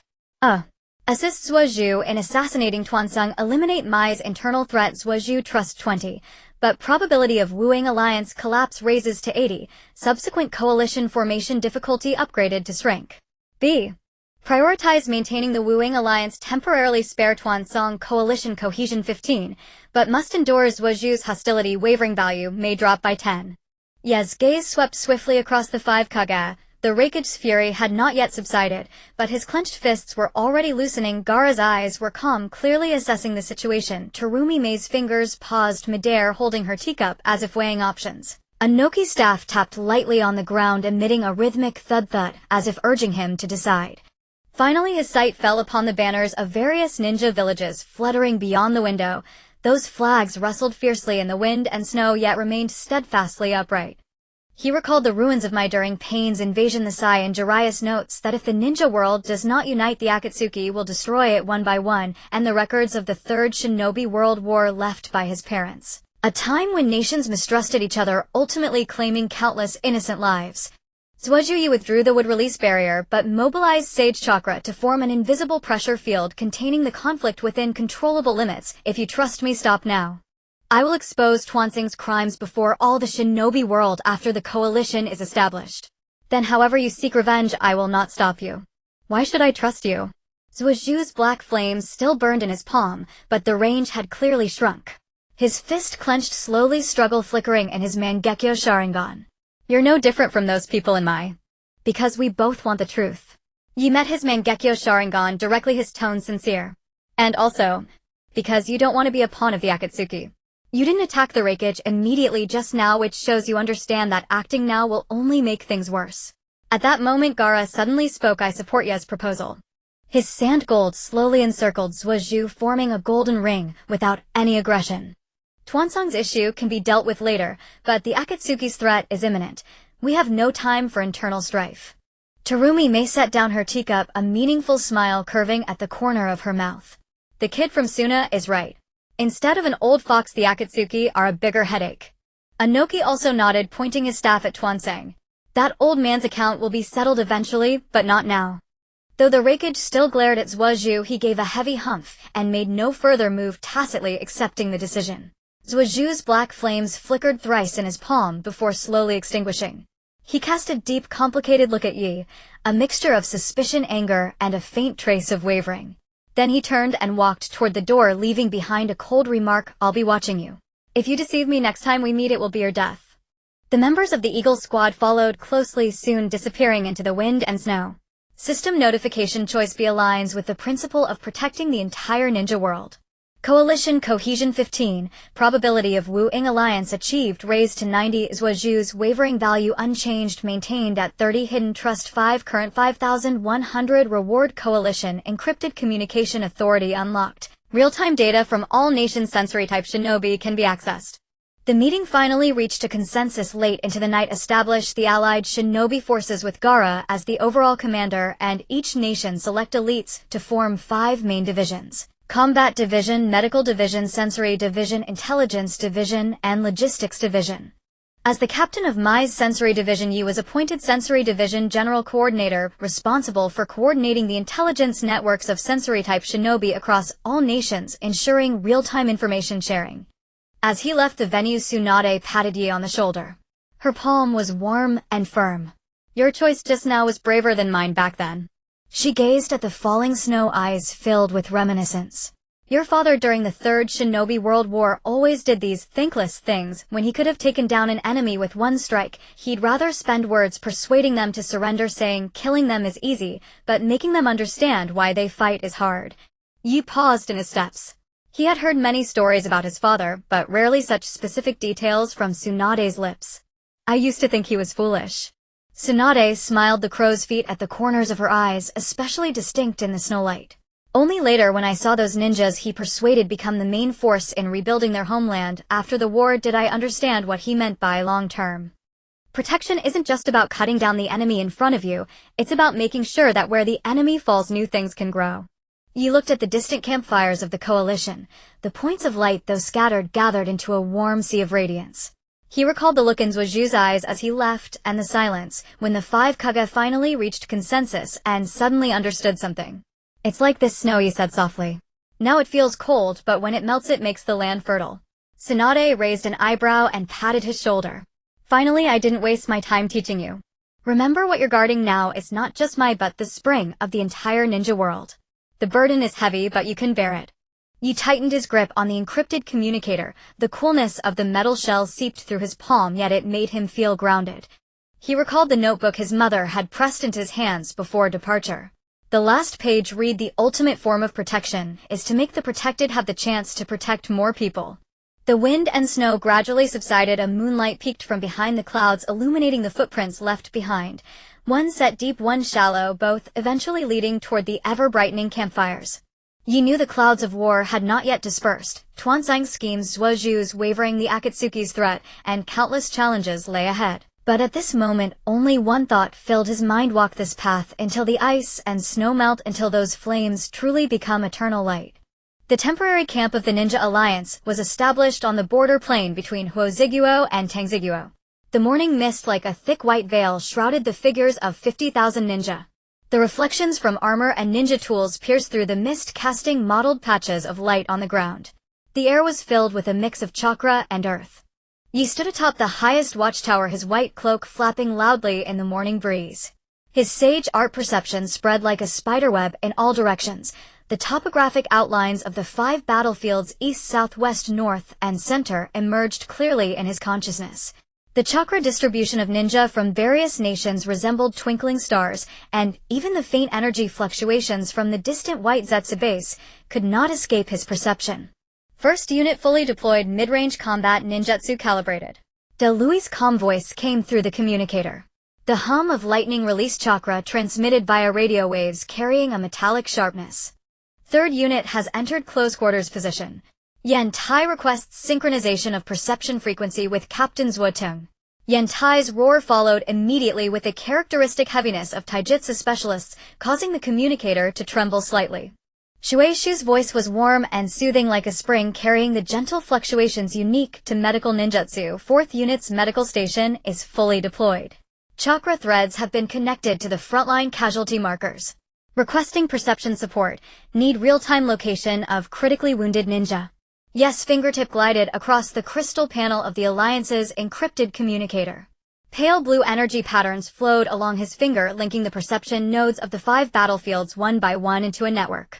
On the panel, the green dots representing Allied forces were clearly distinct from the gray zones of unknown areas, waiting only for a command to advance. Attention all perception ninja, synchronize sage art frequency. Yes, voice clear and resolute spread through the communicator to all units. Use my chakra as the anchor. Update enemy coordinates every 30 seconds. Remember, the disguised chakra of white Zetsu has a roughness, like water mixed with sand, with subtle stuttering during flow. Don't mistake it. He deliberately converted the roughness, characteristic captured by his sage art perception, into a shareable energy waveform, projecting it onto the screens of all communicators. This is the core flaw of white Zetsu's disguise. No matter how perfectly they imitate, if their chakra contains this fluctuation, kill on sight without question. System main quest battlefield defense activated. Objective 1, maintain perception network across 5 battlefields uninterrupted for 72 hours, current stability 100. Objective 2, identify and eliminate at least 500 white Zetsu infiltrators. Objective 3, protect 3 strategic locations, supply depot, medical station, communication tower during the assault of the 7 swordsmen of the mist. Reward, large-scale perception barrier, 10 kilometers range, which can share vision with all Alliance perception ninja. Below the watchtower, the Alliance ninja had taken their positions.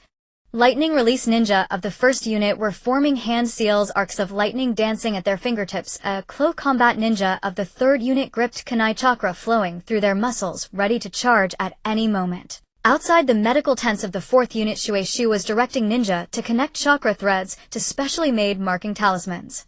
Once affixed to the wounded, those talismans would transmit vital sign data through the threads. Yu took a deep breath. Sage art chakra surged like a tide into the perception network, reconfirming the details of the 5 battlefields.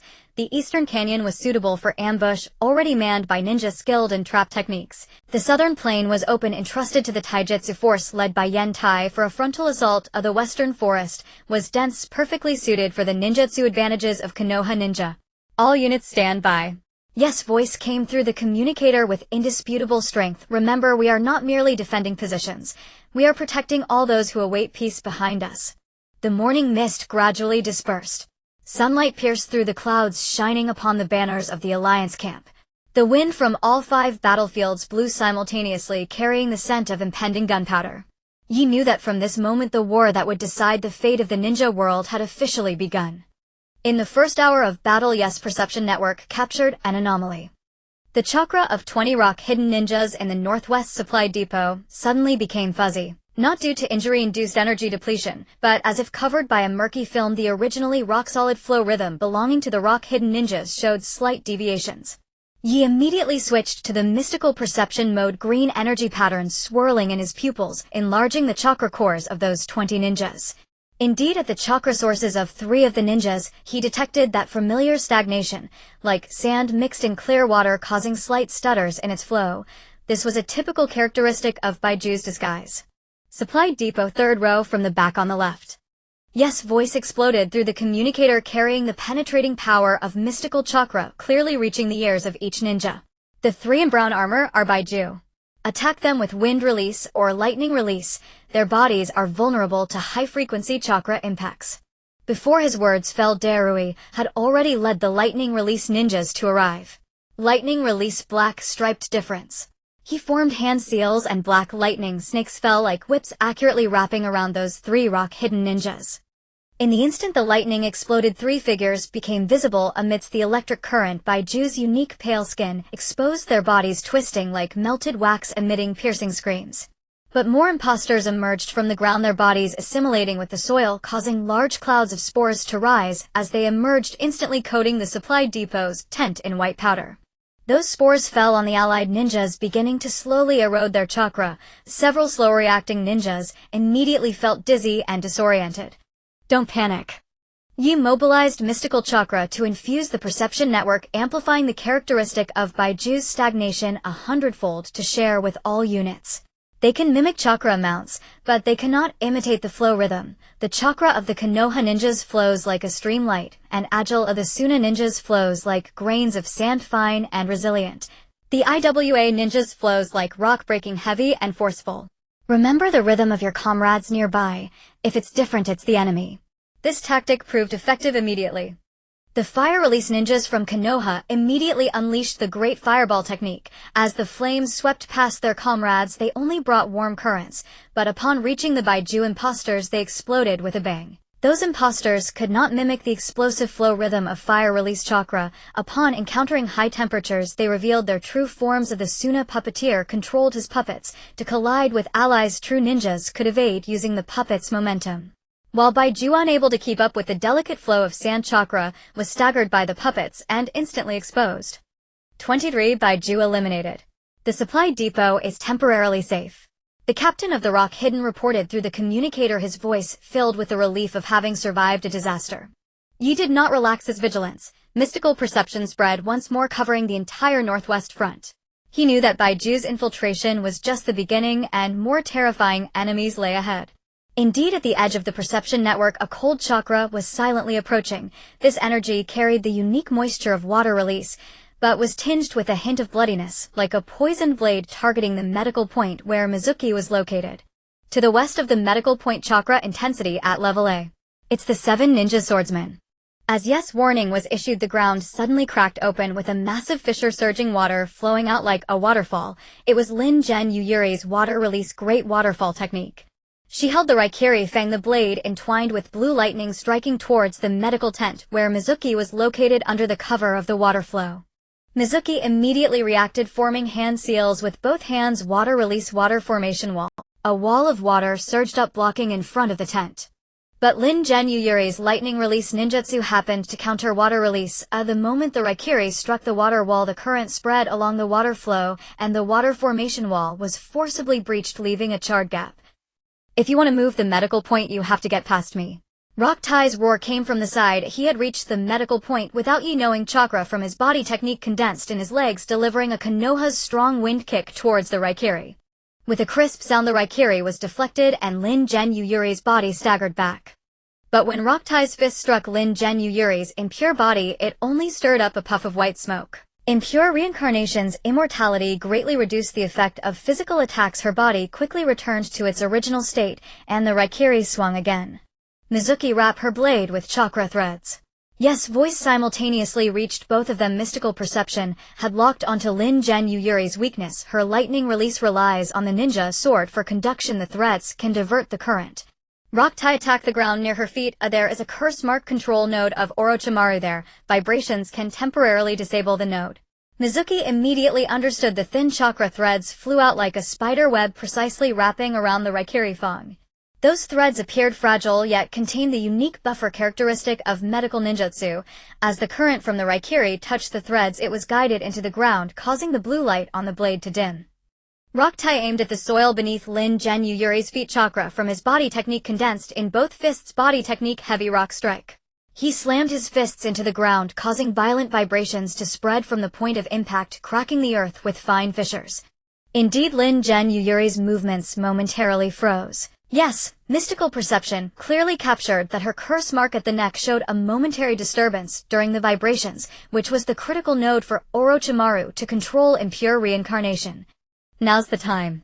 Yi called for support from the eastern line through the communicator, used the decapitation sword to sever her chakra circuit. The ninja sword is energetically connected to her body. The figure of Mizuki moved like lightning, the decapitation sword slashing down with a cold glimmer, accurately cutting at the connection point between the Raikiri and Lin Zhenyu Yuri's palm. With a sizzling sound, the lightning released chakra instantly dissipated. Lin Zhenyu Yuri's body collapsed like a marionette with its strings cut. Although she quickly stood up again due to the characteristics of impure reincarnation, she temporarily lost her combat ability. Taking advantage of this opportunity, Yi shared the curse mark weakness of the 7 ninja swordsmen through the perception network. The flatfish of Kurisaki's Katsu has a node on its left shoulder. The blunt blade of the Kusa-yabe relies on the knees for force. The weakness is at the joints. Everyone pay attention. Attack their curse mark nodes to temporarily incapacitate them. The crisis at the medical point was temporarily averted. Mizuki immediately commanded the ninjas to reinforce defenses while Rocktai stood in front of the tent, fists clenched, chakra surging in his muscles, ready to face the next wave of attack at any moment. Yi stood on the watchtower, mystical perception sweeping across the entire area, confirming the status of the 5 battlefields. The eastern line had engaged with Baiju's main force. The southern line's body technique troops were steadily advancing, and the western line's trap techniques had proven effective, temporarily halting the enemy's offensive. All units stay vigilant. Yes, voice resonated through the communicator, steady and powerful. The 7 ninja swordsmen are merely the vanguard of the real hard battles lie ahead. As the battle reached its climax, troubling news arrived from the closed quarters front in the southern line. Yentai's taijutsu unit encountered the reanimated Li Xian Chuanwan, who wielded a massive Hiramakiri. Vast water release ninjutsu surged like a tsunami, trapping 30 alliance ninja in a water prison, steadily draining their chakra. To protect his comrades behind him, Yentai endured a direct hit from a water release severing wave. The razor-sharp stream sliced across his chest, leaving a wound so deep the bone was visible, and blood instantly stained his armor crimson. But he did not retreat. Instead, he roared and charged forward, his fists pounding against the wall of the water prison, trying to break an opening for his teammates. Yentai. Shueishi's voice trembled through the communicator. The chakra thread connecting the medical point to the front line suddenly jolted violently. It was the vital sign thread she had specially set for Yentai, its undulations synchronized with his heartbeat. Now, due to massive blood loss, it grew faint. Without waiting for an order from Yi, Shueishu grabbed her medical kit and dashed out of the medical point's defensive line. Water release, starch syrup capture. She formed hand seals, turning the accumulated water on the ground into a viscous syrup-like liquid. The pursuing white Zetsu stepped onto it and were instantly stuck, unable to move. She rode the wave of water charging southward. Blue chakra swirled around her like a protective lens. Through his sage art perception, Yi clearly saw the scene on the battlefield. Shueishu rushed to Yentai's side, placed both hands over his wound, and infused medical chakra like a warm current. At that moment, their chakra frequencies suddenly achieved a stunning synchronization. Not a simple energy overlay, but like 2 drops of water merging into the same bowl, perfectly coalescing. Shueishu's healing effect instantly doubled. A wound that would have taken 10 minutes to stop bleeding began to scab in 3 granulation tissue, growing at a visible rate. Meanwhile, Yentai's taijutsu chakra unexpectedly incorporated the unique tenacity of water release. The water vapor his fist stirred was no longer scattered, but condensed into sharp air blades, repelling the renewed assault from Li Xian Chuanwan. Is this chakra resonance? Yi was stunned. He recalled their first team mission at the Ninja Academy when Shueishu's water release always clashed violently with Yentai's taijutsu, their chakra frequencies as incompatible as fire and water. But now, after countless battles and times of protecting one another, their energies had learned to synergize, creating an effect far greater than 1+1. System notification detected, triggering of Yes Squad's Battlefield Guardian bond. Sato Yoru Shueishu Yen Tai, chakra synchronization efficiency boosted to 80. You can share Shueishu's medical perception predicting wounded locations. Shueishu can borrow Yen Tai's taijutsu chakra to enhance defense, and Yen Tai can use sage art perception to anticipate enemy attack trajectories. Yi left side. Yen Tai suddenly shouted. Although he was on the southern line and couldn't see the watchtower where you stood, through synchronized perception he knew that two white Zetsu disguised as alliance ninja were sneaking up from behind. You turned almost as Yen Tai spoke, sage chakra gathering in his palm, sage art wind release vacuum. Invisible wind blades howled forth, striking the assailants with pinpoint accuracy. The white Zetsu's disguise shattered under the wind blades, dissolving into white powder. In that moment Yi suddenly understood true comrades are not those who always stand side by side on the same battlefield, but those who even when separated become each other's eyes, shields, and blades. Your weakness I will cover. My blind spot you will watch. Our conviction in the resonance of chakra becomes an indestructible force. At dusk a new crisis emerged on the central battlefield. The Akatsuki's immortal duo, Jiao Du and Fei Duan, appeared. Jiao Du's earth grudge fear hearts pulsed like living things, unleashing a barrage of fire, wind, lightning, earth, and water ninjutsu, in turn tearing open the alliance's defensive line. Fei Duan brandished his bloody three-bladed scythe, slashing 3 alliance ninja and drawing a crimson ritual on the ground. As long as he dripped the enemy's blood into the array and then harmed himself with his weapon, the enemy would suffer identical injuries. This bizarre ability plunged the frontline ninja into panic. Their chakra is too strange. A ninja scream came through the communicator. Jiaoda's hearts can switch attributes, we can't break through. Fei Duan is immortal, we've already lost 3. Yi immediately focused his sage art perception on the 2. Green energy patterns mapped their chakra structures in his mind. Jiaoda's chakra was indeed pieced together, his 5 hearts like 5 batteries in series, each with an independent energy source. When switching attributes, one heart would temporarily cease operation, creating a 0.5-second opening. Fei Duan's chakra, though singular, was linked to the blood array on the ground through an invisible energy line, as if his life were anchored to the formation. As long as this line remained intact, he would not truly die. Luan, can you hear me? Yi suddenly called the Nara unit. Luan's tactical analysis was crucial now. Jiao Du's earth grudge fear hearts have seams. Use shadow imitation technique to lock his right arm. That's where the fire-natured heart is, with the most unstable energy flow.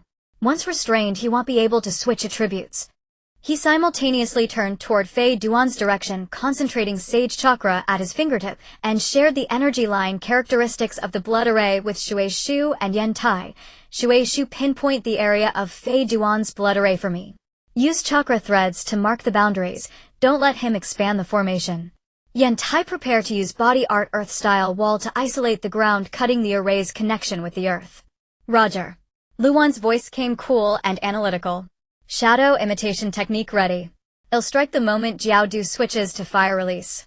Shueishu's chakra threads, like sensitive probes, rapidly outline the blood array's contour. Red threads formed a clear circle on the ground like a warning line.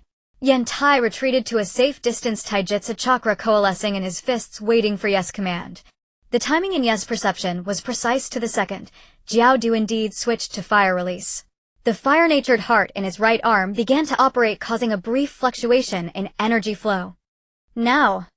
Luan's shadow shot out like a living thing, binding Jiao Du's right arm securely. Shueishu's chakra threads suddenly tightened, locking down the blood array's perimeter. Yen Tai's body art earth-style wall surged from the ground, forming a circular earthen barrier that severed Fei Duan's physical connection to the array. Sage art wind release Kemaitashi. Yi leaped above Fei Duan. Green wind blades infused with natural energy descended, not aimed at Fei Duan himself, but to sever the invisible energy line connecting him to the blood array. At the moment the wind blade passed, Fei Duan was grinning as he drove a kunai toward his own heart. Yet the blood array showed no response, and the alliance ninja he had slashed remained unharmed. Impossible. Fei Duan froze. In that instant, Yen Tai's heavy fist, reinforced with taijutsu chakra fused with the tenacity of water release, slammed into his face. With a loud crack, Fei Duan's body flew like a stringless kite, crashing against the earth-style wall and knocking him unconscious. Jiao Du's right arm, bound by the shadow, could not switch attributes. The fire release chakra that had been flowing instantly stagnated. Yi seized this fleeting opening, concentrating Sage Chakra at his fingertip and precisely striking the energy gap in Jiao Dust's chest created by the heart switch. With a soft pop, one of Jiao Dust's hearts shattered. He grunted, his face instantly turning pale. Retreat. Knowing that prolonged combat would only lead to greater losses, Jiao Du activated his remaining 4 hearts, simultaneously breaking free of the shadow's grip and whisked Fei Duan's body into the ground, leaving behind only a deep bottomless fissure. The crisis on the southern battlefield temporarily subsided. Yan Tai, clutching his newly healed wound, grinned at Shui Shu. She shot him an annoyed glare, but deftly checked his recovery progress. Standing atop the watchtower, Yi watched the stabilized green dots in his perception network and let out a soft sigh. Reports from various units came through the communicator. The number of white Zetsu eliminated had surpassed 600, and the 3 strategic strongholds remained secure. Yi looked down at the Sage Chakra swirling in his palm, feeling the faint resonant thread connecting him to Shui Shu and Yan Tai. His resolve grew ever stronger. This war might be long, but as long as their chakra could still pulse in unison, as long as the Alliance's perception network never faltered, victory would surely lie ahead. The ANBU battlefield was shrouded in an eerie blood, mist the air thick with the acrid scent of rust and chakra corrosion.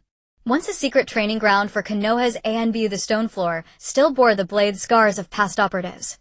Now it had become the arena of life and death between Danzo and Sasuke. Yes, Sage Art Perception pierced the dense fog, distinctly capturing 2 violently distorted chakras. The 10 Sharingan on Danzo's right arm emitted an ominous crimson glow, each eye like a miniature vortex devouring the surrounding natural energy, while Sasuke's Mangekyo Sharingan fluctuated intensely with hatred and anguish, its wavering value plummeting to 15, the ferocious aura within his chakra nearly bursting through the confines of the perception network. Danzo, give me back Shizui's eyes. Sasuke's voice tore through the air with searing rage. The black flames of Kagetsuchi lashed out like venomous serpents, coiling tightly around Danzo's left arm.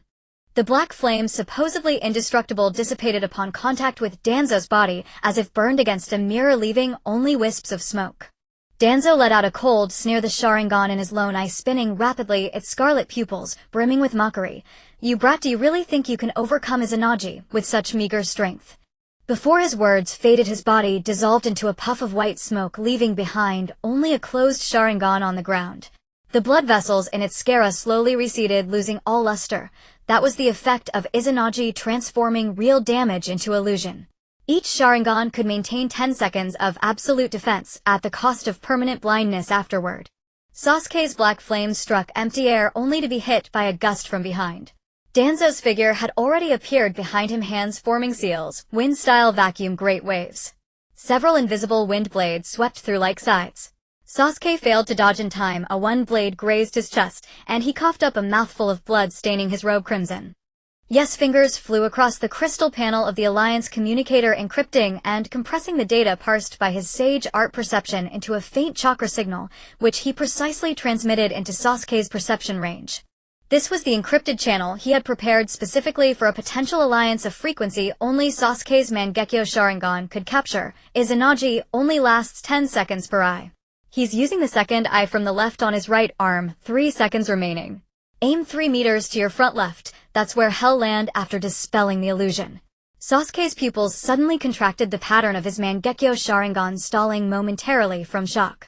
Without a moment's hesitation, he spun his body violently, the black flames of Kagetsuchi coalescing into a sharp spear in his palm.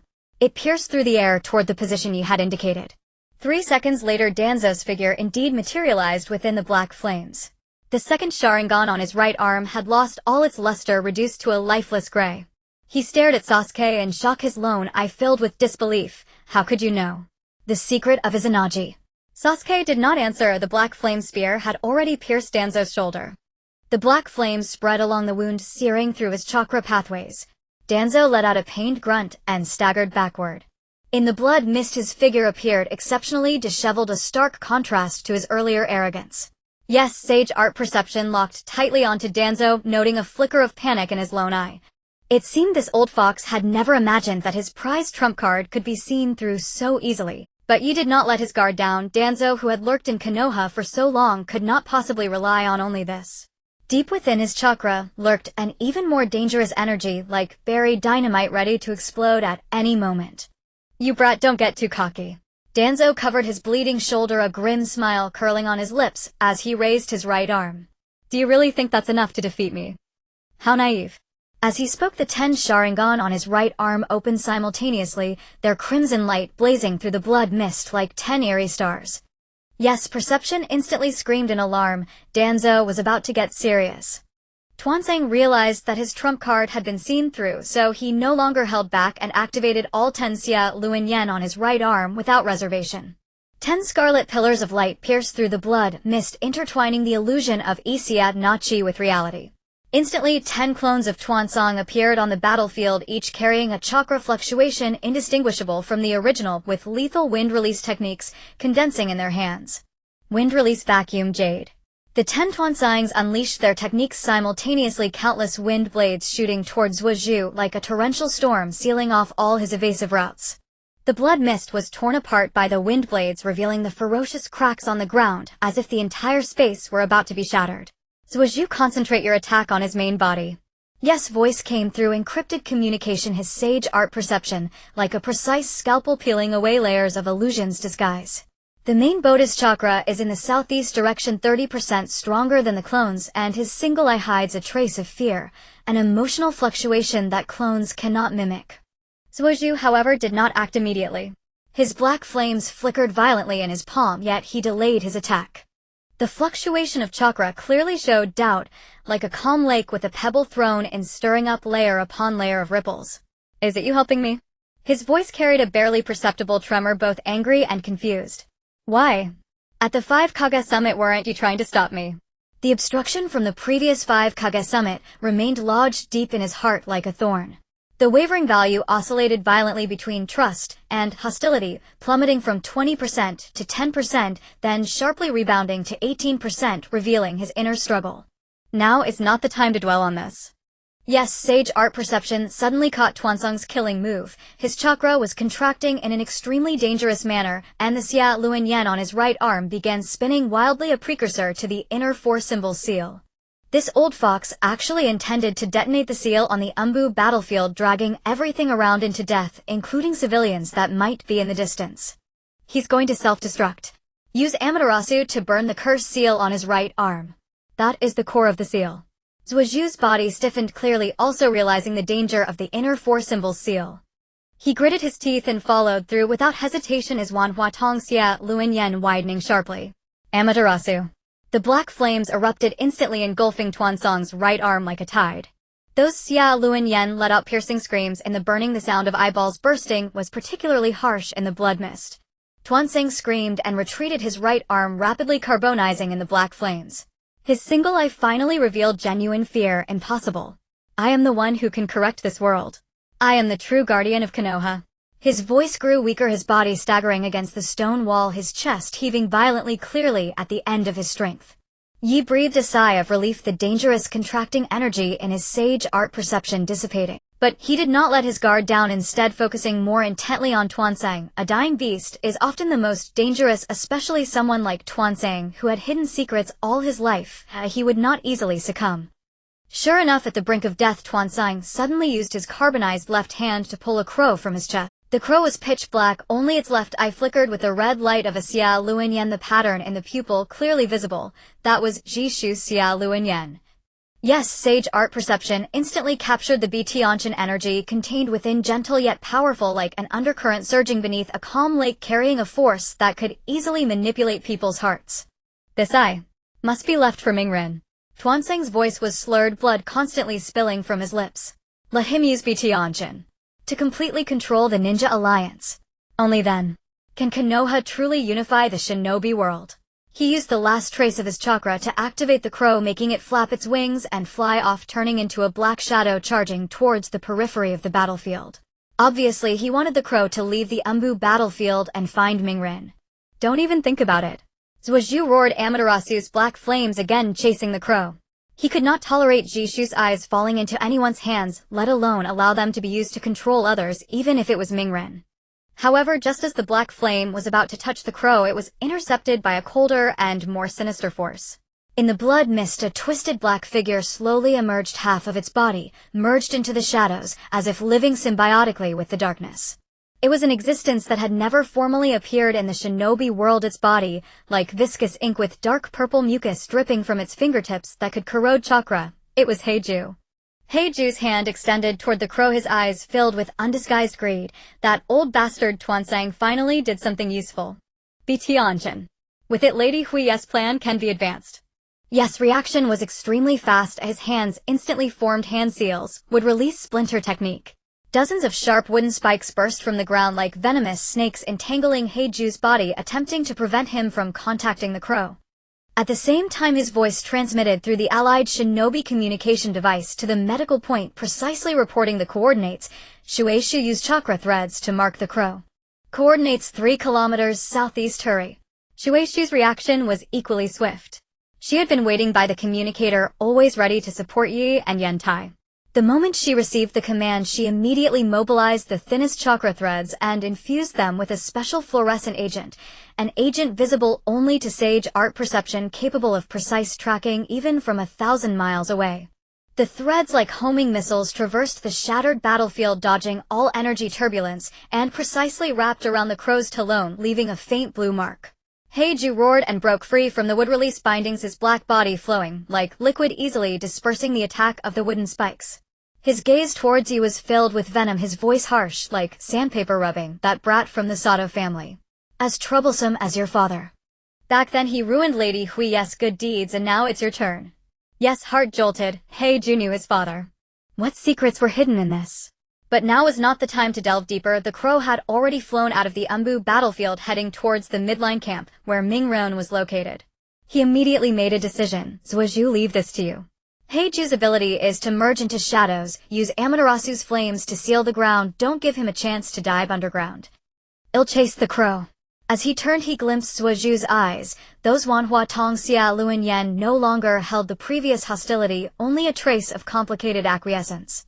You knew this was a rare understanding between them, and also proof of Zuoju's wavering value rebounding. The blood mist on the ANBU battlefield was still thick, but a glimmer of hope ignited in Ye's heart.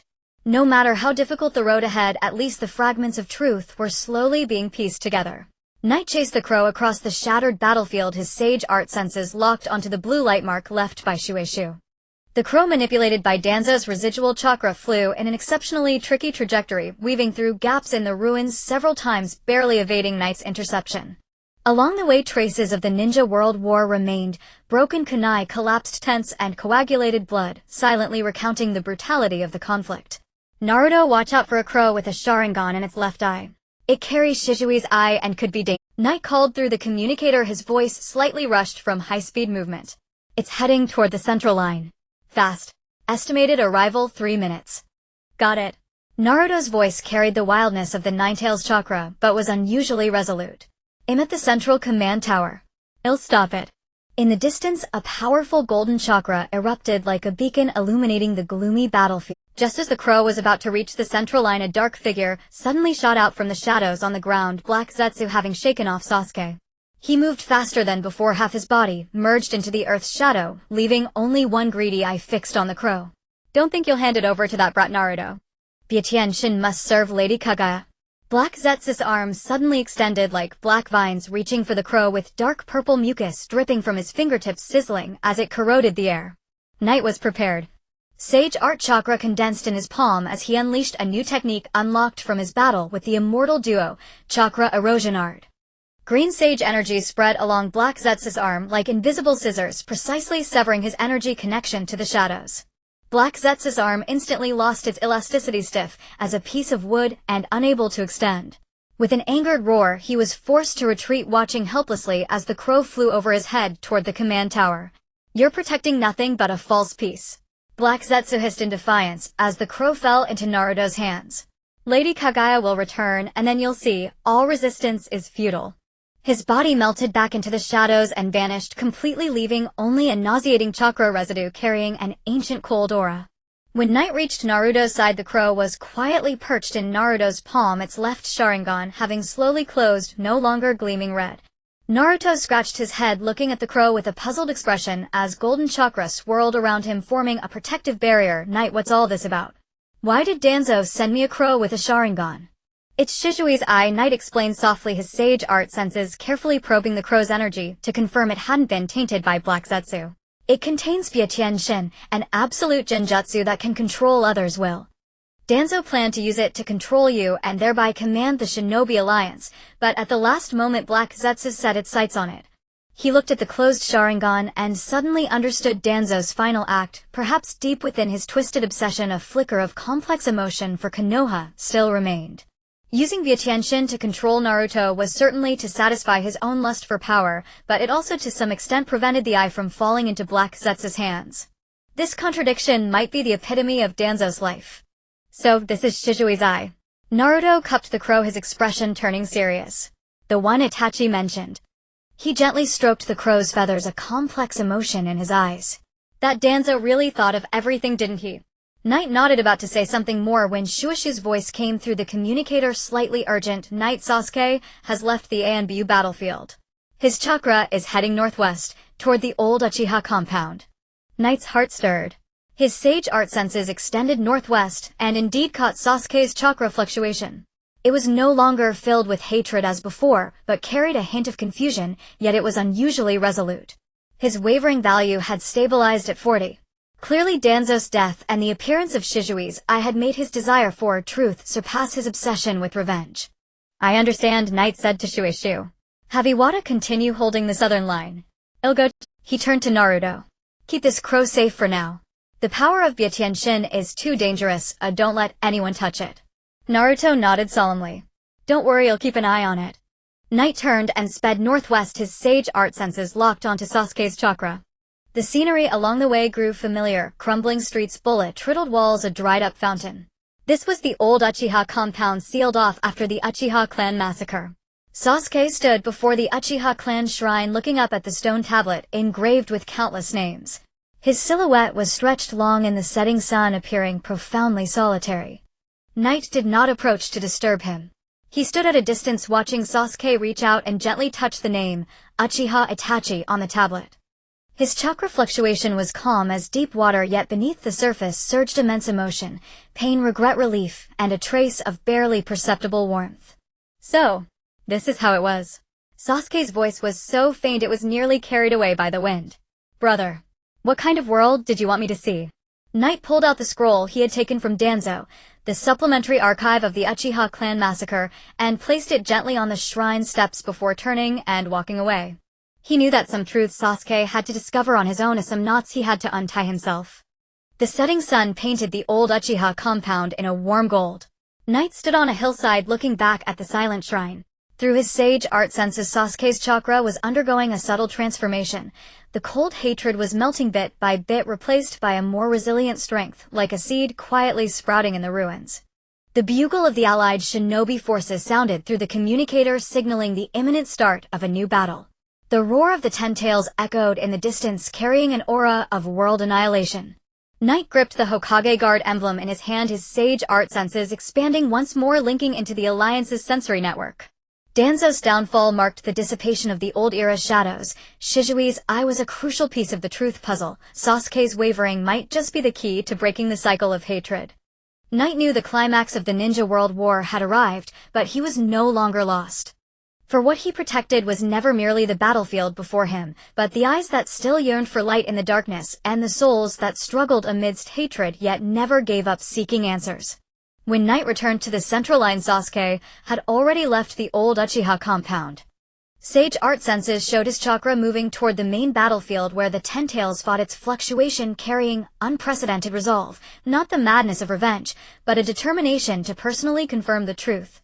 The wavering value had stabilized at 45, drawing closer to the critical point of redemption. Hell come, Naruto said, appearing beside Knight without warning, the crow now safely secured.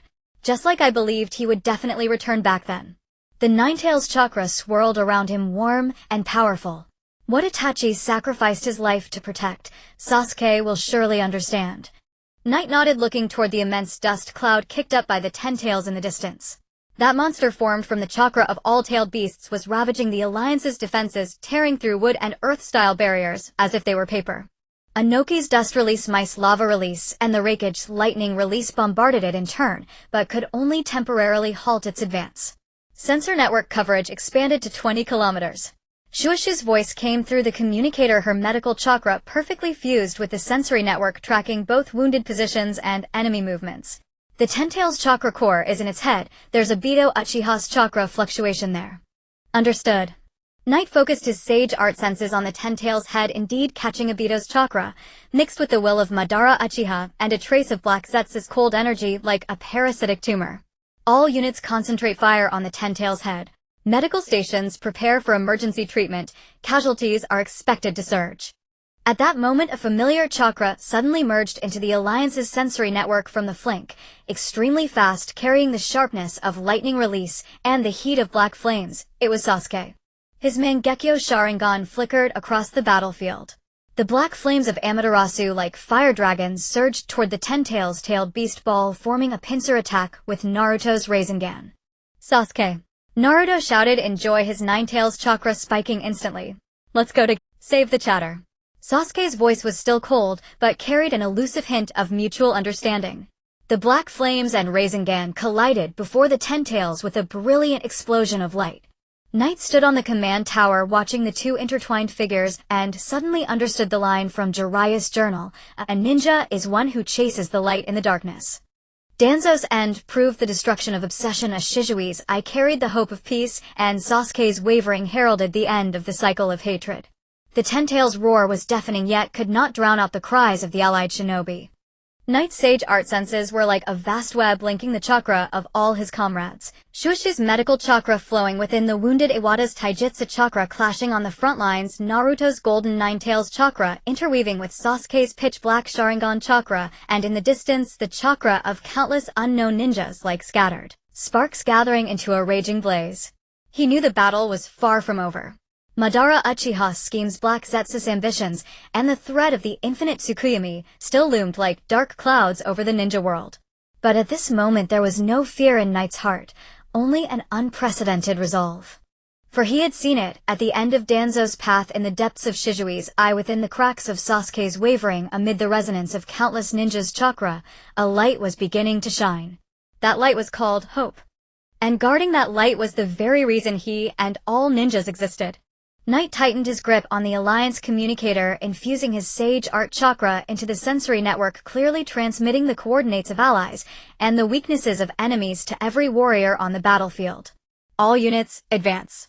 His voice traveled across the battlefield through the airwaves, carrying the will of Konoha, the conviction of the Alliance, and boundless hope for the future. In the distance the Ten-Tails still roared, but before this gathered strength its shadow was slowly receding. A new era for ninjas was about to dawn amidst the flames of war. The Western battlefield had long become a living hell. Do's impure world reincarnation army surged across the defense line like a black tide. The chakra of cage-level powerhouses from past eras swirled above the piles of corpses, carrying their terrifying pressure from life. The second Tsuchikage's dust-release flattened mountains, Granny Chiendea's puppet technique shredded the Alliance's formations, and even the remnants of the long-lost 7 ninja swordsmen of the mist crawled out from the earth holding blood-stained blades, each step splashing scalding blood. Yes, Sage Art Perception Network trembled violently in that moment. Green energy patterns flickered wildly in his pupils, not because the enemy's numbers were overwhelming, but because two familiar yet strange chakras, like warm light sinking in the deep sea of memory veiled by years, now forcibly stained with cold blood, faintly appeared on the corpse-strewn battlefield. Eastern Medical Point in distress. A medical ninjutsu user is healing the enemy. A cry from Shueisha came through the communicator, his voice choked with sobs, the background filled with the clash of ninja tools and screams of ninjas. Her technique. It's exactly like Aunt Zuotang's regeneration technique. The chakra fluctuation healing rhythm, even the precision of controlling wound healing, they were identical. Yes, heart suddenly tightened as if gripped by an invisible hand. He almost instinctively switched his perception frequency, isolating and amplifying that medical chakra from the chaotic battlefield energy. The gentle water nature chakra was like a spring stream with millimeter-level chakra control, and even the characteristic 3 short 1 long rhythm, 3 fine adjustments, followed by 1 burst of energy when healing wounds, perfectly matched the image of his mother's wedding shui in his memory. And to the side of that medical chakra, a ninja holding a scroll stood amidst a cluster of white zetsu. His chakra spread like a spider web, easily interfering with the Alliance's communication frequency. Its 10-kilometer sensing range and penetration, ignoring terrain obstacles, were clearly his father's wedding Zin's signature technique, omnidirectional sensing technique. Yes, fingers began to tremble.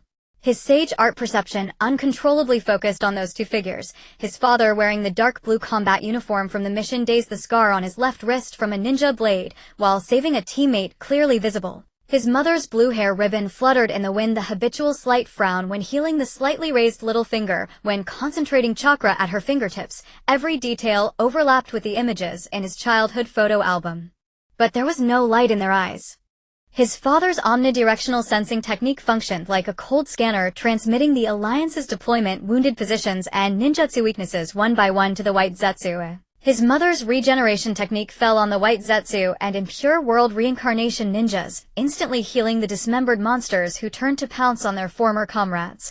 System alert detected Zhuting Xian impure world reincarnation and Zhuting Shui impure world reincarnation. Under the control of Do's curse seal, current status hostile. Triggered ultimate trial mission, the cruelest guardian. Destroy your parents' reincarnated bodies, eliminate the threat, completely reward chakra 1000, unlock tidal blade of ruthlessness. B. Awaken lingering consciousness, transfer memories through chakra affinity, success rate 30, reward Zhuting clan ninjutsu inheritance, unlock passive bond of kinship. Mission hint: the choice will directly influence the final form of the guardian conviction. The alliance on the western battlefield was on the verge of collapse. His father's sensing technique left all tactical deployments exposed. The white Zetsu always precisely bypassed traps, breaking through from the weakest points. His mother's medical ninjutsu was like granting the enemy an immortality buff. Yentai's taijutsu squad had just crushed a wave of impure world reincarnation ninjas when they were surrounded and decimated by the enemies his mother had healed. Shuishu's medical point was even worse. The white Zetsu healed by his mother broke through the water barrier, forcing medical ninjas to both treat the wounded and fend off those unkillable monsters. The communicator was filled with cries of bandages running out and anesthetics depleted. Shuishu's voice grew increasingly urgent. Yi, think of something quickly. If this continues, our medical system will completely collapse. Yi, give the order to attack. Anoki's roar blasted through the communicator, the old Sachikage's voice weary, yet unyielding. Those are not your parents. They are merely manipulated corpses. Delay any longer and the Western Front will be annihilated. Yi stood on the watchtower, the Alliance communicator in his palm turning white from strain. He stared at the two familiar chakras in his perception network, watching them like two precise blades slicing apart the Alliance's defenses bit by bit, carving away all the warm memories he had cherished of his parents over 16 years. The attack order was on the tip of his tongue, yet his throat felt blocked, unable to utter a sound. He recalled what teacher Chingya had said during the Third Shinobi World War. Your father used omnidirectional sensing technique to withstand a Jonin's jutsu while covering civilian evacuations, shouting, "Don't touch those children," even as his chakra ran dry. Your mother during a plague outbreak stayed awake for 3 days and 3 nights, saving the entire village with regeneration technique, only to collapse from chakra exhaustion for half a month. How could such people stand with the white Zetsu? Yu closed his eyes abruptly. When he opened them again, the hesitation in his gaze was replaced by resolve. He switched to an encrypted channel, speaking only to Shueishu and Yentai, his voice hoarse, but firm. Shueishu used medical chakra to reinforce the vital signs of all wounded. Yentai, pull back your taijutsu squad and hold the Eastern Canyon Pass. Give me 10 minutes. Yi, what are you going to do? Yentai's voice carried caution. Oh, yes, sage art perception locked onto his parents' positions, once more chakra gathering at his feet. Some debts must be repaid, as some words must be said. You leaped into the battlefield, a faint green shield of celestial chakra forming around him, deflecting the splintered stones and flying arrows. The wind from the west carried a scent of blood, causing his combat attire to rustle, with the corpses of allied ninjas and the remnants of Baiju scattered along the way. Sunlight filtered through the smoke, casting mottled shadows on the ground resembling a shattered painting. When he was 50 meters away from his parents, his father's universal perception technique clearly sensed his presence. The figure holding the scroll turned slightly, the corners of his deep blue combat attire fluttering in the wind. A minuscule disturbance in the chakra waves appeared, like a stone thrown into a calm lake, fleeting yet precisely captured by celestial magic. As expected. You are still here. Yes, heartfelt, as if it had been scalded, and his eyes grew warm. He stopped 10 meters away from his parents, not forming any attack seals, but instead crossed his hands, fingertips touching, performing an extremely ancient gesture. One unique to the Sato family, known as chakra, sharing the first ninja technique hand sign his father taught him, said to allow those with blood ties to transmit fragments of memory. Stop wasting your efforts, Sato-yi. The voice of Do suddenly emerged from his father's mouth, laced with a nauseating pride. The consciousness of the deceased, reanimated by impure world reincarnation, has long been suppressed by the cursed seal. Do you think you can awaken them with just this bloodline? Too naive. His father's body began to move, the scroll in his hand unfurling, and a faint blue wave of perception rippled outwards. You could clearly see the flow of chakra within his body being completely analyzed. Even the rhythm of the celestial energy's operation was annotated. This was the pinnacle of the universal perception technique, capable of predicting all of his opponent's moves. His mother remained still, half of her face obscured by a blue headband, only her eyes visible, hollow like two deep wells. Her fingertips were enveloped in faint blue medical chakra, clearly waiting for her father's signal. The moment he launched an attack, she would immediately use regeneration technique to enhance his defense. He ignored Do's taunts, closing his eyes and sinking his consciousness into the depths of memory. He activated his chakra affinity talent. This was the only bloodline ability his parents left him, allowing him to resonate with the chakra of those close to him. At this moment, what he needed to do was to transform the fragments of his 16 years of memories into an information stream and forcibly inject them into the consciousness bound by the cursed seal. Transmission begins. Yi silently recited in his heart, the chakra waves instantly adjusting to match his parents' frequency. The first thread of memory was of a winter night in the orphanage. At 5 years old, he was running a high fever, lying in bed and babbling incoherently while teacher Aoyen used his rough palm to cool him down, mumbling, "Your parents were just as foolish back then, staying out in a blizzard for 3 days and nights to save a child from the snow country. They didn't even know freezing themselves into ice," while still smiling and saying, "As long as the child is fine." Outside, the snow fell heavily and the fire crackled in the stove. He drowsily thought that his mom and dad must be the stars in the sky watching over him. The second thread of memory was from his graduation ceremony at the ninja school. He wore a brand new genin uniform, tightly clutching his certificate, shouting towards the empty playground, "Mom and Dad, I have become a ninja.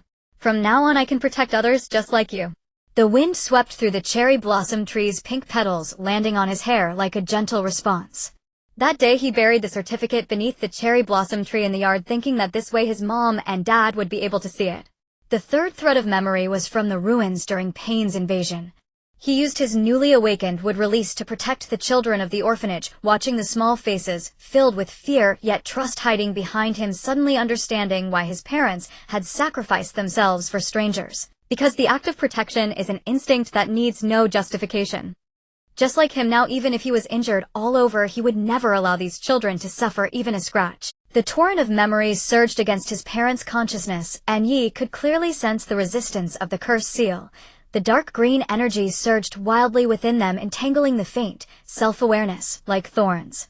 His father's hand gripping the scroll began to tremble violently. The deep blue combat attire soaked in cold sweat, and the faint blue waves of perception displayed obvious turbulence, even mistakenly marking several Baiju as allies. A glimmer of confusion flashed in his pupils, and the shadow of the cherry blossom tree seemed to reflect in his brown eyes. The scar on his left wrist throbbed faintly in the sunlight. It was left from when he saved a teammate, that teammate being mentor Aoyen.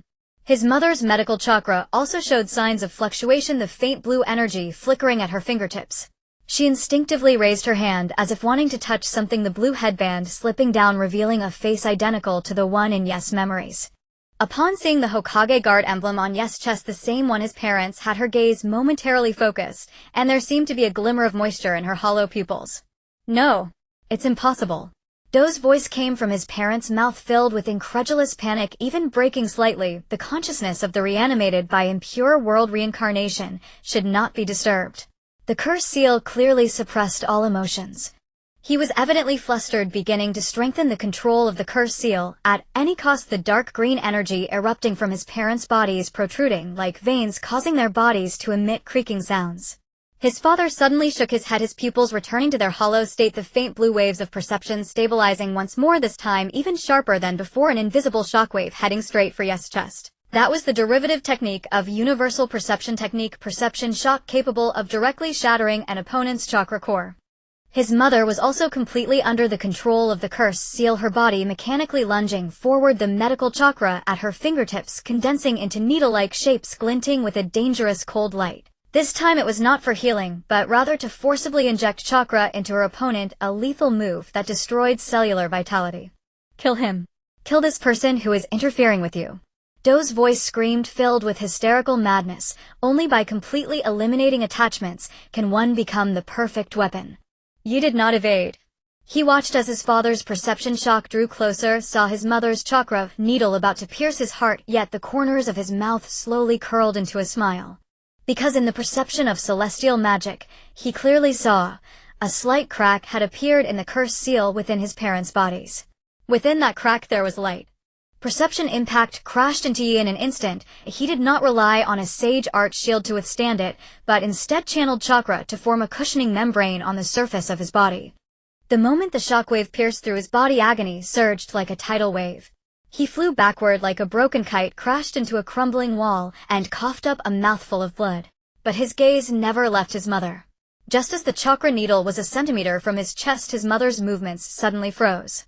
Her body trembled violently as dark green curse marks and pale blue medical chakra clashed fiercely within her. On her skin the patterns of the curse mark would appear, then vanish, replaced by a healing blue glow, as if two souls were vying for control of this body. Mom. Yi struggled, his feet wiped the blood from his lips, his voice hoarse but resolute. I know you're in there. These words were like a key unlocking the floodgates of memory. His mother abruptly withdrew her hand, clutching her head with a pained groan. Azure medical chakra erupted like a fountain, forcing back the curse mark's lines inch by inch. The dark green energy let out a piercing shriek, launching a frantic counterattack within her body, but it was suppressed by a greater force, the chakra named love, which belonged to his mother. Shui. Father let out a pained cry. This time it was no longer Kabuto's voice, but Sato Shin's own, filled with urgency. Watching his mother struggle, the curse mark within him also loosened. Pale blue perception waves uncontrollably entwined with his mother's chakra, as if both protecting and apologizing. Shin. Mother lifted her head, tears streaming down her cheeks. Her eyes were now completely clear, gentle like spring sunlight. Our child has grown up. Impossible. Absolutely impossible. Kabuto's voice howled within their bodies, and the dark green curse mark energy surged, trying to regain control. You are the dead. Puppets under my control. How dare you resist? Father spun around, ignoring the backlash of the curse mark, and hurled the perception scroll with all his might at the group of white Zetsu behind him. The omnidirectional perception technique was fully activated, this time not for attack, but to clearly transmit the weaknesses of the white Zetsu and the locations of the curse marks on the impure world reincarnated shinobi to the allied forces' communication devices. All white Zetsu on the western front, their chakra core is in the head. Father's voice crackling with static echoed across the battlefield through yes communicator, yet crystal clear.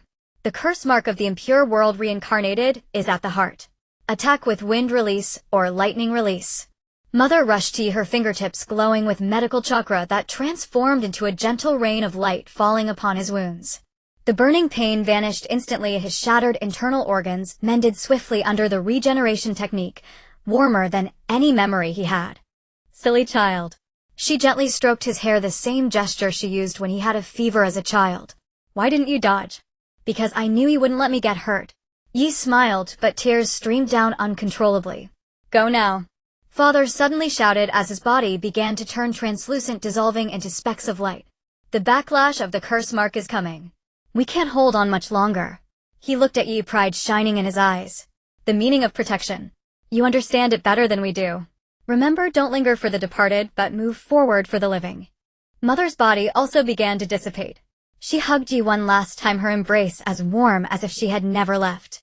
This is the essence of the Sato medical technique, regeneration, infused with my chakra origin.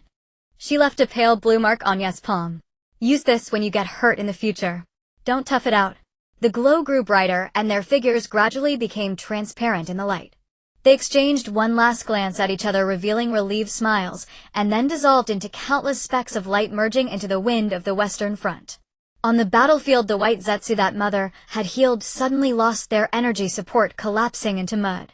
Father's perception interference vanished completely, and the Allied forces' communication devices once again carried clear directives as various units began an orderly counterattack. System notification mission cruelest trial completed. Option B selected. Rewards obtained. Sato perception technique omni simultaneously lock on 1000 targets, ignores conventional genjutsu interference. Sato medical technique regeneration autonomously heals severe injuries in battle, usable once per day. Passive skill familial bonds unlocked when a comrade falls into crisis during battle. Chakra instantly bursts by 30 duration 1 minute. Yi stood where his parents had vanished motionless for a long time. The setting sun cast a long shadow as if the clamor of the battlefield was isolated in another world. It wasn't until Shueishu and Yantai crossed the smoke and stood beside him that he slowly crouched down and covered his face with his hands. The tears he had held back for 16 years finally broke through. Not because of sorrow, but because of fulfillment. He had finally granted his parents release, finally able to face them and say, "I did it. I didn't let you down. It's okay to cry." Shueishu handed him a clean handkerchief, her eyes red and voice choked. Teacher Chingya says that true strength isn't about not crying, but being able to stand up after crying. Yantai for once didn't crack a joke. He silently sat beside Yi and put an uninjured arm around his shoulder. His right arm was still bandaged, a deep wound from blocking a white Zetsus bone spike to protect Yi earlier. He hadn't used medical ninjutsu to treat it, as if wanting to keep a memento. Yi cried for a long time until the sun dipped below the horizon. Then he slowly dried his tears and stood up. The pale blue mark on his palm glowed faintly in the twilight, his mother's final gift. His sage art perception spread once more, now infused with the essence of his father's omnidirectional perception technique.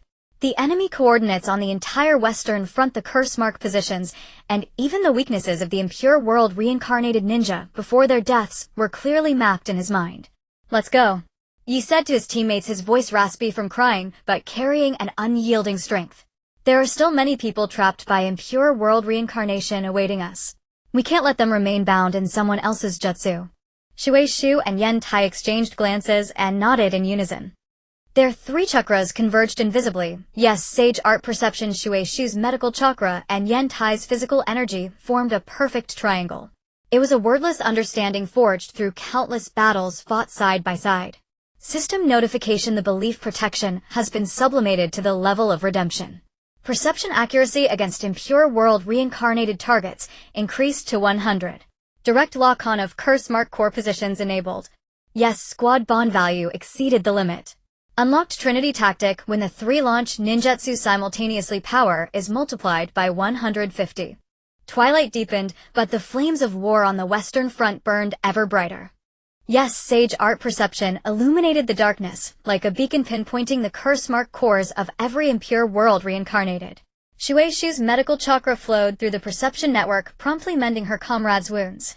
Yantai's physical chakra exploded like thunder, each punch precisely striking the weakest point of the curse marks. When the 3 struck simultaneously against the impure world reincarnated second rakeage, a miracle occurred. Yes, sage art wind release locked onto the curse mark. Shueishu's chakra threads bound the rakeage movements, and Yantai's physical art heavy rock strike, empowered by the chakra of both companions, shattered the curse mark that even lightning release could not breach with a single punch. As the pale blue soul light rose, Yi seemed to see his parents' silhouettes smiling within the light. Omnidirectional perception shows a large group of impure world reincarnated approaching from the northwest, led by Granny Chio. Yes, voice spread across the western front through the communicator. Her puppet techniques are centered in the scroll on her back. Shueishu prepared to sever the chakra threads. Yantai, follow me for a frontal assault. Roger. Got it. The 3 figures darted through the night in perfect unison, as if they were one. Yes, perception guided their direction. Shueishu's threads wove defense, and Yantai's fists tore through enemy lines. The legendary shinobi who had once instilled fear one by one crumbled before the Trinity tactic. Their soul lights rose like stars, illuminating the night sky as if thanking them for this belated redemption. During a brief rest, Shueishu suddenly pointed at Yes' chest. "Your headband is crooked." She reached out to straighten it, her fingertips brushing the old scar on Yes' neck, a wound from Pain's invasion, now faintly pink under the moonlight. Aunt Sato's regeneration technique is truly amazing, and such a deep scar healed so perfectly. Yantai munched on a soldier pill, speaking indistinctly. Amazing is an understatement. Just now when Kyo's puppet pierced Yes' shoulder, that mark glowed and the wound healed itself. Makes me want to learn medical arts from her. Yi touched the pale blue mark on his chest, still retaining his mother's warmth. He looked toward the direction of the Ten Tails. In his sage art perception, Naruto's golden chakra and Sasuke's pitch-black Sharingan were still clashing fiercely, yet gradually merging in the collision, like the alternation of day and night, each indispensable. We need to speed up too. Yi stood up once again, spreading his omnidirectional perception technique, covering the entire western front. Once we're done here, we'll head to support the main battlefield. Shui Shu and Yen Tai rose simultaneously, chakra flowing among the three, forming an invisible. Yi knew that his parents had never truly left. Their techniques had become his eyes and armor, their convictions his guideposts forward, and this bond with his comrades the finest interpretation of the word protection. The night was deep and the fighting on the western front continued, but the scales of victory had already tilted quietly. The souls bound by impure world reincarnation were freed one by one under the efforts of Yes' team. The allied forces shinobi who had been struggling in despair reignited their fighting spirit. When the first rays of dawn pierced the darkness, he stood at the highest point of the western front, watching the last soul light ascend toward the sky. His omnidirectional perception technique indicated that all impure world reincarnated on the western front had been purified, and the remaining white Zetsu were disintegrating. Reporting to the general commander, western front cleared. Requesting permission to support the main battlefield. Yi spoke into the communicator, his voice calm but resolute. From the communicator came Naruto's excited voice. Yi. Awesome work. We're nearly done here too, just waiting for you guys. Yi turned back to look at Shui Shu and Yen Tai beside him. The morning sun cast its glow on their faces, outlining young but determined features. He smiled and turned, leaping toward the direction of the main battlefield. The wind roared in his ears, carrying the scent of victory. Yi knew the war was not yet over, but he no longer feared.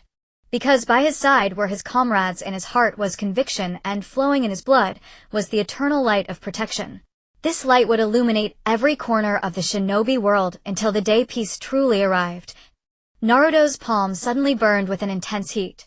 Instinctively, he opened his hand to find that the Shizui's Sharingan, which had been lying quietly, had opened on its own. Its crimson pupils swirled with an eerie light in the sunlight. Before Naruto could react, a phantom slowly emerged from the eye. Itachi's silhouette gradually sharpened amid the dust motes, still in the black cloak of memory, standing tall, but surrounded by a translucent glow as if it could dissipate at any moment. Itachi. Mr. Itachi. Naruto stepped back in shock, the Nine-Tails chakra instinctively surging, only to be gently calmed by the phantom's warm gaze. Itachi did not look at him. Instead, he gazed into the distance at the ruins where Sasuke stood atop a broken wall, black flames flickering at his fingertips. He spoke slowly, his voice carrying an echo that traversed time. Let him see clearly this truth that has come too late. Before the words faded, Shizui's Sharingan suddenly emitted a red light, projecting a scene onto the ruined wall. A moonlit night in the Uchiha compound. Itachi kneeling before a stone tablet, his back so frail it seemed a gust of wind could blow him away. Danzo's voice slithered from the shadows, cold as a viper. The signs of the Uchiha rebellion can no longer be hidden. Either you cleanse the clan yourself and protect Sasuke, or the entire Uchiha, including Sasuke, will be eliminated, not one spared. In the image, Itachi did not turn around. His fingers dug deep into his palm, blood beading through the cracks and dripping onto the tablet, merging with the engraved clan names. Sasuke. He whispered the name, his voice as light as a sigh. He must live. Very well. Danzo's figure swayed in the darkness. Remember, Danzo continued, you must play the role of a traitor, make everyone believe you have lost your mind. That way Sasuke will hate you. Stay away from this murky water and remain safe. The scene abruptly shifted. On the night of the massacre, Itachi stood outside Sasuke's bedroom door, his fingers hovering over the handle, hesitating for a long time. Moonlight streamed through the window, illuminating his face. His Mangekyo Sharingan wept tears of blood, yet the moment he pushed the door open, his expression twisted into a savage grin. Little Sasuke, hate me. Hate me as much as you can. When you are strong enough to kill me, come find me, he said, his words full of lies. As he turned his hand beneath the sleeve, clenched so hard that his nails nearly dug into his flesh. The final scene froze on Itachi before his death. Lying in front of Sasuke, he used his last strength to tap Sasuke's forehead and whispered, forgive me, Sasuke. This is the last time. The tenderness and reluctance in his eyes at that moment stabbed like needles into the hearts of all who— A low hum erupted. Sasuke's black flames burst outward violently, then instantly retracted. He stood on the broken wall, his Mangekyo Sharingan fixed on the image, his whole body trembling uncontrollably. In those days filled with hatred, he had imagined countless times the scene of killing Itachi, but never once considered that behind the so-called betrayal lay such a heavy burden of protection. Huh. He let out a low laugh laced with sobs. The black flames raged around him yet burned no one, merely licking at the air in vain. So, this is how it was. Naruto stood nearby watching Sasuke's back, suddenly understanding why Itachi had entrusted him with that Sharingan. Some truths must be ripened with time and be born by Sasuke himself. He stepped forward to say something, but Sasuke raised a hand to stop him.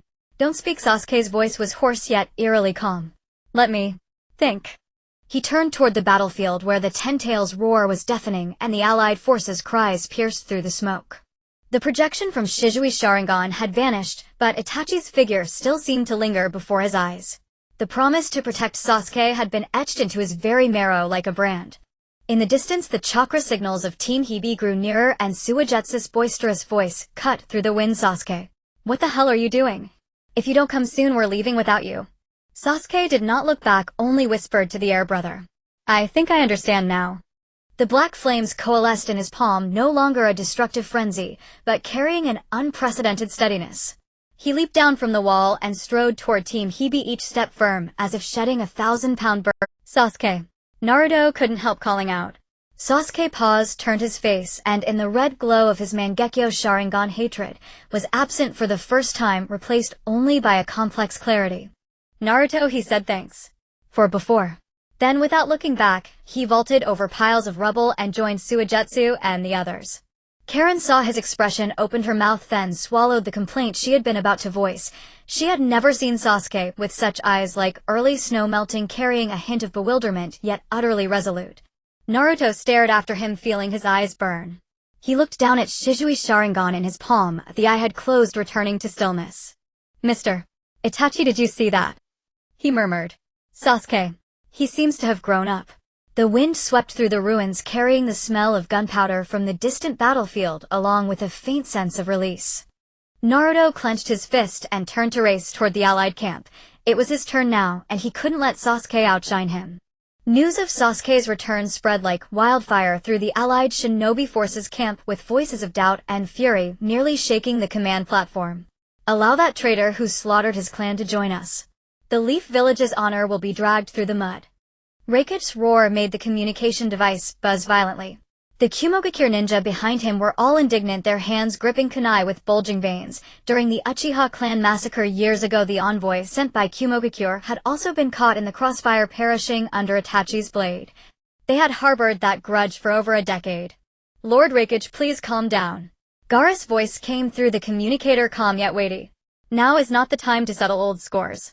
The chakra fluctuations of the Ten Tails are growing stronger, and Kagaya's presence has already appeared at the edge of the barrier. We need every force capable of fighting.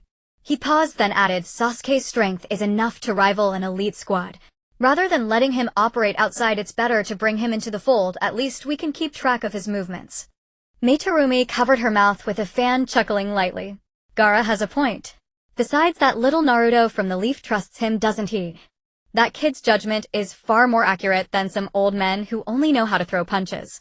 This was clearly aimed at Reikach, who snorted on the other end, but offered no further rebuttal. At the command platform, Tsunade slammed the table. It's settled.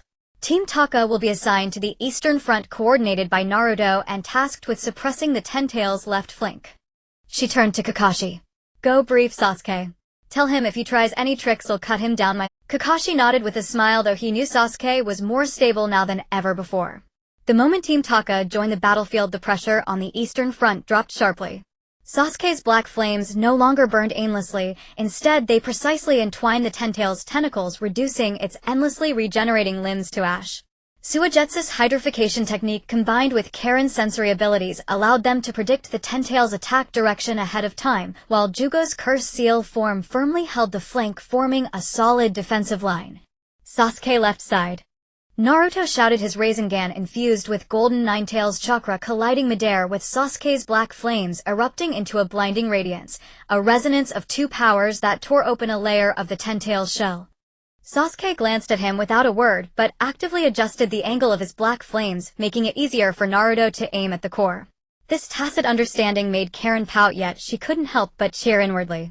During the mid-battle rest, Karen handed Sasuke a bottle of water and couldn't help asking, "Are you really going to cooperate with these people? I can't forget the way those leaf ninja looked at us." Sasuke leaned against a broken wall drinking water, his gaze fixed on the distant coalition flags where the Hokage's banner fluttered alongside those of Tsunagakure and Iwagakure rustling amidst the smoke. "Itachi protected me and let me live this way not so I could dwell in hatred forever."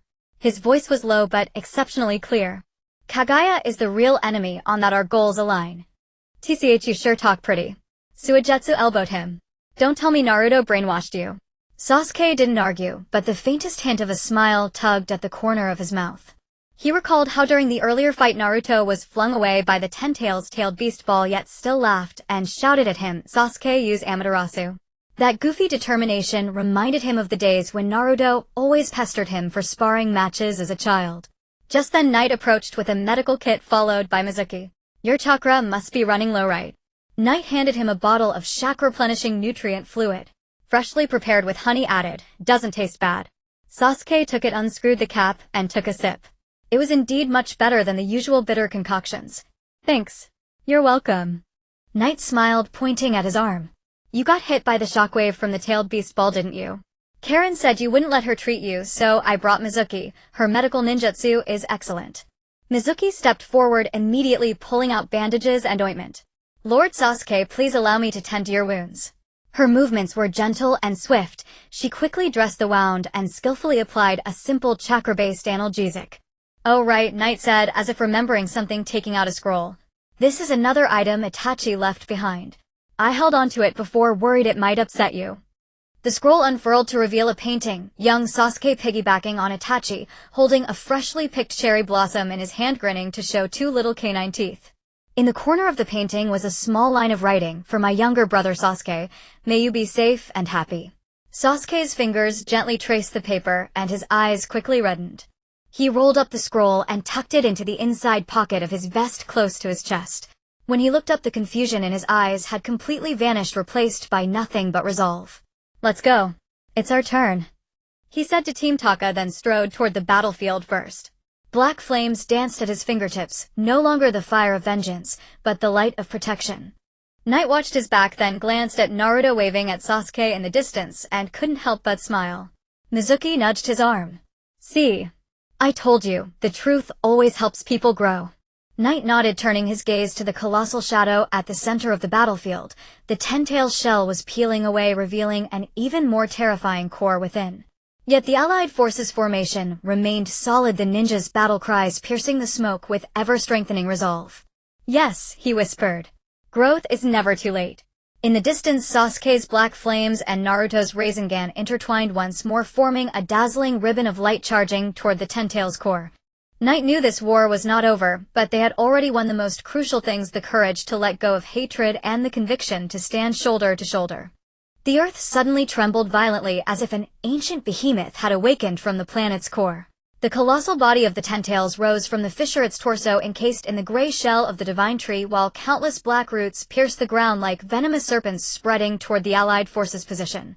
These roots, coated in viscous purple-black chakra, instantly drained the energy of any shinobi they touched, reducing them to withered husks before they could even scream. Yes, large-scale perception barrier emitted a piercing alarm upon contacting the roots, its green energy patterns rapidly fading and tearing as if corroded by potent acid. Standing on the watchtower, his pupils contracted in shock. The Ten-Tails' chakra fluctuations had completely surpassed the realm of tailed beasts. It was the aura of the divine tree, the legacy of Datong Muhui, imbued with an all-consuming avarice. The eastern defense line is completely destroyed. The Ten-Tails' tailed beast ball is heading toward the medical point, screamed a shinobi from Yunin village over the communicator, followed by a deafening explosion.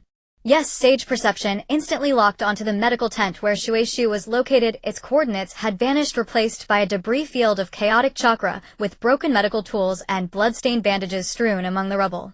Shueishu. Yes, heart ceased abruptly, and his Sage Chakra erupted uncontrollably, swirling green currents around him. His Zuo-Tang-style perception technique operated at full capacity. Like a man possessed, he scoured the ruins until he finally detected a faint yet resilient water-natured chakra beneath a fractured stone pillar. The essence of Shueishu like a candle flame flickering in a tempest weak, but still burning. Yes, wood-style chakra boiled in his palm, green patterns climbing his arm. He leaped from the watchtower, wind-style chakra condensing beneath his feet, transforming into a green meteor hurtling toward the Ten-Tails. The roots along the way tried to block him, but his sage energy incinerated them to ash. At this moment, only one thought consumed him: he must not let Shueishu and Yantai sacrifice in vain, nor allow the shinobi world to fall under Hui's dominion. Dahi, can you hear me? Yes, voice pierced the battlefield's roar through the encrypted communicator, his chakra signal carrying an unyielding authority. Use would-style 4-pillar prison to entangle the Ten-Tails' roots as densely as possible. Give me 5 minutes.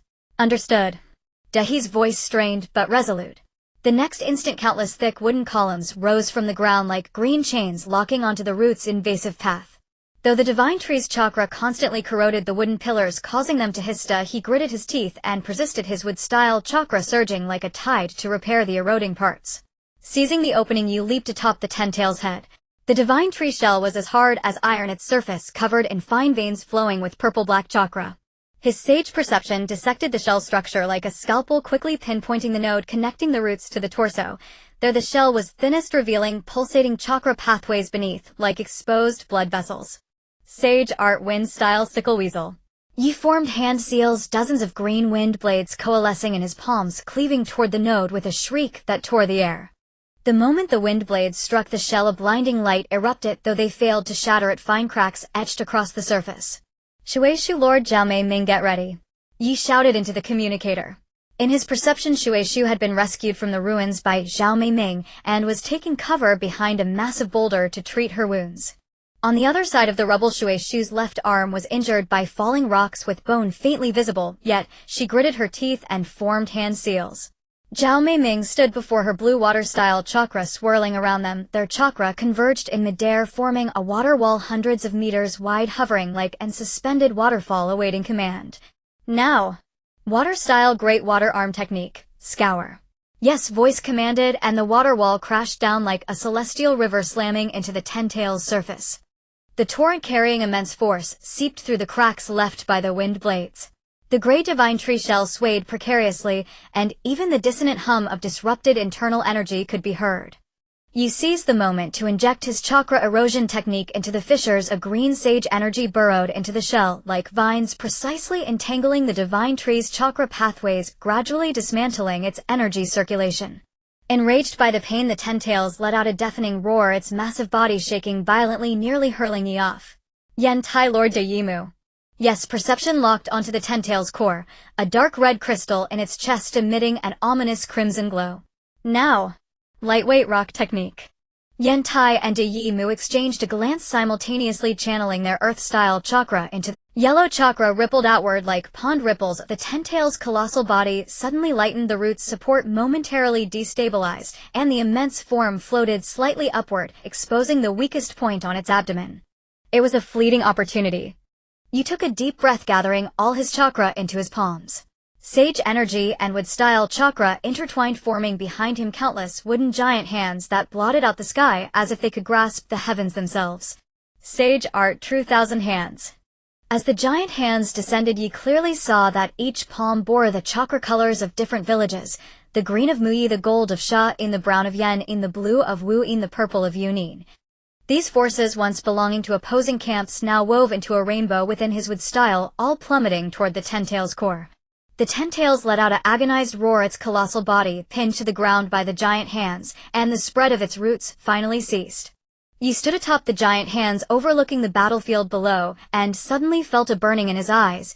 This was not his power alone, but the united conviction of all shinobi who yearned for peace. Enraged by the damage to its outer shell, the Ten-Tails opened the single eye on its abdomen, and scarlet chakra began to converge wildly, forming a tailed beast ball 3 times larger than before. The energy fluctuations were so intense that even the distant clouds were scattered, and the rubble on the ground uncontrollably levitated, flying toward the tailed beast ball. 5 minutes left. Yes, sage art perception caught the energy critical point of the tailed beast ball. The chakra was about to break through the threshold. Naruto, Sasuke, hold it with the 9 tails, and Susanoo. We need time. Leave it to me. Naruto's voice came from the eastern front. The next moment Golden Ninetales chakra erupted and a huge fox shadow stood before the tailed beast ball, its furry giant paws pressing against the edge of the energy sphere, trying to prevent its launch. But the impact of the tailed beast ball was too strong that the figure of the Ninetales was pushed back little by little, and the ground beneath its feet cracked like a spiderweb. Sasuke did not speak, but responded with action. The blue Susanoo transformed into its complete form, a giant wielding a long sword standing beside the Ninetales. The blade precisely pierced into the energy flow of the tailed beast ball, attempting to divert the destructive power. The Mangekyo Sharingan spun rapidly in Susanoo's eye sockets. Blood tears flowed from overexertion, but his hand gripping the sword hilt remained as steady as a rock. Can't hold on any longer. Naruto's roar carried pain, and the Ninetales chakra showed signs of weakening, its golden light gradually dimming. You guys think of something fast. Yes, true, several thousand hands were still entangled with the Ten-Tails roots. He could sense that the chakra of the allied ninjas was draining rapidly. Fear spread like a virus. The frontline ninjas began to retreat. Some dropped their ninja tools, despair filling their eyes. Against such a monster, any resistance seemed futile. At that moment, countless images flashed through Yes' mind, his parents' relieved eyes before they vanished, Shueishu's gentle movements while bandaging his wounds, Yentai's smiling face as he patted his shoulder and said, "Let's do it together," Sasuke's awkward, for now. When he returned, Naruto's persistence in getting up no matter how many times he was knocked down. These images ignited his conviction like flames. He abruptly pushed his Saito-style perception jutsu to the limit, transforming his conviction into a chakra signal and transmitting it throughout the battlefield via the perception network. This time he issued no command. He simply sent the words from his heart clearly into every ninja's ear. "We are not fighting for the hidden villages, not fighting for the Kage." Yes' voice trembled with chakra, but was exceptionally clear. "We fight for those waiting behind us, for the children who will never lose their families in war again, for the ninjas who can grow old in peace, for ourselves, for the chance to see tomorrow's sun. Think of your comrades. Think of those who are still waiting for you to come home." His voice suddenly rose, each word carrying the power to pierce hearts, infused with sage energy. "We may come from different hidden villages, we may have been enemies, but today we all stand here. Because we all desire the same thing, to live well." A miracle happened. The ninjas who had retreated stopped, and the hands that had dropped their tools clenched. In Yes' perception, countless faint chakras began converging toward him. Youngsters just graduated from the Ninja Academy, trembling with kunai in hand, medical ninjas who had lost all their teammates yet persisted. Rock and Mist ninjas who had once slaughtered each other on the battlefield, now flowing like streams merging into the sea, all toward the giant hands of true several thousand hands. The color of the giant hands became even more resplendent, and even the chakra of civilians appeared. Ordinary people protected in the rear, though lacking ninjutsu, responded with their meager life force to the ninjas' protection, forming a warm orange ribbon that wound around the giant hands. Seizing this opportunity, you poured all the gathered chakra into true several thousand hands. Everyone. Countless giant hands struck simultaneously.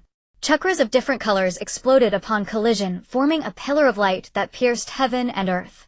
The moment the light pillar struck the Ten-Tails core, the tailed beast ball disintegrated in the energy impact, scattering into countless specks of light.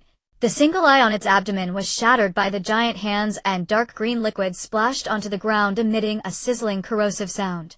The divine tree's outer shell completely cracked, revealing a gray-white body beneath its roots, withering and snapping in a mournful cry. The massive body of the Ten-Tails lost its support and slowly fell, raising a cloud of dust. Yi dropped from the top of the giant hands, his chakra almost depleted. His legs weakened, he fell to his knees, blood foam constantly seeping from the corners of his mouth. Shueishu and Yentai immediately rushed over. Simultaneously, Shueishu's medical jutsu and the Saito-style regeneration technique within him activated green healing light, enveloping his wounds and alleviating the dizziness from exhaustion. "Did we do it?" Yentai's voice carried disbelief. His arm had dislocated during the earlier attack, but he was oblivious, merely staring blankly at the fallen Ten-Tails and the ninjas who were helping each other stand up. Yi raised his head, his vision blurry, but he could clearly see the allied ninjas were bandaging each other's wounds. A sand ninja shared army pills with a cloud comrade. A mist medical ninja treated the burns of a rock ninja. Someone even found an intact musical instrument among the ruins and clumsily played an off-key tune. Sunlight shone on their faces through the smoke. No hatred, no estrangement, only the relief of having survived the calamity. In the distance, Naruto patted Sasuke's shoulder. Sasuke did not dodge, just awkwardly turned his head, but the tips of his ears flushed slightly. Meitarumi laughed and ruffled Shueishu's hair, praising her water release for rapid improvement. Anoki gave Yentai a thumbs-up, muttering, "As expected of the brat I've got my eye on." Gaara's gold sand helped Darui fix his fractured arm, and the two chatted in low voices with rare ease on their faces. Yi smiled, and his consciousness gradually faded in the dizziness of chakra exhaustion. He knew this was not the end. Uchiha Madara was still lurking in the shadows, and the threat of Kagaya Otsutsuki had not yet been eliminated. But at this moment he was utterly convinced, as long as this bond transcending the villages existed, as long as the belief in protection remained, they would never be defeated. Amidst the smoke, cheers from ninjas of the 5 nations rose and fell like a prelude dedicated. Yi leaned on Shueishu, and Yentai closed his eyes and felt the warm chakra around him, the warmth of comrades, the warmth of hope, the warmth of the future he would protect with his life. The colossal body of the Ten Tails had not yet fully cooled when a palpably sinister fluctuation of chakra rippled through the dust of the battlefield. Uchiha Madara paced slowly toward the core of the Ten Tails, the dark crimson orb in his palm humming, as if it had long awaited its return to its nest. The moment his hand pressed against the core, heaven and earth seemed to turn upside down. The gray husk of the divine tree peeled away like a receding tide, revealing a torrent of chakra woven with gold and black that surged madly up his arm into his body. Ugh, ah. Madara threw back his head and roared, his long hair billowing without wind. The Sharingan and Rinnegan in his pupils overlapped, spun, and fused into a bizarre new dojutsu. Behind him materialized the phantom of the Ten Tails, its 10 tails unfurled in the wind, each swing carving bottomless ravines across the battlefield. The ground beneath the allied shinobi kept collapsing, as if the entire shinobi world trembled before this power. This is the power of a god. Madara's voice echoed with a soul-piercing resonance, blanketing the entire battlefield. With a casual wave, 10 truth-seeking balls condensed in his palm and transformed into dozens of black spears of light, hurtling toward Naruto with the force to tear space itself. The golden Nine-Tails chakra mode was pierced like paper, and Naruto flew backward like a broken kite, slammed heavily into a rock face, and blood soaked the rubble behind him. Sasuke's Susanoo unfolded just in time. Its azure giant raised Itachi to block, but the light spear easily shattered its armor. Amid the flying fragments, Sasuke let out a muffled groan as he fell from the Susanoo. His Mangekyo Sharingan contracted in agony, blood seeping from the corners of his eyes. Ya's Satori perception technique full domain operated at full capacity. The green perception web spread to its limit, but could only capture 50 of Madara's movements. The remaining 50 seemed to exist in another dimension, its chakra fluctuation so faint it was nearly absent, yet it could launch a lethal attack in an instant. Just as he attempted to circle around and strike, an invisible force came from the side. He instinctively blocked with his wood-release arm, but with a crisp crack the hardened wood-release arm shattered like glass, and a searing pain shot through his entire body. That's the Limbo Border Jail. Yi gritted his teeth and retreated. In his sage perception, 4 blurry energy masses surrounded Madara's main body, sharing his actions yet dwelling in a different dimension. Conventional attacks are useless against the shadows. System warning detected: Limbo Border Jail energy field. Conventional perception and attack ineffective. Madara's chakra intensity has reached the 6 paths level. Current victory probability assessment 0. 1. Triggering emergency authorization conditions. Analyzing Otsutsuki chakra properties. Madara laughed aloud as he beheld the battered trio, his voice dripping with contempt for mortals. Is this the fruit of your protection? Weak, foolish, forever repeating the cycle of war. Hashirama Senju wanted to build peace, and what happened? The Uchiha were wiped out of the 5 great nations, are mired in endless conflict. Your struggle right now is nothing but delaying the inevitable outcome. He raised his hand, and the Rinnegan emitted an eerie crimson light. A gigantic vortex appeared in the sky. Purple clouds swirled to reveal a colossal Sharingan at the center, a sign that the infinite Tsukuyomi was about to be cast. Wherever the light touched, all living things would be trapped in an eternal dream. The infinite Tsukuyomi will end all this. Madara's voice carried a hypnotic allure. In the dream, everyone can have the peace they desire. Lost loved ones return, the pain of war vanishes. Isn't that what you want? The shadows of Limbo struck again. This time their target was the gravely injured Naruto. Yi formed hand seals with his remaining left hand. Would release all-encompassing forest technique manifested as a green barrier before Naruto, but the shadows pierced through it with ease. Cracks instantly spiderwebbed across the barrier. Yez's shoulder erupted in the excruciating pain of breaking bones, and the force hurled him back, several steps, a mouthful of blood spilling from his lips. Give up. Madara's main body stood in the distance, an impassive observer. The Rinnegan's red glow painted his face like that of a cold deity. Your attacks can never reach me, like ants trying to shake a mighty tree. A shadow from limbo grabbed Naruto's ankle and smashed him viciously against the rock face. With a thunderous crash, the Ninetales chakra fluctuated violently under the impact of the golden light dimmed. Naruto let out a muffled groan and lost consciousness, his chest soaked through with blood. Sasuke's blaze released Kagetsuchi black flames shot toward the shadow like a dragon of fire, but only passed through emptiness. His Mangekyo Sharingan wept tears from overuse, his chakra was nearly depleted. The hand gripping his sword trembled slightly. Damn it. I can't hit it. Yez's sage perception raced to find a pattern in the limbo. He noticed that whenever Madara's Rinnegan rotated, the shadow's attacks paused for 0.3 seconds, a window of dimensional synchronization. But the discovery was useless. Their speed could never keep up with that fleeting opening. Madara's truth-seeking ball coalesced again, this time targeting Yi. The black energy sphere bore down with an annihilating force. Yi could feel his own chakra being forcibly drawn out. He closed his eyes. Images flashed through his mind, his parents' smiles, the silhouettes of Mizuki and Iwata, Naruto's never-give-you-up gaze. These scenes ignited his conviction like flames. I cannot fall here. System notification detected that the host's protective will has broken through the threshold, meeting the condition for unlocking Six Paths Legacy. System core truth revealed this system was created by the sage of Six Paths Otsutsuki Hagoromo with his own will to protect, as the core fused with divine tree chakra, designed to screen for an heir capable of opposing nihilism. The infinite Tsukuyomi. Reward Six Paths Sage Art Beginner, chakra infused with yang release energy capable of interfering with the dimensional barrier of limbo. Yez's chakra underwent a qualitative change. Golden patterns emerged within the green sage energy, the life energy, unique to yang release, warm and weighty, radiating with the vigorous vitality of a newborn sun. When the limbo shadow struck again, he instinctively extended his hand. The golden chakra clashed with the shadow, producing a sharp metallic ring. For the first time, the shadow rippled into tangible waves. I can touch it.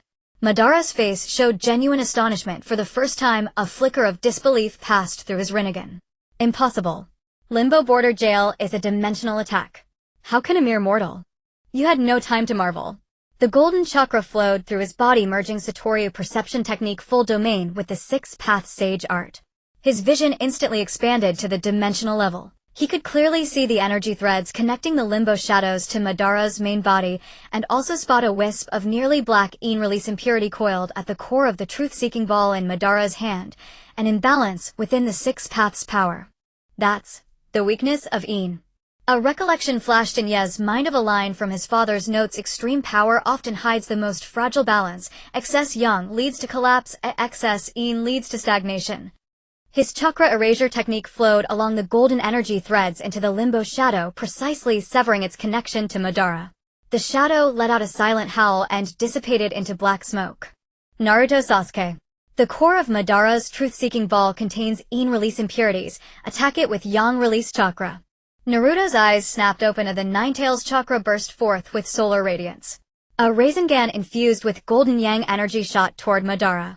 Sasuke gritted his teeth and rose his Susanoo, reforming its armor stained with the red light of yang release. The Tachi struck at the weak point of the truth-seeking ball. You took the opportunity to execute would release sage art, all-encompassing forest technique. A green would release giant enveloped Madara's body, and golden yang release patterns tightened around him like chains. Impossible. Madara struggled within the wood release as the truth-seeking ball cracked from the destruction of its yin impurities. How can you mere mortals comprehend the power of the Six Paths? The wood-style giant's palm clenched tightly around Madara's body, golden yang release patterns spreading like an electric web, ceaselessly corroding the yin release chakra within him. Madara's Rinnegan spun wildly as the shadows of limbo emerged once more, yet they were forced back step by step by the yang release energy, unable to approach his main body. Give it up, Madara. Yes, voice echoed through the wood style, the golden chakra resonating with the perception technique left by his parents, reaching every ear clearly. Power is not a tool to enslave the world. The Six Paths Sage created the system not for you to achieve a false peace, but to prove that vigilant guardianship means more than indulging in illusory dreams. Madara burst into manic laughter, his voice dripping with mockery of this notion. What do you think the history of shinobi is? A cycle of hatred. The first Hokage sought to establish peace, and what came of it? The Uchiha clan annihilated incessant wars among the nations. Your parents died for the sake of protection, and your current struggle is nothing but a repetition of their fate. He suddenly exerted force, reforming the truth-seeking ball in his palm into a massive staff, smashing it against the wood-style giant's arm with an aura of annihilation. A cracking sound rang out as green fissures appeared on the arm. A sharp pain shot through Yes' shoulder, and the golden yang release energy wavered. Madara's words pierced his heart like needles, those families torn apart by war, shinobi devoured by hatred, lands stained with blood. All undeniable truths. Memories surged like a tidal wave. Beneath the cherry blossom tree of the orphanage, teacher Aoba ladled hot porridge for every child, smiling as he said, "War will end someday." On the training ground of the Ninja Academy, he practiced ninjutsu with Iwata and Shueishu, laughing with abandon despite their clumsiness. When pain invaded, he protected the children with wood-style, their small hands clutching his cloak, eyes brimming with trust. Before his parents vanished, his father said, "You understand the meaning of guardianship better than we do," and his mother's embrace was as warm as if she had never left. These images ignited Yes' conviction like a flame. The golden yang release chakra suddenly surged, even more radiant than before. The cracks in the wood-style giant mended instantly, and even thicker arms grew forth. "You're wrong." Yes' voice carried the power of yang release, piercing through Madara's mockery. Guardianship is not about repeating tragedy, it's about making flowers bloom amid tragedy. His wood-style giant exerted force, once more covered not only in golden yang release patterns, but also entwined by countless tiny threads of chakra. The belief of the allied shinobi forces, from the medical ninjas on the eastern front to the taijutsu squads on the western front, from the kages of the 5 great nations to the newly graduated genin. Their chakra converged through the systems will network, forming a colorful band of light. My parents died, but their conviction lives on in my heart. The shinobi world has known war, but we are fighting for peace right now. Yes' voice spread to every corner of the battlefield, each word imbued with uplifting power by the golden yang release energy. This is the way of the shinobi. Even if we get hurt, even if we fail, we must keep our eyes open and protect the real world. The wood-style giant's fist collided with Madara's truth-seeking ball staff, and the shockwave of golden and black energy expanded momentarily, dispersing the vortex in the sky. Seizing the opportunity, Naruto concentrated Ninetales chakra, and the golden Rasengan, bearing the warmth of the sun, slammed fiercely into Madara's back. Sasuke's Susanoo blade pierced through the truth-seeking ball's defense, yang release energy flowing into Madara's body along the blade. You poured all his chakra into its style green vines entwining around Madara's limbs, while the golden yang release patterns tightened like chains. With an agonized roar, the yin release chakra within Madara became chaotic from the impact of yang release. The shadows of limbo dissolved in the golden radiance, unable to coalesce. His Rinnegan lost its luster. The truth-seeking balls shattered in his palms, scattering into countless black specks in the air. Yi seized this moment and pushed the 6 paths sage technique to its limit. Golden chakra formed a massive sealing talisman around Madara, with style and yang release intertwined into a solid barrier, trapping Madara within. Countless runes surfaced on the barrier, the yang release sealing technique left by the 6 paths sage, specifically designed to counter yin release energy. Madara struggled wildly within the seal, hammering his fists against the barrier, producing dull thuds. "You won't prevail for long." His voice was a roar of defiance, his Rinnegan locked onto Yi. "Infinite Tsukiyomi will descend eventually. Your guardianship is nothing but futility. Whether it's futile isn't for you to decide." Yi leaned against the barrier, his chakra nearly depleted, yet he straightened his spine. "At least we chose our own path, to fight with clear eyes, to live authentically." The battlefield fell silent for a moment. The light of the setting sun pierced through the clouds, falling upon the barrier that sealed Madara. The golden yang release patterns and green wood style interwove into a strange illumination. Yi slowly sat down, watching Naruto and Sasuke approach as Naruto supported Sasuke. Exhaustion marked their faces, yet an unprecedented resolve shone through. Naruto held half a soldier pill and forced it into Sasuke's mouth without explanation. Sasuke frowned, but did not spit it out. In the distance, Shueishu and Iwata arrived with the medical squad. Shueishu's arm was still bandaged, yet she used medical ninjutsu to treat Yes' wounds first.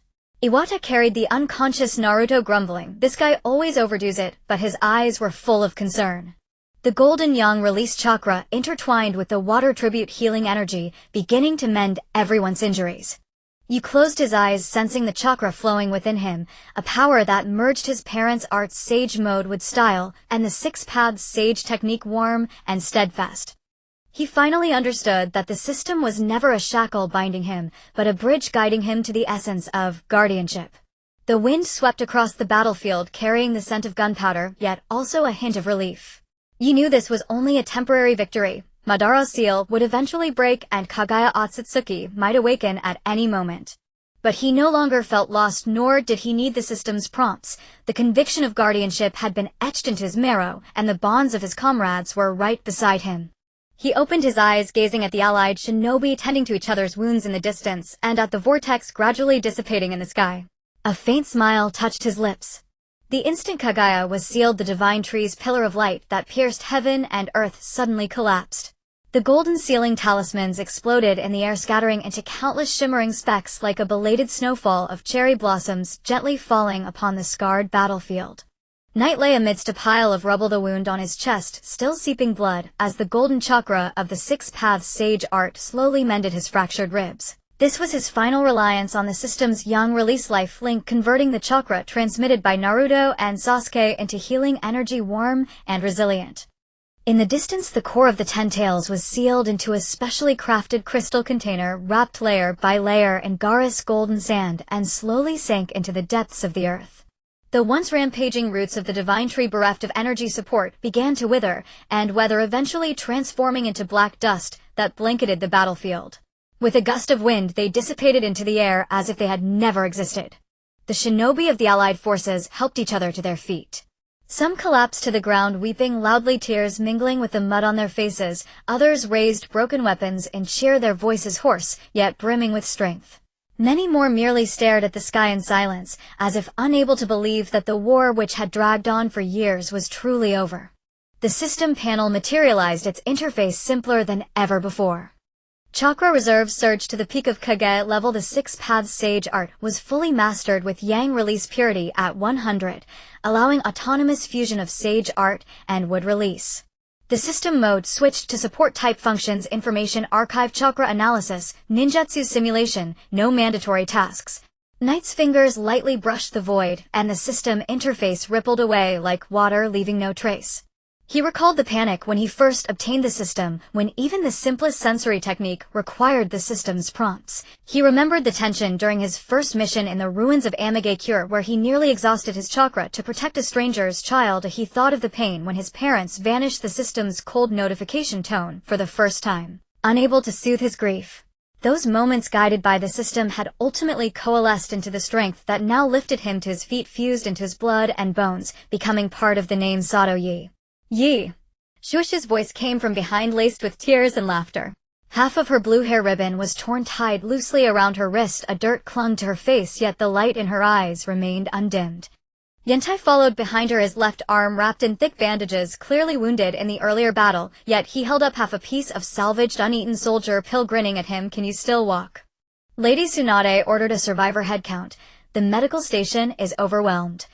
Knight pushed himself to his feet, and the Sato Flow sensory artful domain instinctively expanded. This time, without the system's aid, he could clearly see the life signals across the battlefield. 8,327 survivors, scattered among the ruins of 5 combat zones. Each signal faint yet tenacious, like stars rekindling in the darkness, shimmering with the light of life.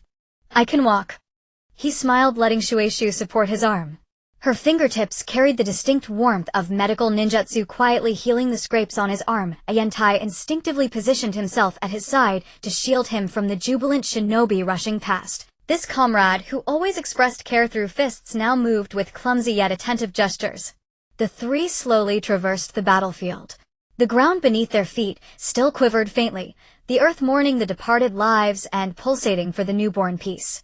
Along the way, they saw Suna shinobi treating the burns of Kumo comrades, IWA earth users leveling the path with their techniques to aid medical squads transporting the wounded, and even the once hostile Kiri and Konoha shinobi working together to lift a boulder, pinning a casualty. No orders, no system prompts, just instinctive kindness quietly spreading across the smoke-laden battlefield. Look, Shueishu said softly, pointing to a child who had just learned to walk, holding out a broken wildflower to a missing armed IWA shinobi. The shinobi paused, carefully accepted the flower, his calloused fingers gently touching the petals, and his eyes instantly reddened. Knight nodded silently. In his perception, the child's chakra was as pure as blank paper, while the shinobi's chakra, though bearing the exhaustion of war, rippled with tender gentleness the moment he took the flower. This perhaps was what his parents and teacher Aoba had wanted to protect, not an empty slogan of peace, but such subtle, genuine warmth. As they reached the edge of the battlefield, Knight's perception caught a familiar chakra. He halted and looked toward the valley to the left. There the temporary prisoner camp had been set up earlier. Now several former white Zetsu vessels sat around a campfire, while medical ninjas removed the last cursed seals from them. One of the youths had a chakra that carried memories from his academy days.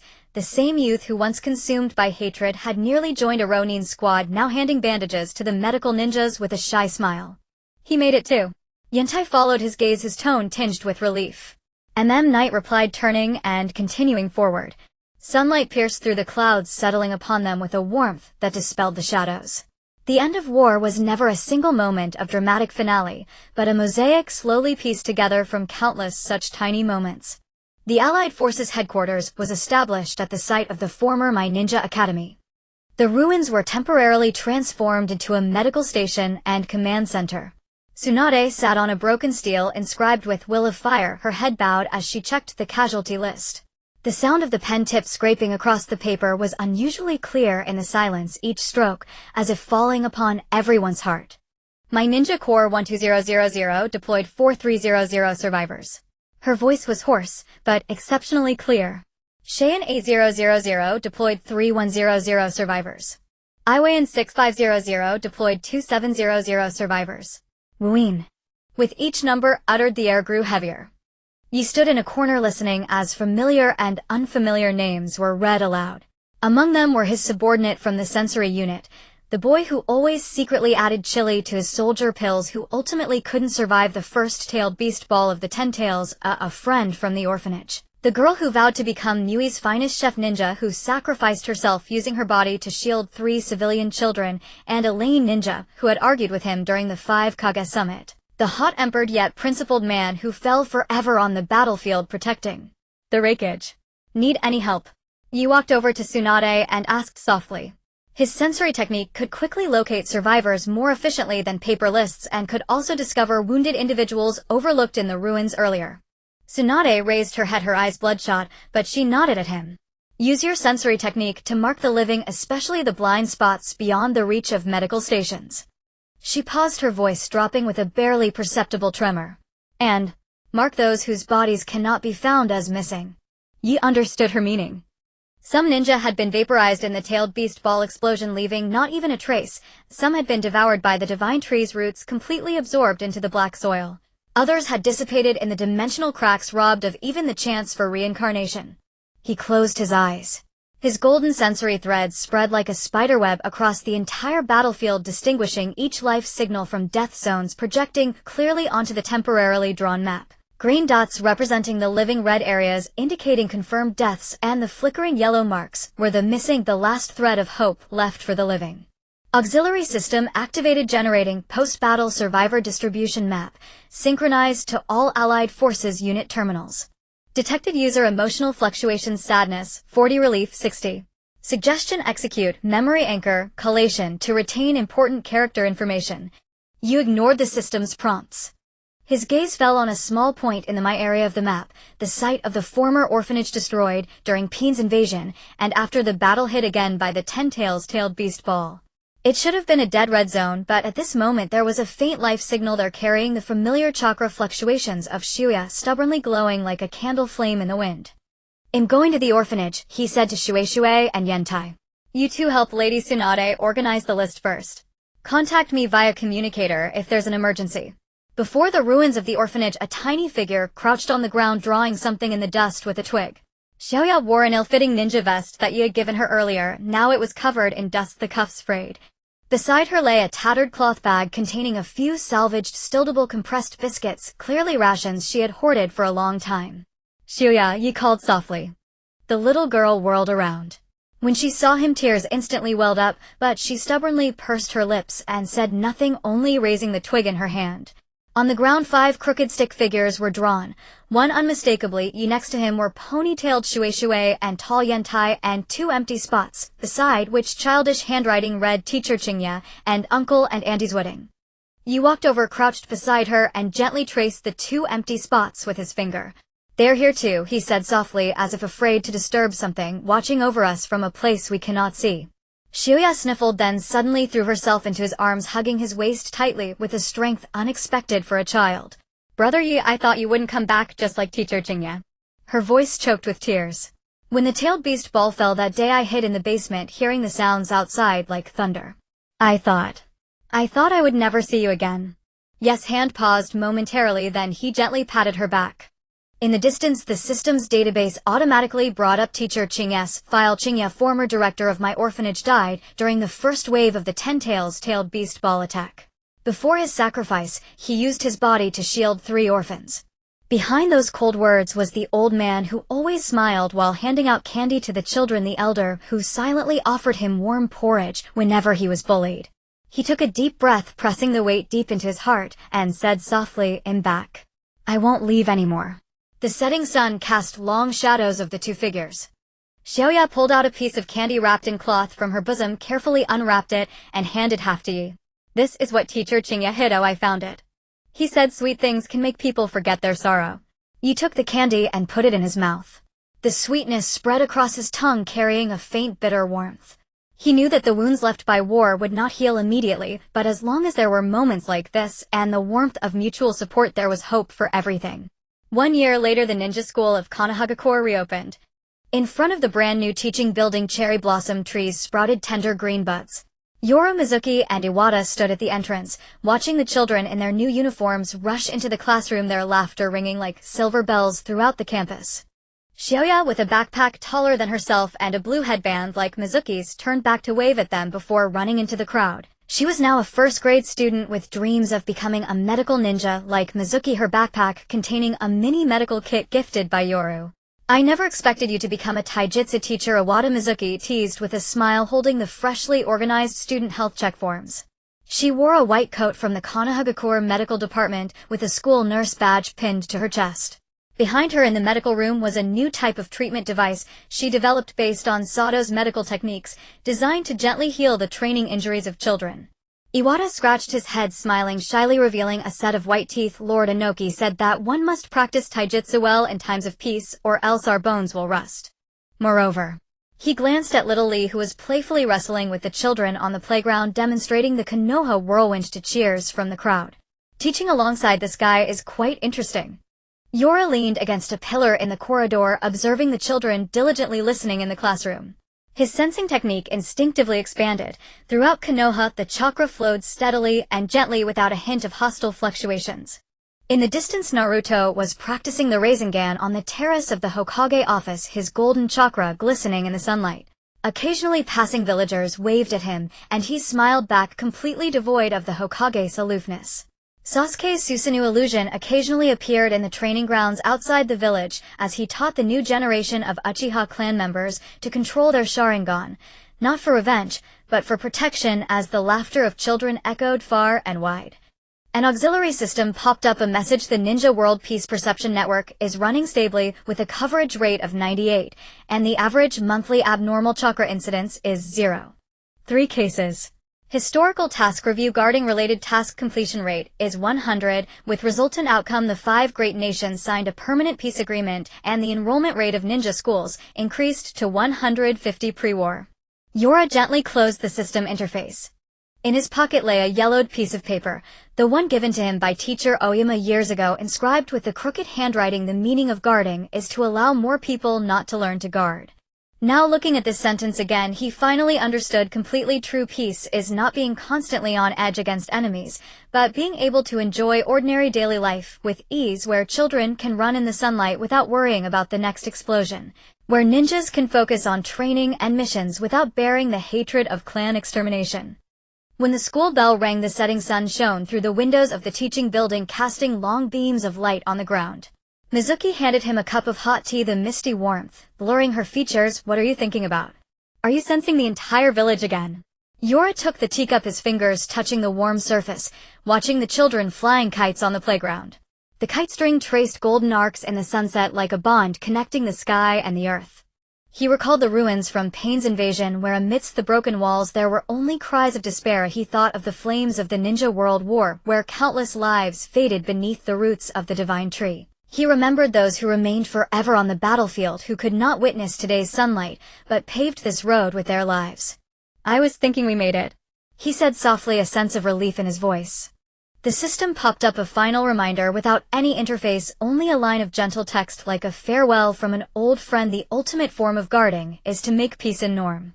Congratulations, host, for growing from the orphan of Konoha to the guardian of the ninja world.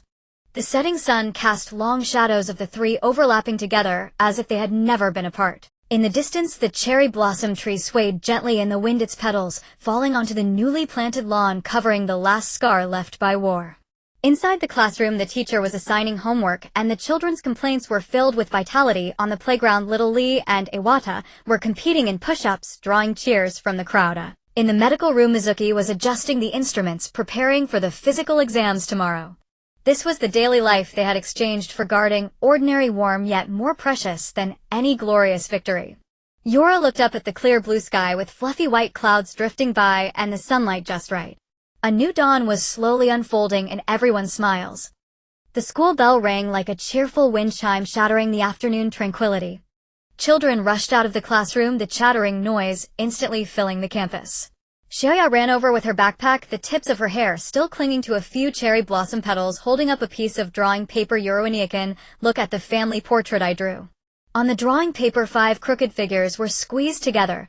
Mizuki and Iwata stood in the middle with outlines of parents drawn in light blue crayon beside them. Although the lines were fuzzy, the upward-turned corners of the mouths were discernible.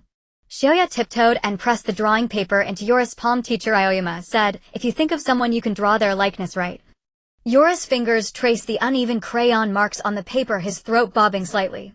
In the distance, Mizuki was surrounded by a group of children answering their curious questions.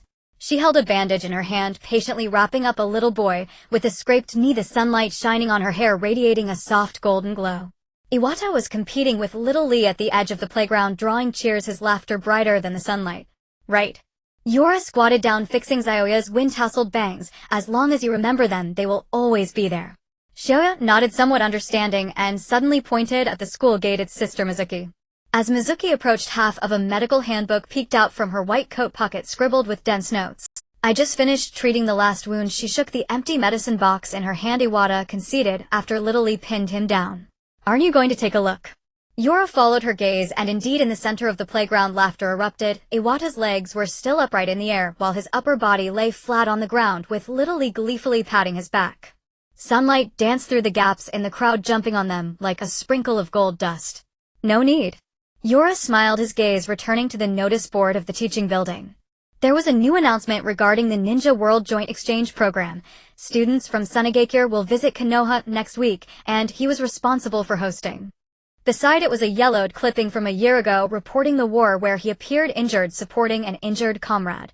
Now the corners of the clipping had curled up, decorated with colorful stickers by the children. Are you thinking about the exchange program? Mizuki handed him a bottle of water. I've already prepared the emergency medical plan just in case some children have trouble adapting to the environment. Don't worry. Yora took the water, the coolness of the bottle dispelling some of the afternoon heat. I spoke with Gara yesterday. The children there are really looking forward to it, especially when they heard they could experience Konoha's Sakura Machi. As he spoke, Iwata ran over, drenched in sweat, his t-shirt half-soaked. Yoru. Little Lee said he wants to compare sensing techniques with you.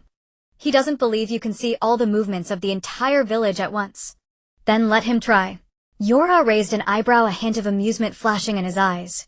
His sensing technique had long transcended system assistance, and now even with his eyes closed he could clearly hear the breathing of the entire village. The sounds of children playing, the laughter of the elderly, the distant clanging of steel at the construction site, and even the light footsteps of a stray cat on the tiles at the street corner, all flowing like a continuous melody in his perception. As the sun set, the three walked side by side on their way home. Passing the site of the former orphanage, it was now filled with sunflowers, their heads turning towards the setting sun, a golden sea. An old man wearing a straw hat was watering the flowers. He was the survivor neighbor from back then, smiling and waving at them. These flowers were planted by Shiuya. She said they are for teacher Aoyama. Yora stopped gazing at the sunflowers swaying in the wind, suddenly recalling the last sentence that popped up in the system. The ultimate form of guarding is to make peace a norm. It turned out that it wasn't about always holding weapons or living in constant vigilance, but about when the scars of war were covered by sunflower petals, when children's laughter drowned out the cries of the past, and when guarding became a natural part of daily life. That was the true victory. Let's go. Mizuki gently nudged his arm. Shiuya said she wants to eat the miso soup you make tonight. And add seaweed. Iwata shouted, already running far ahead. Yora laughed and followed as the setting sun cast their long shadows overlapping together like a warm silhouette. The first 5 Shadows Conference after the war was held in a temporary meeting hall in Konoha. This place was once the ruins of the Hokage's office, now temporarily constructed with wood release into a dome. Sunlight filtered through the gaps in the leaves, casting mottled spots of light on the round conference table. However, this natural warmth could not dispel the subtle tension in the air. The seats of the 5 shadows were arranged according to the directions of the 5 great nations, maintaining precise distances from each other, as if still measuring the barriers left by war. In the corner, Yi sat in a guest seat, his fingertips unconsciously stroking the edge of the scroll on Sato's sensory technique. His 6-path sensory technique covered the entire venue like an invisible net, clearly capturing the emotions hidden within the chakra of the 5 shadows. Reikage Deru's lightning release chakra was edged with caution, each breath causing the lightning patterns on his arm to faintly glow, clearly holding a tough stance on the upcoming topic of tailed beast ownership. The third Suchikage Anoki's earth release energy was heavy like rock, sitting in a specially made floating chair, the Gemat. The top of his staff occasionally glimmering darkly, showing his resistance to the loosening of the bloodline limit regulation law. Residual chakra, still holding a wariness towards the Akatsuki organization. Even the 5th Mizukage Terumi, May, known for her gentle disposition, harbored a barely perceptible wave of tension within her water release chakra. The economy of the Hidden Mist Village had declined after the war, and the reconstruction of the port required a large amount of funding, as she was. The tailed beasts must be jointly managed by the 5 great nations. Darui broke the silence, first slamming his palm heavily on the table, and the lightning patterns on his arm exploded with tiny sparks, especially the 8 tails having experienced the crisis of being taken by Uchiha Obito. It cannot be left to a single village to manage. His gaze swept over the attendees, finally landing on Gaara, carrying an undeniable sense of pressure. The Sand Village failed to protect the one tail back then. This is a lesson learned. Gaara's hand resting under the table tightened gently, with sand gathering into a small pile at the corner of the table before quietly dispersing. His tone was calm yet resolute. The Jinchuriki are the best guardians of the tailed beasts. The bond between Elder Kurabi and the 8 tails is more reliable than any cold management system. He paused before adding, the one tail was taken away back then due to a traitor within the Sand Village, not because of the Jinchuriki system. Easy for you to say. Anoki's staff struck the ground with a muffled thud, causing the conference table to shake slightly. The urgent matter is to regulate the bloodline limits. Who knows if those families with special abilities will become the next Akatsuki. The Sharingan of the Uchiha, the Byakugan of the Hyuga, and our dust release in Iwabakure, if they fall into the hands of those with ambition. The air in the conference room instantly froze. Yes, 6-path sensory technique sharply captured the slight movement of the elder from the Hyuga clan, whose Byakugan was subtly shifting chakra, carrying a tense sense of offense. Clearly Anoki's words had pricked the nerves of all bloodline families. Sitting beside the elder, Hinata Hyuga felt the curse mark of the caged bird on her forehead faintly glow, her chakra fluctuations betraying her restraint and discomfort. Tsunade's fist tightened under the table, her would release chakra emitting a faint green light. Anoki, what do you mean by that? Hasn't the bloodline families of Konoha already made enough sacrifices in this war? I am merely stating the facts. Anoki leaned back in his chair, his tone firm. Uchiha Madara was the best example. The power of bloodline limits must be restrained. Terumi May covered her mouth with her fan, letting out a soft laugh, with her water release chakra swirling around her, trying to ease the atmosphere. Everyone, let's remain calm for now. We are here to discuss peace today, not to dig up old grievances. Her gaze fell on Yi, carrying a hint of expectation. Since Advisor Yi is present, why not share your views? All eyes instantly focused on Yi. He set down the scroll in his hand, and his 6-path sensory technique swept over the entire venue, once more confirming that although the 5 shadows chakras were resistant, they all bore the underlying tone of not wanting to repeat the mistakes of war. This was the breakthrough point. You lightly tapped the table with his fingertips, the yang release energy of his 6 paths technique, ensuring that his voice resonated clearly in everyone's ears. Esteemed lords, rather than arguing over who should be responsible, why not first examine what the war has truly left behind? He stood up, unfurling another scroll he carried, which contained the ninja world hatred map generated by the system based on data analysis from the year following the war. The deeper the red in the areas represented, the stronger the hostile emotions between the ninjas of different villages, and these areas just happened to coincide with the bloodline conflict hotspots and areas where tailed beasts have been plundered. The root of hatred often lies in misunderstanding. You pointed to the border area between Sunigakure and Konoha, where the red had faded significantly, presenting a soft pink hue. The friendship between Naruto and Lord Gaara has allowed the young ninjas of both countries to start accepting each other. What if we could expand this understanding to the entire ninja world? His words were like a refreshing breeze, dispelling the tension in the conference room. Gaara's chakra emitted a gentle wave, clearly recalling the days he fought alongside Naruto. Darui's lightning patterns also softened a bit, his eyes reflecting a hint of contemplation. As the debate fell into a deadlock, Yi gently tapped the table. The yang release energy allowed his voice to penetrate the dullness of the conference room, landing clearly in everyone's ears. Esteemed lords, why not consider what we are truly afraid of by debating tailed beast ownership and entangling in bloodline regulations? Are we afraid of history repeating itself? Afraid that the tailed beasts will be taken away again? Afraid that bloodline limits will become tools of war? Afraid that the hard-won peace will be shattered? But blocking is not as effective as guiding. Just like with flood control, relying solely on dams won't stop the flood. We must learn to redirect it. I propose to implement a ninja school exchange program. Yi called up the list of young ninjas compiled by the system post-war, projected onto the scroll. Every year, select young ninjas under the age of 12 to study at ninja schools in other villages for half a year, eating and living together, completing low-difficulty tasks together. Children do not have memories of war. Their bonds will become the foundation for future peace. This proposal was like a stone thrown into still water, creating ripples. Terumi Mice Fan paused in midair, her water release chakra displaying a curious fluctuation, letting the children of the hidden mist go to Konoha. That's quite novel. Nonsense. Darui slammed the table, the lightning patterns igniting once more. The young ninjas of Kumogakure bear the responsibility of protecting their village. How can they be casually handed over to other villages? On the contrary, Yi displayed the post-war young ninja psychological report generated by the system, the data clearly showing 37 of orphans in Kumogakure harbor hostility towards other villages due to war trauma. Many of their parents died at the hands of ninjas from Konoha or Sunigakure, and this hatred is being passed down through generations. In Sunigakure, 29 of children fear that Konoha ninjas will plunder bloodlines like Orochimaru did in the past, as their elders constantly repeat past conflicts in their ears. Only by letting them see each other with their own eyes, seeing that Konoha ninjas will get hurt to protect the children of the hidden mist, seeing that Kumogakure ninjas will help the children of Sunigakure find lost pets, can we break the prejudice? Just like when Naruto used his fists to awaken Lord Gaara, today's children need to awaken the prejudices nurtured by hatred through interaction. Gaara's sand swirled gently at his fingertips, his tone carrying agreement. I support this plan. Sunigakure is willing to send the first batch of exchange students, including the orphan I adopted from the Rain Village, who always says the sand of Sunigakure bites. It's time for him to see the outside world. Terumi May smiled, her water release chakra completely softening. That's a good idea. That child from the hidden mist, Korra, lost her father in the border conflict between Konoha and the hidden mist, always saying ninjas from outside are all bad. It's time for her to go to Konoha and taste your 3-color dumplings. Anoki's staff lightly tapped the ground, while his earth release chakra had not completely loosened. Yes, sensory technique caught the flicker of uncertainty in his eyes. The data on the bloodline discrimination incident in Iwabakure was particularly glaring. In the past year, Iwabakure had erupted in 3 conflicts over whether to accept orphans with dust release abilities from outside villages, and some ninjas even defected because of it.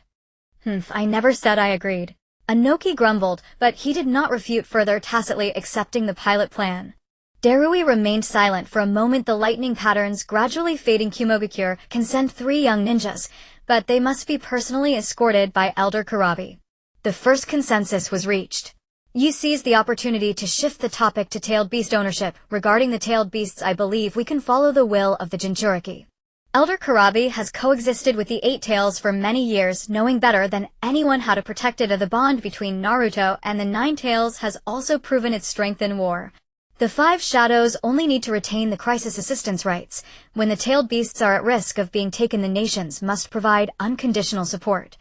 He displayed the tailed beast crisis response model simulated by the system. This not only respects the bond between the Jinchuriki and the tailed beasts, but also forms a joint defense mechanism, which is more effective than enforced co-management. Gaara immediately agreed and Darui nodded in agreement. He knew well the understanding between Karabi and the Eight Tails of forced intervention would only backfire.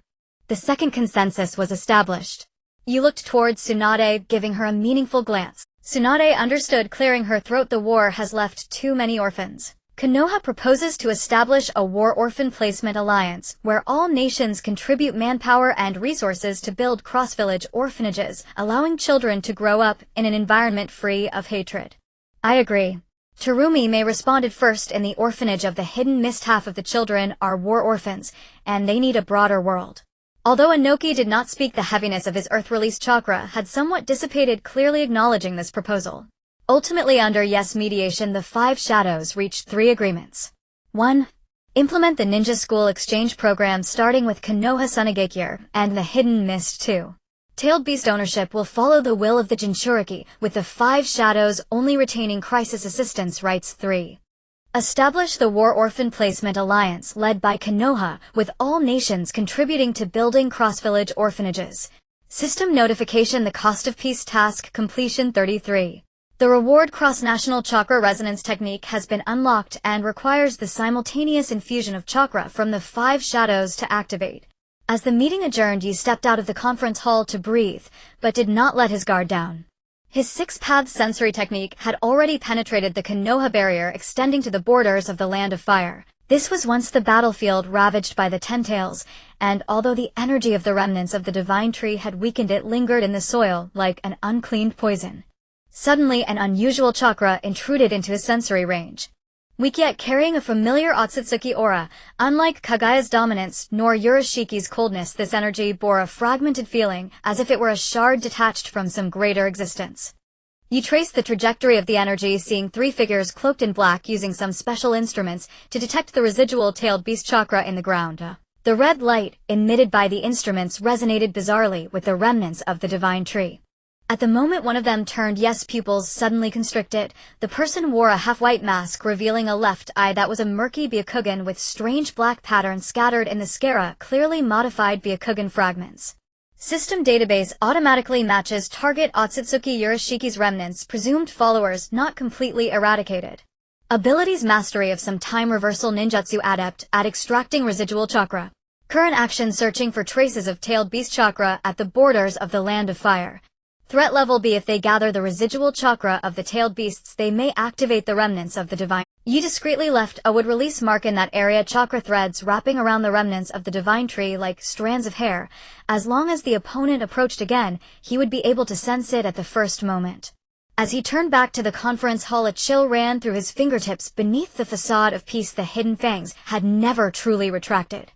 At the evening summary meeting, the five shadows signed their names on the preliminary peace agreement of the ninja. As the scroll was rolled up, the clear perception of the 6 paths sensed the subtle changes in their chakra. Daruus lightning chakra tightened rapidly after the signature, evidently having ordered the Cloud Hidden's dark department to enhance surveillance on the Eight Tails. In private communications, Inoki secretly tucked a bloodline clan list into his robe, enveloped in earth chakra, carrying an air of caution that was not to be overlooked. Even the seemingly calm Terumi may hinted in a secret conversation with the Mist Elder to prioritize restoring the bloodline combat strength of the Mist, as the fluctuations of her water chakra concealed her unease about the future. After the meeting, Tsunade handed him a cup of sake, the liquid causing delicate ripples in the cup. Her chakra was tinged with fatigue, yet held a hint of relief. Peace cannot be maintained by a mere piece of paper. Our generation bears scars too deep, having experienced too much betrayal and sacrifice, making it difficult to truly let down our guard. Knight gazed at his reflection in the cup, recalling the looks in his parents' eyes before they faded, remembering the last lesson from teacher Aoba at the orphanage, and thinking of the comrades who forever stood still in the war. He suddenly understood that the true reward of the cost of peace mission was not the international chakra resonance technique, but rather the realization that maintaining peace requires someone to become the thread stitching the wounds. neither forcing the shadows to forget their pain nor allowing vigilance to consume the hard-won alliance, but rather weaving new trust through understanding and perseverance. I know. Night took the warmth of the liquid creating subtle ripples, but someone has to take the first step. He turned and walked towards the temporary station of the perception unit, deciding to draft 2 documents overnight, one being the Otsutsuki Remnant Early Warning Plan detailing the locations and characteristics of abnormal chakra at the borders to be synchronized with the 5 shadows, reminding them to be vigilant against potential threats. The other was the Exchange Student Safety Manual, which not only outlined the customs and taboos of each village, but also detailed the sensitive points of hatred, for instance, avoiding mentioning the history of the Shikaku being taken in Sunagakure, steering clear of saying bloodline ninjas are monsters in Kirigakure, and not touching on the scars left by the 8 tails being extracted in Kumogakure. These details were recorded in the system's information database, but what could truly allow the children to let go of barriers was guiding them to avoid pain and see each other's goodwill.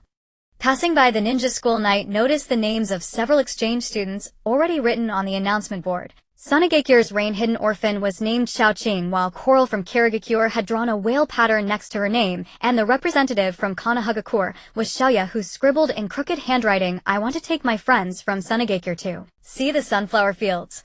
The children's chakra sparkled like soap bubbles in the sunlight, pure and transparent, filled with curiosity for the unknown without a hint of adult vigilance. The system popped up a simple notification, detected that the user has deeply bound personal actions to ninja world peace, and the belief in guardianship has become an internalized instinct. Night ignored the system notification and quickened his pace. The setting sun elongated his shadow, overlapping with the outline of the Hokage's office, which was being rebuilt in the distance. He knew that the true test was not the slaughter on the battlefield, but whether he could maintain the hard-won peace during seemingly calm days. Like caring for a wound, needing to guard against infection while not avoiding contact out of fear of pain, until the new generation could truly take up the baton of guardianship, making peace a norm that does not require deliberate maintenance.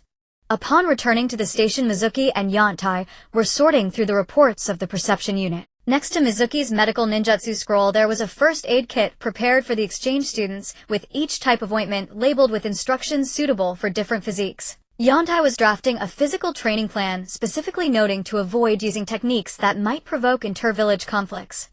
Their chakras radiated a gentle understanding, clearly contributing to peace in their own way. "Is the plan finished?"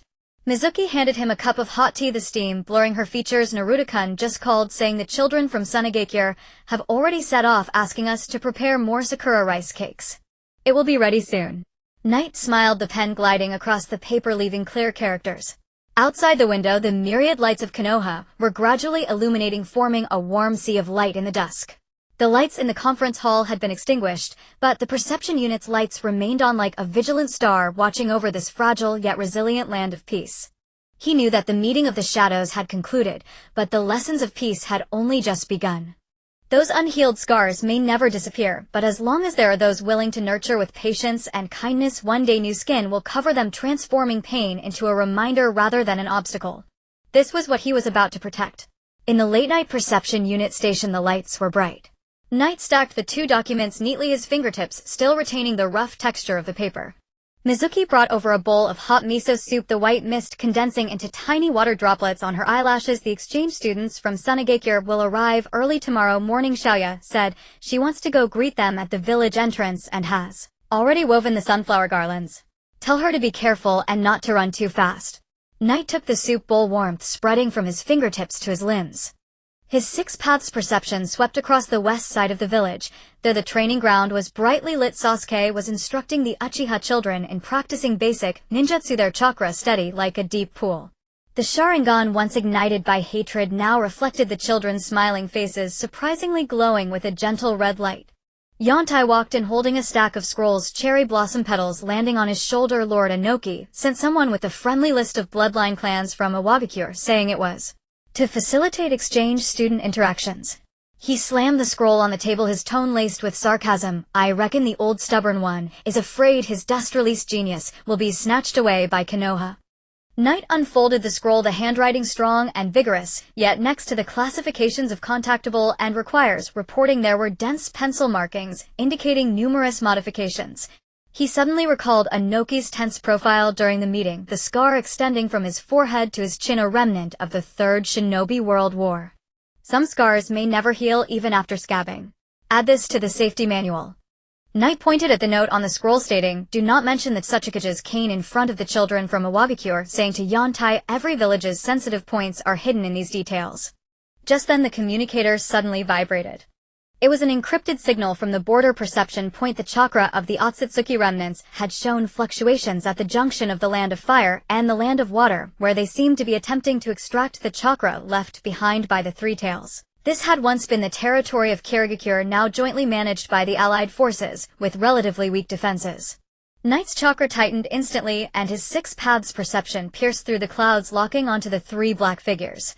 The masked person was aiming an instrument at a puddle on the ground, forcibly extracting the blue chakra of the Three Tails, which condensed into tiny droplets in the air, but continuously burst due to impure energy. They haven't yet mastered a stable method of chakra extraction. Knight quickly marked the location on the map, but if we let them continue, the remnants of the divine tree might be activated. Mizuki immediately took out the medical ninja toolkit. "I'll go with you in case they are injured." "No." Knight held her hand, sensing the faint sting of her old injury in her left arm, left by the tailed beast bomb fragment of the Ten Tails, which would flare up on rainy days. "You stay here and coordinate the reception of the exchange students." "Yontai, come with me." Yanai grabbed a kunai earth chakra swirling beneath his feet. "I've been itching to stretch my muscles." The two set off under the cover of night, wind, and earth jutsu, intertwining to form a fleeting shadow sweeping over the sleeping village. Passing by the ninja school, Knight caught a glimpse of the swings in the playground, still gently swaying paper cranes tied to the ropes by the children during the day. One of them depicted the emblems of the 5 nations with the word peace scrawled crookedly on its wings. "What do you think these Otsutsuki remnants are trying to do?" Yontai's voice was torn by the wind, yet carried clear confusion. "The war is over. Can't we just live in peace?" Knight's gaze fell on the steam rising from the hot springs in the Land of Water.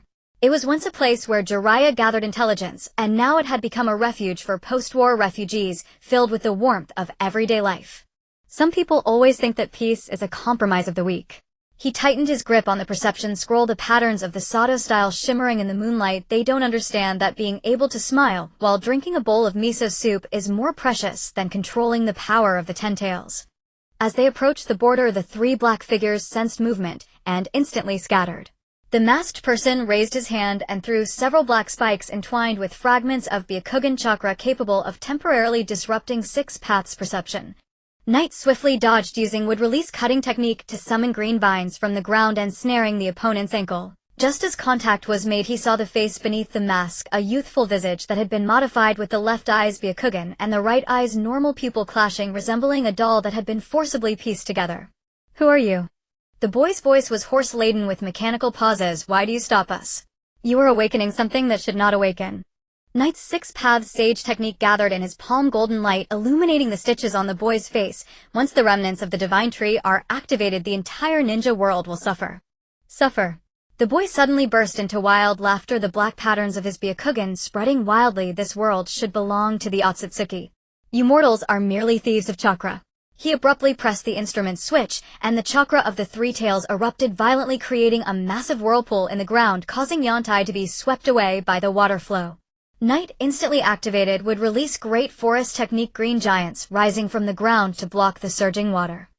His perception pierced through the whirlpool, capturing the emptiness within the boy's chakra, an after effect of having Otsutsuki cells forcibly implanted akin to Danzo back in the day, who filled the greed in his heart with powers not his own, ultimately to be consumed by that very power. "You have been used." Knight's voice came through the sound of the water, the energy of yang release lending a soothing power to each word. "The Otsutsuki only see you as a vessel. They don't care about your life or death." The boy's movements suddenly halted, confusion flashing in his Byakugan. In that fleeting moment of hesitation, Yontai's earth release earth flow wall crashed in from the side, pinning the instrument firmly to the ground. The black spikes lost their energy support, disintegrating into dust in the air. The masked boy was pinned to the ground, his Byakugan fixed firmly on Knight. "You don't understand. Power. Only power can change." Knight crouched down and removed his mask, revealing the scar on the boy's right cheek, the mark of being grazed by a stray bullet during the war, identical to a surviving child from the orphanage. Change does not come from stolen power. He spoke softly. It comes from the children of Sunagakure and Konoha weaving garlands together from coral of Kirigakure willing to try a bite of Konoha's dumplings. The boy's Byakugan slowly closed his chakra, gradually stabilizing as if finally shedding the heavy shackles. At dawn the two returned to Konoha, escorting the captive. The sky lightened with a pale hue, and a group of children had gathered at the village entrance, Xiaoya holding a sunflower garland, standing on tiptoe to look into the distance. The convoy from Sunagakure appeared amidst the morning mist, with the timid Xiaoqing holding a Sunagakure doll shyly waving towards them. Knight stood in the shadow of a tree watching the children rush toward each other, sunflower petals falling into their hair. His six paths perception swept through the 5 shadows station. Darui was writing an email to Killer Bee filled with reminders for the exchange students. Terumi May had raised the flag of Konoha at the port of Kirigakure. Anoki's cane lightly tapped the training ground of Iwagakure tacitly, allowing the children to compete in physical techniques with the ninjas of Konoha. Those unhealed scars may never disappear. But as long as someone is willing to let sunlight shine through the cracks, one day flowers will bloom from those very cracks. Knight turned towards the perception unit, the Sato-style scroll warming slightly in his fingertips. A new day had begun and his battlefield lay within the ordinary morning light. On the cherry blossom path of Konoha Ninja Academy, different accents from various ninja villages echoed for the first time. Karui from Sunagakure carried a wind-style scroll taller than himself, his chin raised high, deliberately stepping on the ground as he passed by the Konoha students, dust swirling onto their polished shoes, eliciting quiet complaints. He scoffed, not looking back, as he strode forward, his wind chakra shimmering around him like raised spikes. Coral from Kirigakure gripped the sensory forehead protector given by Aoi, keeping her head down and walking briskly, her blue skirt brushing the steps without daring to lift her gaze. Her Byakugan quietly activated, a barely perceptible red glimmer appearing at the corners of her eyes. The chakra of the surrounding Konoha students felt like countless eyes filled with curiosity, scrutiny, and even a hint of the vigilance she dreaded most, making her instinctively wish to hide. This marked the first day for the first batch of international exchange students. Standing in the corridor of the teaching building, Yi sensed the chakra collisions of 3 small teams through a fine web of perception. Karua's wind chakra was sharp with disdain, like a hot wind in the desert, always trying to blow away everything around him. Coral's water chakra exuded an icy vigilance, wrapping her in a mist that never dissipated. The chakra of the local Konoha students was a mix of curiosity and rejection, especially that boy named Takuma, whose medical chakra was filled with hesitant desire to approach, yet restrained by fear. "Teacher Yi, should we intervene?" Iruka beside him watched as Karui almost got into a quarrel with a Konoha boy, accusing him of deliberately dirtying his uniform, while Karui mocked the Konoha students for being delicate, unable to hide his worry. Yi shook his head, his fingertips brushing past the student files that popped up on the system, his gaze falling on Karua's profile, the nephew of Shizune, whose parents died in the explosion of the tailed beast orb during the 4th Great Ninja War, possessing exceptional wind-style talent, yet always masking the loneliness of losing his loved ones with a rebellious attitude. Scrolling down, he found Coral's file, Aoi's disciple, inheriting a faint Byakugan perception, yet due to the old tales of bloodline persecution in Kirigakure, she had been indoctrinated from a young age with the belief that exposing abilities would attract attention, leading to her extremely introverted personality. "Let them bump into each other first." Yes' voice was soft yet firm. "Some barriers can only be broken." Sure enough, not long after, sounds of a dispute erupted on the playground. Karui complained that Takuma was blocking his way, deliberately using wind style to scatter his medical supplies, bandages strewn across the ground. Takuma, flustered, turned red in the face, but only whispered, "You can't do that. Those bandages are meant for injured classmates." Coral stood under a nearby cherry blossom tree, her Byakugan clearly seeing everything. Her fingers clenched to whiteness, the water chakra in her palm gently rippling. She could have warned Karui of his actions beforehand, but the thought of less trouble is better led her to choose silence. A task popped up from the support system, continuation of the Spark Guide, the mixed team Karui, Coral, and Konoha boy Takuma, to complete the border rescue drill with objectives of achieving tactical cooperation 80 and trust 60. Rewards include heritage badge, can activate potential chakra related to protection within students. Task reminder, trauma needs to be resolved through resonance, not preaching. When the class bell rang, he stood in the center of the playground watching as the 3 children were grouped together, intentionally maintaining a distance between them. Karui leaned against a tree pretending to study the wind-style scroll. Coral kept her head down, her fingers unconsciously fidgeting with her forehead protector. Takuma tried to pick up the bandages from the ground, stealing glances toward Karui. Today's practical lesson will take us to the simulated death forest. Yes, voice carried through the sunlight energy across the playground, rules the three-person team, must find the missing researcher, a dummy, within 2 hours, and lead him through the poisonous fog area. Remember triggering traps 3 times, or if anyone acts alone for over 10 minutes will be considered a failure. Karui was the first to charge out his wind chakra, slicing through the obstructing vines. This small scene, I can handle it alone. His back carried a proud stubbornness reminiscent of his own self when he had just lost his parents. You watched his silhouette, recalling a line from the system file. What is often masked by arrogance is the fear of being abandoned. Coral hesitated for a moment, but still followed, deliberately keeping a 5-meter distance from Karui. Her Byakugan quietly scanned the surroundings, sensing the locations of traps. Oa had taught her never trust a strange environment, and even more so don't trust strange people. Takuma, carrying a medical bag, looked at their backs and called softly, "Wait for me." His medical chakra carried sincere kindness, but due to his extreme timidity it appeared somewhat clumsy. Yes, perception followed their trajectories like invisible eyes. Not long after entering the forest, Karui triggered the first trap. The ground beneath him suddenly collapsed, and instinctively, he used wind style to cushion his fall, only to find the pit bottom covered in sticky resin that could ensnare his ankles. The more he struggled, the tighter the resin clung, absorbing his wind chakra, gradually weakening it. Coral's Byakugan had already spotted the trap, even pausing in a safe zone. But her water chakra, wrapped in a layer of cold detachment, the thought of mind your own business, made her turn to leave until she heard a hint of panic in Karua's curses, prompting her to stop in her tracks. "Hey, there are loose stones 3 meters to the left." Coral finally spoke, her voice as faint as a mosquito, as if afraid of disturbing something. Moving them can fill the pit. Karui was taken aback, clearly not expecting this Kirigakure girl who always kept her head down to help him. He muttered a response, using the last of his strength to move the stones, but accidentally hit his foot while filling the pit, causing him to grimace in pain as cold sweat trickled down his forehead. Only then did Takuma rush over, panting, and quickly took out ointment from his medical bag. "Let me bandage it for you. This is a swelling medicine improved by teacher Mizuki. It's really effective." He crouched down, carefully rolling up Karua's pant leg, his movements gentle as if handling fragile. Karua's wind chakra suddenly paused, as if he wanted to say something, but ultimately, he just turned his face away, allowing Takuma to bandage him. Coral stood nearby, watching Takuma's serious profile, then glancing at Karua's flushed ears, the icy edges of her water chakra quietly melting.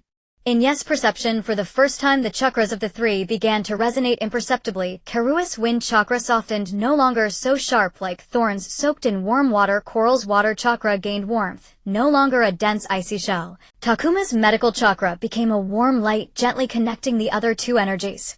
He knew this was just the beginning. The real test awaited them in the poisonous fog area.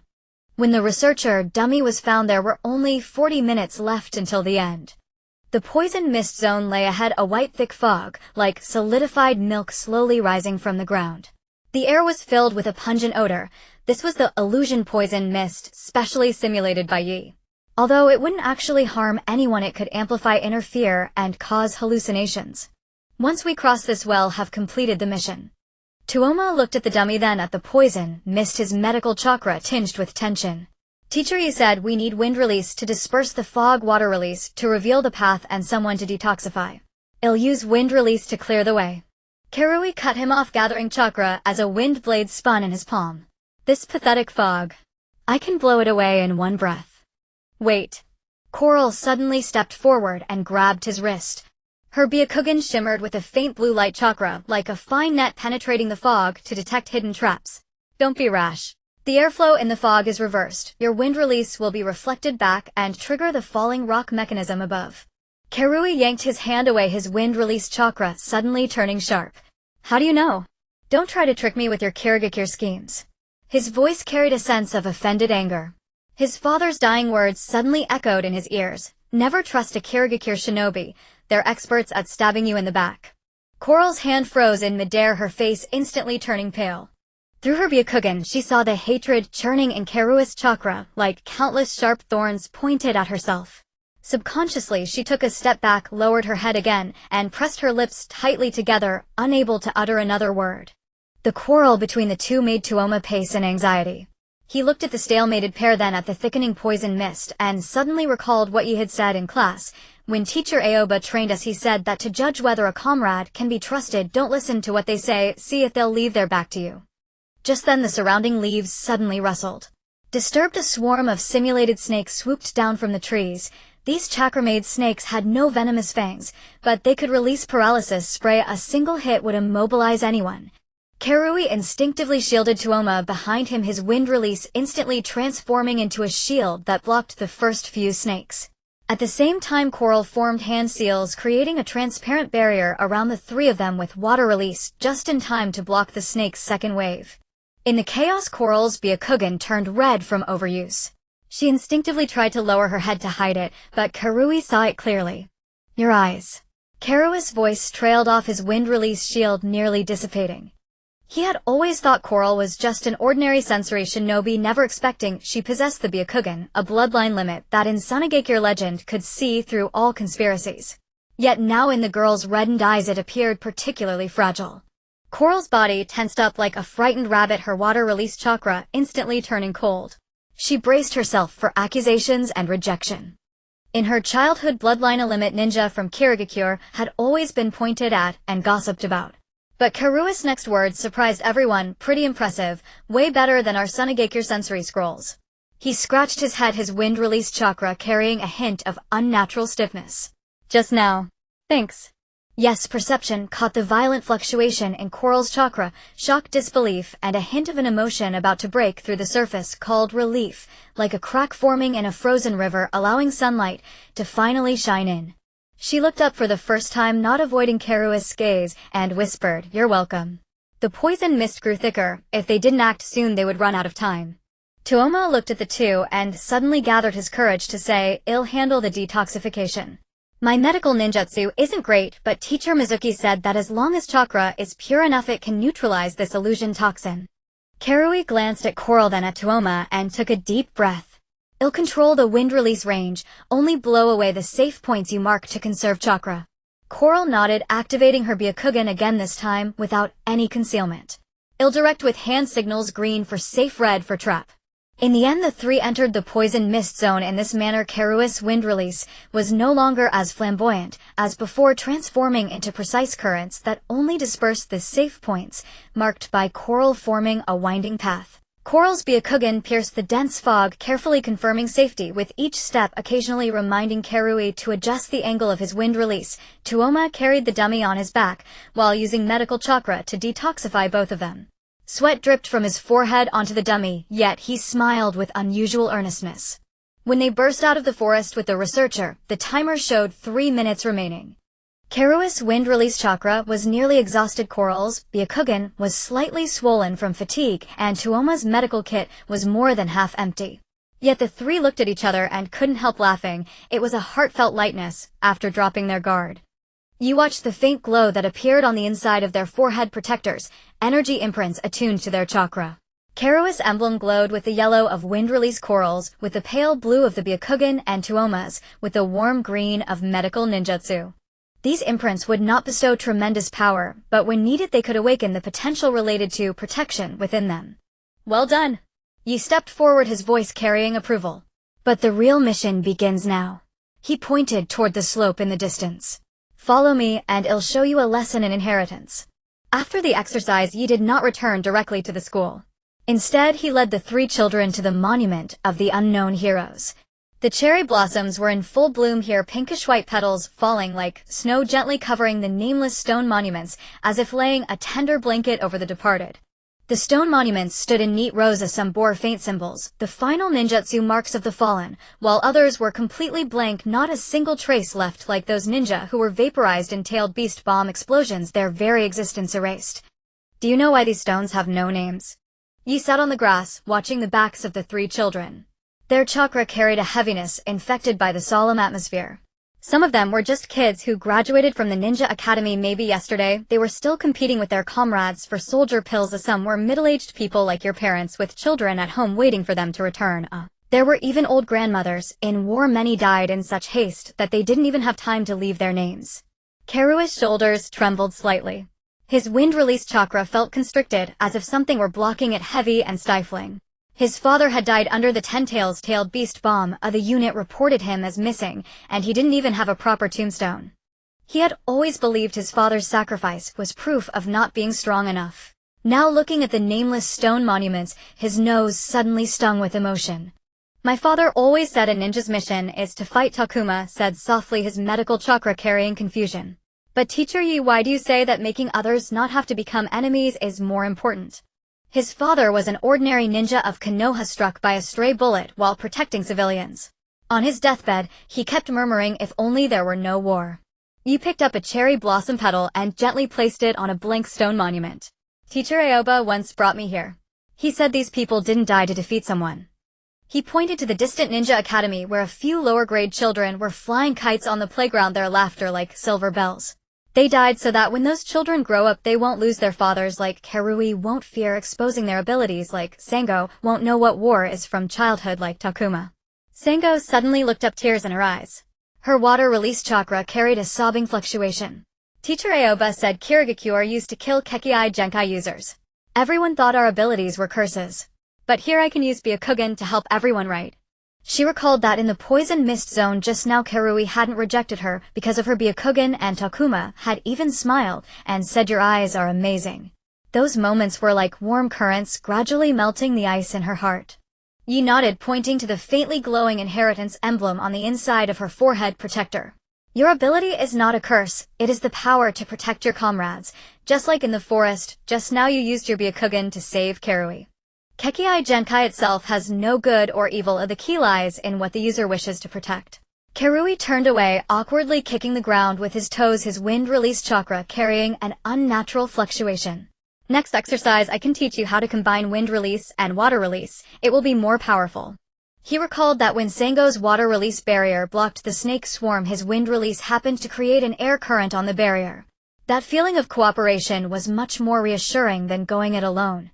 Sango's face instantly flushed red, but she softly hummed her water release chakra spreading gently like melted spring water. Takuma beside them was grinning from ear to ear, his medical chakra warm. Then I can learn too. I heard that combining water release and medical ninjutsu can create a better disinfectant. Under the setting sun, the chakra of the three children, under the effect of the inheritance emblems, formed a stable triangular resonance for the first time. The sharpness of wind became a protective barrier, the flexibility of water turned into a connecting bond, and the warmth of medical chakra acted like an adhesive, tightly joining the three energies together. It was no longer a simple clash of chakra, it was an energy belonging to the new generation named Bond, pure and firm. You watched their retreating figures as they left together.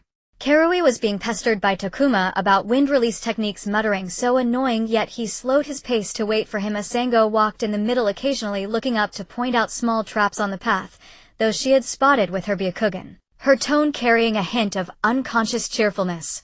He knew that the beacon of peace was never kindled by a single generation. Just like these cherry blossoms, they fall each year, seemingly vanishing, yet always bloom in fuller splendor on new branches the following spring. The regrets etched on those nameless stones, the scars left by war, they would eventually be smoothed away by the laughter of these children, transformed into the nourishment for their growth. From afar, the bell of the Ninja Academy rang out crisp, as if it had never been disturbed by war. Yi stood up, brushing the grass clippings off his clothes. His lesson was not over. Tomorrow he would teach the children how to transmit signals through chakra resonance. The day after, he would take them to visit Xiaoya at the orphanage, letting them understand what exactly they were protecting. And the stories belonging to these children had only just begun. Karui might become a ninja guarding the border between Sunagakure and Konoha, using wind release to build barriers rather than weapons. Sango might return to Kirigakure to teach more Kekkai Genkai users how to protect with their abilities instead of hiding. Takuma might develop better medical ninjutsu, reducing casualties on the battlefield more and more. Yes, six paths perception swept across every corner of the ninja world. A young ninja from Kumogakure practicing how to use lightning release to power remote villages. A child from Iwagakure reinforcing an old man's house with earth release. Orphans in Sunagakure laughing in sunflower fields. A Sango in Kirigakure using Byakugan to survey new water sources. These fragmented moments were like scattered sparks destined one day to ignite a prairie fire. When he returned to the Ninja Academy, Yi saw that the office light was still on. Mizuki was organizing the exchange students' medical reports. Iwata was snoring on the desk with a taijutsu training plan for the children, beside his hand circled in red ink with the words "No excessive training." Back. Mizuki looked up, handing him a cup of warm tea. "How are the children?" Growing Wingsy smiled, taking a sip. The warmth flowed from his throat to his heart. He recalled the final prompt from the system. Inheritance is not about copying the past, but letting the leaf take root in new soil and grow in new forms. His parents' perception technique teacher Aoba's teachings, the sacrifices in war. These were not heavy shackles, but the wind lifting the new generation to soar. The next morning he saw Karui, Sango, and Takuma at the training ground. They were practicing the coordination from yesterday. Karui's wind release barrier steadily protected the other two. Sango's Byakugan shared the field of vision, allowing Takuma's medical ninjutsu to precisely land on the wounded dummies. Sunlight passed through their chakra resonance, refracting a rainbow-like halo. "Teacher Yi." Takuma waved, beaming. "We invented a new tactic." Karui turned his face away, but couldn't help the corners of his mouth lifting as Sango's cheeks were flushed, the light in her eyes brighter than the cherry blossoms. Standing under the cherry blossom tree, he watched the scene and suddenly understood true inheritance is not about making children repeat their path, but letting them carry the same conviction and walk toward their own broader future. Just like the scroll of Sato-style perception technique, in his hands it was no longer merely a reconnaissance tool, but could also weave a network of peace, just like the Six Paths sage art, ultimately meant not for combat, but for healing and connection. He gently closed the interface and turned toward the classroom. In today's lesson, he wanted to tell the story of his parents, not how they fought, but how they planted the first cherry blossom tree for the orphanage children in the lulls of war. Outside the window, the cherry blossoms were still falling, yet it seemed as if one could hear the even more resplendent bloom of the coming year. The classroom of the new generation had just turned to its first page. At the top of the sensory tower in the Leaf Village, he was tracing the chakra veins on the crystal sand table with his fingertips. The energy flows of the 5 great nations resembled glowing rivers slowly surging across the sand table. Among them, the lightning release energy from the land of lightning stood out. This was the chakra released by the Eight Tails Killer Bee during his training at the Cloud Thunder Gorge, pulsing with a lively rhythm akin to impromptu rap, a steady coordinate of peace in the ninja world for 2 decades. The moment the purple lightning ripped through the night sky of the land of lightning, a sharp pain suddenly pierced Yes' fingertips. The golden light representing the 8 tails on the sand table twisted suddenly as a familiar chaotic lightning release revealed an additional sluggish alien energy, like sand mixing into pure water. Even more terrifying was that the edges of that golden light were visibly shedding at an alarming rate. Yi Advisor. Urgent communication from the Cloud Village. A ninja from the sensory unit burst through the wooden door, the scroll in his hand vibrating violently, the thunder pattern seal already torn. The remnants of the Otsutsuki clan have ambushed Senior Killer Bee's training ground, stealing a portion of the 8 Tails chakra. Yes' palm pressed against the sand table, 6 streams of sensing energy instantly spread out like a spiral. The system information database synchronized and popped out data, the floating blue light illuminating his tense profile. Target: 3 remnants of the Otsutsuki clan, codenamed Bone Shadow Pattern. Bone possesses modified Byakugan fragments, mastering the Pestile Time Rewind residual technique, requiring a cooldown of 10 seconds for each activation. A shadow excels in spatial jumps, relying on the coordinates of the Divine Tree's roots. Pattern can extract and store chakra, having absorbed about 8 of the 8 Tails chakra with the black crystal at his waist. What is Senior Killer Bee's condition? Yes' voice was as calm as ice, yet his fingertips had already gathered would release chakra, green vines spreading along the patterns of the sand table, swiftly locking onto the direction of the fleeing targets.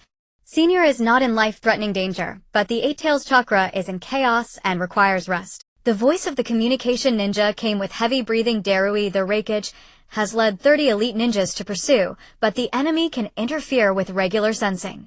Requesting support from the Ninja World's sensing network for positioning. Yi turned around and grabbed the sensing technique scroll from Sato, simultaneously activating the transnational chakra resonance technique. The chakra of the 5 Kage formed a faint resonance through the sensing network. Tsunade's would release entwined like green vines. Darui's lightning release slithered like a silver serpent. Gara's sand gold gathered like flowing sand. Made Teruma's water release surged like tides, and Anoki's earth release sank like solid rock. The 5 types of energy intertwined to form a net, firmly locking that alien chakra in the center of the web. They're moving towards the fire and thunder border, aiming for the Bone Valley.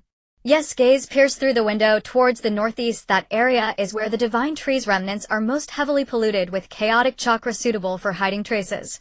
He nodded to Mizuki and Yenta, who rushed over notify Niji to bring the Hyuga clan's 8 trigrams sealing scroll and gather at the east gate. 40 minutes later the foreman team arrived at the entrance of Bone Valley. The valley was howling with sinister winds, and the black remnants of the divine tree clawed at the sky like the talons of a demon, each fiber retaining the evil energy of the Kagaya era. Niji's Byakugan activated first, the pale blue vision piercing through the mist. There is spatial fluctuation 280 meters ahead with 3 chakra signatures, all exhibiting Byakugan characteristics, but they're extremely unstable as if pieced together forcefully. It is the side effect of modified Byakugan. Yes, 6 streams of sensing overlapped with Niji's vision. They forcibly inserted Otsutsuki cells into ordinary bodies. Their chakra flow is like a leaky bellows. Before the words fell, a shadow suddenly burst from a rift in the void. Bone wore a half-white bone mask, and in his exposed left eye the Byakugan pupil twisted and tangled with black patterns, wielding a fishing rod that unleashed gray-purple energy targeting Yenta, who was in the lead. The chakra of the Earth Release Ninja will serve as nourishment for the altar. Be careful. Yanta's natural energy sensing narrowly allowed him to dodge the tip of the fishing rod, barely grazing his shoulder. A bizarre scene unfolded. His wound healed instantly as if he had never been injured, yet Yenta felt a deep pain. His body arched in agony, cold sweat soaking his back. My muscles feel like they are growing backward. The pain is excruciating. It is incomplete. Time rewind. Yes, 6 streams of sensing captured the flaw in the energy flow, golden chakra coalescing into a sphere in his palm. He can only rewind physical states, but cannot erase the pain and chakra consumption. It's like gluing a shattered bowl back together. The cracks remain just invisible to the naked eye. Shadow took the opportunity to activate a spatial jump, his figure flickering erratically in the valley, attempting to sneak attack Mizuki from behind. But Niji's Byakugan had already locked onto his trajectory, the chakra lines of the 8 trigrams sweeping the void like a radar. Left front, at 45 degrees, spatial fluctuation frequency 0.3 seconds per occurrence. His palm struck accurately into the void, forcing Shadow to reveal himself. As he staggered back, the sensing device on Niji's forehead suddenly heated up. That was a gift from Coral mixed with the water pulse sensing technique of the Mist Village, capable of capturing the residual water molecule fluctuations from spatial rifts. The Byakugan of the Hyuga clan is indeed a shoddy imitation. Shadow's voice rasped like sandpaper as he activated another spatial jump. However, due to the device's interference, his figure flickered in place 3 times before vanishing. Mizuki used this opportunity to form hand signs, raising a water release water barrier in front of her, blocking Pattern's chakra extraction technique. Her water release mixed with medical ninjutsu, forming intricate purification patterns on the surface. This chakra has been polluted. We absolutely cannot let them take it away. Yenta endured the excruciating pain and activated Earth Release Light Heavy Rock technique, the ground's gravity fluctuating wildly within the valley. Bone's movement speed noticeably slowed, and the energy unleashed from the fishing rod deviated. Damn Earth Release brat. Yes, would release cutting technique spread along the remnants of the divine tree, green vines coiling like snakes toward the exit of the spatial rift. They are stalling for time. They are definitely waiting for something. Niji used the Byakugan to scan the entire valley and find the point of highest energy density. Niji's Byakugan operated at full capacity, his vision piercing through layers of remnants, ultimately fixing on the deepest part of the valley. There is a circular platform there, extremely strong chakra energy originating from the divine tree remnants like an altar. Yes, pupils suddenly constricted. The system information database abruptly revealed a long-buried record. Divine Tree Cultivation Vessel Plan. The Otsutsuki clan once established altars in various places to cultivate divine tree saplings, requiring tailed beast chakra to activate. They want to activate the remnants of the divine tree to cultivate a new divine tree. Yes, voice carried a chill as the resonance between the alien chakra and the altar's energy grew stronger within his 6 streams of sensing. Hurry, stop them. Deep within the Kugu Valley, the circular altar lay enshrouded by the withered roots of the divine tree, resembling a black cocoon. The altar's surface was etched with ancient 8 trigrams patterns, and at its center lay a semi-translucent crystal that greedily absorbed the malevolent energy of the withered roots, emitting a low hum. When stared at the heavy black crystal in his hand, the 8 tails lightning release chakra surged within it, illuminating his twisted grin. Once we pour the tailed beast chakra into the altar, we can awaken the divine tree sapling. Then, we shall become new Otsutsuki. He hurled the crystal toward the altar's center. The lightning release chakra of the eight tails collided violently with the malevolent energy of the divine tree's roots, erupting into a blinding white light. The black withered roots suddenly came alive, coiling around the altar like giant serpents. The eye-like patterns on the roots opened one after another, glowing with a bloodthirsty crimson light. Gu and Ing immediately formed a defensive formation. The temporal energy from the fishing rod intertwined with the fluctuations of spatial rifts, creating a twisted barrier of defense before the altar. Gu let out a maniacal laugh. You cannot stop the divine tree's revival. This is fate. Yez would release true several thousand hands phantom rose from the ground, its colossal, wooden palms striking the defense barrier with the force to shatter mountains. But at the moment of contact, Gu swung his fishing rod, unleashing a gray-purple temporal energy. The giant hand vanished into thin air, the stirred-up dust flowed back to its original position, and even the air vibrations returned to the state before the attack. It's useless. A laughter escaped from beneath Gu's mask. My time reversal can nullify any attack. Ningxi's Byakugan, overused, began to seep bloodshot streaks, yet his chakra threads tightly locked onto the energy flow of the defensive barrier. No. His technique has a delay. After each reversal there is a 0.3-second energy vacuum. Ing seized the opportunity to perform a spatial leap, his figure suddenly appearing behind Mizuki as his hand imbued with spatial energy reached for her back. Iwata roared and lunged forward. Earth release Earth-style wall rose, instantly trapping Ing in place. If you want to touch my teammate, you'll have to step over my corpse first. Mizuki turned swiftly, unleashing water release water dragon bullet cascading down along the earth wall, freezing into ice on its surface. Iwata freeze his spatial fluctuations. The moment the ice spread, Ying's spatial leap became disordered, his figure flickering in place like a faulty projection. Through his six-path sensory perception, he detected that Gu's chakra was draining at an alarming rate. Each use of time reversal deflated his energy like a punctured balloon, explaining his reliance on the altar for replenishment. Ningxi, can you map out the altar's 8 trigrams formation? Yi suddenly called out, his hands swiftly forming seals. I need your Byakugan to pinpoint the sealing points. No problem. Ningxi's Byakugan locked onto the 8 trigram symbols on the altar, his chakra threads shooting out like lasers to the corresponding positions. Qian Kuan Jin Sun Ken Li Gen Dui, 8 sealing points marked. Yez would release 4 pillar prison rose from the ground, the green wooden pillars landing precisely on the 8 sealing points. I'll inject would release energy into the 8 trigrams sealing formation. Golden 6-path sage art flowed along the wooden pillars, causing them to instantly sprout vines that interlaced with Ningxi's chakra threads into a net. Don't even think about it. Gu swung his fishing rod toward the weakest pillar at the Soon position, attempting to break the seal. But this time you infused yang release energy into the wood release. The green vines suddenly took on a golden hue, growing wildly as if infused with life. They not only blocked the rod but also coiled around Gu along the energy trajectory. How is this possible? Gu discovered in terror that the time reversal had no effect on the golden. As the vines wrapped around his arm, the gray-purple temporal energy backfired. His arm aged at a visible rate, the skin shriveling like deadwood. What? What kind of technique is this? Yang releases life energy. Ningxi's voice carried a sense of relief. It can counter the yin-natured temporal energy. Just as sunlight dispels shadows, life energy counters nothingness. The white light from the altar began to dim, and the contraction of the spatial rift drove Wen into absolute frenzy. He charged toward the altar, attempting to plug the energy leak with his body. I am the chosen vessel. The Otsutsuki will not abandon me. You are merely a pawn being used. Yez's voice was calm but piercing. The true Otsutsuki care nothing about your life or death. Ningxi's 8 trigrams vacuum palm struck Wen's back with precision. The black crystal fell from his waist, and the 8 tails chakra gushed out. Yi immediately activated would release absorption technique.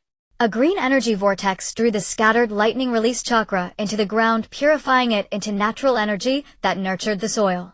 Seeing the dire situation, Ing forcibly tore open a spatial rift to flee, but was struck in time by Darui, the Rakeage, with lightning release lightning oppression horizontal slash.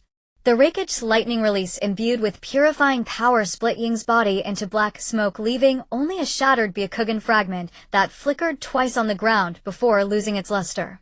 Gu watched his comrade fall, his aged arm now spreading to his shoulder. He let out a desperate roar, attempting to use the last of his temporal energy to reverse the entire altar, but the combined 8 trigrams would release sealing formation unleashed by Yi and Ningxi sealed him completely. The golden and green intertwining seal lines tightened like chains, cutting off his chakra entirely from the altar. No. The Otsutsuki Lord will avenge me. Gu's body gradually dissipated within the seal, leaving only a venomous curse. After the battle, Yu and Ningxiai stood before the altar. As the Otsutsuki remnants vanished, the ancient inscriptions on the altar gradually became clear. The chakra bequeathed by his parents in Ye's chest suddenly grew warm. A surge of gentle energy flowed into the altar, awakening fragments of dormant memories. Images of Otsutsuki clan members in white robes kneeling before the altar, earth shinobi offering chakra crystals, their chakras resonating harmoniously within the 8 trigrams formation. An Otsutsuki woman wearing a byakugan stood shoulder to shoulder with a human man on the altar, forging a contract with chakra, her byakugan devoid of cold scrutiny, only gentle guardianship. Finally, she used her own chakra to seal a rebel who sought to seize Earth's chakra, carving a family precept onto the altar. The eye is a mirror seeing all sentient beings. Uphold the covenant, never fall. So the true power of the byakugan is not combat, but seeing the weight of the covenant. Ningxiai traced the inscriptions on the altar, his eyes reddening. My father always said the branch family must protect the main family. Perhaps even he didn't understand. What we protect is never the rules, but the bonds between us. Yu picked up a shattered byakugan fragment, still tainted with Gu's malevolent chakra. The system displayed a prompt mystery of the byakugan's origin unraveled. Reward Otsutsuki chakra immunity, immune to chakra extraction techniques already integrated into host's chakra. Mizuki and Iwata approached. Mizuki handed Ningxiai a bottle of special eye drops. Senior AO said your byakugan has been overused. This will help relieve the fatigue. Iwata clapped Yu on the shoulder and pointed outside the valley. The sensory unit detected that the energy of the other divine tree remnants is weakening. Looks like these remnants were the last stragglers. Yu shook his head, storing the byakugan fragment in a scroll. No, they were merely the vanguard. The fact that Urashiki's remnants found this place means a greater conspiracy awaits us. He turned his gaze to the altar's center, where the crystal had calmed but harbored a faint spatial fluctuation deep within. The outer formation they mentioned, that may be the real threat. The setting sun filtered through the gaps of the divine tree's withered roots, casting long shadows of the 5 figures across the valley. For the first time, Ningxi's byakugan carried no weight of the branch family. His chakra brimmed with relief. Through Ye's 6 paths perception, his parents' chakra merged with the altar's energy, as if whispering, well done. The system displayed a simple message: to protect is not to cling to the past, but to understand the truth of history and still choose to move forward. Yu knew that unveiling the byakugan's secret was only the beginning of the battle against the Otsutsuki remnant. But at this moment, looking at his comrades and the revived light in Ningxi's eyes, he felt certain as long as the legacy and bonds remain, no fallen one who betrays the covenant can ever succeed. Outside the valley, the wind passed through the divine tree's withered roots, making a sound like a sigh, as if the ancient covenant was responding to a new generation of guardians. Yu gripped the sensory scroll in his hand. The Sato Ryu patterns glowed faintly in the sunset. The next battle might be more arduous, but they had already found their own covenant. The cherry blossoms of Konoha bloomed once more. In the 3rd spring after the war, the breeze carried the sweet fragrance of flowers, and falling petals like pink snow covered the stone path behind the Perception Corps headquarters. When he stepped into the courtyard, treading on the petals, he saw Iwata being chased around by a small apprentice, a child about 7 years old with a crooked topknot. The boy was squatting under the cherry tree, hugging his head, refusing to approach the nearby pond no matter how Iwata coaxed him. Tears fell with a splash onto the ground, mingling with petals into tiny mud stains. Having another tantrum? Yu leaned against the cherry tree with a smile. His 6 paths perception clearly captured the child's chakra fluctuation. Like a frightened little beast, each heartbeat carrying an instinctive fear of water, yet when nearing the pond his natural energy perception would inexplicably sharpen, forming a contradictory tremor. Iwata scratched the back of his head and sighed. His earth-yellow chakra swirled irritably around his fingertips. This kid's name is Ogawa, an orphan sent from the Rain Village last year. He's terrified of water by nature, but his natural energy perception is keenest near water. I was trying to take him to practice the perception technique, but as soon as we reached the pond, this happened. He crouched down, trying to meet Ogawa's eyes, softening his voice. Ogawa, look, there are lots of fish in the water. They won't bite you. No. Ogawa shook his head violently, tears falling even harder. Mom fell into the water and never came back. Water is the enemy. Iwata's movements froze, his chakra sinking instantly. Through his perception, he caught the pang of pain rising in Iwata's heart, the empathy for war trauma. Iwata's own father had been struck by a stray bullet while guarding a dam, forever lost in the murky river. At that moment, light footsteps came from the direction of the medical department. Mizuki, wearing a white coat and carrying a stack of scrolls, had several cherry blossoms clinging to her hair ends. She had obviously taken the shortcut through the cherry blossom path. "Guess what I brought?" She raised the scrolls, her eyes sparkling like spring sunlight. "The final version of the chakra regeneration technique took me 3 all-nighters to finalize." She spread the scrolls on the stone table. Dense chakra diagrams covered them, blue lines outlining the meridian pathways, green marks indicating the injection points for regenerative energy. "Look here," her fingertip traced across the annotations beneath the diagram, pride evident in her voice.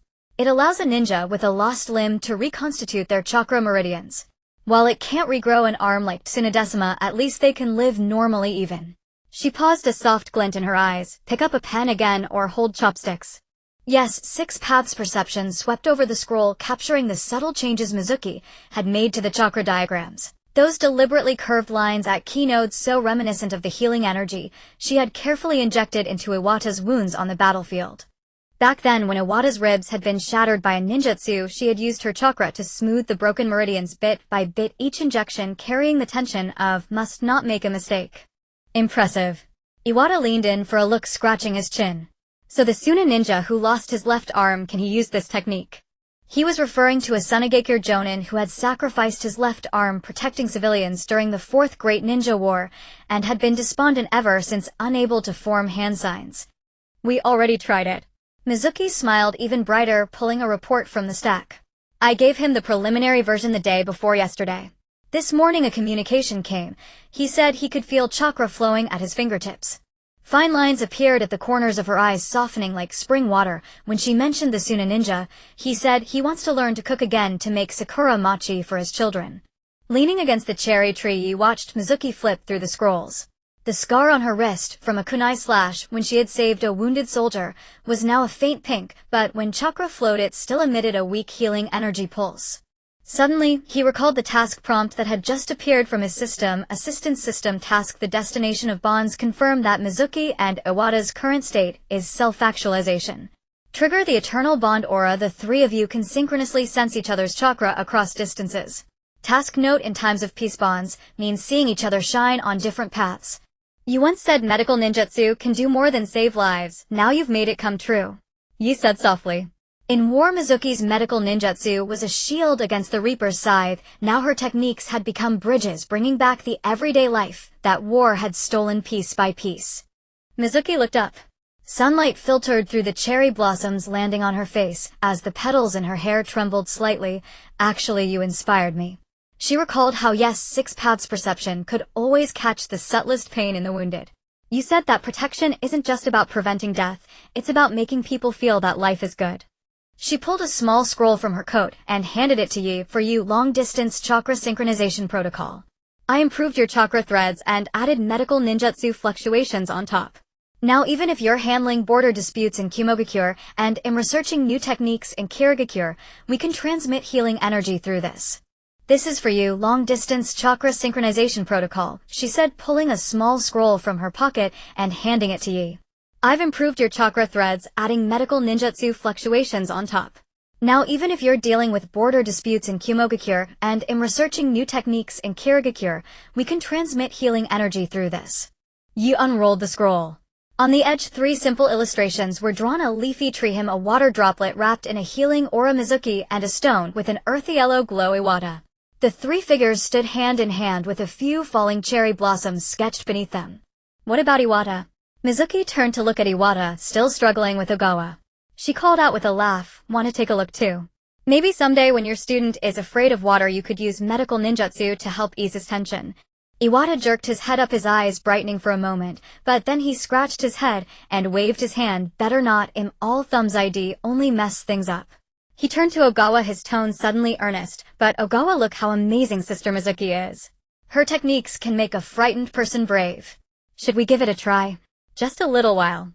Ogawa peeked up, glanced at the glowing chakra crystal in Mizuki's hand, then at Iwata's sincere eyes. Sniffling, he nodded. "You watched the scene." Through his 6 paths perception, Mizuki's healing energy, Iwata's protective energy, and Ogawa's timid chakra weaved together into a warm net under the cherry tree. He suddenly understood that the self-actualization mentioned in the task, the destination of bonds, wasn't about becoming a supremely powerful ninja. It was about people like Mizuki who transformed medical ninjutsu from saving lives into enabling life, and like Iwata who turned his own past fear into the courage to guide others. By the pond, Iwata crouched in the water, forming hand signs to make lotus flowers of earth-yellow chakra rise on the surface. Ogawa stood on the shore, cautiously extending a foot, testing the petals of those lotuses. Mizuki leaned beside Yi and whispered, "See, they're all moving forward." Yi nodded, his gaze falling on the Hokage rock in the distance. The faces of the past Hokages looked unusually gentle amidst the swirling cherry blossoms, as if they too were watching the hope slowly growing in this land of peace. He knew their story was still unfolding, only the battlefield had changed. By the training ground of the Perception Core, the sunset dyed the water's surface into a tapestry of gold, and at last Xiaochuan dared to dip his feet into the shallow water. Though he still clung tightly to Yentai's sleeve, his body taut as a drawn bowstring, his eyes no longer held the earlier terror. Instead, they glimmered with a hint of curiosity. His natural energy perception became exceptionally clear the moment he touched the water, allowing him to see the fish darting beneath the surface, and even hear the subtle rustle of aquatic plants growing. "Can you feel it?" Yentai's voice was barely above a whisper, afraid to startle the child in his care. "Water isn't a foe, it can help you hear so many more voices." His earth-release chakra undulated gently underwater, cradling Xiaochuan's feet like an invisible bridge being built for him. Xiaochuan's eyes slowly widened, the tears had long ceased. His tiny face, smudged with mud and flower petals, broke into a smile, as if he had discovered a new world. "Master Yentai, I can see what the fish are saying." Yentai roared with laughter, letting the child's small hands clutch his arm, his chakra vibrating with profound relief and joy. Yi stood beneath the cherry blossom tree watching. Through his six paths perception, he clearly caught fragments of Yentai's memory. The time when Yentai, as a newly minted shinobi, was caught in a torrential downpour during his first mission, nearly causing his teammates' deaths because of his fear of water. It was Yi who had pulled him under the eaves, teaching him to hear the voices within the rain through perception techniques, telling him fear is not a weakness, it's a reminder to be more careful. That kid said he wants to invent a perception technique that works on water surfaces. Yentai handed Xiaochuan over to the child care worker, who had rushed over, then walked up and clapped Yi on the shoulder. The setting sun stretched a long shadow behind him. "Reminds you of the me who always competed with you back then, doesn't it?" Yi recalled their days at the Ninja Academy. Yentai, always refusing to accept that Ye's perception was stronger, would charge into every test readied with determination, yet, after missions, he would silently help Yi check for flaws in his perception barriers. During the war, this very man who was terrified of water was the first to leap into an icy river, while pursuing enemies, shouting, "My earth release can freeze the current. You all follow me." Yi smiled and nodded. "He's like you, but braver than you were at that age." Yentai scratched his head and chuckled, pulling out a worn notebook from his pocket. "This is my natural energy perception teaching notes. Could you take a look? I've jotted down ways to guide troubled kids like Xiaochuan. Maybe one day it could be turned into a textbook." Yi flipped open the notebook. The handwriting was crooked but densely packed with words. On one page was a simple diagram labeled "Perception Training for Those Afraid of Water," with a note in red: "First let earth release and water release become friends. Then the child will befriend the water." His fingertips traced the line, and he could feel the warmth of Yentai's chakra lingering on the paper, the natural energy inadvertently infused during countless nights spent pondering teaching methods under the moonlight. Inside the laboratory of the Medical Ninjutsu Research Department, the lights shone like stars. Shushu was using tweezers to pick up a green crystal, carefully placing it into a petri dish. This was the chakra repair factor she had cultivated by combining the Sato-style medical technique regeneration with Tsunade's creation rebirth. It emitted a soft green glow under the light. "You look at this." She pointed at the petri dish where the crystal was slowly undulating, resonating with the chakra of a severed limb model beside it. "This is the 73rd experiment. It's finally stable." Her voice could barely contain the excitement. The shinobi from Sunagakure said he wants to learn to hold a pen again, to write a letter to his daughter in Amagakure. Ye's six paths perception swept across the lab.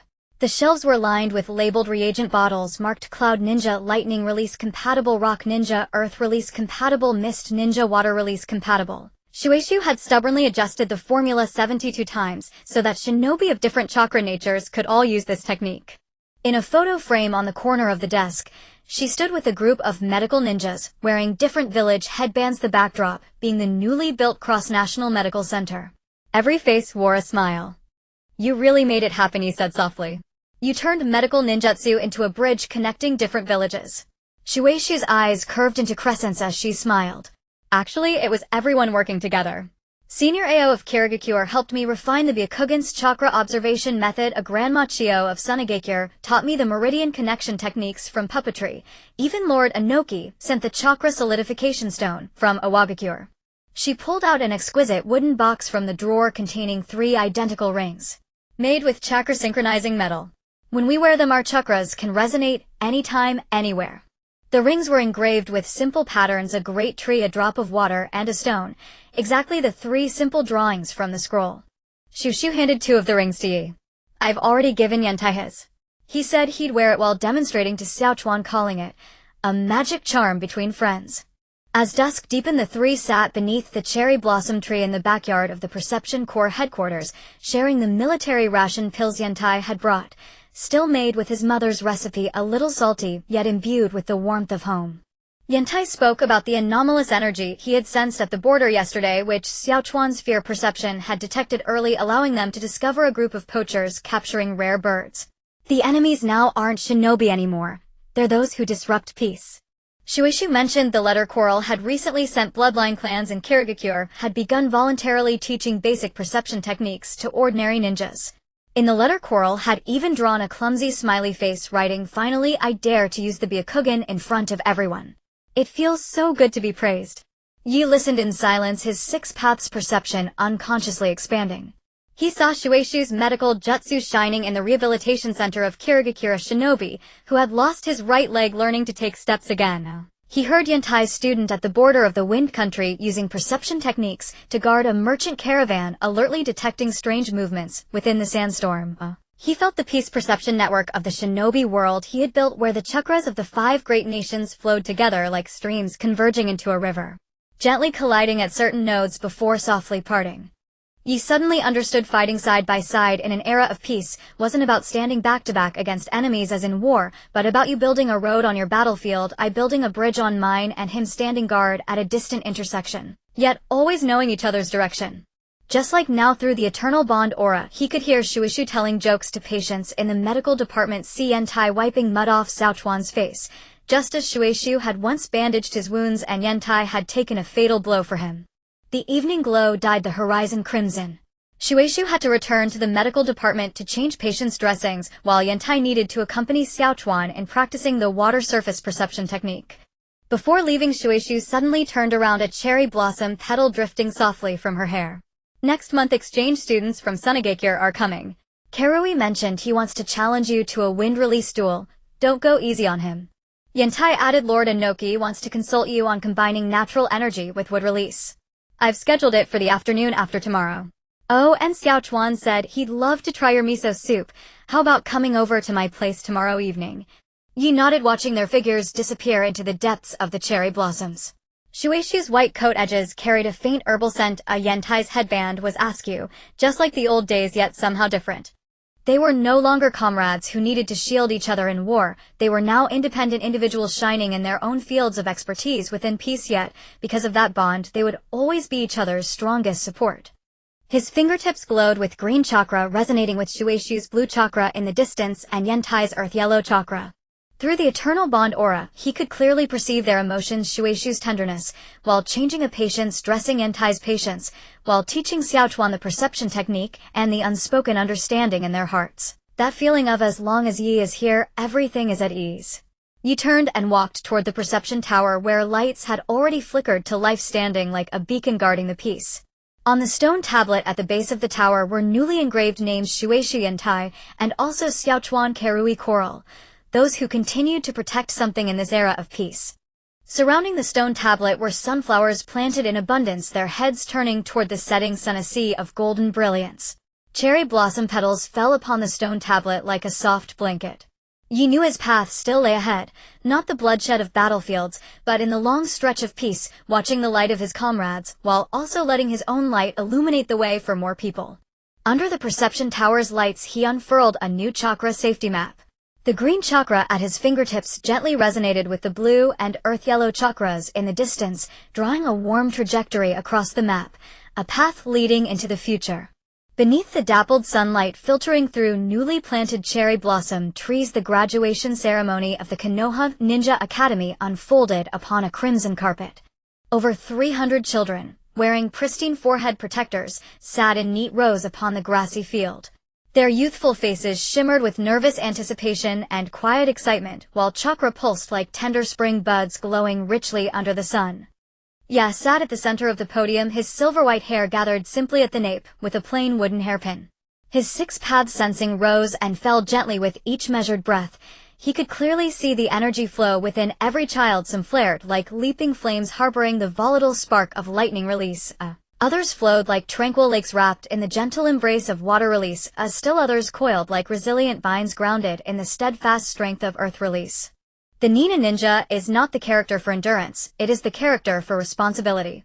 Yes, voice amplified by yang release energy resonated across the entire training ground, not sharp as it once was in youth, but softened by the weight of years like a spring breeze gliding over still water. Our generation has shouldered all that needed bearing. What remains is not for you to retrace our steps, but to live your days steeped in the memory of peace exactly as you wish. A ripple of laughter rose from the crowd below.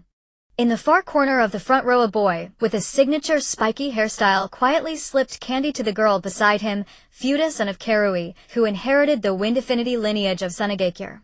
His chakra carried a faint sweet aroma, and his greatest dream was to open a transnational dessert shop on the border between Konoha and Sunagakure, crafting spinning ice cream using wind release. The girl accepted the candy with a blush, her hair tied with a fluttering blue ribbon, Omioto, daughter of Kuran. Her Byakugan no longer served battle or reconnaissance, but had become the most revered antiquities restorer in the shinobi world. She could trace residual chakra imprints to reconstruct ancient scroll texts scarred by war. Elder Ye is saying no need to protect again, whispered Kakuya, junior apprentice of Atami, leaning close to Fuda. He was no longer the child who once feared water. His natural energy perception now extended 10 meters underground, tracing hidden currents with uncanny precision. Core member of the Shinobi World's Water Resource Survey team. My master says peace is like the water in a pond, still on the surface yet requiring daily care. If fallen leaves go unremoved, the water will cloud in time. Yes, gaze lingered upon the three youths. Through his six-path sensing, he perceived a familiar resonance pulsing within their chakra. Fuda's rebellious spirit echoed Karui's tender, awkward warmth. Omioto's meticulous grace carried Kuran's quiet resilience, forged in acceptance. Kakuya's calm composure bore Atami's unwavering tenacity, the courage that grows within fear. He remembered 30 years prior, in the simulated death forest, when these children's parents had stood just so trusting, clumsy, gripping each other's hands for the first time, letting wind, water, and earth chakra harmonize beneath the glow of their inheritance badges into a stable, radiant resonance. An auxiliary system interface flickered faintly within his consciousness, like gossamer about to dissolve. Current time 30 years post-war. Host status chakra stable at cage level at 8,000. 6 paths. Sage art would release fusion 100. Physiological function normal. Aging index consistent with 80 years. Standard system mode pre-sleep. Basic data logging only. Full deactivation expected within 1 year. Final log entry transmission completion 100. Stable peace trajectory confirmed. System mission terminated. Yad gently closed his eyes, pressing the interface back into the quiet depths of his awareness. Over the years he had grown accustomed to life without mission alerts. Just as he had grown accustomed to cherry blossoms falling and blooming anew each year, to Mizuki's medical reports always adorned with 3 stick figures holding hands, and to Atami's habitual drunken claps on his shoulder. If I hadn't dragged you out of that mud back then. Some presences fade, but the traces they leave become new beginnings. Even the system's final declaration, mission terminated, was not an ending, but confirmation they had long since embodied protection as instinct. The graduation ceremony continued. The principal announced names of outstanding graduates. Omioto received the Special Contribution Award for restoring the first Hokage's personal notes, housed in Konoha's library using her Byakugan, her eyes shimmering with soft cerulean light in the sun, free of Kuran's former shyness. Kakuya earned the Technical Innovation Award for his novel technique, constructing perceptual barriers atop water surfaces, and declared from the stage, I thank Master Atami, who taught me that even fear of water can become friendship with water. Just as what we fear may one day become what we master best. Fuda received no award, but laughed louder than anyone. He whispered to Omioto, "After the ceremony, let me treat you to ramen at Ichiraku." My father says his first reconciliation with Elder Ya happened right there, sharing a bowl of miso pork belly. Ya sat upon the podium listening to the children's voices, sensing the lightness in their chakra, the absence of inherited hatred, and suddenly felt a warmth gather at the corners of his eyes. Yang release energy flowed unconsciously, smoothing the fine lines at his temples, a skill he'd mastered in recent years, used not for combat or healing, but simply to appear younger, so he might join the children for a few more rounds of spirited ball games. At the ceremony's close, the graduates tossed their caps skyward, vibrant hues arcing through sunlight like flocks of liberated birds. Ya stood beneath the cherry blossoms, watching Fuda, Omioto, and Kakuwa stride away arm in arm, their laughter unburdened by the pressure to become strong-filled, instead with the simple joyful expectation of what fun shall we do next. The finest piece, Aoba Sensei had once said, is when children see ninja as no different from carpenter or chef. Familiar laughter drifted from afar. Mizuki and Itami approached side by side, Mizuki carrying handcrafted chakra-nourishing candies for the graduates infused with trace healing energy, while Itami bore a massive scroll containing his introduction to natural energy perception diagrams, each illustration accompanied by crooked, cheerful, smiley faces. Caught spying on the children again. Mizuki stepped beside him, her silver strands even more abundant than his own, the delicate lines around her eyes etched with countless untold stories. Her medical ninjutsu research division had trained its third generation of successors. Her latest innovation, the chakra prosthetic limb, enabled injured shinobi to form hand seals once more. Just last month she fitted one onto a former enemy village shinobi who held her hand and wept for half an hour, whispering, "Now I can finally hold my newborn grandson." Come on, we're off to Ichiraku. Wheat says he's saved us seats. Tonight my treat." Itami clapped Ya hard on the back, the force reverberating deep in his chest. Now chief instructor of the Shinobi World's Perception Alliance, with students spanning all 5 great nations, he still when drunk pounded the table, declaring, "My proudest student. Kakuwa, that boy surpasses even me." Ya smiled and nodded, allowing them to slip arms around his own, one on each side.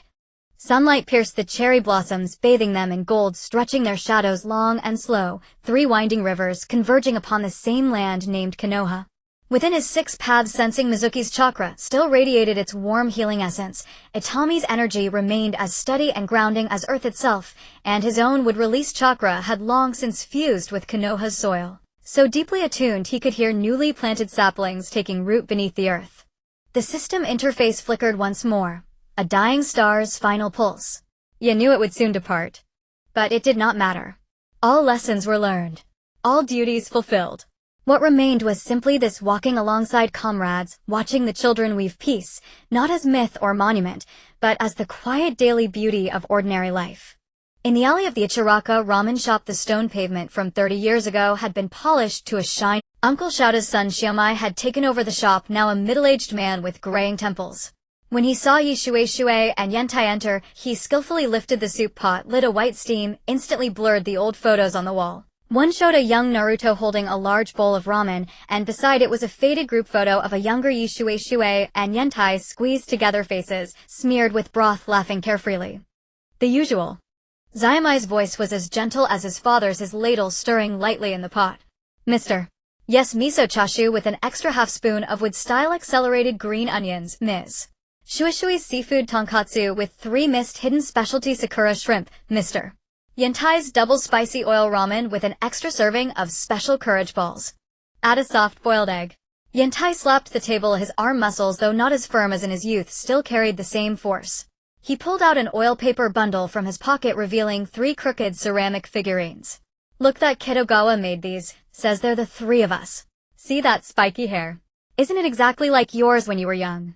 He looked at the ceramic figures, one with an afro Yentai, one with a bun Shuei, one with long hair himself, and couldn't help but smile. Shuei picked up the bun-haired figure and wiped off the dust. "The craftsmanship is way better than the wood-style figurines Yentai made for us back then." She smiled as she wiped away the chili oil Yentai had splattered on the table, her movements as natural as if she'd done it 1,000 times. "I heard Naruto has piled the Hokage's office paperwork into a mountain again. Boruto came to the medical department for medicine yesterday, complaining that his dad pawned off the inscription for the Ninja Academy task onto him. Yi just slurped a mouthful of ramen. The familiar taste reminded him of his youth, when teacher Chingya brought them to eat and always gave the chashu to him the skinniest, saying perception ninjas need to eat more to keep their chakra sharp. Boruto is almost a father himself, yet he still acts like a kid. Yi shook his head but couldn't suppress a smile. Yesterday, he even used the communicator to ask me should we repaint the monument at the Valley of the End. I heard the kids from Sunagakure are coming to visit, we need to show them the grandeur of Konoha. The trio's laughter mingled with the aroma of ramen floating out of the shop and startling the sparrows under the eaves. Xiaomai listened secretly from behind the counter, his ladle trembling slightly. He had grown up hearing stories of these three. He knew that the white-haired old man had once used wood style to prop up a collapsing battlefield and alone purified half a forest with 6 paths sage art when the stumps of the divine tree spread.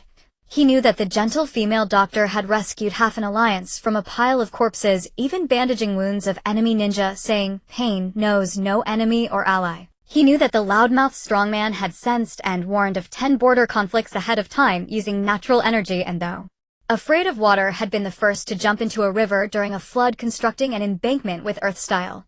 But at this moment they were just 3 old folks squeezed together at the counter, squabbling over the last slice of chashu. Yantai, mouth full of noodles, mumbled, I saved your life 3 times back then. Shui smiled and placed her own chashu into Yes' bowl, saying he never got enough to eat when he was young. Yi then divided the chashu in half for Yantai, watching the two bicker like children, his eyes brimming with tenderness, like the steam rising from the ramen broth. Uncle Yi. Auntie Shui. Master Yantai. A loud voice suddenly interrupted the banter. Naruto burst in energetically, his red cloak sweeping the wind chime by the door, making the welcome sign clatter. Behind him was a blonde youth who looked almost identical to his younger self, Boruto, grabbing his father's sleeve with a resigned expression. Dad, slow down. Grandpa said you should knock before meeting elders. Before Boruto could finish, Yantai pulled him into a rough hug, his stubbly chin scratching the boy, who dodged away. Brat, have you practiced the natural energy perception basics I taught you last time? Yantai glared, but his tone was soft as cotton candy. Your dad's perception technique was utterly terrible. Don't you follow his example? Naruto sidled up to Yi, unceremoniously stealing the chashu from his bowl. You tell Boruto how you purified the divine tree back then. This kid always says I exaggerate stories, turning the Rasengan into a world-saving weapon. Boruto scratched his head sheepishly, his blue eyes filled with youthful curiosity. The school textbook says Elder Yi shattered the divine tree core with the true several thousand hands at Skull Valley. I always thought. It sounded like a legend. More reliable than your dad blowing up mountains with the Rasengan, right? Yi laughed and ruffled Boruto's hair, his 6-path sense sweeping over the boy's chakra. It held Naruto's blazing sunshine, Hinata's gentle warmth, and the pure innocence of a new generation that had never tasted war, as clean as a bowl of miso soup with no seasoning, of purity that brought peace of mind. The ramen shop door opened again and Fungtaihain and Ogawa squeezed in, holding their newly earned graduation certificates high. Elder Yi. We've decided. Fongai slammed the certificate on the table excitedly. Fongyin and I are going to Sunagakure to open a dessert shop and shall also collect antiques. I heard the desert there is buried with many ancient scrolls. Ogawa is going to Kirigakure. He says he wants to build a natural energy museum so everyone knows that energy isn't for fighting, it's for making life better. Ogawa nodded, firmly clutching the notebook, perception technique teaching notes, that Yantai had given him, its cherry blossom cover half worn away. My master said that in times of peace, perception is not about finding enemies, it's about finding beautiful sights. For instance, there are hot springs behind the waterfalls in Kirigakure, stars visible in the Sunagakure desert at night, and when the cherry blossoms fall in Konoha, the chakra makes a lovely sound. He looked at these children, then at his companions with laughter lines on their faces, and suddenly remembered the last line from the system, your will is the best inheritance. He had once thought protection meant earth-shattering feats, risking life on the battlefield, blocking a tailed beast ball with wood style.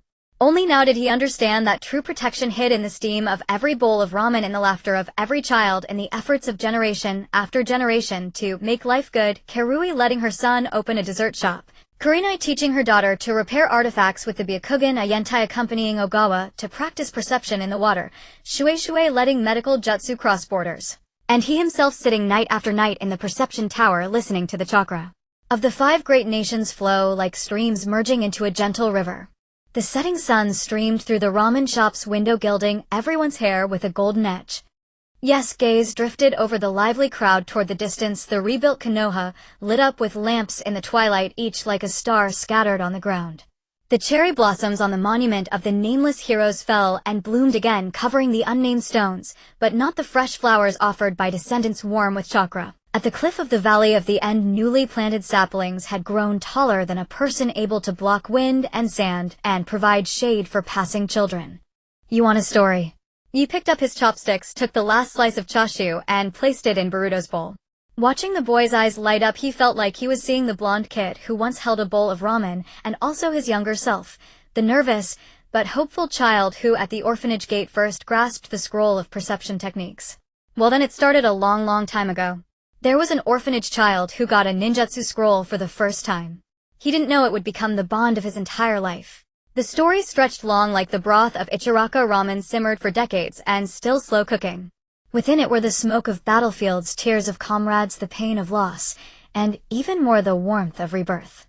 The lights were bright like the belief passed along on battlefields, transmitted through one generation and still going. From the Hokage rock of Konoha to the desert of Sunagakure, from the lakes of Kirigakure to the mountains of Kumogakure, and then to the stone forests of Awagakure, one lamp after another lit up, connecting into a vast glow that illuminated every corner of the ninja world. Yi raised his head, looking at the first star appearing outside the window, a smile on his lips. The system interface completely dissolved from the depths of his consciousness, as if it had never existed. But that didn't matter. What mattered was not what the system recorded, but what they had proven with their entire lives. That peace was no legend, that bonds could transcend hatred, that as long as someone guarded the flame it would burn forever.